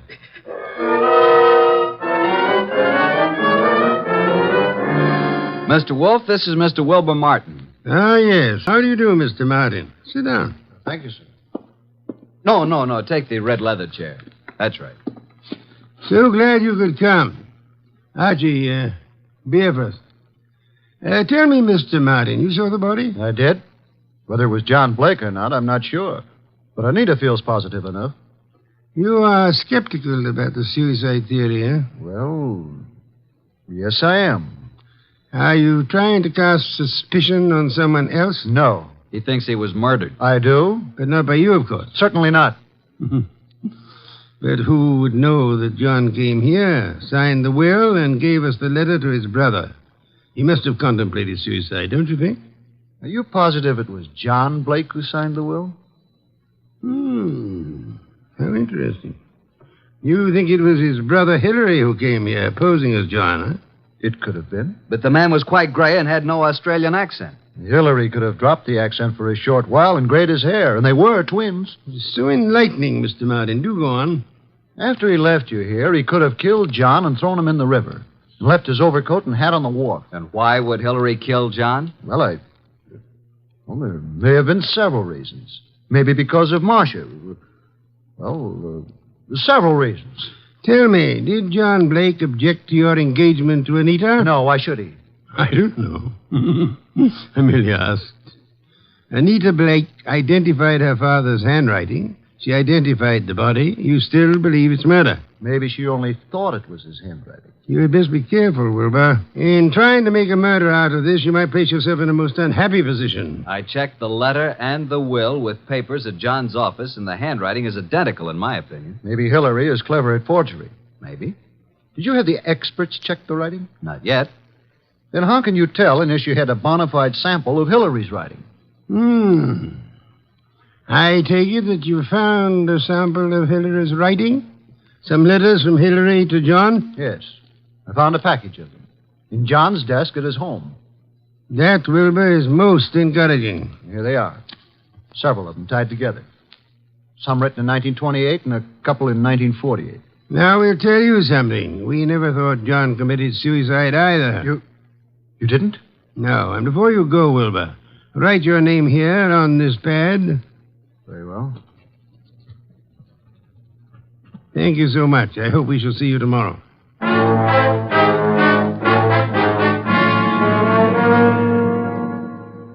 Well, I'm surprised, Inspector Kramer, to see you out in such inclement weather. I like the cold spells. Sit in the red leather chair. Thanks. Good. Have your experts finished checking the will and the letter? Yep, but not all through with the package of Hillary's old letters that Wilbur found. What's the verdict? If this is forgery, it's the cleverest bit of forgery we've ever come across. My men say the will and the letter you received appear identical with the specimens from John's office. Indeed, the will and the letter then do seem to have been written by John Blake. Yes.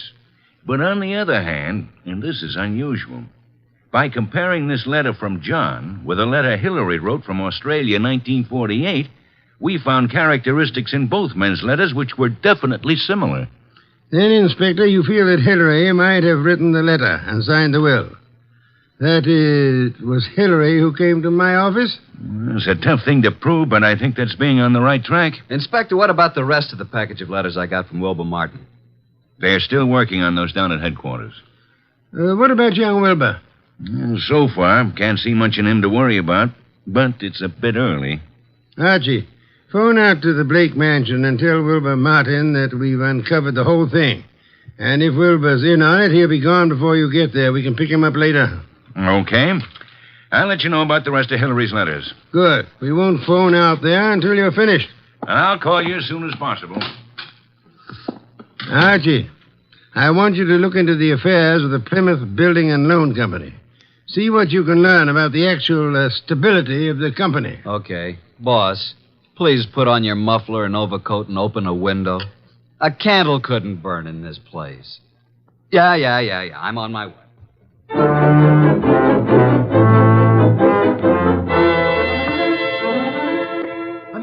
Anita. What is it, Wilbur? What's happened? I came out as soon as I heard. Well, what's happened? Speak up, man. You haven't heard? You don't know? No, what? Look at these headlines. Plymouth Building and Loan crashes. Wilbur, what does this mean? It means your father embezzled the funds of the company and he has gone to the wall. What? Yes, close the doors. Oh, no, Wilbur, no, I can't believe such a thing. I'm sorry, Anita, but there it is in black and white. Then this is the motive for John's suicide. Why? Why? Because he knew he was caught. What else? He could have put the money back, couldn't he? Yes, but maybe he lost it by trying to make more to cover up the shortage. I don't think he lost it. You don't? No. Oh, nonsense. He must have. Else why would he kill himself? Maybe he didn't kill himself. Oh, this is awful. Oh, please, Anita, you mustn't worry. I know this is very embarrassing for you, but it isn't your fault. Now, let me take you away for a while. We can run down to Mexico until this blows over. You won't take her to Mexico. You won't take her any place. Just what do you mean? What's wrong with you, Wilbur? You're acting stupid. Your father may have fleeced the company, but I don't believe he lost the money. Wilbur. He hid the money, and your Uncle Hillary found the hiding place. And he set up the suicide to cover your father's murder. Hillary killed him. Oh, you're crazy. You're out of your mind. Why, this doesn't make sense. I have all the money I need. Yes, you have now. Pack your things, Anita. I'll phone the airport for reservations. You can't leave at a time like this. You won't leave this room. Do you know what can be done to you for threatening people with firearms? I'll call the police. You don't need to call the police. I've just talked to that detective, Mr. Goodwin. He's on his way here. The police have uncovered everything. I know you killed John, and you have the money. Wilbur, you're out of your mind. I know what I'm talking about. Get out of here. Get out! I won't leave. No one will leave till Goodwin comes.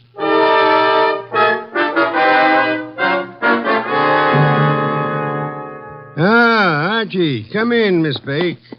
Mr. Blake, Mr. Martin, glad you were all able to accept my invitation. You too, Inspector Kramer. Yeah, I know how glad you are I could be here, Wolf. Please be seated, folks. Hillary was going to Mexico on the next plane and taking Anita with him. Mexico? John Blake stole the money from the company, but Hillary found out about it and killed him. Mr. Wolf, this is utter nonsense. Mr. Blake, Inspector Kramer's handwriting experts have examined the will and the letter left with me. They have also checked them with your recent letters from Australia. Indeed. And your letters from Australia show a definite resemblance, having the same characteristics as the letter and the will you've given me. You mean you think that I signed the will and wrote the letter? Definitely. Ridiculous. But there's something else. The will mentions a painting of Marcia Blake, Anita's mother. Archie, where is that painting? Did you bring it? It's here. Bring it in here, Sergeant. Just a moment. I hope you don't mind, Miss Blake. What are you doing to it? Tearing off the paper backing of the picture? Yes, and there you are. There's the reason for the whole thing. Bonds. Pasted in the back. Thousands of dollars in negotiable bonds. Then Hillary did know about the money. He killed John for all this. He had Anita order the picture to be credited for shipping. I did no such thing. Nevertheless, you didn't kill John Blake. Certainly he did. Look at these two letters from Hillary Blake to John here in America. What are the dates? September and November 1948. Those were supposedly Hillary's most recent letters to John. And look at these letters, June and July 1928. Notice any difference? All are signed by Hillary, but the ones dated 1928 are not at all like the ones written in 1948. Not the least similarity. The ones dated 1928 were written by Hillary. For those dated 1948 were written by John. John? How do you mean? Carry on, Inspector. You're under arrest, Mr. Blake. Not for murder, because there's been no murder. You're under arrest on a charge of embezzlement. Embezzlement? Oh, but how can And you, Miss Blake, are under arrest as an accomplice. What? I don't understand. Mr. Wolfe. Wilbur, you yourself unearthed the old 1928 letters, really written by Hillary from Australia. The recent letters are not in the same handwriting. They were poorly forged by John in 1948. Furthermore, we checked with Australia and learned that Hillary Blake died in Sydney 10 years ago. And this man here is really John Blake, posing as Hillary to escape the penalty for looting the company. Anita, it just doesn't seem possible. Anita knew all about it, and they might have gotten away with it if they hadn't come to us, Archie. What a fantastic plan. I'm giving you back your $1,000, Mr. Blake, but I'm afraid it won't do either of you much good now. Thank you so much, Inspector Kramer, for dropping in.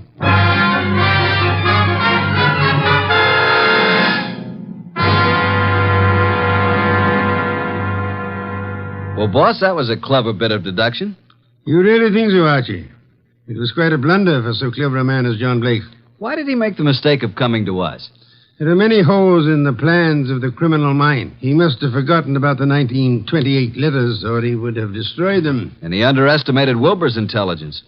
And I thought he was a dope, too. But he was half right.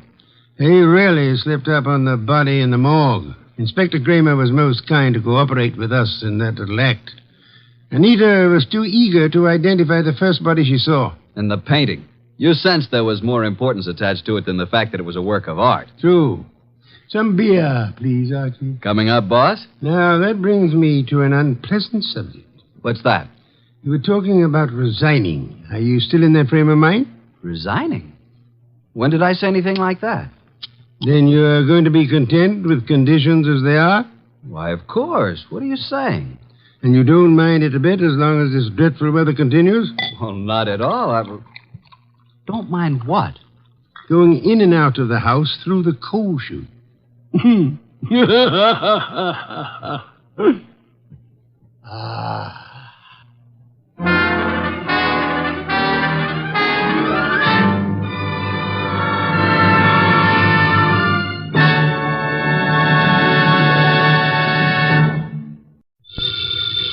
Ladies and gentlemen, the ringing of that phone bell brings you mystery, adventure. Nero Wolfe's office, Archie Goodwin speaking. Willie Inch, did you say? Just a second. Do you want to talk to a fellow named Willie Inch, which I doubt? No. He says he's got to see you. Got to. Who is he? Well, I'll ask. Mr. Wolfe doesn't recognize your name, Mr. Inch. He wants to know who you are. Just a second, I'll tell him. Mr. Inch says he's a sneak thief. He says you never heard of him, but he's heard of you. Should I tell him to get lost? Wait a minute, Archie. Ask him what he wants. Inch, Mr. Wolfe wants to know what you want to see him about. A phony murder rap. Says a phony murder rap. It'd have to be, wouldn't it, Archie? How do you mean? Phony, I mean. Did you ever hear of a sneak thief committing murder if it could possibly be avoided? Yes, Archie. Tell Mr. Inch. I'll listen to his story.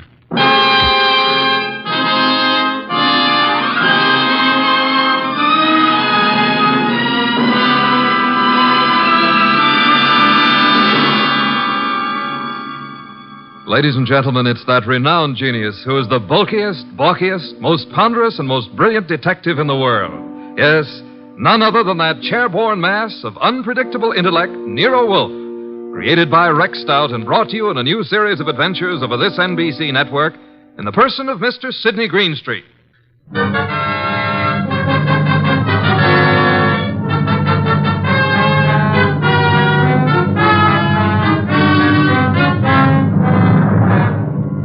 When Mr. Wolfe and I talk about this little difficulty, he calls it the case of Archie Goodwin and how he got hooked.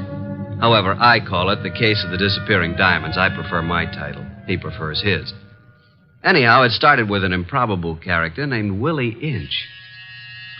That'll be our sneak thief, Archie. Let him in. Okay, boss. Okay? Inch? Yeah. Come in. In there. I'll follow you. Mr. Wolfe, this is your client. Mr. Inch? Yeah. Tall fellow. Must be over 6'6". Sit down. Where? Archie? Here, Mr. Inch. This ought to be comfortable. Well, Mr. Inch? Look, Mr. Wolfe, they're going to claim that I killed a woman I never even touched. And I'm going to fry for something I never even done. All right, Mr. Inch, how did you kill her? I didn't. I never killed nobody in my life. Mr. Inch, you say you're a thief. Can you prove it? I got a record. Why? I was wondering about that bulge in your pocket. Oh. Oh, here? It's a silver cigarette lighter, ain't it? I guess it sort of dropped into my pocket as I was going by. You see the way it happened? Never mind, Mr. Inch. Now tell me how you didn't kill the woman for whose murder you will fry. Well, Mr. Wolfe, sir, it was like this. There was a window half open, you see, and I happened to crawl inside the house. But hey, now. Well, Mr. Inch? This is just between us, ain't it? Possibly. How do you mean? Explain, Archie. Mr. Wolfe said possibly. Oh. Well, okay. So I happen to find myself in the bedroom, see? So I happen to sort of roam around, and I hear there's like a party going on. You know, people and music. So I lock the door. So go on. Let him tell it his own way, Archie. Well, Mr. Inch? So that's the mistake I make. Mistake? Maybe I leave my fingerprints on the door. So? So later, a dame gets herself knocked off in the same room, and they look for fingerprints, and they find mine. I'm it. That's all. I got a record. So the chair. I see. Pitiful case, isn't it, Archie? Very, very mournful. Inch. Yes, sir? I presume you came away with some souvenirs? Oh, nothing. It wasn't worth the trouble. You know, just odds and ends, junk. Have you got the junk with you? Yeah. Let me see. Here. Cigarette case, platinum. Lighter, gold. Vanity case, gold. That's all? Positively. Junk, the man says. I promise nothing, Mr. Inch, but it might be better if you told the truth. Me? You. Oh, well. One square-cut emerald ring. I just happened to find it. Here's something more. A pewter ashtray. Look, the room is dark. I can't see. Piles of coats under beds and hats and handbags. I take what I find. Why didn't you turn on the lights? One of these big standing lamps. You know what I mean. Go on. I bump into it, and it scares the living... it scares me. So? I turn the switch. It don't work. Archie. That sounds like the law, boss. The law. Stay right where you are, Willie. May I suggest that there is a way to find out, Archie? Okay. We don't want any. Good morning, Goodwin. You remember me, your old friend, Inspector Kramer? 2 gentlemen with me are also with the department, Pearlie and Ostrakovich. May we come in? What do you want? We want a murderer, and we want some rocks worth $250,000. Does that answer your question? What makes you think you'll find all those goodies here? Come in, men. We know Willie Inch is here. Where is he? Now, just a second. We're coming with you, Goodwin. Okay, Inspector, come along. Archie? The law. That's Willie Inch. Frisk him. No weapons? Okay, just put the cuffs on him. Inspector Kramer. Oh, yes. Hello, Wolf. I want to tell you something about this man whom you and your men have so bravely captured in my office. You don't need to tell me about him, Wolf. We know about him. Do you indeed? Yes. We know he killed Mrs. Florence Avery March and stripped $250,000 worth of diamonds off her. That's all we need to know. I didn't do no such a thing. Where's the ice, Willie? I never even seen none, honest. Take him away, boys. I'll make the charge when I get back to my office. Wait. Mr. Wolfe, sir. Take him. Look, I ain't done nothing, I tell you. Inspector Kramer. Yeah. We're going to have a little talk now, aren't we? If necessary. How do you mean? Explain, Archie. Mr. Wolfe means you're going to have a little talk, if necessary. Very funny. I will now draw up a chair and show you why it's necessary. In the first place, $250,000 worth of diamonds makes it necessary. Archie, if you please, a bottle of beer. Okay. Will the inspector name his poison? You know I never drink on duty. And just for me, Archie, please. On my way.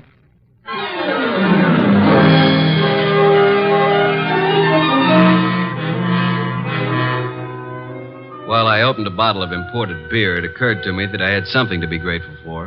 At least I wasn't in Willie Inch's enormous shoes. And as I went back to the office, I had time to wonder why Mr. Wolfe would stick his fat neck out for a no-good like Willie. Thank you, Archie, and sit down, Archie. Inspector Kramer has a theory that may amuse you. Nero Wolfe's office. It's for you, Inspector. Hello, Kramer. Yeah? A gold cigarette holder? That's all? Okay. Inspector, do you realize that you have already taken a great deal of my time? Archie. Yes, Inspector? The great Mr. Wolfe just said I had a theory that might amuse you. Would you care to hear it? I can hardly wait. Okay.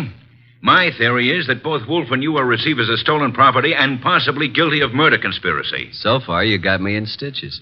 Willie Inch, with a record as long as your arm, robs the home of Mrs. Florence Avery Marsh. He strangles her with a silk scarf, takes the diamond she's wearing, grabs everything else that's lying around, and then what? Is it a question? I'll tell you what. He will, too. Archie, listen. Then Inch brings the stuff here, the stuff that's piled on Wolfe's desk, and the diamonds.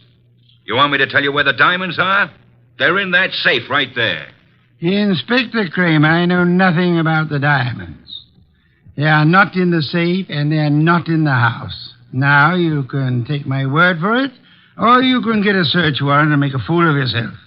I'm going to have lunch.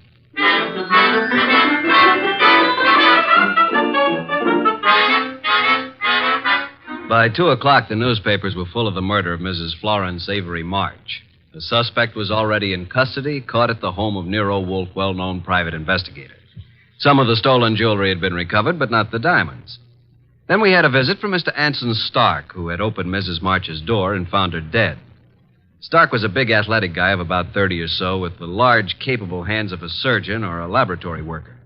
He seemed annoyed at the inconvenience we caused him, but that was only natural. That's the story, Mr. Wolfe. I don't see how I can add anything more to it. You had known Mrs. March for several years, huh? Casually. When you broke the door open, was it difficult? Not very. You were the first into the room? There were 3 or 4 of us. We pushed in together.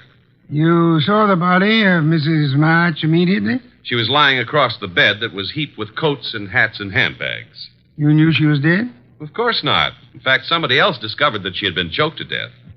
And who discovered that the diamonds were gone? I don't know. I didn't. Were there many diamonds, Mr. Stark? No, just a few, but big ones. She wore them on a pendant around her neck. Mr. Stark, I want to thank you again for having been so patient. I have been patient, Mr. Wolfe. I have my own business to attend to. Which is? Oh, I have a small but hopeful enterprise. Electronics, tubes for radio and television, mostly experimental. Well, that reminds me, Mr. Stark.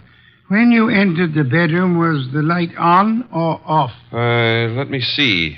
Of course, it was on. It must have been on. Why? Just curiosity, Mr. Stark. Oh?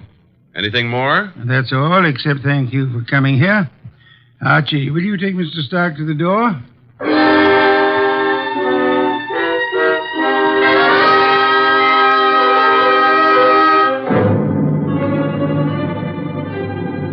Mr. Stark departed like a man who'd been delayed by a petty annoyance. A few minutes later, the door buzzed, and I went expecting anything. Anything but what was standing on the threshold when I opened up. A honey blonde. Or, to put it another way, a blonde honey. I said hello. No, more like hello. Are you Mr. Wolfe? I'm his assistant, Archie Goodwin, and what can we do for you? Well, I'm Valerie Ladd. And I'm Archie Goodwin. Or did I tell you that? Well, that's exactly where I came in. Well, I mean, where I thought you were going to ask me to come in. Oh, come in. I'm sorry. Well, is he here? Wolfe? Mm-hmm. Does he know you? No. Is he expecting you? No. I see. Of course you don't see, do you? Well, this is it, Mr. Goodwin. I'm a writer. Well, I may not look like it, but that's what I am. And I want to do a profile, a character study of Mr. Wolfe for a magazine. Uh-oh. Well, what's wrong? Well, you see, there's a writer named Rex Stout. Oh, I know. He's written a lot about Nero Wolfe, but, well, can't I write about him, too? I don't know if he's going to like it, but you can't be shot for trying. Come on.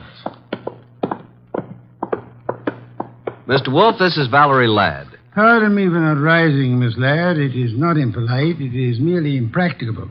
Miss Ladd wants to write about you for a magazine. Please, Mr. Wolfe. Nonsense. Mr. Wolfe, if I could just spend a few hours with you, that would be enough. Would it indeed? Oh, yes. Have you written much, Miss Ladd? Oh, reams. You know, the habits of writers interest me. The habits? Yeah, the writing habits. For instance, do you use a pen or a pencil? Do you dictate, or like most writers, do you do your own typing? Mr. Wolfe, if you knew the hours and days and years that I've pounded a typewriter. Of course. Archie. Yes, sir? Why don't you take Miss Ladd up and show her the orchids?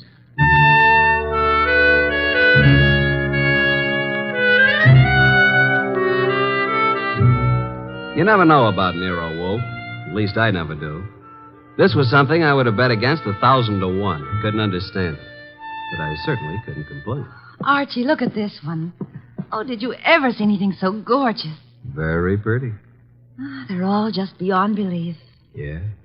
But you're not even looking at them, Archie. What? Oh! Archie, are you always like this? What do you mean like this? Well, so distant and preoccupied. Honey, you got me wrong. Completely. I was thinking. Oh. Yeah, about telephone numbers. It's a lovely thing to think about. What can you think about telephone numbers? I was thinking how some girls have them and some don't. Oh, I see. Archie, I apologize. For what? I did have you wrong. You're not a bit distant. I can be a lot closer than this, honey. What is it? What's what? The number. Oh, well, it's in the book. Yeah? No wonder. Sound as if you don't believe me. Oh, I believe you, but here's a telephone book here. Let's look it up together, shall we? Archie. Yeah. I'm afraid I lied to you. I was afraid of that, too. Are you angry? Well, I can take no for an answer, honey. Even when it's hard to take. Archie, I've changed my mind. I want you to have my number. And I want you to use it, too. You know, honey, I'm beginning to take an interest in this dialogue. Let's have it. Okay. Olympia 93659. And a very, very pretty number it is. Valerie Ladd. 2 D's? Mm-hmm. Olympia 93659. Honey blonde. Gorgeous. Oh. Spelled gorgeous. There. What are we doing tonight, Olympia 9? And I said that you were distant and preoccupied. We were talking about tonight. All right, Archie. Yes, I'd love it. Oh, these orchids, they're really beyond belief. And you won't even look at them. True. I'm too busy looking at you. Well, how do I look, Archie? Beyond belief, honey. Beyond belief. Well, there goes the Goodwin luck again. It's a house phone, partner. Mm-hmm. Yes, sir. Okay. He wants us to come down. Archie, Yes, dear. even if he says no, we still have a date? Honey, though the heavens fall.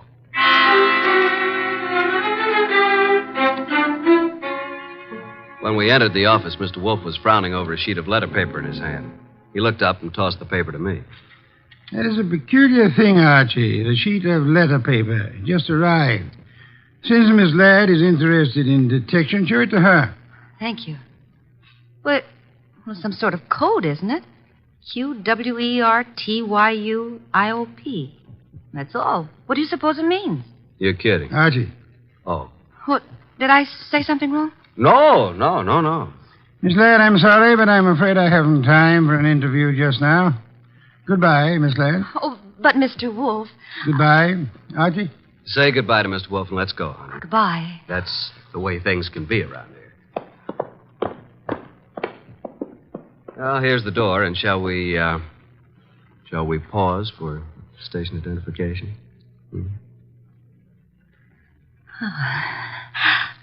I'll wipe it off, Archie. There. Thanks. Well, what happened, Archie? Yes, indeed. Yeah, Mr. Wolfe, I mean. Oh. Why did he suddenly want me to go? Well, I'll tell you, though I don't know whether I should. That code message he showed you? Yes. QWERTY up. You remember. Yeah, sure. Because I use a typewriter. From left to right, it's the first bank of letters on any typewriter. I see. It was a test. Ah. And you flunked it, baby. You're no writer. Archie, I can explain Sure. it. Tonight. Tonight, Archie.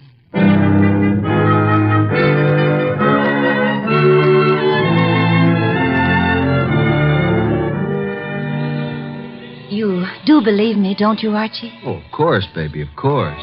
Well, it's just that I was there at the party, when poor Florence was murdered. Then I read in the paper about, how they caught the man at Nero Wolfe's. And I always wanted to be a writer, so I thought if I could get an exclusive interview that would be a good way to start my career, wouldn't it? Yes, it would. Pardon me a second, will you, Valerie? I got to make a phone call. There's a booth. It'll only take a minute or two.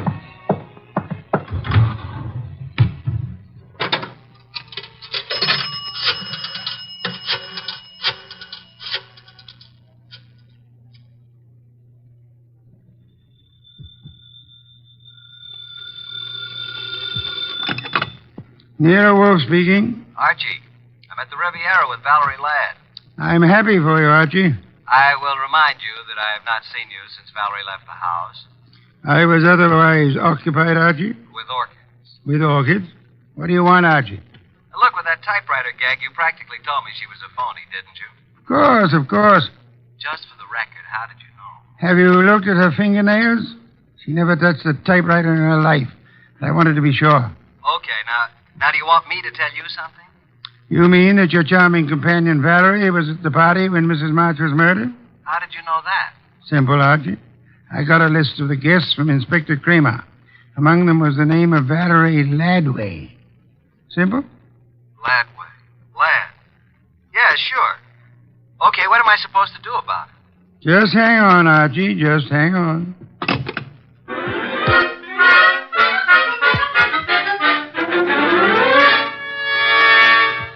I went back to the honey blonde, the beautiful phony Valerie Ladway.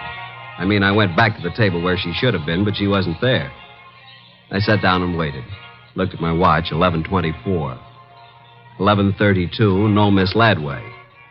11:45, I finally realized that not only Valerie, but her coat and bag were also absent.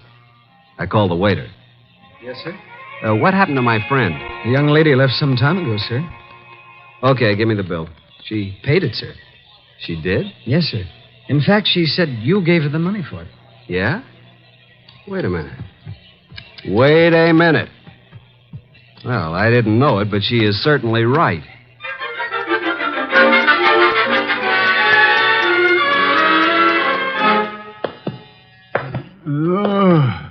Oh, my. Well, Archie, this is most thoughtless of you. Sorry, I lost my keys. My money, too. Your keys, Archie? Yeah. Glad you were still up. You lost Miss Ladway, too? Definitely. I'm going to bed. Good night, Archie. You think it's funny, don't you? Yes, Archie. Yes, I do. Good night, Mr. Wolfe. Archie. Yeah? Before you retire, one thing. What? Open the safe, will you? And leave it open. Why? Because there's nothing in it of importance. And it's a valuable safe, and I don't want it damaged. Good night, Archie.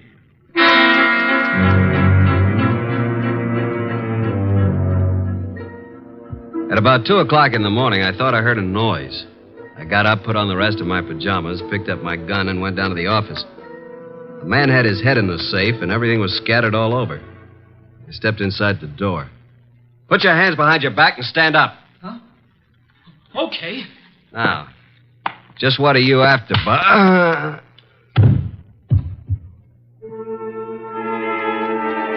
When I woke up, I was alone on the office floor. I did not feel good.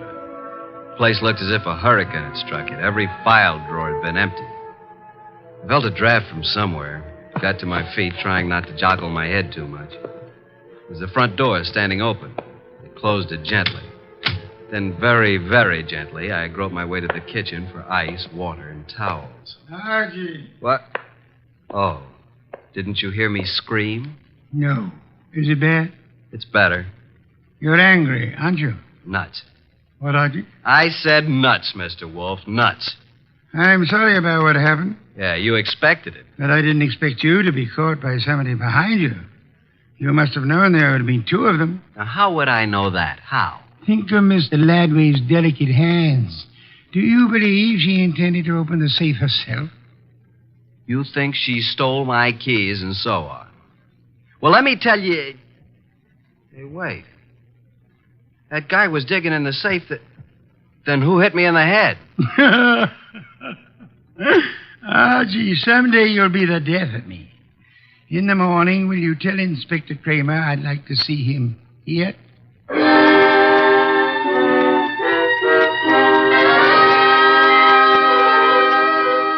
Fuming and protesting, Kramer arrived about 1:30. When I let him into the office, Mr. Wolfe was gazing thoughtfully at the ground floor plan of the house of the late Mrs. Florence Avery March. We'd gotten it from the original architects. Wolfe looked up and almost smiled. Thank you for coming to me, Inspector. You know how difficult it is for me to come to you. Okay, what's up? I take it you haven't found the diamonds. No, not yet. We'll break inch down, though. Don't think we won't. Oh, I'm sure. But this is what I want to ask you, and it's quite serious. Okay, all right, what? After the body was found, your men arrived at the house before anyone left. Right. And before anybody was allowed to go, every person was searched thoroughly. Nobody could have gotten a pin or a needle out of that place. I know something about police methods, and I believe you. Now, how thoroughly did you search the house itself? Wolf, look. We've got that floor plan you're studying now. There are no hidden closets. Every square inch of that house has been examined. The diamonds aren't there. Willie Inch killed the dame and snatched the diamonds. What he did with them, we'll find out. Possibly. Goodbye, Inspector. At approximately 3:15, the postman arrived with an envelope for me. The envelope contained my keys, the bill from the Riviera, and the money left after the check was paid. At approximately 5:07 p.m., I discovered that Wolfe had been using the telephone all by himself. He explained. He was going to have a party. He had invited all of the guests who were at Mrs. Florence Avery March's somewhat fatal party, including Anson Stark, Willie Inch, and Valerie.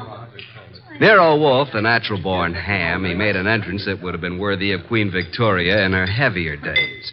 He sat in his oversized throne behind his oversized desk and beamed at the peasants. Valerie moved toward me. I'm sorry, Archie, but you must know why I did it. Why? Well, you said I wasn't a writer. I wanted to prove that you weren't a detective. Did you take the stuff while we were dancing? I could have, couldn't I? You could have bumped me on the head last night, too, couldn't you? Oh, Archie. Let it go. It was humiliating, though. Ladies and gentlemen, I'm sure you realize the purpose of this party. We want to know who killed Mrs. March and what became of her diamonds. Mr. Inch. Yeah? When you visited the room where the body was found, the room was dark? The bulb was burned out. I tried to turn it on. If there had been a body on the bed, would you have seen it? Maybe. With all those coats, maybe not. Sure. Mr. Stark? Yes, I said the light was on. Perhaps I was wrong. What of it? You're engaged in the manufacture of tubes for radio and television, huh? I told you that. Inspector Kramer. Yeah, what? A light bulb was found in the wastebasket in the room where Mrs. March died. Yeah. Like you said, we tried the bulb in the socket and it worked. So what? One more question. Does anybody remember whether Mr. Stark was carrying a bundle or a package under his arm when he arrived at Mrs. March's party? Oh, I do, Mr. Wolfe. I think he had a box of flowers. That's true. I did bring flowers. No, Mr. Stark. That box contained 2 parts of a light bulb and some adhesive. During the party, you strangled Mrs. March, put the diamonds into the light bulb, assembled the thing, and screwed it into the lamp socket. Archie, stop him.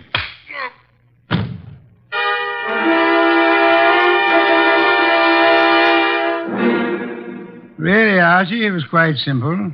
Light bulbs are only a stem glass bowl and a brass sheet. Yet nobody, including the police, would think of looking inside one. Mr. Stark could come back and collect his treasure any time after the excitement had died down.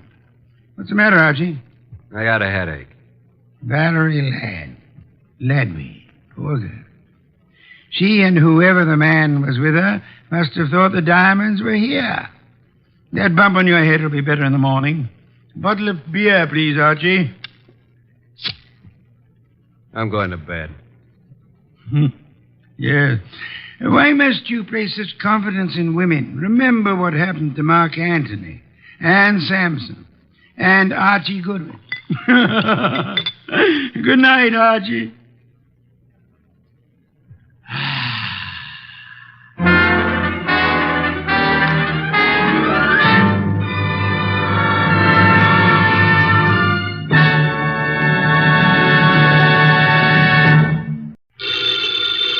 Ladies and gentlemen, the ringing of that phone bell brings you mystery, adventure.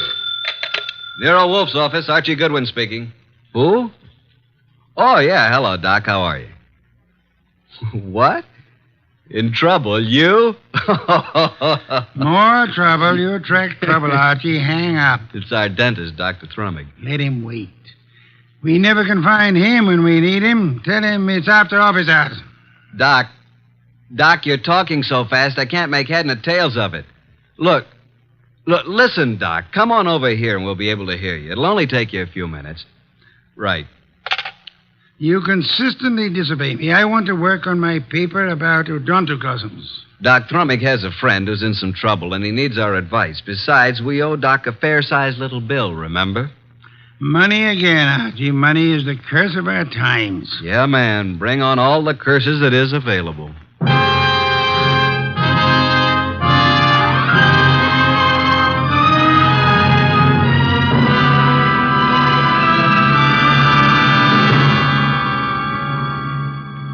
Ladies and gentlemen, it's that renowned genius who is the bulkiest, balkiest, most ponderous, and most brilliant detective in the world.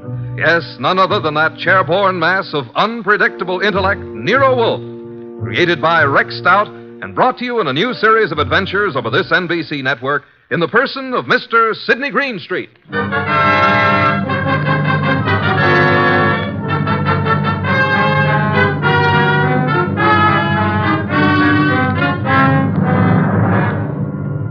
This story is one we referred to as the case of the midnight ride.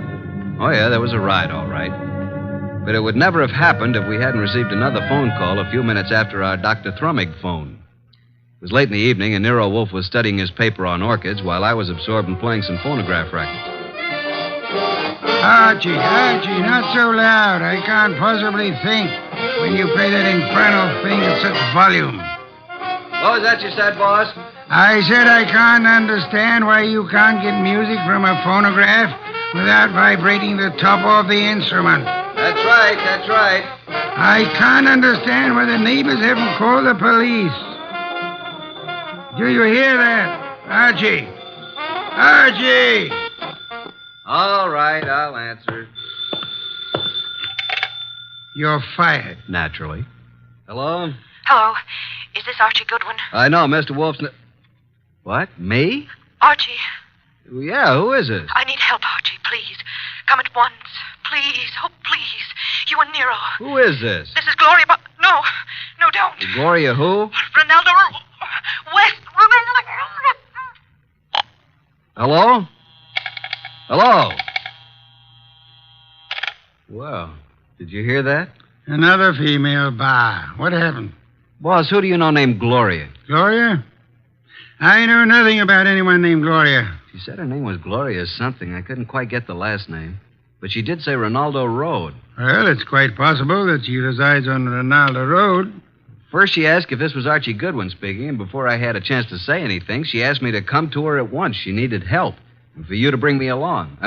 For me to bring Nero along. You don't even know what you're talking about. Well, she said she was Gloria Bar or Mar or something like that, and then she said Ronaldo Road West, and then the scream, and that's all there was. The usual pattern of your experience with women. Sounded like a hand was slapped over her mouth, or she was grabbed by the throat. Bring Nero with you. I am taking no more assignments this week. Ronaldo Road West, where is it? I don't believe there is a Ronaldo Road West. If I remember correctly, Ronaldo Road runs north and south and is approximately 12 miles long. But she said west. What she probably tried to say when she was interrupted was Ronaldo Road West Chester. Westchester, of course. Asked Inspector Kramer to try to check on that phone call. I'll ask him to try. By the way, do you expect to find this Gloria alive, Archie? I certainly hope so. And are you aware that if someone strangled her, then they must have heard her speak your name? Yes, and yours, too.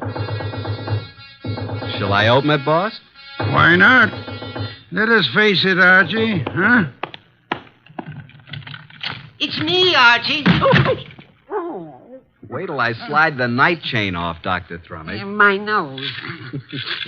I forgot all about you, Doc. Where have you been? It's only been 3 or 4 minutes. I've never had such a disturbing night since I had my first patient. But at first I was afraid to leave the house. And why were you so afraid, Dr. Thrumming? But there were 2 men sitting in front of my place in a car. Oh, good evening, Nero. Were they waiting for you, Doctor? Well, why not? It's very likely. Since she called me, I've been so completely unnerved. Here, that Doc, here. Have some brandy. Oh, no. You know, I never... well, that is... well, a small one. I am upset. You understand, Archie. Oh, well, that's better. Just who called you and upset you so? Oh, hello, Nero. Did someone call me? When? You phoned me frantically that a woman called you. I couldn't understand you on the phone. Oh, yes, poor Gloria. She was cut off. Oh, Gloria. Did you say Gloria? Well, didn't I? I thought I did. Oh, dear. What did you say? I said Gloria. Oh, my, isn't that strange? I thought that's what I said. No more, please. We just had a call from Gloria. Who is Gloria? Well, you remember. We all went to school together. That is... oh, you do too remember. Gloria, you know, she was... just what is Gloria's last name, Dr. Thrumming? Well, it was Gloria Barnsworth. I don't know what it is now. That's what she was trying to say to me, Barnsworth. Did she tell you where to find her? No, she didn't. Oh, dear me. She was just about to tell me when I said I'd call you and Archie and get your help. And then she was cut off. How do you know she's the Gloria Barnsworth you knew and I'm supposed to know? My. Could you open the windows? Why, yes. Archie. Oh, sorry, Doc. The air outside's contaminated. Oh, is that so? With what? Oxygen. Oh, these factories. Oh, well, I found her picture in an old class photo. Here it is. Oh, yeah, now I remember. But, Doc, you and this gal were several years ahead of me in school. I'm not in this picture, so she must be about 40 now. Well, gentlemen, you both seem to have the situation well in hand now. So, if you'll excuse me, I will retire to my room. Oh, yes, but we don't have anything figured out yet. But you will. Let me know in the morning how successful you have been. Good night. Well, anyway, a woman called here, and just as she was about to tell me who she was and her address, she was cut off as though she was strangled. Yeah, Archie, did you say someone strangled her? I don't know, Doc. I hope not.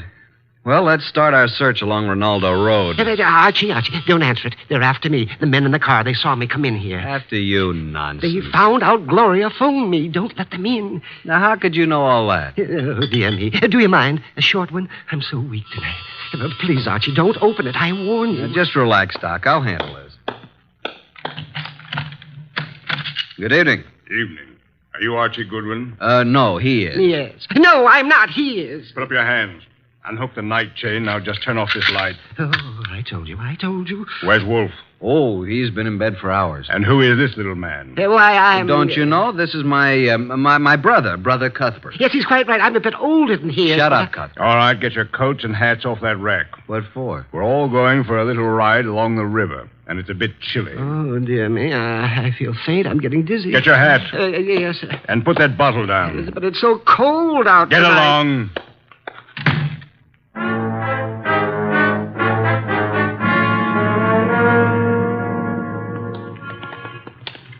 Here's the car. Now, Mr. Goodwin, hand over that gun in your pocket. But I haven't got... Okay, there you are. Thank you. Now get in the car. You get in the front seat with the driver, Goodwin. Your brother can get back with me. Okay, you know where we're going, driver. Yeah, but what? Get going. But do you know who this guy is? I do. Why? Well, now, look, Well, this guy is Archie Goodwin. What if he is? Well, this won't work. I mean, I didn't know it was going to be Goodwin. He's with Nero Wolfe. What's your name, pal? I can't see you, but I seem to recognize your voice. Well, you see, it was like this. I was in on... Are you going to shut up and start driving? Okay, I'm going.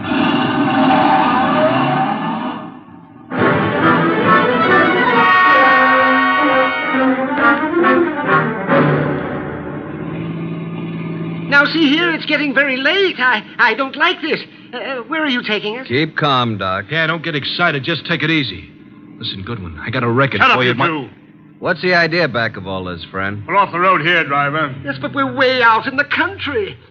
Now, we'll all get out here. Now, wait a minute. I said get out. You too, driver. Oh, no, wait a second. What's the big idea? Now, all of you start walking over to that clump of trees. Go on. What's he going to do? What do you think? Okay, that's good. Just stand there. Now, get out your gun, driver. Oh, now, wait a minute. This isn't Get the out way your you... gun, and don't turn around, driver. Now, let him have it. Go on, or I'll kill you. I don't go in for this kind of stuff. Besides, Shoot someone and is... empty your gun into them. Go on. Now, just drop your gun on the ground. There. Now, I will take Goodwin's gun, and after I finish with it, I'll just toss it over beside his body. You what? Hey, now, wait a minute. You'll notice I have gloves on.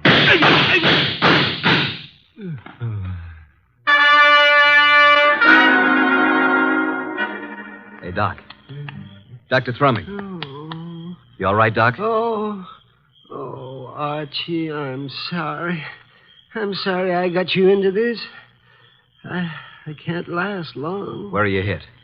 Tell Nero I make him a present of his new bridge work I put in. Let me have a look at you. I wanted to die in my bed with my friends around You're me. not bleeding. I wanted the choir to sing. What? I'm not bleeding? No. Are you? No. The driver was a bad shot. He missed both of them. Then what am I doing down here on the ground? You fainted at the first shot. I dropped purposely on the second shot. He missed every time. Come on, get up from there. We're very lucky people. What became of them? Hand me my gun. Oh, is this your gun? Wrap it in his handkerchief. Come over here. Yep. Here he is, the driver. And he's dead. This is dreadful, Archie. What do we do now? You got a lighter? Here's my pocket flash. Well, here's his gun beside him. Don't touch it. Have a look through his pockets. Wish I knew what he meant when he said he had a record for me someplace. A picture of a girl. Says, to Mike from Violet. Mike. The fellow's face is certainly familiar, but I can't... Hey, wait a minute.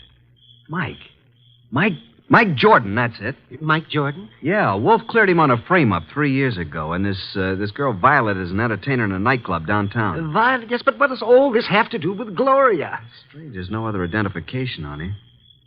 Maybe the other guy took it off of him. Well, now we got to find Violet. How? We can't even find Gloria. I think now that this guy Mike Jordan missed us deliberately. Let's start hoofing it back to that last crossroad. There was a telephone there. I'll call Nero.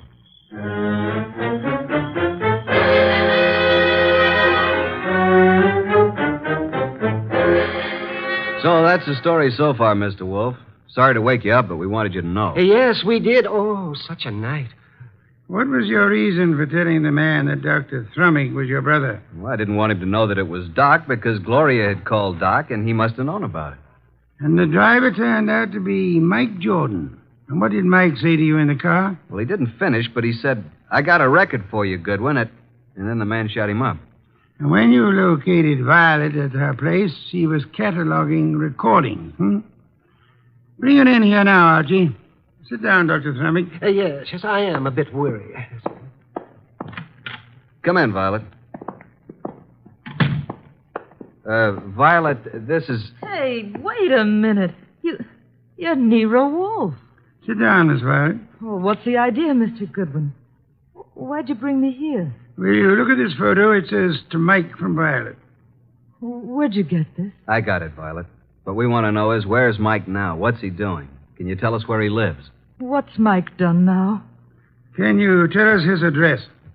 Maybe. Do you know who he has been working for? Yeah. A guy with a big car and a lot of dough. You've seen this man? Yeah, kind of a good-looking guy. I think his name is Durant or something like that. I understand you've been occupying yourself with cataloging some phonograph recordings. Yeah, that's what I was doing when Mr. Goodwin came in.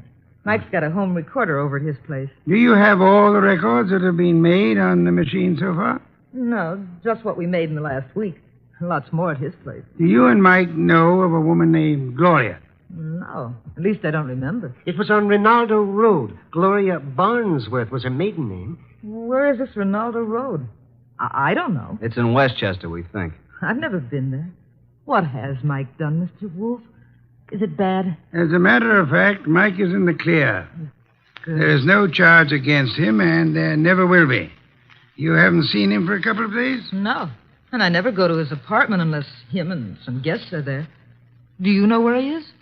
Will you give me the address of his apartment? Okay. 324 East 35th Street. Thank you very much, young lady. What's all so mysterious? Oh, something's happened to Mike. I can tell by the way you talk. Very well, Archie. You have a special visit to make. Look for the machine, and it's quite late, so you had best hurry. Well, I'm going with you, Archie. Good night, Nero. Good morning. Oh, I don't even know what day it is. Come along, Violet. We'll drop you at your place first.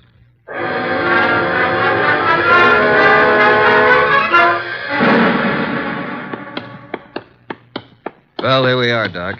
Yes, has his name right on it. Mike Jordan. No, we're fairly certain that no one's in there. Hey, what do you know? It isn't locked. The lights are on. I know. Listen. Yes, a light humming noise. Huh. But where is it coming from? Over in that corner, those wall cabinets. There it is. A radio. And a phonograph combination. Yes, and a recording machine. And the recording arm's still down on the record. Just lift it off and put the playback needle on. Yeah, there we are. But look, I don't go in for that kind of stuff. You've been working for me for several weeks now, haven't you? Well, sure, boss, but I never went in for no kind of... We're going to pick this guy up and take him for a little ride. It ain't my line. All you do is drive the car. Okay, I'll take a chance, but remember, I'm just the driver of your car. If anything happens, I didn't know nothing. You'll do just as I say. Incidentally, I know a lot about you. Things the police would like to know. Okay, I'm working for you. I came out to Rinaldo Road to make an honest living. But I see I'm right back where I started. And worse. The guy just ain't got a chance. Oh, remind me. I've got to phone the place.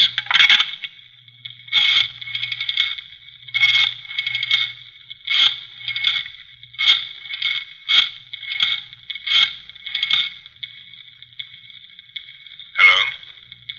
How is it? I see. Yes, tonight. Yes, tonight, just as planned. Oh, yes, he's all right. All right, don't worry. Goodbye. Have you got a gun? Sure, but I never used it. You won't need it. But I want you to bring it along just in case I do. Now, you've got nothing to worry about. I'll take care of everything. And nothing will be traced to either of us. You got your money? Let's go, Mike. It's getting late. Well, Doc? He did say Rinaldo Road. And that's where our Gloria called from, so they're all tied in together.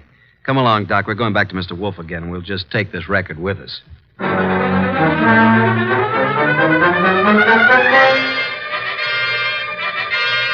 Well, Archie, I guess this phonograph was worthwhile after all. Yes, indeed. Hey, don't you find this a very interesting recording, Nero? I'm sure we're going to add it to our collection. And these are the two men who took you on the ride. That's right. But we're really no further along in our desire to help Gloria. That's right. We're on Rinaldo Road. Boss, if we can find the address, will you go with us down there or over there or wherever it is? I might. And you already have the clue to the address. We have? Where? In that phonograph recording. Play it again, Archie. Just the part where he uses the telephone. And slow the speed way down. Then take down the numbers I call off. Okay, boss.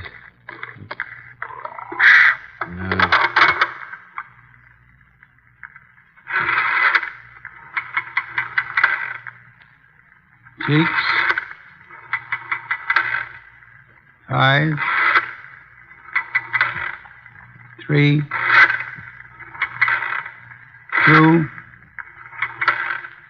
2, 3. That's enough.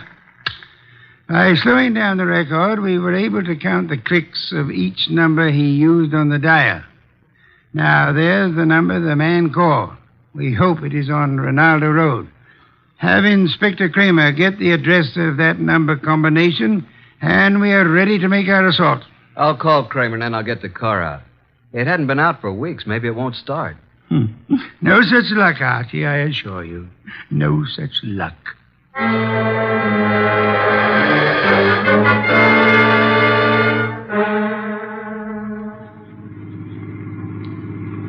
Oh, here it is. I think we must go through this big gate. Yes, there's the number. 23 Ronaldo. Slip up to the entrance as softly as possible. Turn out your headlamps. Well, here we are, boss. Easy now getting out. Don't pull, Doctor. Don't pull on. There we are. Now come along. Yeah, spooky sort of place, isn't it? All big houses are like that. Must be 20 rooms. Yeah. There's not a light in the place. Use the knocker, Archie.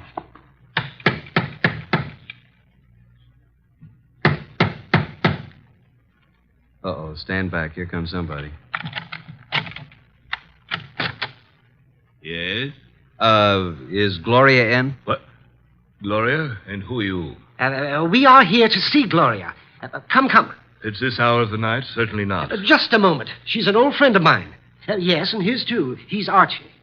My good man, what is your name? Jennings, sir. And the household is in bed at this hour. What is it, Jennings? Who's at the door? They're asking for you, Miss Gloria. For me? Well, come in, gentlemen. You may go, Jennings. Please. Very well, miss. Just as you say. Now, what did you want? Say, Doc, is this the Gloria? Well, I don't know. It doesn't seem... Are you Gloria? Yes. Well, why did you call us? Oh, then you're Archie Goodwin. Yes, and I'm Dr. Thrumming. But you are... I called you because I need your help. Desperately. Gloria, what is going on here at this hour? Oh, and who are these gentlemen? Well, you see, Uncle, Mr. Goodwin came... Came to see you? Why? Well, because I think you'd better go to your room, my dear. Don't you think that is best? Your room and rest? No, I don't want to. I won't. Go to your room. No, I won't. I can't. All those people walk in and out. They want to kill me. Jennings, take her to her room. Yes, sir. Come along, miss. No, I won't. Let me go. There are hundreds of people. They'll kill me. Come along. No, please. No. I'm so sorry, but there's nothing we can do with her. Now, Mr. Goodwin. Yeah? What is it you wish? The girl called you Uncle. Oh, pardon me. I'm Nero Wolfe. How do you do, Mr. Wolfe? Yes, she called me Uncle, but I'm not really a relative. I'm Dr. Gunther, retained by the family. As you can see, the girl is quite ill. Oh, well, we're old friends of Gloria's, and we'd like to see her. But you just saw her. We don't refer to this young lady. We have in mind the elderly Gloria. Now, come, Dr. Gunther. You know to whom we refer. What? You mean the girl's aunt? Well, it's very strange. If you are a friend of the aunt's, that you are not aware of her condition. Her condition? Yes. The aunt has been bedridden for nearly a year. Paralysis. And it seems to be most coincidental with your visit, but she passed away this afternoon. Died? Gloria? This afternoon? But how could that be? We'd like to see the remains, Dr. Gunther. Yes, we'd like to see the remains. Just where are they? They are here, Mr. Goodwin. And if you and your brother and Mr. Wolfe will step this way to the small parlor. There you are, gentlemen. I'll leave you alone. I'll be in the library. Well, gentlemen, there she is. What do you say? Do you recognize this woman? Well, yeah. It's been many years, but that is Gloria Barnsworth. Well, good heavens, yes. It's Gloria, all right. Poor woman. I remember now. She married a very wealthy manufacturer named Kenton, who died. She's remained a widow, I guess. He said she died this afternoon. Are you sure it was an elderly woman who called you this evening? And by the way, just feel her forehead. It's warm. She couldn't have been dead more than an hour. She isn't dead. No signs of pulse. Your cigarette case, please. Very slight moisture. Respiration barely perceptible. She's under heavy narcosis. Been given a heavy dose lately. Let's get out of here. Wait. Do you recognize the uncle rather than Dr. Gunther? No, do you, Thrumming? No. Does he look like the man who took you for a ride? It was too dark, boss, and he was all bundled up in heavy clothes. Let's get out of here. The door was locked after we came in. He's right. Come on, Doc, let's put our shoulders to it. 1, 2. Go! Well, gentlemen, what on earth does this mean? Why'd you lock the door? Oh, I'm sorry. It's a spring lock. I had no intention of locking the door. And I suggest, Archie, that you have it repaired. And now, Archie, will you step to the door and let Inspector Kramer in? He followed us up the driveway. Yeah, about time. Getting cold out here. Inspector Kramer, this is Dr. Gunther. In that room is a woman he claims is dead. She is actually under the heavy influence of narcotics. Yeah? Well, who is she? Mrs. Gloria Kenton, widow of the wealthy shoe manufacturer. And this attractive young lady coming down the stairs is supposed to be mentally ill, which I do not believe. Her name is Gloria, too. A niece of the elder Gloria. But Archie and I both knew Gloria Barnesworth. Kenton. Yeah, I get it. And I suggest that this man is not a doctor, but is young Gloria's husband, and they're attempting to force the Aunt Gloria to change her will in their favor. This is utterly ridiculous. The aunt was able to phone Doc Thrummig and me tonight, but she was apparently caught in the act. And this man, who is posing as the uncle, hired Mike Jordan to drive his car while he picked up Archie with the intent of killing him. Well, this is the same man? The same. And if Mike Jordan hadn't recognized Archie, both of you would be quite dead. This man double-crossed Mike and killed him, believing that the whole thing would be blamed on Mike. Mike deliberately missed. All right, so what's he going to do about it? Come on, let's get out of here fast. Look out, he's a cop. All right, now get those hands up and keep them up. Come along, Archie. I have another appointment. The inspector can handle it from here on.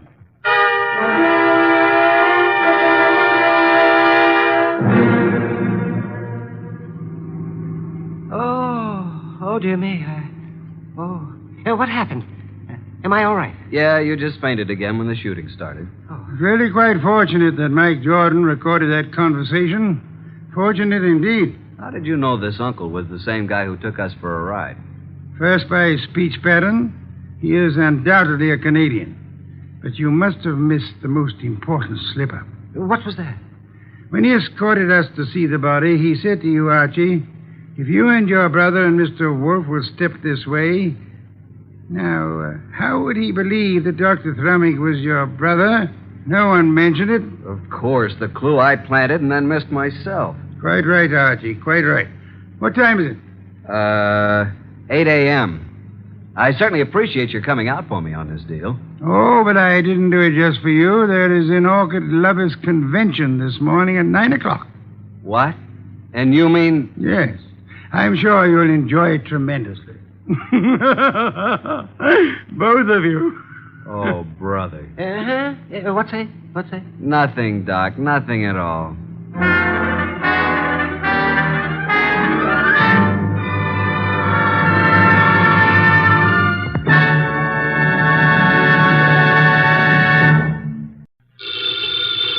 Ladies and gentlemen, the ringing of that phone bell brings you mystery, adventure. Nero Wolfe's office, Archie Goodwin speaking. What? Oh, Fritz. Yeah, I thought it was the outside line. Yeah? Yes, thanks. I'll be right down, Fritz. Boss, Mr. Wolfe, will you please hurry? You're well aware that it will avail you nothing to hurry me. Why Mr. World be in such a rush today? But the car, it's downstairs waiting. Fritz is all ready. Let him wait. Isn't it enough that I've agreed against my better judgment to leave the comforts of home to go rushing through the crashing traffic of the city? To a dinner? That should be an inducement. Fritz could have prepared a delicious dinner. He has truffles in the pantry. Well, why did you promise Arthur Merle? You didn't have to accept the invitation. Quite so. He's an old friend. Besides, he does set an excellent table. It's just that I don't like the traffic. Traffic?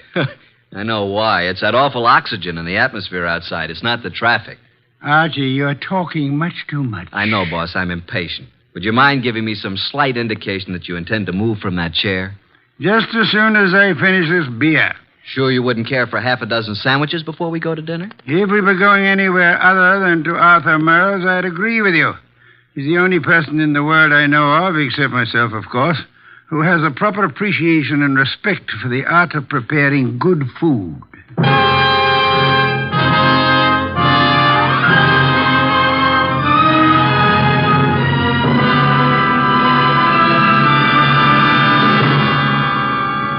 Ladies and gentlemen, it's that renowned genius who is the bulkiest, balkiest, most ponderous, and most brilliant detective in the world. Yes, none other than that chair-borne mass of unpredictable intellect, Nero Wolfe, created by Rex Stout and brought to you in a new series of adventures over this NBC network in the person of Mr. Sidney Greenstreet.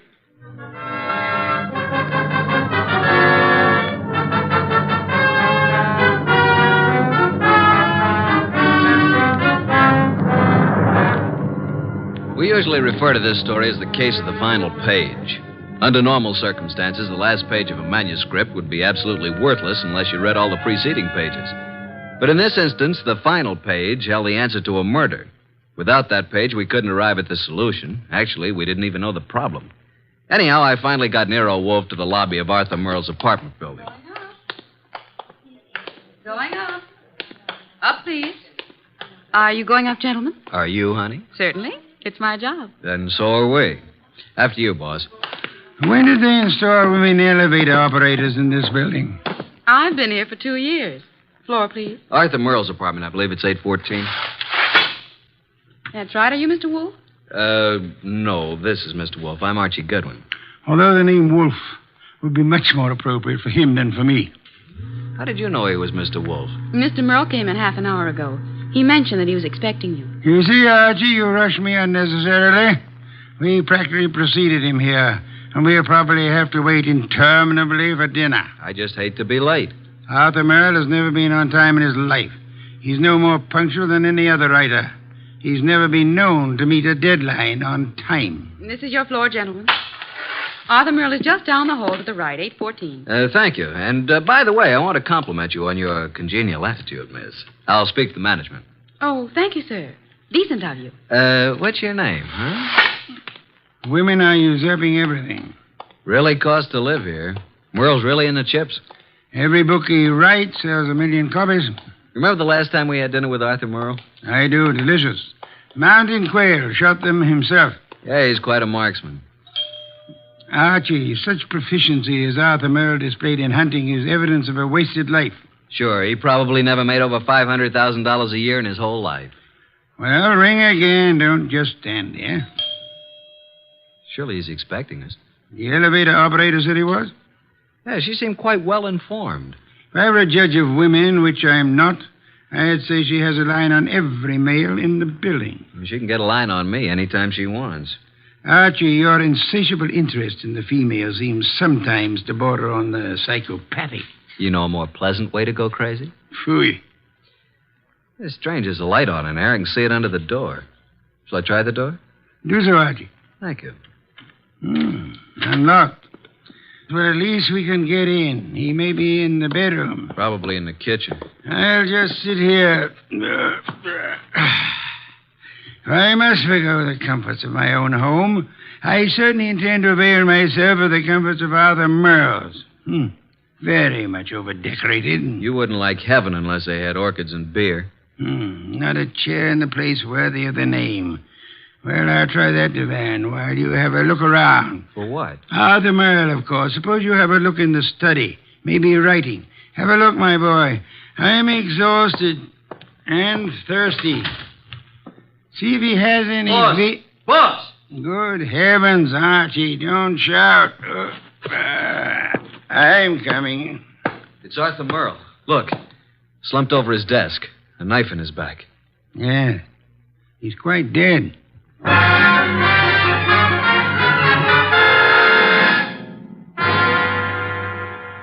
You haven't touched anything? Certainly not. I've been around long enough to know that. Well, you just call Inspector Kramer at homicide. How long do you think he's been dead? I'd say a half hour. From all appearances, yes. And perhaps only 10 minutes. I can't understand it. Why would anyone want to kill Arthur Merle? Everybody liked him. Last man I'd expect such a thing to happen to. The answer is probably a considerable distance from the question, Archie. Inspector Kramer, homicide. Archie Goodwin, Inspector. Just a minute. Nero Wolfe wants to speak to you. Oh, no. Don't tell me you done something on a night like this. It's 10 below zero. I'm sorry. Here you are, boss. Hello, Inspector. Yes? What is it this time, Wolf? Find a dead body under Grant's tomb? I'm sorry you'll forgive any apparent failure to find humor in your little witticism. But I'm at Arthur Merle's apartment. I suggest you come here at once. Seems that Arthur finally met a deadline.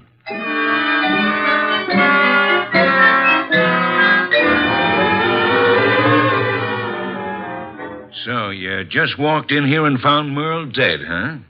We were invited here for dinner. Anyone else around when you got here? No. You see anyone, Goodwin? Only the elevator operator who brought us up. Well, Mr. Wolfe, since you were in on the ground floor, maybe you've got some ideas. Sorry, Inspector. Had I been able to solve the crime so soon, I would have advised you, Inspector. Yeah. Well, it's obviously murder. Obviously. You knew him well? Quite well. Ever know of his being in any trouble? No. Everybody liked him. Arthur Merle, I felt, didn't have an enemy in the world. Is that so? I don't think anybody pulled this as a little friendly gesture. Don't jump to conclusions, Inspector, that this murder was committed necessarily by an enemy of Merle's. Meaning? It could have been an absolute stranger. A woman? Or a burglar, or a madman, or a crank, or... As far as we know, it could have been anybody in the city, Inspector. Arthur's been dead nearly an hour. And an hour ago, I was in my own home, sitting comfortably in my own big easy chair, drinking a delectable glass of beer. Someone at the door, Archie. Yeah, just a minute. I'll answer that. Mr. Merle? No. Well, is Mr. Merle here? Yes, he's here. But he's not seeing anyone. Well, he's expecting me. I'm from the Serve Right Catering Company. We're ready to serve for 4 here tonight. The dinner has been canceled. Oh, but it's been ordered. Breast of guinea hen, cooked in wine and cloves. Delicious. It's prepared and waiting. I'm afraid that I must insist on seeing Mr. Merle. Mr. Merle has been murdered. Well, I'm afraid I must... Murdered? Oh, my goodness, but... Well, in that case, Yes, good evening.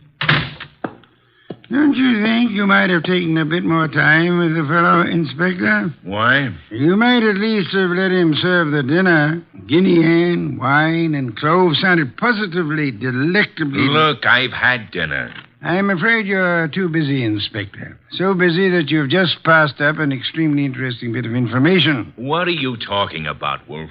He said he was to serve dinner for 4. Well? Arthur Merle, Archie, and myself are only 3. Well, who else was supposed to be here? A 4th guest who either hasn't arrived yet or who arrived earlier and left. Oh, I see what you mean, Wolf. Good. In that case, I'll leave you to pursue your deductions from that premise. Archie, will you please stay with the inspector and be of any help that you can? As for myself, I'm going back to my own home, which I should never have left in the first place.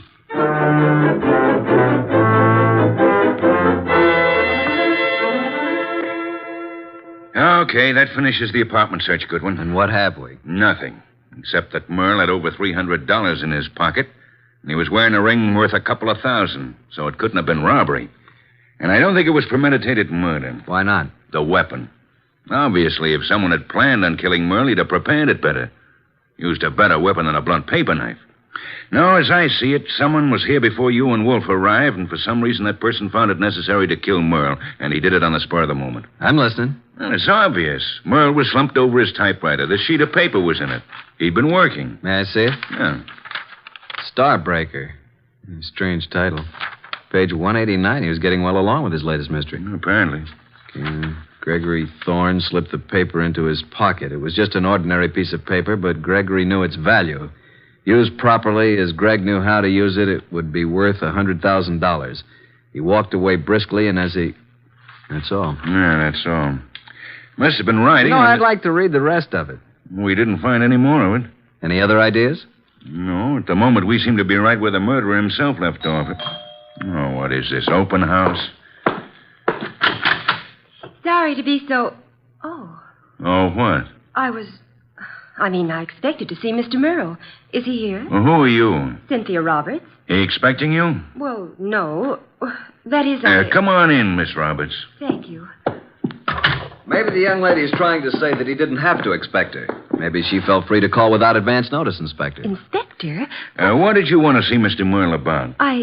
Well, I'm his fiancée. Oh. Had dinner yet, Miss Roberts? Why, yes, I had dinner earlier. When were you last here, Miss Roberts? Last night after the theater. Arthur and I were... What's the matter? Is something wrong? I'm sorry to have to tell you this, Miss Roberts, but Arthur Merle was murdered.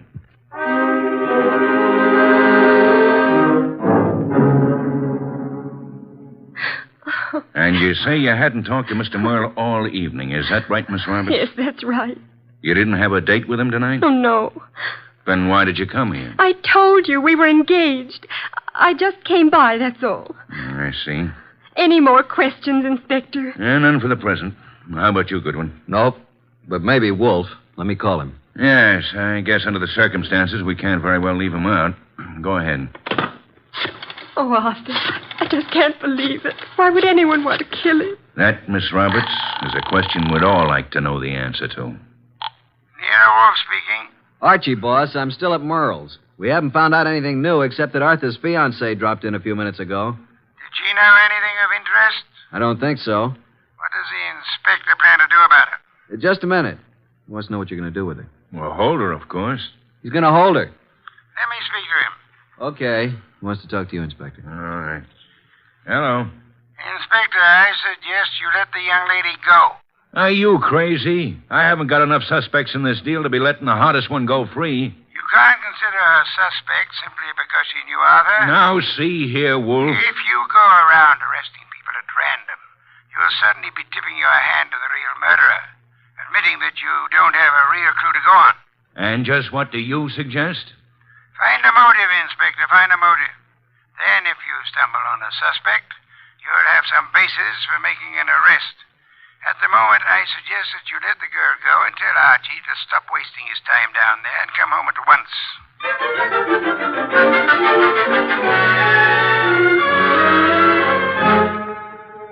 So that's the story, boss. We went over that place with a fine-tooth comb. Nothing. There's not a single suspect. The last person to see Arthur alive was the elevator girl. Correction, Archie. The last person to see Arthur Merle alive was the person who ended his life.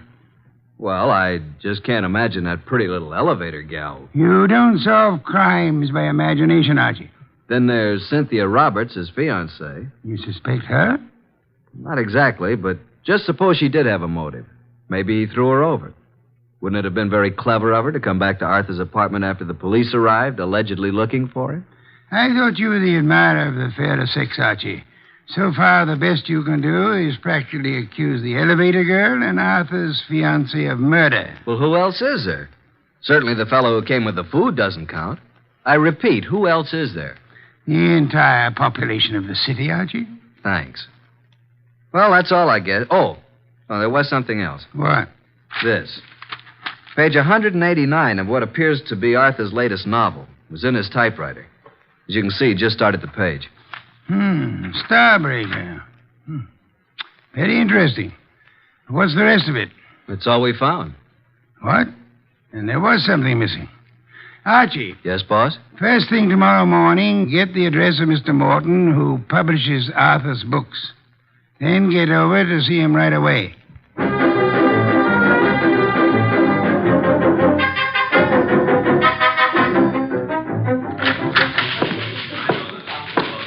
Yes, may I help you? I'd like to see Mr. Morton. Did you have an appointment? Tell him I'm from Homicide. Oh, yes, sir. Yes? Mr. Morton, I know you have someone with you, but there's a gentleman here from the Homicide Bureau. He wants to see you. Tell him I work for Nero Wolfe. My name's Goodwin. His name is Goodwin. Send him in. Yes, thank you. You may go right in, sir. The large door to your right. Thanks. Come in, Mr. Goodwin. Come in. I understand you're from Homicide. Not exactly. I'm Nero Wolfe's assistant. We're working with Inspector Kramer. And what can I do for you? You've heard about Arthur Merle. Yes, I received the word when I came in this morning. It was a great shock.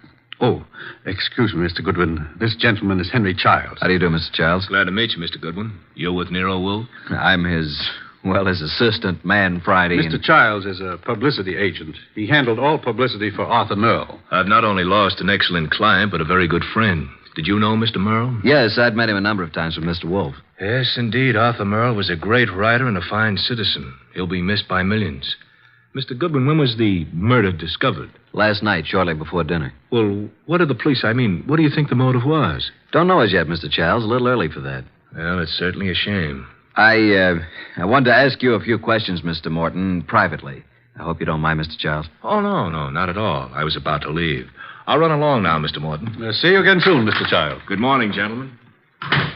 Well, Mr. Goodwin? You did a lot of business with Mr. Merle, Mr. Morton? I published every one of his novels for the past 8 years. And you intended to publish his new one, the one he was working on? Yes, we had a contract. The usual agreement between you. Naturally. Although I didn't know the story, I was always sure that if Arthur wrote it, it was good. Mr. Merle's name on a novel was a guarantee that it would sell 1 million copies. You don't know what this last one was about? Haven't the faintest idea. We relied completely on Arthur's judgment. Not even any carbon copies, huh? Not that I know of. Why? When Mr. Merle was killed, the only thing missing from his apartment was the novel.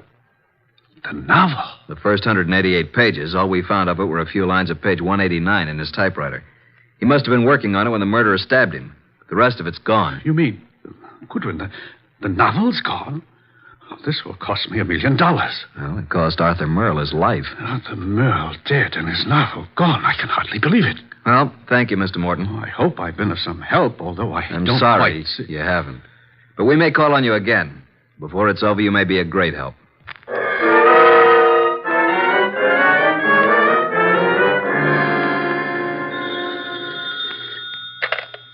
Nero Wolfe speaking. Archie, boss. I just finished with Morton. He doesn't know a thing.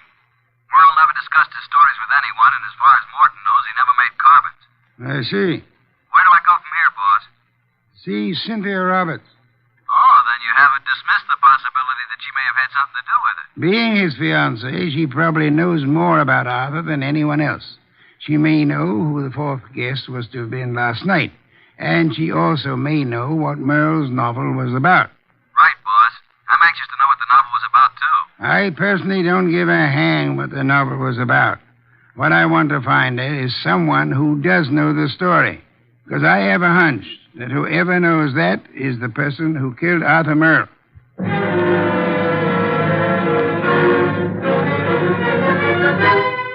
Miss Roberts, I know you want to help us find out who killed Arthur. Oh, yes, of course. I'll do anything. Nero Wolfe and I were invited to have dinner with Arthur Merle last night. Well, I knew he was having friends in for dinner, but I didn't know who they were. Oh, I'm sorry. I hoped you'd know whom he invited. No, he didn't tell me. Miss Roberts, we have reason to believe that there was to have been a fourth person there last night. A fourth? The caterer came to deliver dinner for 4. Now, the fourth party never did show up, or else came earlier and left after Arthur was killed. You mean someone Arthur invited to dinner might have killed him? Maybe. Oh, there's no one that I can think of who bore any ill will toward Arthur. We're convinced that this was done on the spur of the moment. Unpremeditated murder. Arthur Merle suddenly became a threat to someone. Now we've got to find out what the threat was and who was threatened. We'd hoped you could help. I'm sorry. Did he ever discuss his new novel with you? Oh, no, he never talked about his stories until he'd finished them. So his latest mystery contains the answer to an even greater mystery. Unless we find the first, they'll both go unanswered.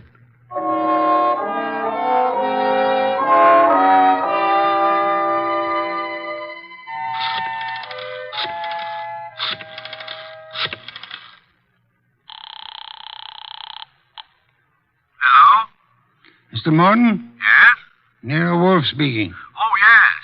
Your man Goodwin was here to see me. I presume you are interested in seeing Merle's murderer brought to justice? Certainly. Arthur was a close friend of mine. And his death cost you a bestseller, I know. Now, would you be willing to help a bit? Why, yes, if I... I've prepared a statement for the papers. I want you to call the literary editors first thing in the morning. Here's what I want you to tell them. You got a pencil and paper? Yes. And take this down. Quote, Mr. Carlton Morton announced today that the last work of the late Arthur Merle will be published according to schedule. Fortunately, it was Mr. Merle's custom to furnish his publishers with carbon copies of each day's work. Consequently, with the major portion of his...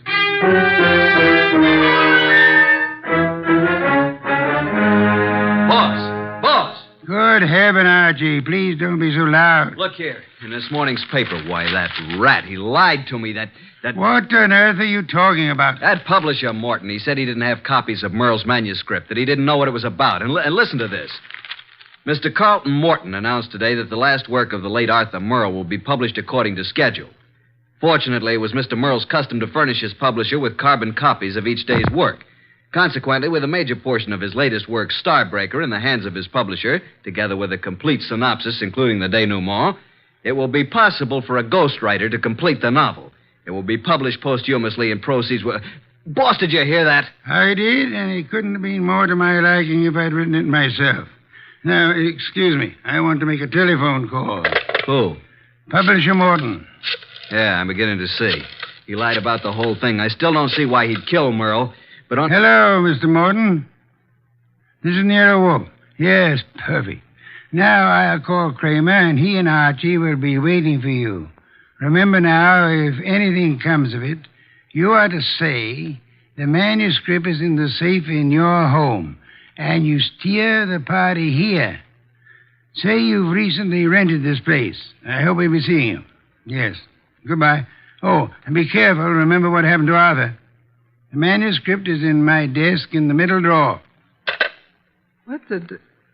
You mean... Archie, look out of that window. Huh? Yeah? Out there is a city of some 5 million people. In that 5 million, there is one who murdered Arthur Merle. Now, we don't know who it is, so we can't go out and put a finger on him. But, Archie, since we can't go to him, we have only one other choice: make him come to us.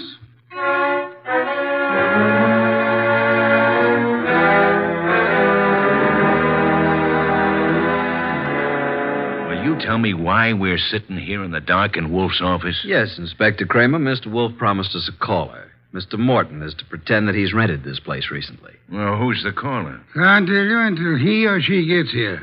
You seem certain he'll come. I'm quite certain. I'm just hopeful. You trying to tell me that Morton killed Merle? You're almost as dense as Archie was. No, Morton didn't do it. Unless Mr. Wolfe is very wrong, which is doubtful, before the night is over, Morton will know who did. And it won't be long until we know, too. You should get on a quiz program. You're so good at guessing games. Shh. Listen. Huh? Someone's coming. A brilliant deduction, my dear Kramer. I hope there are 2 of them. Inspector, behind these drapes. Quick! I'll get behind the screen. All right, Mr. Morton. So far, you've been very cooperative. Just keep it up. I have no intention of doing otherwise. Your gun has me completely convinced, Mr. Childs. Get the manuscript. Yes, just a moment. It's in my desk. Wait a minute. I thought you said it was in the safe. A mistake, Mr. Childs. I don't have a safe. Shall I get the manuscript? Yes, but no tricks. You be careful. I'm being exceedingly careful, Mr. Childs.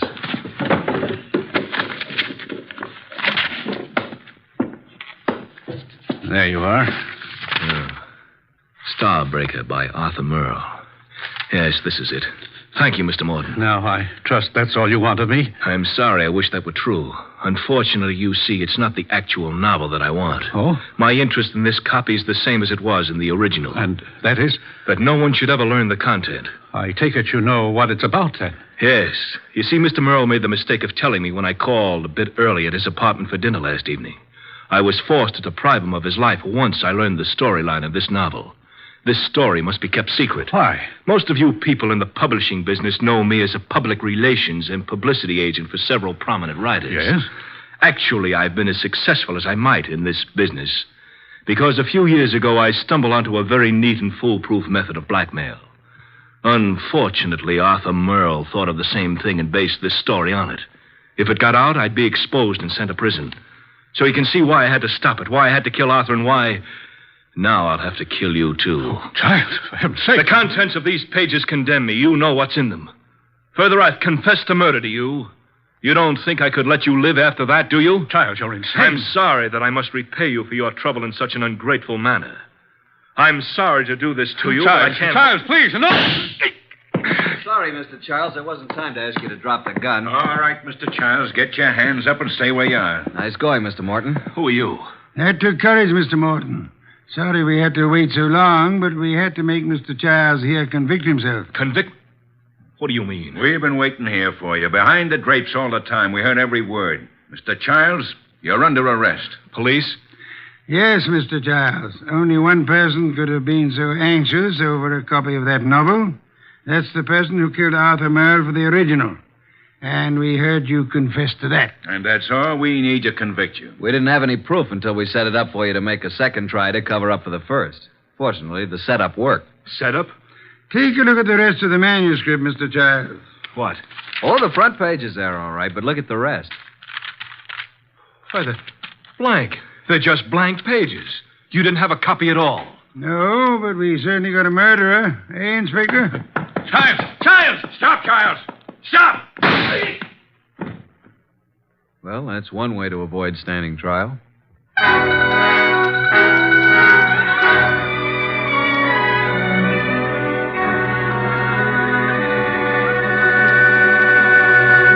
Well, Archie, I'm glad you and Kramer got Childs. Some beer, please. That was a clever scheme, boss, making him think there was a copy. Yes. In a way, though, I wish it hadn't been just a scheme. Meaning? I wish there had been a copy of Arthur Merle's novel. Why? You never read detective stories. No, but I've drummed up so much curiosity over this one, I'd like to know exactly what that blackmail gimmick really was. Good night, Archie.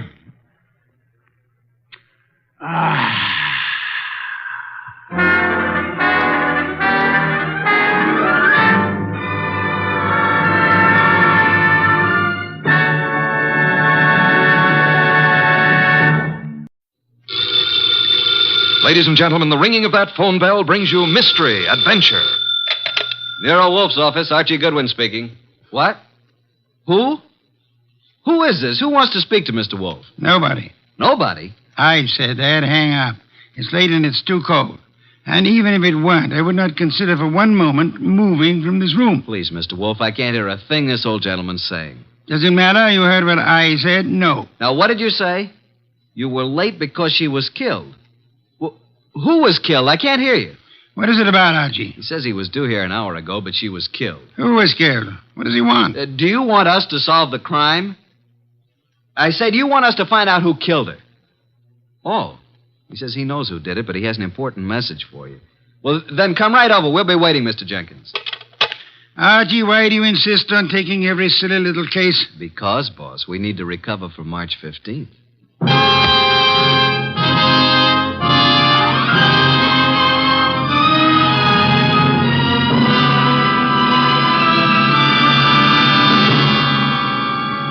Ladies and gentlemen, it's that renowned genius who is the bulkiest, balkiest, most ponderous, and most brilliant detective in the world.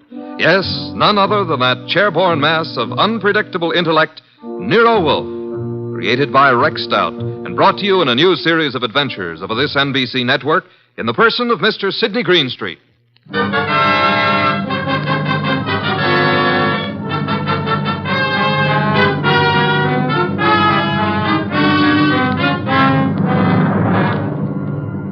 This case I like to refer to as the case of the telltale ribbon.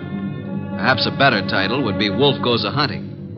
For in a way, this was one of those unusual instances in which my boss, of his own free will and without any coercion, actually decided to leave the house and go to the scene of the crime. It started when the strange old gentleman who phoned us finally arrived. Well, there's our client, Mr. Wolfe. Evening. It's me. Who's me? Oh, I just phoned you. I'm Jenkins. I got a dispatch for Nero Wolfe. Oh, you're Jenkins. Well, come in.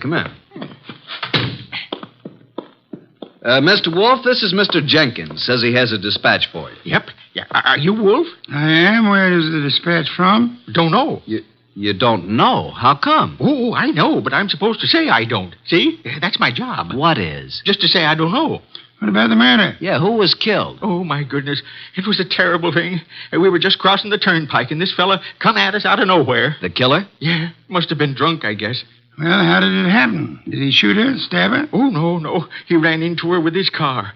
And she was only 9 years old. Your granddaughter? No, it was Bessie. But the police got him. I have to appear, I guess. Probably get 90 days, he will. For murder? Murder. Was somebody murdered? I must have missed something. Look, we're talking about Bessie, and what do you want us to do about it? Nothing. Bessie's my old horse. Oh, no. But say, who was it that was murdered? Nobody yet. Good night, Mr. Jenkins. I thought you said it was important. It might be. At least that's the way I was told. What might be? This here letter I was bringing to you. This dispatch. Well, gotta get along now. Goodbye. Well, get him. What a pixie. What is in the envelope? Mr. Wolfe, look. 5 $100 bills.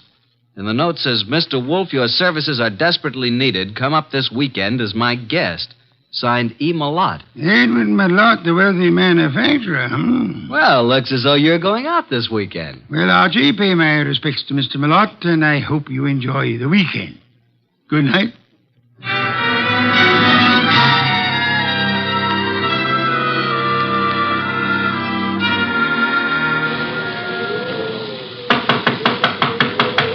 Something's certainly phony about this. There's no party going on here tonight. Yes? What is it? Is this the Malott place? It is. What do you want? My name's Goodwin. I'm a guest of Mr. Malott's. A guest? Yes, he invited me down for the weekend. Weekend? Oh. Well, you better step in, please, Mr. Goodwin. Quite a bolt you've got on that door. Yes, isn't it? Just sit down there, please. I'll get Mr. Malott. He's in the library. Oh, here he is. This is Mr. Goodwin, sir. Says he's come down for the weekend. Mr. Goodwin, good evening. You've come for the weekend, you say? Well, yes, wasn't that the idea, Mr. Malott? Well, I don't understand, Mr. Goodwin. Didn't you send me this note asking me to come here? Note? I did not. Oh, well, this is my personal note stationery, but I don't recall sending this. I didn't even type it. And I'm in the habit of signing my name with a pen, not with a typewriter. E. Malott. You're certainly Edward Malott. Yes. Services are desperately needed. What does this mean? What services? Who are you, Mr. Goodwin? Are you serious? I'm a private investigator. I'm Nero Wolfe's assistant. Oh, indeed. Nero Wolfe, eh? I know of him, yes, indeed. And you really don't know anything about this note? I do not. Are you having a weekend party here? I most certainly am not. Then who sent this? And there were 5 $100 bills as a retainer. I haven't the slightest idea. Oh, Dorothy. Yes? Will you step in here, please? Miss Davis is my private secretary. She may know something about this. Yes, Mr. Malott. What is it? Dorothy. Oh. Dorothy, this is Mr. Goodwin. How do you do, Mr. Goodwin? Well, how do you do, Miss Davis? Yes. Well, Mr. Goodwin is assistant to Nero Wolfe. You don't say. Nero Wolfe, the detective? Well, I've heard a great deal about him. And about you, too, Mr. Goodwin. Well, now I'm mighty glad to hear you say that, Miss Davis. Mr. Goodwin has a note here. Is anything wrong, Edward? I heard voices. Oh, do we have company? Nothing is wrong, Eva. I was calling Dorothy, that's all. Oh, this is Mr. Goodwin, Eva. My wife, Mr. Goodwin. How do you do, Mrs. Malott? Mr. Goodwin, yes. How do you do? Now, as I was about to say, Dorothy, Mr. Goodwin... What's going on? Mr. Goodwin, this is my son, Larry. Good evening. What's wrong? Mr. Goodwin has been invited here for the weekend. He has an invitation supposedly written by me. At least it's on my stationery. Look at this, Dorothy. Know anything about this note? No. I certainly didn't write it. But it's my personal notepaper, and my signature is typewritten. I'd never do that. Well, somebody sent it. Who's Jenkins? Jenkins? Never heard of him. A little dried-up old man. He delivered it to us. Yeah, maybe it didn't even come from this house. I'm positive that it didn't. Never heard of Jenkins. You have a typewriter here, of course. Yes? I'd like to see it. Certainly, Mr. Goodwin. In the library. How far have you come, Mr. Goodwin? From New York, Manhattan. Oh, and it's such a dreadful night, too. Yes. And it is rather late. Late? It's only 7:30. Why not stay here for the night? Plenty of room? Yes, Mr. Goodwin, plenty of room. Well, I don't really think that's necessary. On the other hand, it would be a tough drive back to the city in this storm. I'll accept your hospitality, Mr. Malott. Very good. Oh, Jeffries, show Mr. Goodwin to the East Wing. And take care of his car. Yes, sir. Good night, Mr. Goodwin. You mean you're all going to retire now? I haven't even had my dinner. We retire very early here. But Jeffries will prepare anything you want. Good night.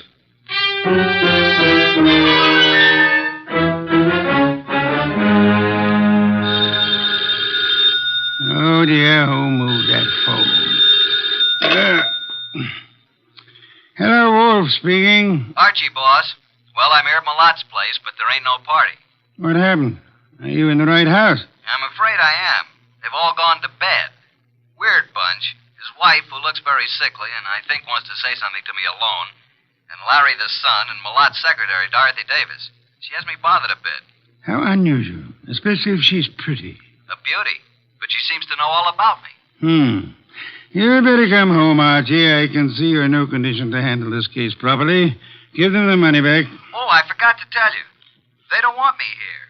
Malot didn't send the note. No one here knows anything about it, so we can keep the dough. Interesting indeed. The circumstances would indicate that you should stay there and wait for it to happen. For what to happen? For whatever it is the fates have conspired to have happen there while your shining little ego is in the midst of it. Bye.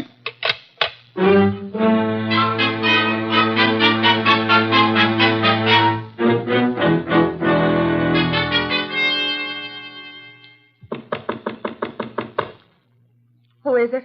It's Archie Goodwin, Mrs. Malott. Come in. Come in, please. I saw you give me the eye when I was about to leave. I've been waiting till I felt sure they were all asleep. Now, what's up? I wrote you that note. I sent for you. How do I know that? Old man Jenkins is a scissor and knife sharpener who happens along every month or so. They wouldn't know him. I put 5 $100 bills in the envelope. Okay, why?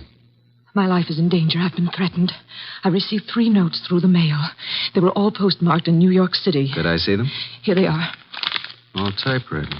The first one reads, "There is no love for you in Grey Gables." The second, "Why stay on in the face of death?" And the third, "The time is shorter than you think." Do you think this is an inside job, Mrs. Malott? Well, at first I didn't. But lately I've come to think it is. What caused you to think that? For some time I've been having severe spells. I thought it was indigestion. But then it occurred to me that I always broke out in cold perspiration. I was left horribly weakened, terribly thirsty. Thirsty? You fear you're being poisoned? Yes. And since the thought came to me, I've been living in fear. Fear of every bite of food or drink. It's so shattered my nerves that I have to take these yellow sleeping capsules to even close my eyes. Well, as your husband, and his secretary, and your son Larry... Larry is my stepson. Which one do you suspect? The secretary, Dorothy, or my husband, or both. What's the motive? Oh, they're in love. She's been here over 2 years, and they've spent most of their time together. The idea never occurred to me till last week. And when I watched them, it was quite obvious. Anybody else know about these 3 notes? Oh, no. Then I'll keep them for a while. Good night, Mrs. Malott. And don't worry.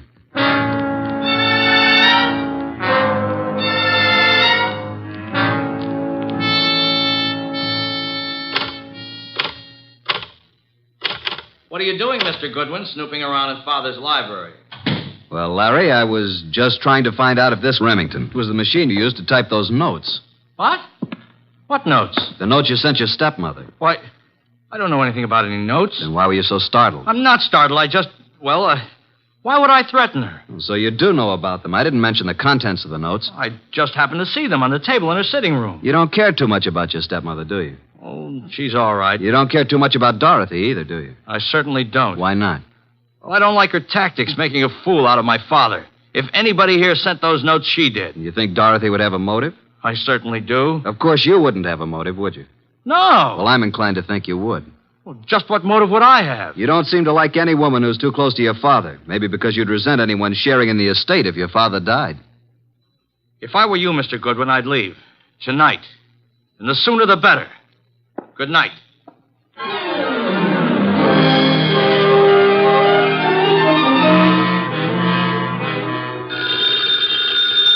Oh, Archie. Archie. Oh, confounded boy. Yes, Archie? You have the wrong number. This is Sherlock Holmes speaking. Why didn't you go to bed like the others? You don't have to push it. It'll happen. Eva Malott thinks she's being slowly poisoned. Suspects her husband and his secretary. She could be right. What are the symptoms she suffers? Gastric disturbances, weakness, thirst. Indeed. What about the son? Have any ideas? He doesn't like his stepmother and is decidedly against his father's secretary, Dorothy. He knew all about the notes Mrs. Malott had received, saw them on her dressing table. He believes Dorothy's the culprit. Then I should say that Dorothy should be the next on your list. You can say that again. Be careful, Archie. Use your head this time. Incidentally, Larry advised me to leave the place tonight. Bit of a threat it was, too. What shall I do, Mr. Anthony? Do nothing. The trouble will come to you. Bye.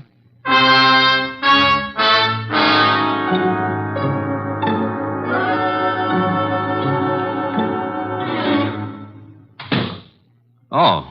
Hello there, Mr. Malotte. I thought you'd turned in for the night. It's quite obvious you thought so, Mr. Goodwin. What are you doing in the library? Why, just looking for something to read. You'll find the books all around the walls, not on my desk. Well, I was looking for a particular kind of book. I'm very much interested in poisons.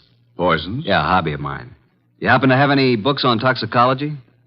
I do not. And what's that book on the fourth shelf right beside you? Why, Where did that come from? Never saw it before. Perhaps it was in that assorted collection I bought a couple of weeks ago. I hadn't noticed it. Larry probably put them on the shelf. Mr. Malotte, how long have you known Dorothy, your secretary? A little over 2 years. Did it ever occur to you that she might be, well, infatuated, in love with you? What? Well, of all the... Now, see here. I don't know what you're up to, and I don't know how you got hold of my stationery to write that fake note. It isn't a fake note, Malotte. I'm only trying to find out what's back of it. Mr. Goodwin, there is nothing going on here that requires the services of a detective, and Dorothy is not in love with me. I didn't say she was. I asked you if you thought she might be. Well, since this conversation seems to concern me, I suppose I am at liberty to come in. Oh, you're still up too, Miss Davis. Did you hear what this man said, Dorothy? Yes, I did, Mr. Malotte. And I'd like to have a few words alone with Mr. Goodwin, if you don't mind. Mr. Goodwin, would you mind coming with me for a few minutes? No, not at all. And, well, it's rather late, Mr. Malotte. Don't you think you should retire? It's a heavy day tomorrow. Well, yes. Yes, I suppose I should. And please, don't let this upset you. Mr. Goodwin has been misinformed. I'll straighten him out. Come on, Mr. Goodwin. The bar is right across the hall. I'll fix you a nice, soothing drink. That'll be nice. Well, now, what would you like, Mr. Goodwin? In the way of drinks? Oh, well, some 7-Up. Really? Well, just sit down over there. Okay, what do you want to talk about? Well, where did you get the idea that I was in love with Mr. Malotte? First, suppose you tell me if you are in love with him. Yes, I am. But until a few minutes ago, he wasn't even aware of it. I worship him and his work. I never wanted him to know because he's married. It would have caused trouble, and I'd have had to leave here. But now he knows it's true. Well, now that he knows, what will happen? I'm going to leave tonight. Now. I see. And since I don't own a car, Mr. Goodwin, I'm going to ask you to do me a very great favor. Would you run me into New York? I want to leave without a word. If I wait till morning, I'll have to explain to Mr. Malotte, and... well, that would be most embarrassing, Archie. Oh, now it's Archie. You don't really mind, do you? No, I guess I don't. I should, maybe, but... Don't you like your drink? What'd you put in this drink? What do you mean? What'd you dope it with? Archie, why would I do that? Might be several reasons. There's nothing in that drink. No? Then suppose you drink it. Why? Give it to me. I'll throw it out. If you want another drink, fix it yourself. I'll have my things ready in 5 minutes. Are you going to take me? Sure. Certainly I'm going to take you. But are you sure you have to go tonight? I must go tonight. Now. Wish I knew why. Mr. Wolfe's always so right. What? Just talking to myself. Dorothy! Larry! Jeffries! Come upstairs. What's happened? Call Dr. Hauser. Something terrible has happened to Eva.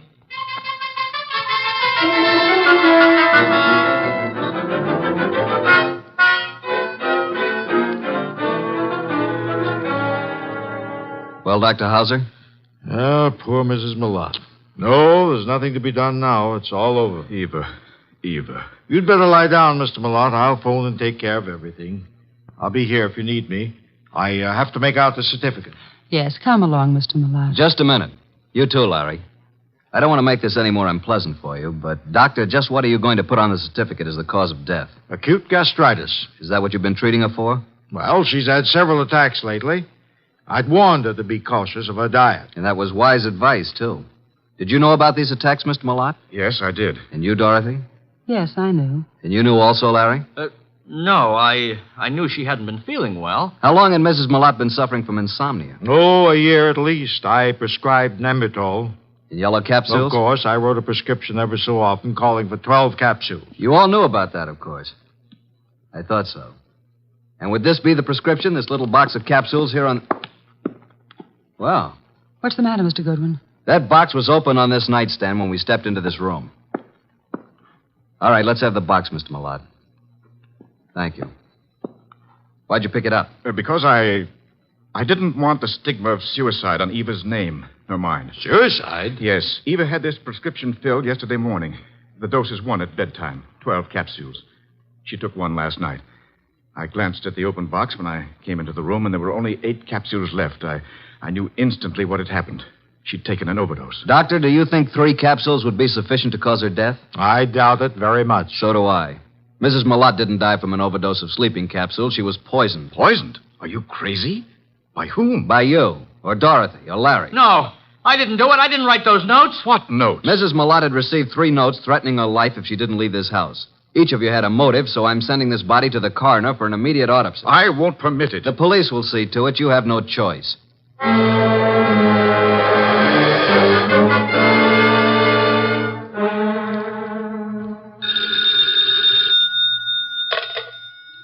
Yes, Archie. What now? Do you know who did it? How do you know anything's happened? Let us call it extrasensory perception. Well, Mrs. Malotte was right. She's dead. Her doctor knew nothing about the spell she was having as being caused by anything but indigestion. How about an autopsy? It's all in the works. Looks like a metallic poison, all the symptoms. Oh? Did you search the house carefully for such a poison? I did. And I'll check the drugstores in the morning. Somebody in that house will purchase some poison. Let me know when the autopsy report is in. Right. Let's see now. We have Mr. Malotte, Dorothy Davis, and Larry the son. He's Mr. Malotte's son, but not the child of Eva Malotte, remember? Yes. Is it true that Dorothy is in love with Malotte? Yeah. Dorothy admitted it to me, but claimed Malotte wasn't aware of it until tonight. And earlier this evening, Dorothy tried her best to get me out of the house, insisted that I drive her into town. She tried to give me a drink, which I think might have contained knockout drops. You don't say. Archie, I should have Fritz drive me up to the Malotte place at once. Archie, are you there? No, boss. I just fainted.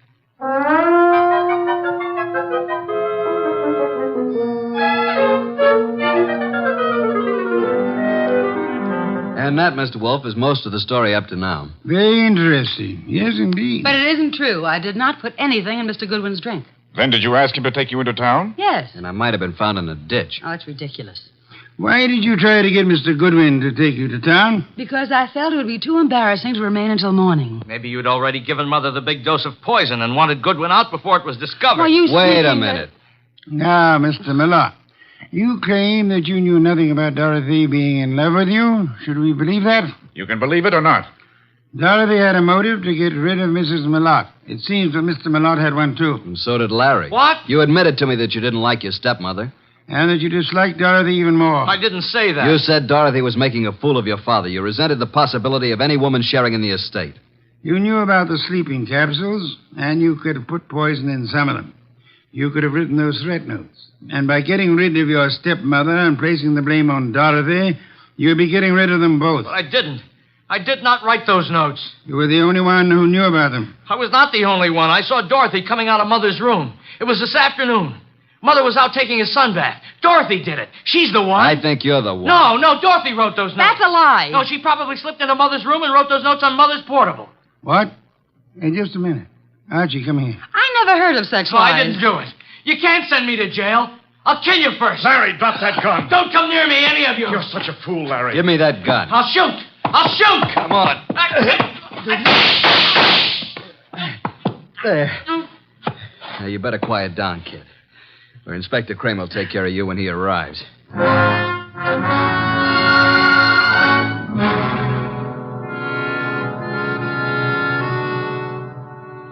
Well, Mr. Wolfe, what goes on here? Where's Goodwin? I sent him upstairs, Inspector Kramer, upstairs to Mrs. Malotte's room to check on something. Here he is. Yeah? What have you been doing, Goodwin? This, Inspector, is the pièce de résistance. This is what Mr. Wolfe has been waiting for. This little black box contains a typewriter, a portable noiseless Remington. Mrs. Malotte's typewriter. What? I didn't even know she had a typewriter. Larry knew she had one. And this is undoubtedly the very typewriter the threat notes were written on. All 3 of them. You were right, boss. Oh, I knew she had a typewriter, but I didn't write those notes. Oh, shut up. Archie, how do you know the notes were written on this typewriter?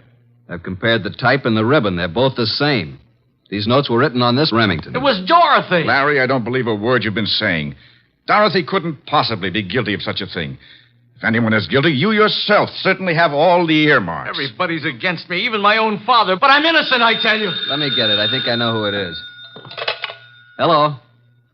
Yeah, just a second. You better take it, boss. Wolf. Oh, yes, go ahead. Let's have it. Yes? He's here, but he won't mind. Yes? I see. Uh-huh. You just finished? Oh. Good. Right. Bye. Was it the coroner? The coroner, reporting that poison was found in the sleeping capsules. And the body. Did they find poison? They did. You're right again, boss. I'm going up to Mrs. Malott's room for a while. I want you to come along with me.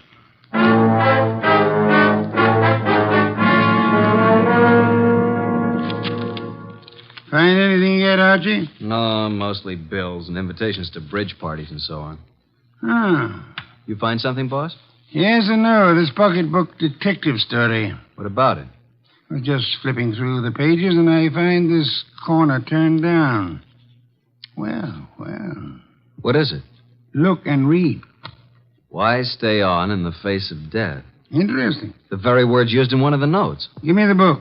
Of course, this doesn't prove a thing either, but it does confirm what I was... Oh. What now? This cinches it. Get them all up here, Archie. Tell Kramer to bring them all to the bedroom.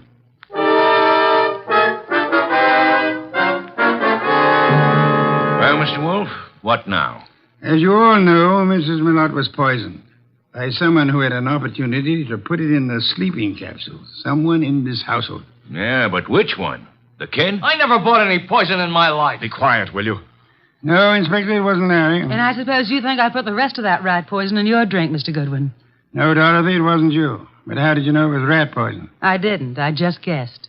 I can think, too. Then if it wasn't Dorothy or Larry, you must mean me. No, Mr. Lott? No, wait a minute. It had to be somebody. Yes. This is going to be painful for you, Mr. Malott. Well, you mean that Mrs. Malott did commit suicide? It was more than suicide. It was suicide with an attempt to have both you and Dorothy convicted of murder. She planted things? She did? I can't believe it. Show him the pocketbook, mystery. Here's the proof. Some of the threat notes were lifted bodily from this novel. But look on the back cover. Isn't that Mrs. Malott's handwriting? Yes, and this is the other note. The one to you, Mr. Wolfe. Composed in pencil before she typed it out on her machine. Then, Wolfe, the note you received was the same typing as the threat notes. See for yourself, Inspector. Then why the dickens didn't Archie compare them right away? Just one of those things, Inspector. There are times when even a good detective is a bit on the, shall we say, dull side.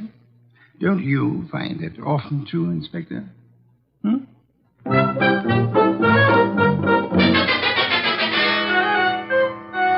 Nice of you to go all the way out there, boss. I was a bit stuck. Quite all right, Archie. Yeah, there's something that still bothers me. So? How can such a sweet, motherly type as Mrs. Malott cook up such gruesome ideas? She was a very sick woman, mentally as well as physically. She probably felt she was going to die. And her warped mind seized on the opportunity to make sure that this Dorothy didn't get her man after she was dead. And speaking of Dorothy, she's a mighty pretty... Yeah. Some beer, please, Archie. If you were so certain that Dorothy wasn't guilty, what was the idea of spending so much time questioning her? Huh? Why, I... Never mind the raised eyebrow department. Answer the question. Well, there are certain rules a good detective always follows. Some are in the book, others aren't. You mean there's nothing in the book which says a good detective shouldn't spend a few minutes with an attractive brunette, even though she is a murder suspect? The author of that book can be none other than the incomparable Archie Goodwin. Good night, Archie.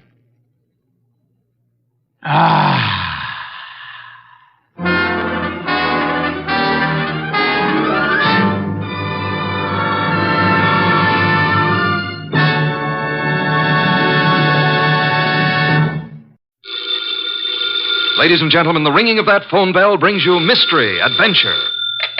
Nero Wolfe's office, Archie Goodwin speaking. Just a moment, please. Hey, boss, Mr. Tom Wilcox wants an appointment. How about 1 o'clock? Archie, no appointments today. I intend to pot some dendrobium offsets. 1 o'clock will be fine, Mr. Wilcox. See the Tom Wilcox who was acquitted yesterday of the murder of that singer, Keith Hansen? Mr. Wilcox, are you the Tom Wilcox who... Oh, you are. I see. What does he want with me? Mr. Wilcox, why do you seek Mr. Wolfe's services? I see. Well, our fee is $1,000 with a retainer of $500, okay? Oh, yes, Mr. Wolfe will see you. What's that? Hey, what was that? Hey, Mr. Wilcox. Archie, stop shouting, hey. He whispered someone was at the window. Then I heard a shot and he dropped the phone. Boss, I'm afraid we've just lost a client.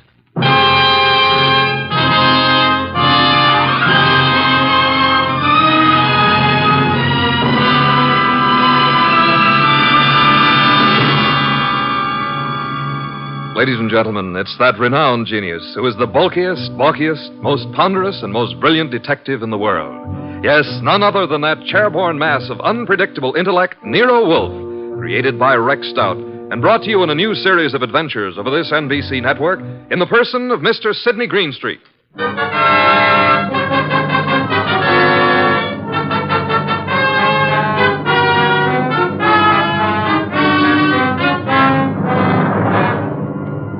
This episode is one Nero Wolfe refers to as a slight case of perjury. It all started with a phone call from Tom Wilcox and the ensuing shot, which I was sure had brought our newfound income to an early end. Anyway, there was the shot and... Hello? Mr. Wilcox? Hello? Oh, boss, I've certainly waited long enough for him to come back to the phone. We may have just lost a nice bankroll. Nonsense, Archie. Other clients will rescue us.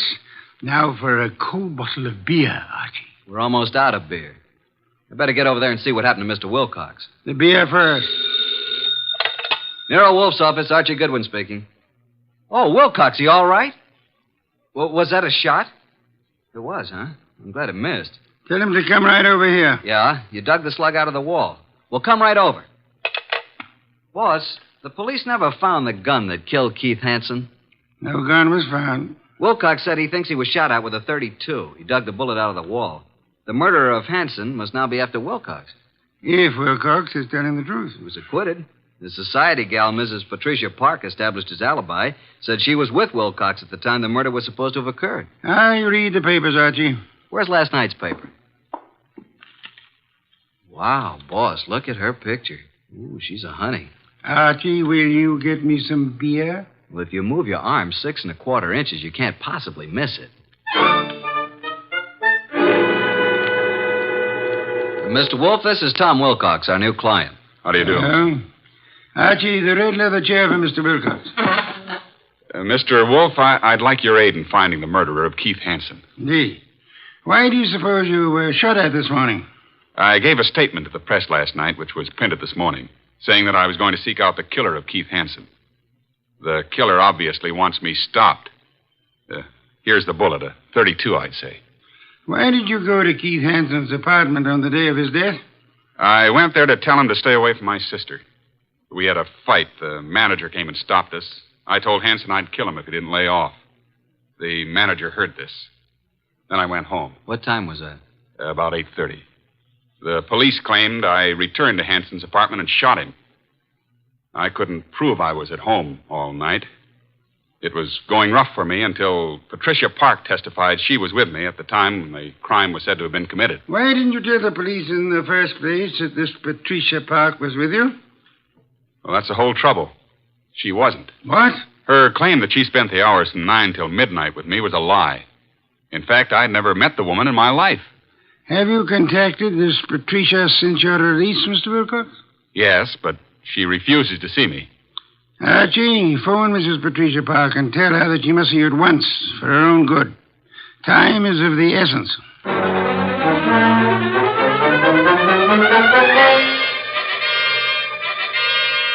And what else can you tell me, Mrs. Park? Mr. Goodwin, I haven't anything more to say than I've already said. All I want is a simple answer as to why you lied about being with Tom Wilcox. Well, Tom Wilcox is a very fine man, but he isn't telling you the truth. Did you commit the murder and succeed in establishing your own alibi by swearing you and Tom Wilcox were together 10 miles from the scene of the crime? I did not. Do you own a gun? Don has one around. Who's Don? Don's my husband. Oh, is he here? I doubt it. He's never here. Spends most of his time at the bookies, throwing away every cent he can get his hands on. I've had to cut his allowance to practically nothing. Doesn't he work? No. He studied medicine, but gave it up. He was an illustrator for years, but gave that up when his eyes were burned in a plane crash. Mm-hmm. Where's the gun? It's in the desk. It used to be in here. What caliber? I don't know. Where were you at 10 o'clock this morning? Why, I think I was with the cook. Someone fired a shot at Tom Wilcox this morning through the window. No. Oh, no. Archie, please don't continue with this investigation, please. How well did you know Keith Hansen? Not very well, but enough to realize he was no good. Mr. Goodwin, if you'll drop this case, I'll give you $1,000 cash. Not interested.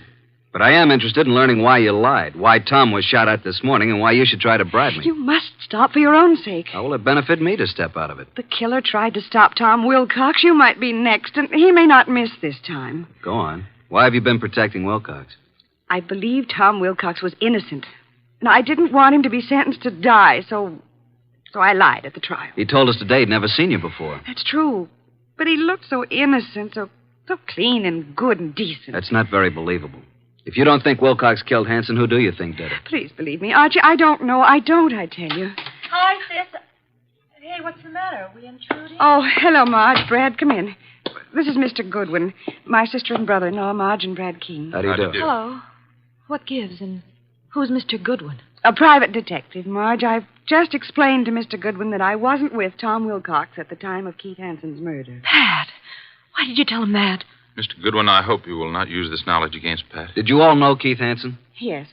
And my husband and Keith went to school together. Keith, Don, and I were on the same polo team. Where were you at the time of the Hansen murder, Mr. King? He and Don were attending a horse show at Madison Square Garden. Marge and I didn't want to go. We stayed here. Where were you at 10 this morning, Mr. King? Why, I had an appointment with my dentist, Dr. Flagg, Rockefeller Center. And you, Mrs. King? I was shopping. Ilsa's salon, a sale on dresses. Why all this questioning? Marge, someone tried to kill Tom Wilcox this morning. What? May I use the phone, Mrs. Park? Yes, of course. First door to your left. Suppose you try to find the gun. Marge, that gun is missing from the desk. I haven't seen it. Do you know the caliber, Mr. King? 32, I think. It must be in the house. For your sake, I hope you find it.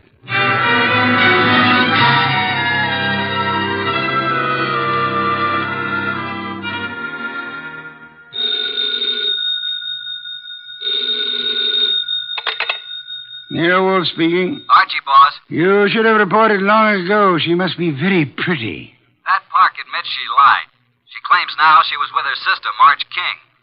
Marge and her husband, Brad, have alibis, and all have alibis for this morning. I'll check them before I return. Where were they the night of the Hansen murder? Well, Brad and Don Park, that's Pat's husband, were at the Madison Square Garden horse show.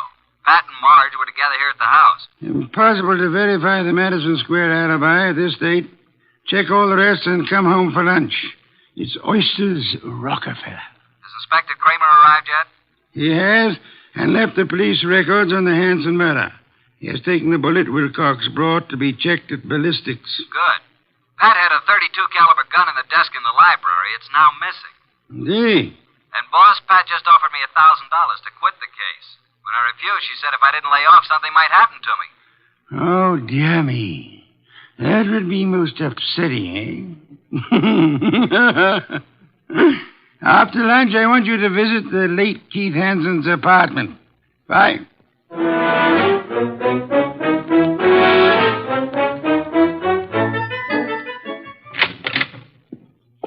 Before you join the others, Mr. Goodwin, I want to talk to you. All right. Close the door, Marge. Pat didn't mean anything when she offered you money, Archie. And she wasn't threatening you, honest. I'm convinced. Why the pressure? Well, why don't you sit down? Here, by me. Okay. What's on your mind, huh? Archie, I can add another 1,000 to what Pat offered. Wouldn't that be enough, Archie? I can give it to you right now. Brad will write a check. Does Brad want me to stop, too? He said you couldn't be persuaded. Every one of you seems to have had a reason for killing Hansen. None of you apparently liked him. Now, be a good little girl, Marge, and stop trying to act like a Delilah. If you're innocent, you have nothing to worry about. You're stuffy. I hope you do get hurt. Thanks a million. Now let's join the others. Well, Pat, did you find the gun? I can't find it anywhere. Oh, Mr. Goodwin, this is Don Park, my husband. How do you do? How are you? Have you seen the gun, Mr. Park? Not for ages. You're a detective, huh? Yeah. May I ask where you were this morning about 10? Why? Well, frankly, I was at my bookie's. Where's that? I can't tell you, but I'll call him and you can check it. Were you and Brad together at all times during the horse show the night of Keith Hansen's murder? No. Brad wandered away a couple of times, and I saw some people I knew. You know how it is. We'd meet at... Time, none of us is guilty. I made a fool of myself, that's all. Tom Wilcox was such a decent man that I hated to see him have to pay for taking Keith Hansen's rotten life. If a man's guilty, why should you butt in? You never use your head. Pat is one person who thinks of others before herself. Marge, forget it. Now you've got private detectives snooping around. What are you after, Goodwin? Who are you working for? Why don't you let my wife alone? The case is closed, isn't it? Maybe. Don, this just makes it more interesting to Mr. Goodwin. As a matter of fact, I think you all know more than you're telling. I still think Tom Wilcox killed him. And there's only one reason why Pat should protect him. Don, that's enough. Nice, happy family, suffering all the torments of a guilty conscience. Is that it? What are you trying to do, Mr. Goodwin? Get your nose poked? Not exactly. If not, you'd better leave. Okay, Mr. King, I'll run along. Mr. Wolfe will be anxiously waiting to hear about this. So long.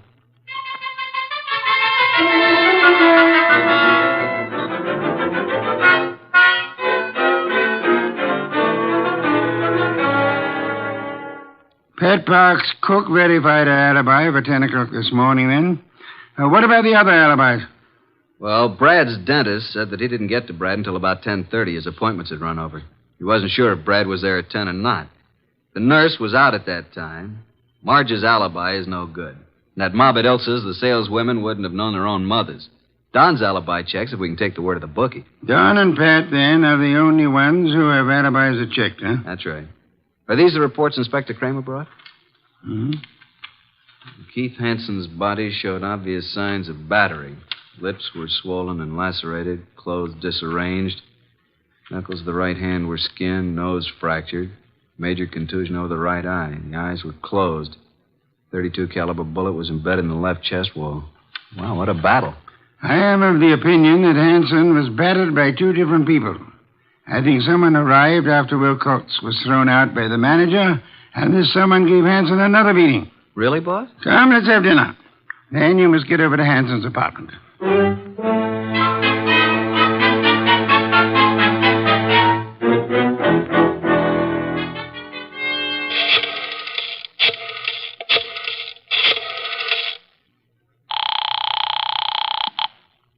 Boss? Yes, Archie. What have you found at Hansen's place? Well, the desk yielded one thing of interest. Keith's address book. And Marge's name is in there. Apparently, he'd known her before she was married, when she was Marge Van Cott. I see. A married name King was added in a different colored ink. Pat's phone number's there, and of course Don's and Brad's office numbers. There are a few bills, but no letters, no clues. Sure? Boss, I've combed the place, and there's no... Hey, wait a minute, I'll call you back. Who's there?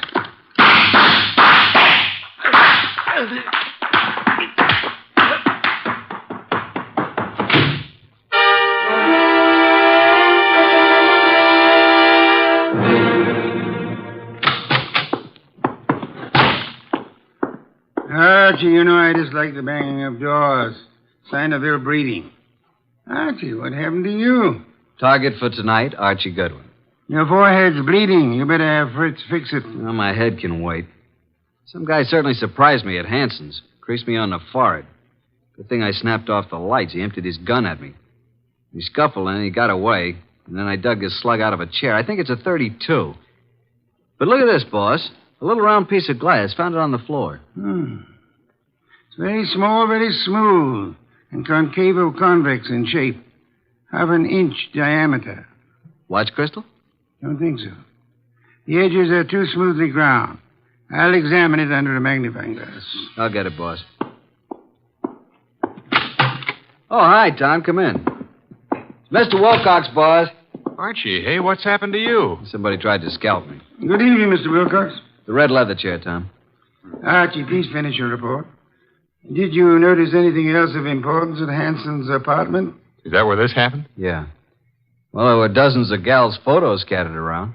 Photos, eh? But no letters, Archie? Not a one. There must be some letters, Archie. Love letters.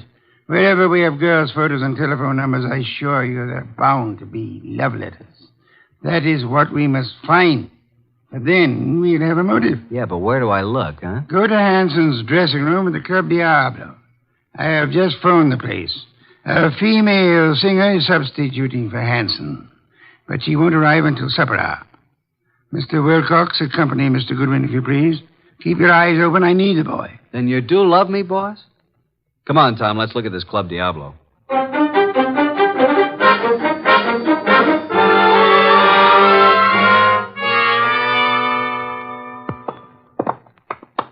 Well, I fixed it up with the stage doorman. Here, this is Hanson's dressing room. What a layout. Your dressing room's fancier than most of the Met stars get. Hanson fixed it up himself. A bar, refrigerator, hot plate, television set. He could live here. Some of this stuff could be the new girl singers. I don't think so. Well, let's get to work, Tom. Take the drawers in his dressing table first. What are we looking for, Archie? Mr. Wolfe says the motive. He means letters. There's nothing here. Nothing in the desk. New singer must have cleaned it out for her things. Nothing in the books. Don't pass up that refrigerator. Nope. Empty. Hey, there is something here. Back of the ice cube trays. Come here. Oh, wow. Mr. Wolfe said there had to be letters, and so there are letters. Lots of them. Hey, here's one from Marge. And another. And look here. Really confidential letters from a dozen society gals. There's something else in the back. Bank book. What do you know? A singer like Keith didn't make this much. No, that kind of money didn't come from crooning. This guy Keith was really shaking these babes down. Archie, someone's coming. Listen. Quick, behind the door and grab him. Douse the lights. Run, Marge, run! Hold it, Tom.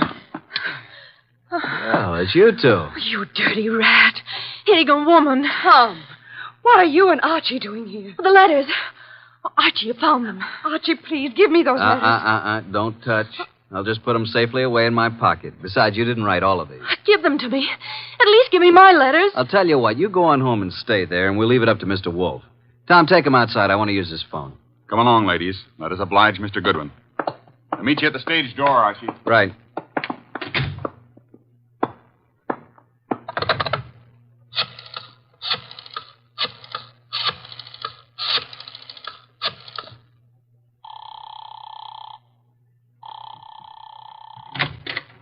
Hey, the lights. Who's there?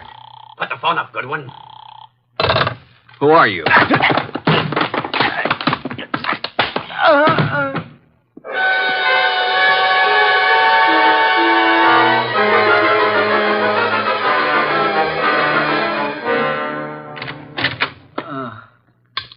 Archie, what happened? Are you hurt? Here, let me help you. I'm all right. I guess. Ooh, my head.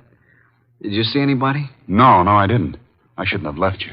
Turn out the lights before I saw him. He whispered. Got away with all the evidence. Where are the girls? I sent them home in a cab. Well, let's get over to Mr. Wolfe. This is tough luck. But if I'm not mistaken, his next move will be to have a little get-together with all concerned. Come on.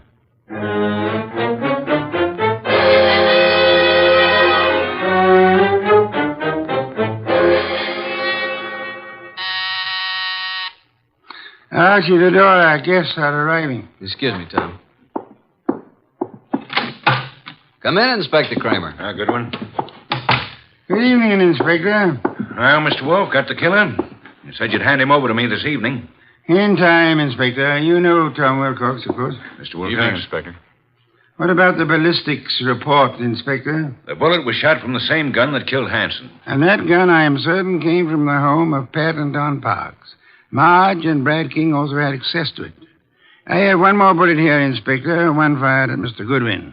I'm sure it was also shot from the same gun. However, it isn't important now. Isn't important? It almost cost me my life. You can make it into a charm if you wish. Inspector Kramer, before our other guests arrive, I must tell you that Mrs. Park lied on the witness stand. She was not with Tom Wilcox at the time Keith Hanson was murdered. In fact, they were absolute strangers. What? Sit down, Inspector. 4 other guests are due to arrive any moment. Well, who are the other guests? Patricia and Don Park, Marge and Brad King. One or all is involved in the Hanson murder. Archie, do any of these people wear spectacles? Nope, none of them. You know why this person killed Hanson, Mr. Wolfe?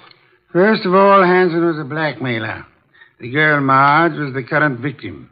The letters Hanson held were the threat. I'll explain later. Well, then Pat must have thought that Marge killed Hanson to get the letters, and she lied on the stand to save Tom's life because she believed Tom was innocent. Where's this Marge King? I'll have her picked up. Sit down, Inspector. Archie, I believe our guests are arriving now. Come in, come in. How are you? Good evening. Archie, cheers. Inspector Kramer, Patricia and Don Park, Marge and Brad King, and this is Tom Wilcox. We met at the Club Diablo this afternoon. All right, Mr. Wolfe. Which one is it? Patience, Inspector. One of these 5 people is the murderer of Keith Hanson, a killer. What is this nonsense? Please sit down. Mr. Wolfe speaking. Go ahead, boss. Any one of you had sufficient motive to have committed the Hanson murder. Not one of you has established a bona fide alibi. You who are actually innocent must tell the truth, or you shall all suffer as accessories after the fact. Mr. Wolfe, you're wasting your time. Marge, several years ago, you were secretly married to Keith Hanson. It lasted but 1 week. You gave Keith the money to get a divorce from you at Mexico. He didn't, which made you a bigamist when you married Brad. Keith was all set to blackmail you. He knew your husband, Brad, was wealthy. Marge, is this true? Yes.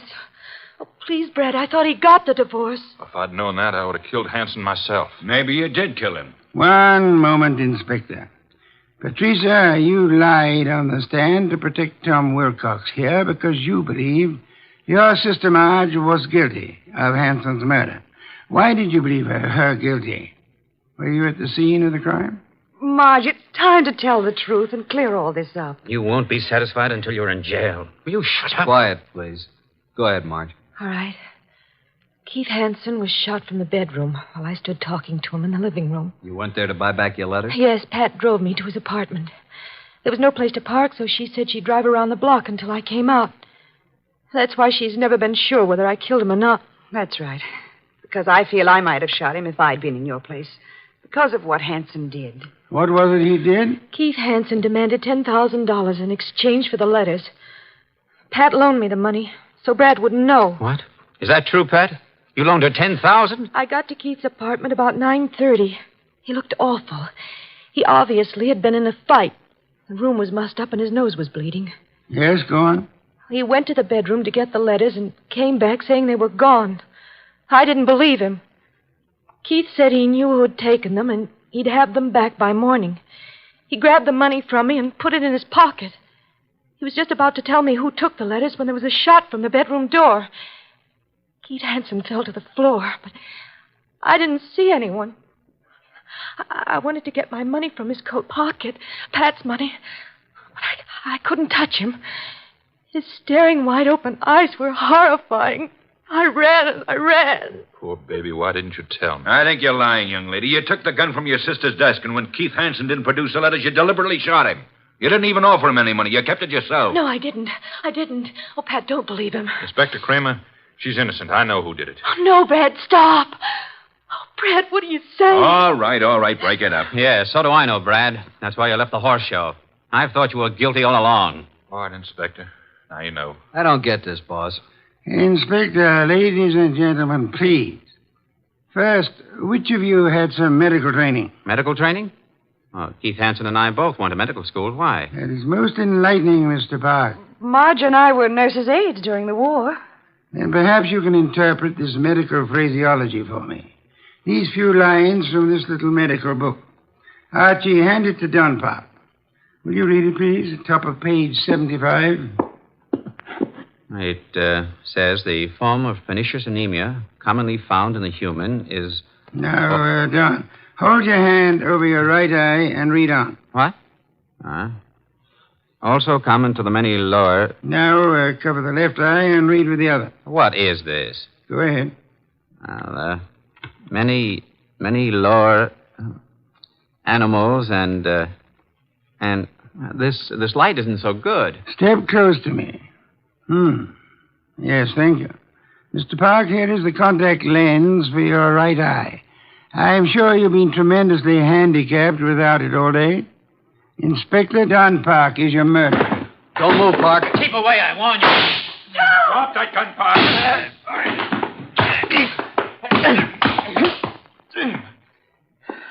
Well, I got his gun. There you are, Inspector. He's all yours now. Okay, come on. Okay, Goodwin. But I'll get out of this. You trapped yourself, Don, by your contact lens. It dropped from your eye during the scuffle with Archie in the Hanson apartment this afternoon. And the gun Archie just took from you is undoubtedly the murder weapon. And the gun that fired the bullets at Wilcox and Archie today. Hey, Tom, are you all right? There's blood on the side of your head. Just grazed my scalp. You and I must have hard heads. Well, that's that. Thanks so much, Inspector, for dropping in. Come again, won't you?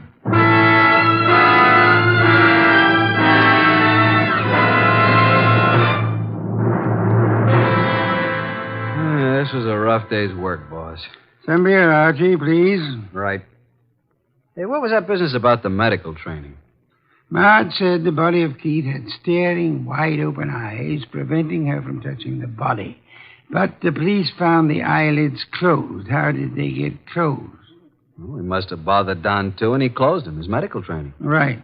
A layman would never touch the eyes of the dead. Marge couldn't, not even to get back the $10,000. Here's your beer. Why did Don do all this, boss? Obviously, he learned of Hanson's blackmail scheme and was trying to force him to agree to split Marge's $10,000. Don was quite startled a minute ago to learn that Pat, his own wife, put up the money. However, when they heard Marge arriving, Don stepped into the bedroom, found Marge's letters in there, and must have hidden in the closet. And then as Keith Hanson was about to speak Don's name, Don shot him and took Marge's money. And of course, he planned to carry on the blackmailing of Marge himself, thinking the money would come from Brad. Yeah. And you are warming that beer with your hot little hands. Pour it, please. There you are. You've had a rough day, beaten twice and lost to interesting women.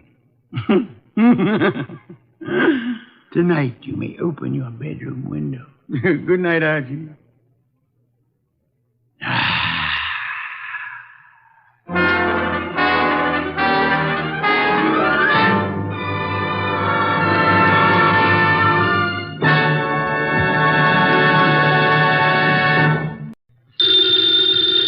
Ladies and gentlemen, the ringing of that phone bell brings you mystery, adventure.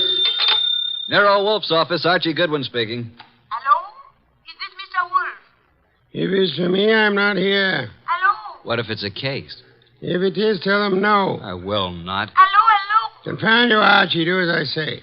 Hello? Hello, is this Mr. Wolfe's residence? Yes. Is this Mr. Wolfe? Yes, Mr. Wolfe speaking. Oh, I am in very much trouble. Could I see you, please, immediately? Well, now, yes. What kind of trouble, miss? Give me that phone, Archie. No. Hello? Sorry, I had to turn the radio down too loud, you know. Oh, may I see you right away? Well, I'll pay you $1,000 as a retainer fee. Yes, indeed. I'll take the case. Come right over. The address is 601 West 35th Street. I cannot, Mr. Wolfe. I just cannot come there. Well, where do you live? I am staying at the Paul Hotel, room 304, and I... Hello? Boss, that was a shot. Hello? Hello?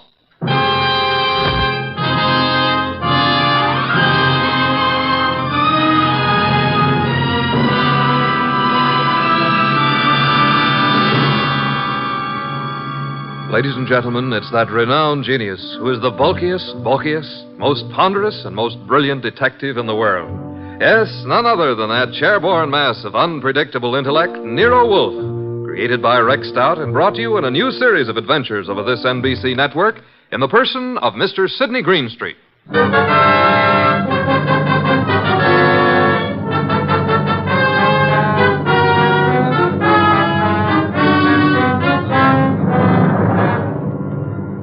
We've usually referred to this story as the case of room 304. The girl on the phone had a decided foreign accent. I wasn't quite able to decide what nationality she was, but it sounded like French. Anyway, there was what sounded like a shot, and then dead silence for a second or two. Hello? Hello? Hello? Well, Archie, another woman? Bah. Mr. Wolfe, I heard a shot and then the line clicked off. Trouble. Women always trouble. I said I heard a shot on the phone. Indeed. I'm going over to her hotel and see what goes on. By all means, Mr. Wolfe. Yeah. Huh? Now that I've been insulted to the tone of being called a radio... I'm sorry, Mr. Wolfe, but we needed the money, and this was $1,000. If you'll excuse me, I have to attend to my orchids, Mr. Wolfe. What about the girl, the shot? Fascinating, isn't it? You figure it out. Okay. I've got to get over there. Room 304, Paul Hotel. So long, boss. Good luck, Mr. Wolfe. Please phone me from time to time.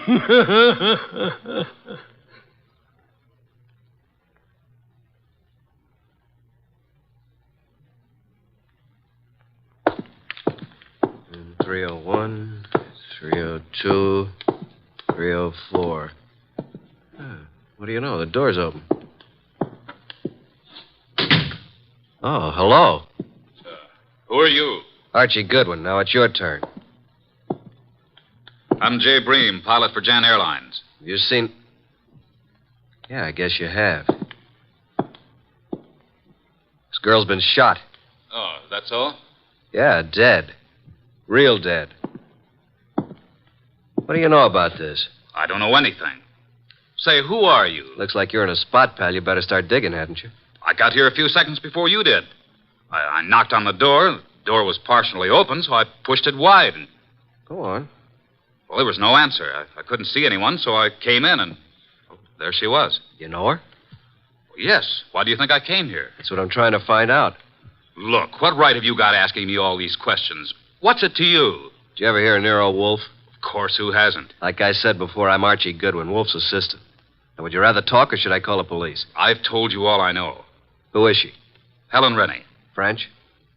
I don't know. European, anyway. Why'd you come here tonight? I have a dinner date with her. You mean you did have? Yeah. Let's turn her over. There. Got an automatic in her hand. Yeah. I never saw it before. Hey, I wouldn't use the phone. The fingerprints. It's okay. I'll use this handkerchief. Who are you calling? My boss. Oh. Nero Wolfe speaking. Archie, boss. Archie, I thought you were Nero Wolfe. You sound very much like him. Please, boss, be serious. Oh, but I am. I'm here at the girl's apartment, the one who called me. She's dead. Beautiful? Yes, was very beautiful. She would be. How did it happen? Shot. Neat round hole in her right temple. She's married and looks like she shot herself. When I turned her over, I saw a wedding ring on her finger and a .32 automatic still in her hand. Are you alone? No, a fellow named Jay Bream, a pilot. He was here when I arrived. No one heard the shot? Apparently not. No one showed up yet. Very interesting. What do you do now, Mr. Wolfe? Should I call Inspector Kramer? No, say nothing to anyone. Get over here at once and bring Mr. Breen, the pilot, with you. Goodbye.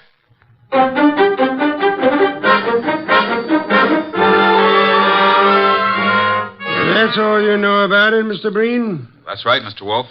Just like I told Mr. Goodwin here. The whole thing sounds... Hey, I just thought of something. Pray tell, Archie. It can't be suicide. Oh, and why not? How can a dead woman hang up a phone? You finally arrived at that, Archie. Amazing. Of course she couldn't. She was murdered. Murdered? Yes, Mr. Bream. But I thought she committed suicide. Please, Mr. Bream, it'll be better if you don't think. Where do you stay? 321 West 19th, apartment 5. And your job? I've 10 days vacation. Started yesterday. One thing, Mr. Bream, I suggest you don't leave town. Furthermore, talk is not advisable. I strongly recommend that you adopt precautions. Yes, sir. Show Mr. Bream to the door, Archie. Yes, sir. Right this way. Good night, Mr. Wolfe. Good night. I didn't want to tell you in front of Mr. Bream, but I found this in her purse when I sent him for a sheet to cover the body. $1,000 check. Made out to Mr. Nero Wolfe. Well, boss? I think it's time we phoned Inspector Kramer. Should I? Who else, Archie? Who else? My apologies. I forgot how heavy that phone really is. Archie. Oh. Do you want me to talk to the inspector? I'll do the talking. Should I hold the phone for you? You can get me some beer. Inspector Kramer. One moment. Here you are. It's Nero Wolfe, Inspector. I think you had better go over to the Paul Hotel. Yeah, why? I believe you'll find a dead woman there. A dead woman? What is this, a gag, Wolf? I'm afraid not, Inspector. Well, how did you know about it? Have you been over there? Telepathy, Inspector. Wolf, I'm too busy today to listen to nonsense. Telepathy. Don't give me that kind of stuff. If I find a body, I'll lock you and Goodwin up. You watch your blood pressure, Inspector. Never mind about my blood pressure. One thing, Inspector. Yeah? Would you hold off the press for the present? Why? What are you holding back, Wolf? Will you stop your idiotic jabbing to what I ask? Okay.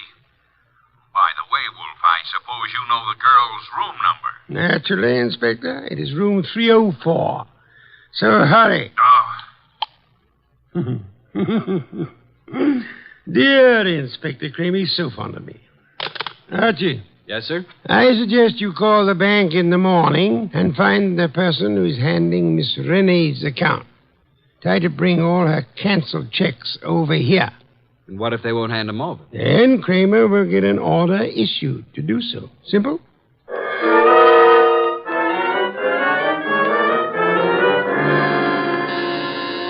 Coming. Well, where's Wolf? Where do you think he'd be? In his big chair. Good evening, Inspector. I expected you before this, Inspector. What kept you so long? If I told you I had a flat tire, would you believe me? Now start giving, Wolf. What did you know about the dead girl? Inspector Kramer, do sit down. Relax. Nervous tension is such a deadly thing. Now listen here, Wolf. Would you like some beer? Most soothing, you know. Come on, what's the dope on this case? Fill the inspector in on the details, Archie. I was here talking to the girl over the phone. There was a shot, and then I went over to her hotel and found her the same as you did, dead on the floor. And the phone was placed back on the hook. Come on, Wolf. There's more to this than that. Let's have it. Really, Inspector? Who was she? You don't know? I mean, what do you know about her? Now get this straight, Wolf. Please, Wolf. What's this all about? A girl's been shot. Her name is Helen Rennie. What's the dope? Did you have a ballistics report made on the gun? Well, not in this short time, but I will. How did you make out your report? Suicide, naturally. Archie was talking to the girl on the phone at the time she was shot. So she chooses to kill herself talking to your assistant. Why, you big, flat-footed... Inspector, precisely how can a dead girl hang up a phone? Why, she, You see, Inspector, quite impossible. And now I suggest you make out your report murder. Murder?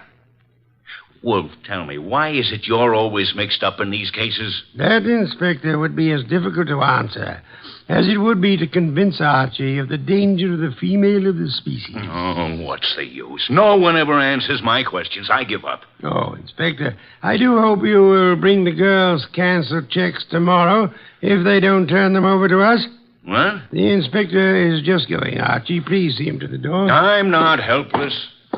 Good night, Inspector. Good night.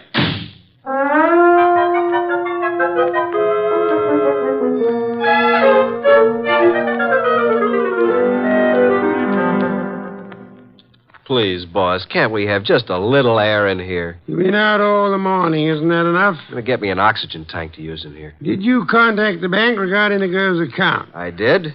I finally talked to the head of the accounting department. He told me about our personal agent here, Mr. Renfrew. He was handling all our financial affairs. Went to see Renfrew. What did he have to say? Very little. But he seemed very upset when he learned of her death. I didn't tell him how she died.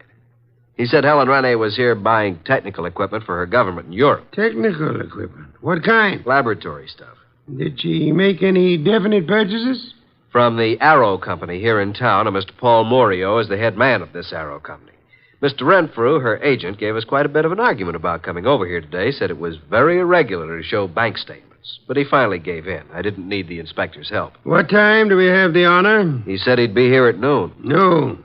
You know I'll be busy at that time. Well, I didn't think you'd let... Archie, you never do. Your lunch will keep just this once, Mr. Wolfe. Not this once, nor any other time, Archie. You know I have lunch precisely at noon. Not after, not before. Understand? Yeah. I surmise you have the address of the Arrow Lab Supply Company. Yes, sir. You want me to go have a talk with Mr. Morio, who runs the place? Sometimes, Archie, your conclusions are fantastic. I'm leaving. One thing more. And? After you return from your visit with Mr. Morio, would you be so kind as to entertain Mr. Renfrew until after my lunch? And don't stand there with the door open. Sorry, boss. I'll go out through the coal chute. Do forgive me.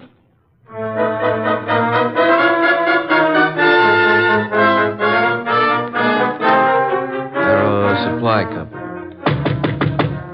Red? Oh, Mr. Morio in? Yeah, I'm Morio. My name's Archie Goodwin. What can I do for you, Goodwin? I'm Nero Wolfe's assistant.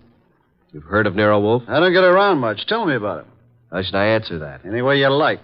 Nero Wolfe's a detective. Did you ever hear of a Miss Rene? Stop shadowboxing, Mr. Goodwin. What's on your mind? I understand you sold Miss Rene some laboratory equipment. Is it a jail term? Now, listen, Mr. Goodwin, I have a nice, respectable business here, so what do you want? Spill it. When'd you last see Miss Rene? 2 days ago. Talked to her since? Once on the phone. What time was that? Yesterday morning.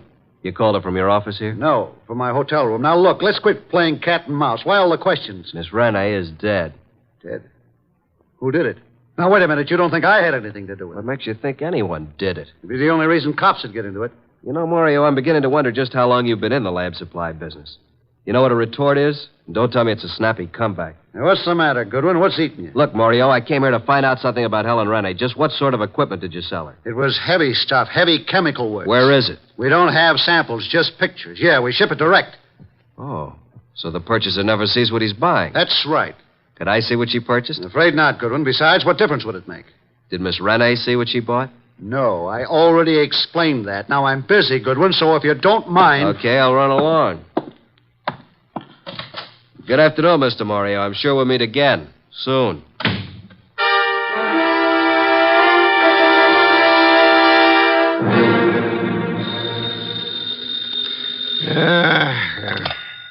Nero Wolfe speaking. Archie, boss. Yes, Archie? Just left the Arrow Lab Supply Company, and as far as I'm concerned, something's rotten in Denmark. Indeed. This guy Morio, who runs the company, doesn't sound like a legitimate lab supply man. I think he's running some kind of a racket. What makes you believe that, Archie? Just not the type to be in a legit business. Things just don't jive. And she didn't see what she bought. You believe, then, that he would have reason to want Miss Rene out of the way? Yeah. Guy made me see red. I wanted to take a poke at him. Archie, you're an idiotic hothead. He said it was all heavy lab stuff she bought, and it was too late for me to see it. Forget it now. Get over here as soon as you can. Immediately? Immediately. Have you forgotten you have an appointment with Mr. Renfrew at noon? Goodbye.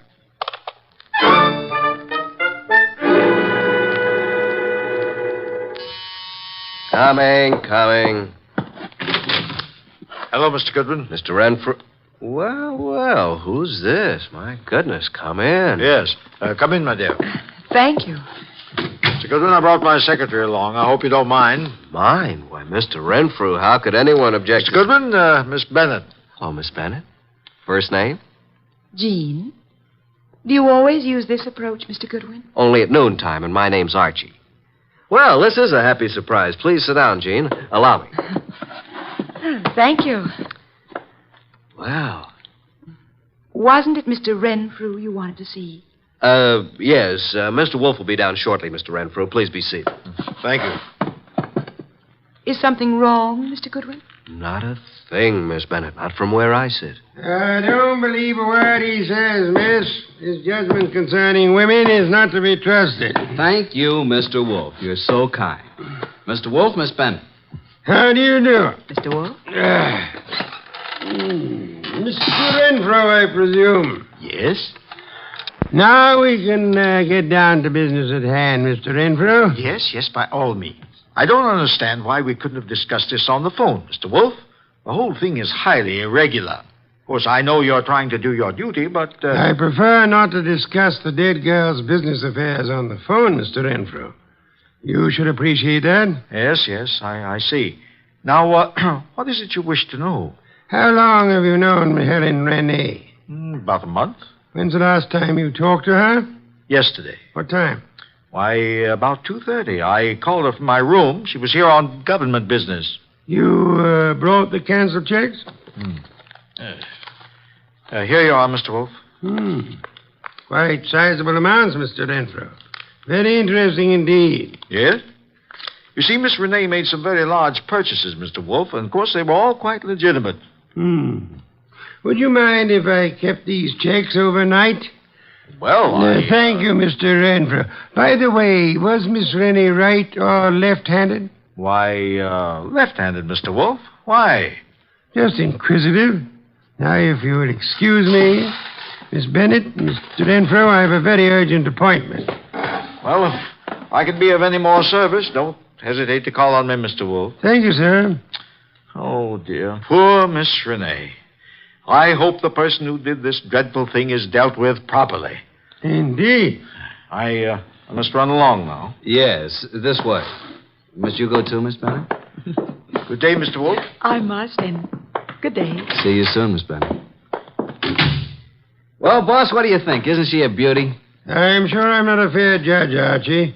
Do you happen to know where the Mario warehouse is? Why, yes, it's at the other end of town near the river. Oh, no, not again. 9 o'clock tonight. Okay. I suppose you want me to take a gander at what's in the warehouse, break in like a burglar? Archie, if your mind were free of women, I do believe you could reach phenomenal heights in this your chosen profession.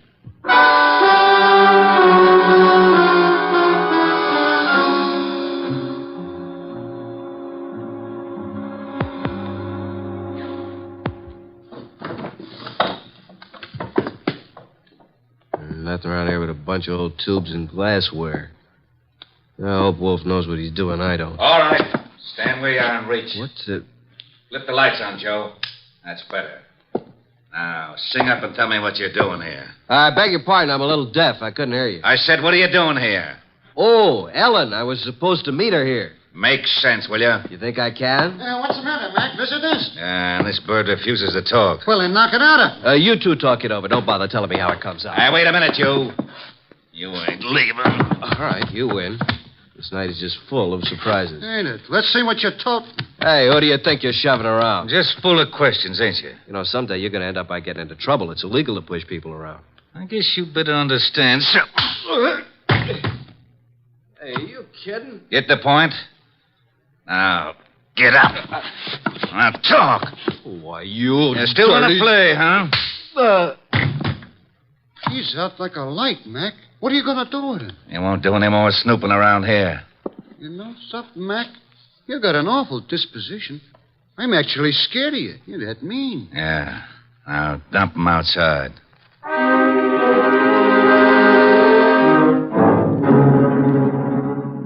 Hey, boss. It's me, Archie, remember? Archie, these interruptions are detestable. Can't you see I'm busy? Is that you, Archie? I've been busy too, boss. Look at my face. I had an accident.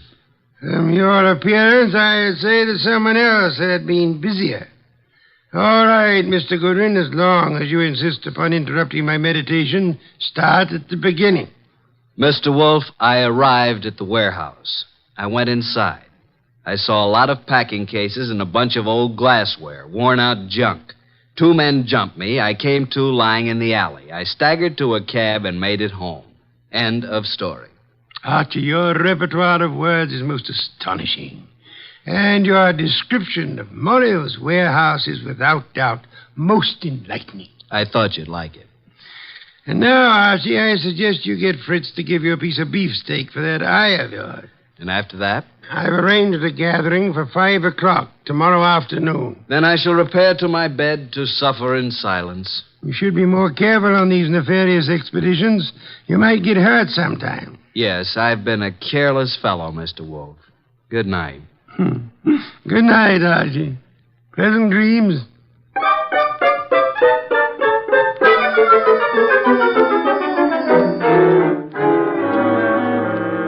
Mr. Wolfe, I'm glad you called me early. I was just about to leave town for a couple of days. What is this conference about? Not at this time, sir, if you please. I'm glad you could come along, Miss Bennett. I'll be happy to assist in any way I can, Mr. Goodwin. Archie? Right. Well, good evening, Mr. Morio. I knew we'd meet again. It's no fault of mine, Goodwin. Please come in. Come in, Mr. Morio. You don't want to keep the rest of the guests waiting. What do you want with me? What do I want? Nothing. Mr. Wolfe, this is Mr. Morio. Sit down, sir. Take the red leather chair. For special guests, Mr. Morio. Yeah? Now, gentlemen, you're probably wondering why I asked you here. Naturally, you know it has to do with the death of Helen Renee. Mr. Morio, I understand you and Miss Renee had some business transactions that involved quite a sum. That she purchased laboratory equipment. That's right. Archie told me that your warehouse contained nothing but second-hand junk. It was a shame, Mr. Morio, that this shipment was delayed by a shipping shortage. Otherwise, you might have gotten away with it. Is this why you called me over here? It is immaterial to the case at hand. Actually, I'm only interested in Helen Renee's murder. Hey, wait a minute. You don't think I did it? Didn't you? No. Mr. Wolfe, I admit everything you said about the equipment. But I've had no part in any murder. I see. Mr. Bree, you're to pilot a wallflower. If you had shot the girl and wanted it to look like suicide, in which hand would you put the gun? Why, her right hand. Indeed. Where did you first meet Miss Renee? Boarding the plane at Orly Field, Europe. Mm-hmm. Mr. Renfrew. Now, look here, Wolf. This has gone too far. I won't be put through any third degree.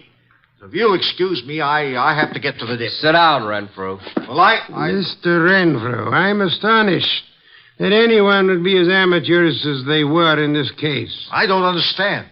Could it be that you killed Miss Renee and attempted to make it look like suicide because she was about to tell me that through forgeries, her bank account was $50,000 short? Well, what reason would I have to kill her? You told me yourself you phoned Miss Renee from your hotel the day she died. Yet there was no outgoing calls charged to your account. Oh, this is nonsense. Ridiculous. She suddenly became suspicious of you. And you are probably the only person here who knew that she was left-handed. Well, what does that have to do with it? She was shot through the right temple, Mr. Renfrew, while talking on the telephone. With a gun in her left hand, wouldn't it be awkward for her to twist her arm around her face and shoot herself? In your excitement, you forgot you had shot her in the right temple. And what else do you know, Mr. Wolfe? That you once worked in Europe where you met Miss Renee, arranged to represent her in this country. Only you would know how much she had in the account here. I've heard enough of this nonsense. Yesterday, you made a statement. Quote, I hope whoever did this dreadful thing is dealt with properly. Only the police, and Archie and I knew Miss Renee had not died naturally. How did you know that? Unless you are the murderer. Don't make a move, any of you. I was forced to eliminate her. She accidentally learned about the shortage, and she became most unreasonable about it. Phoned you about it. Oh, dear me. So utterly weary of these melodramatics. Put up that gun. I've spent 15 years sweating, trying to get enough money to live the way that I want. And now I have it, and neither you nor anybody is going to take it away from me. I'll kill anyone who tries to follow me out of this house. Oh, no, Mr. Wolfe. Stand back. Mr. Renfrew, don't, please. I will take that gun from you and... Stop it, Renfrew. What the... Well, Inspector, you certainly arrived at the proper time, even if you are late. What do you mean late? I've been standing out there listening to Renfrew for 5 minutes. Boy, that's too close. Glad he missed you, Inspector. Well, good night, Mr. Wolfe. Not so fast, Mr. Morio. I suggest you hold Mr. Morio here for swindling Miss Rennie and her government. And, Archie. Yes, sir? Do you know how to care for a person who has fainted? I certainly do. Then look behind you. Your pretty Miss Bennett has collapsed.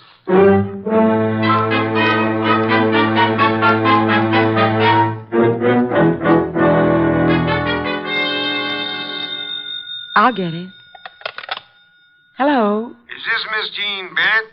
Yes. Is Archie Goodwin there? Well, yes. Just a minute. It's for you, Archie. For me? Mm-hmm. No one knows I'm here. Hello? I thought I'd find you there, Archie. How'd you know I was here? I figured that by the skill you expressed on reviving a patient from a deep faint, Archie, on the way home, I want you to stop at the delicatessen and pick up the following things. Ham, beer, cheese, olives. My boss. How do you know you were here? Pure deduction. That's why he's called the world's greatest detective. Really? Come here. Yes. Archie, you shouldn't have. Oh. Archie. Archie, you listening to me? Oh, well, guess you didn't hear a word of it. Good night, Archie.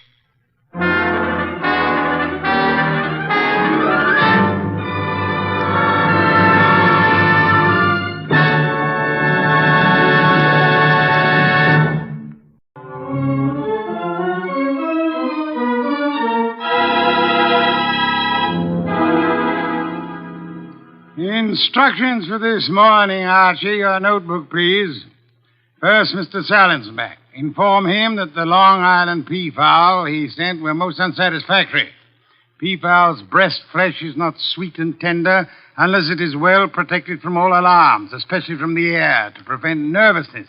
Long Island is full of airplanes. Look, Mr. Wolfe, I shall want a dozen chickens that have been raised on blueberries and a fresh-killed lamb for tomorrow. Mr. Wolfe, please listen. There's... Mr. Goodwin.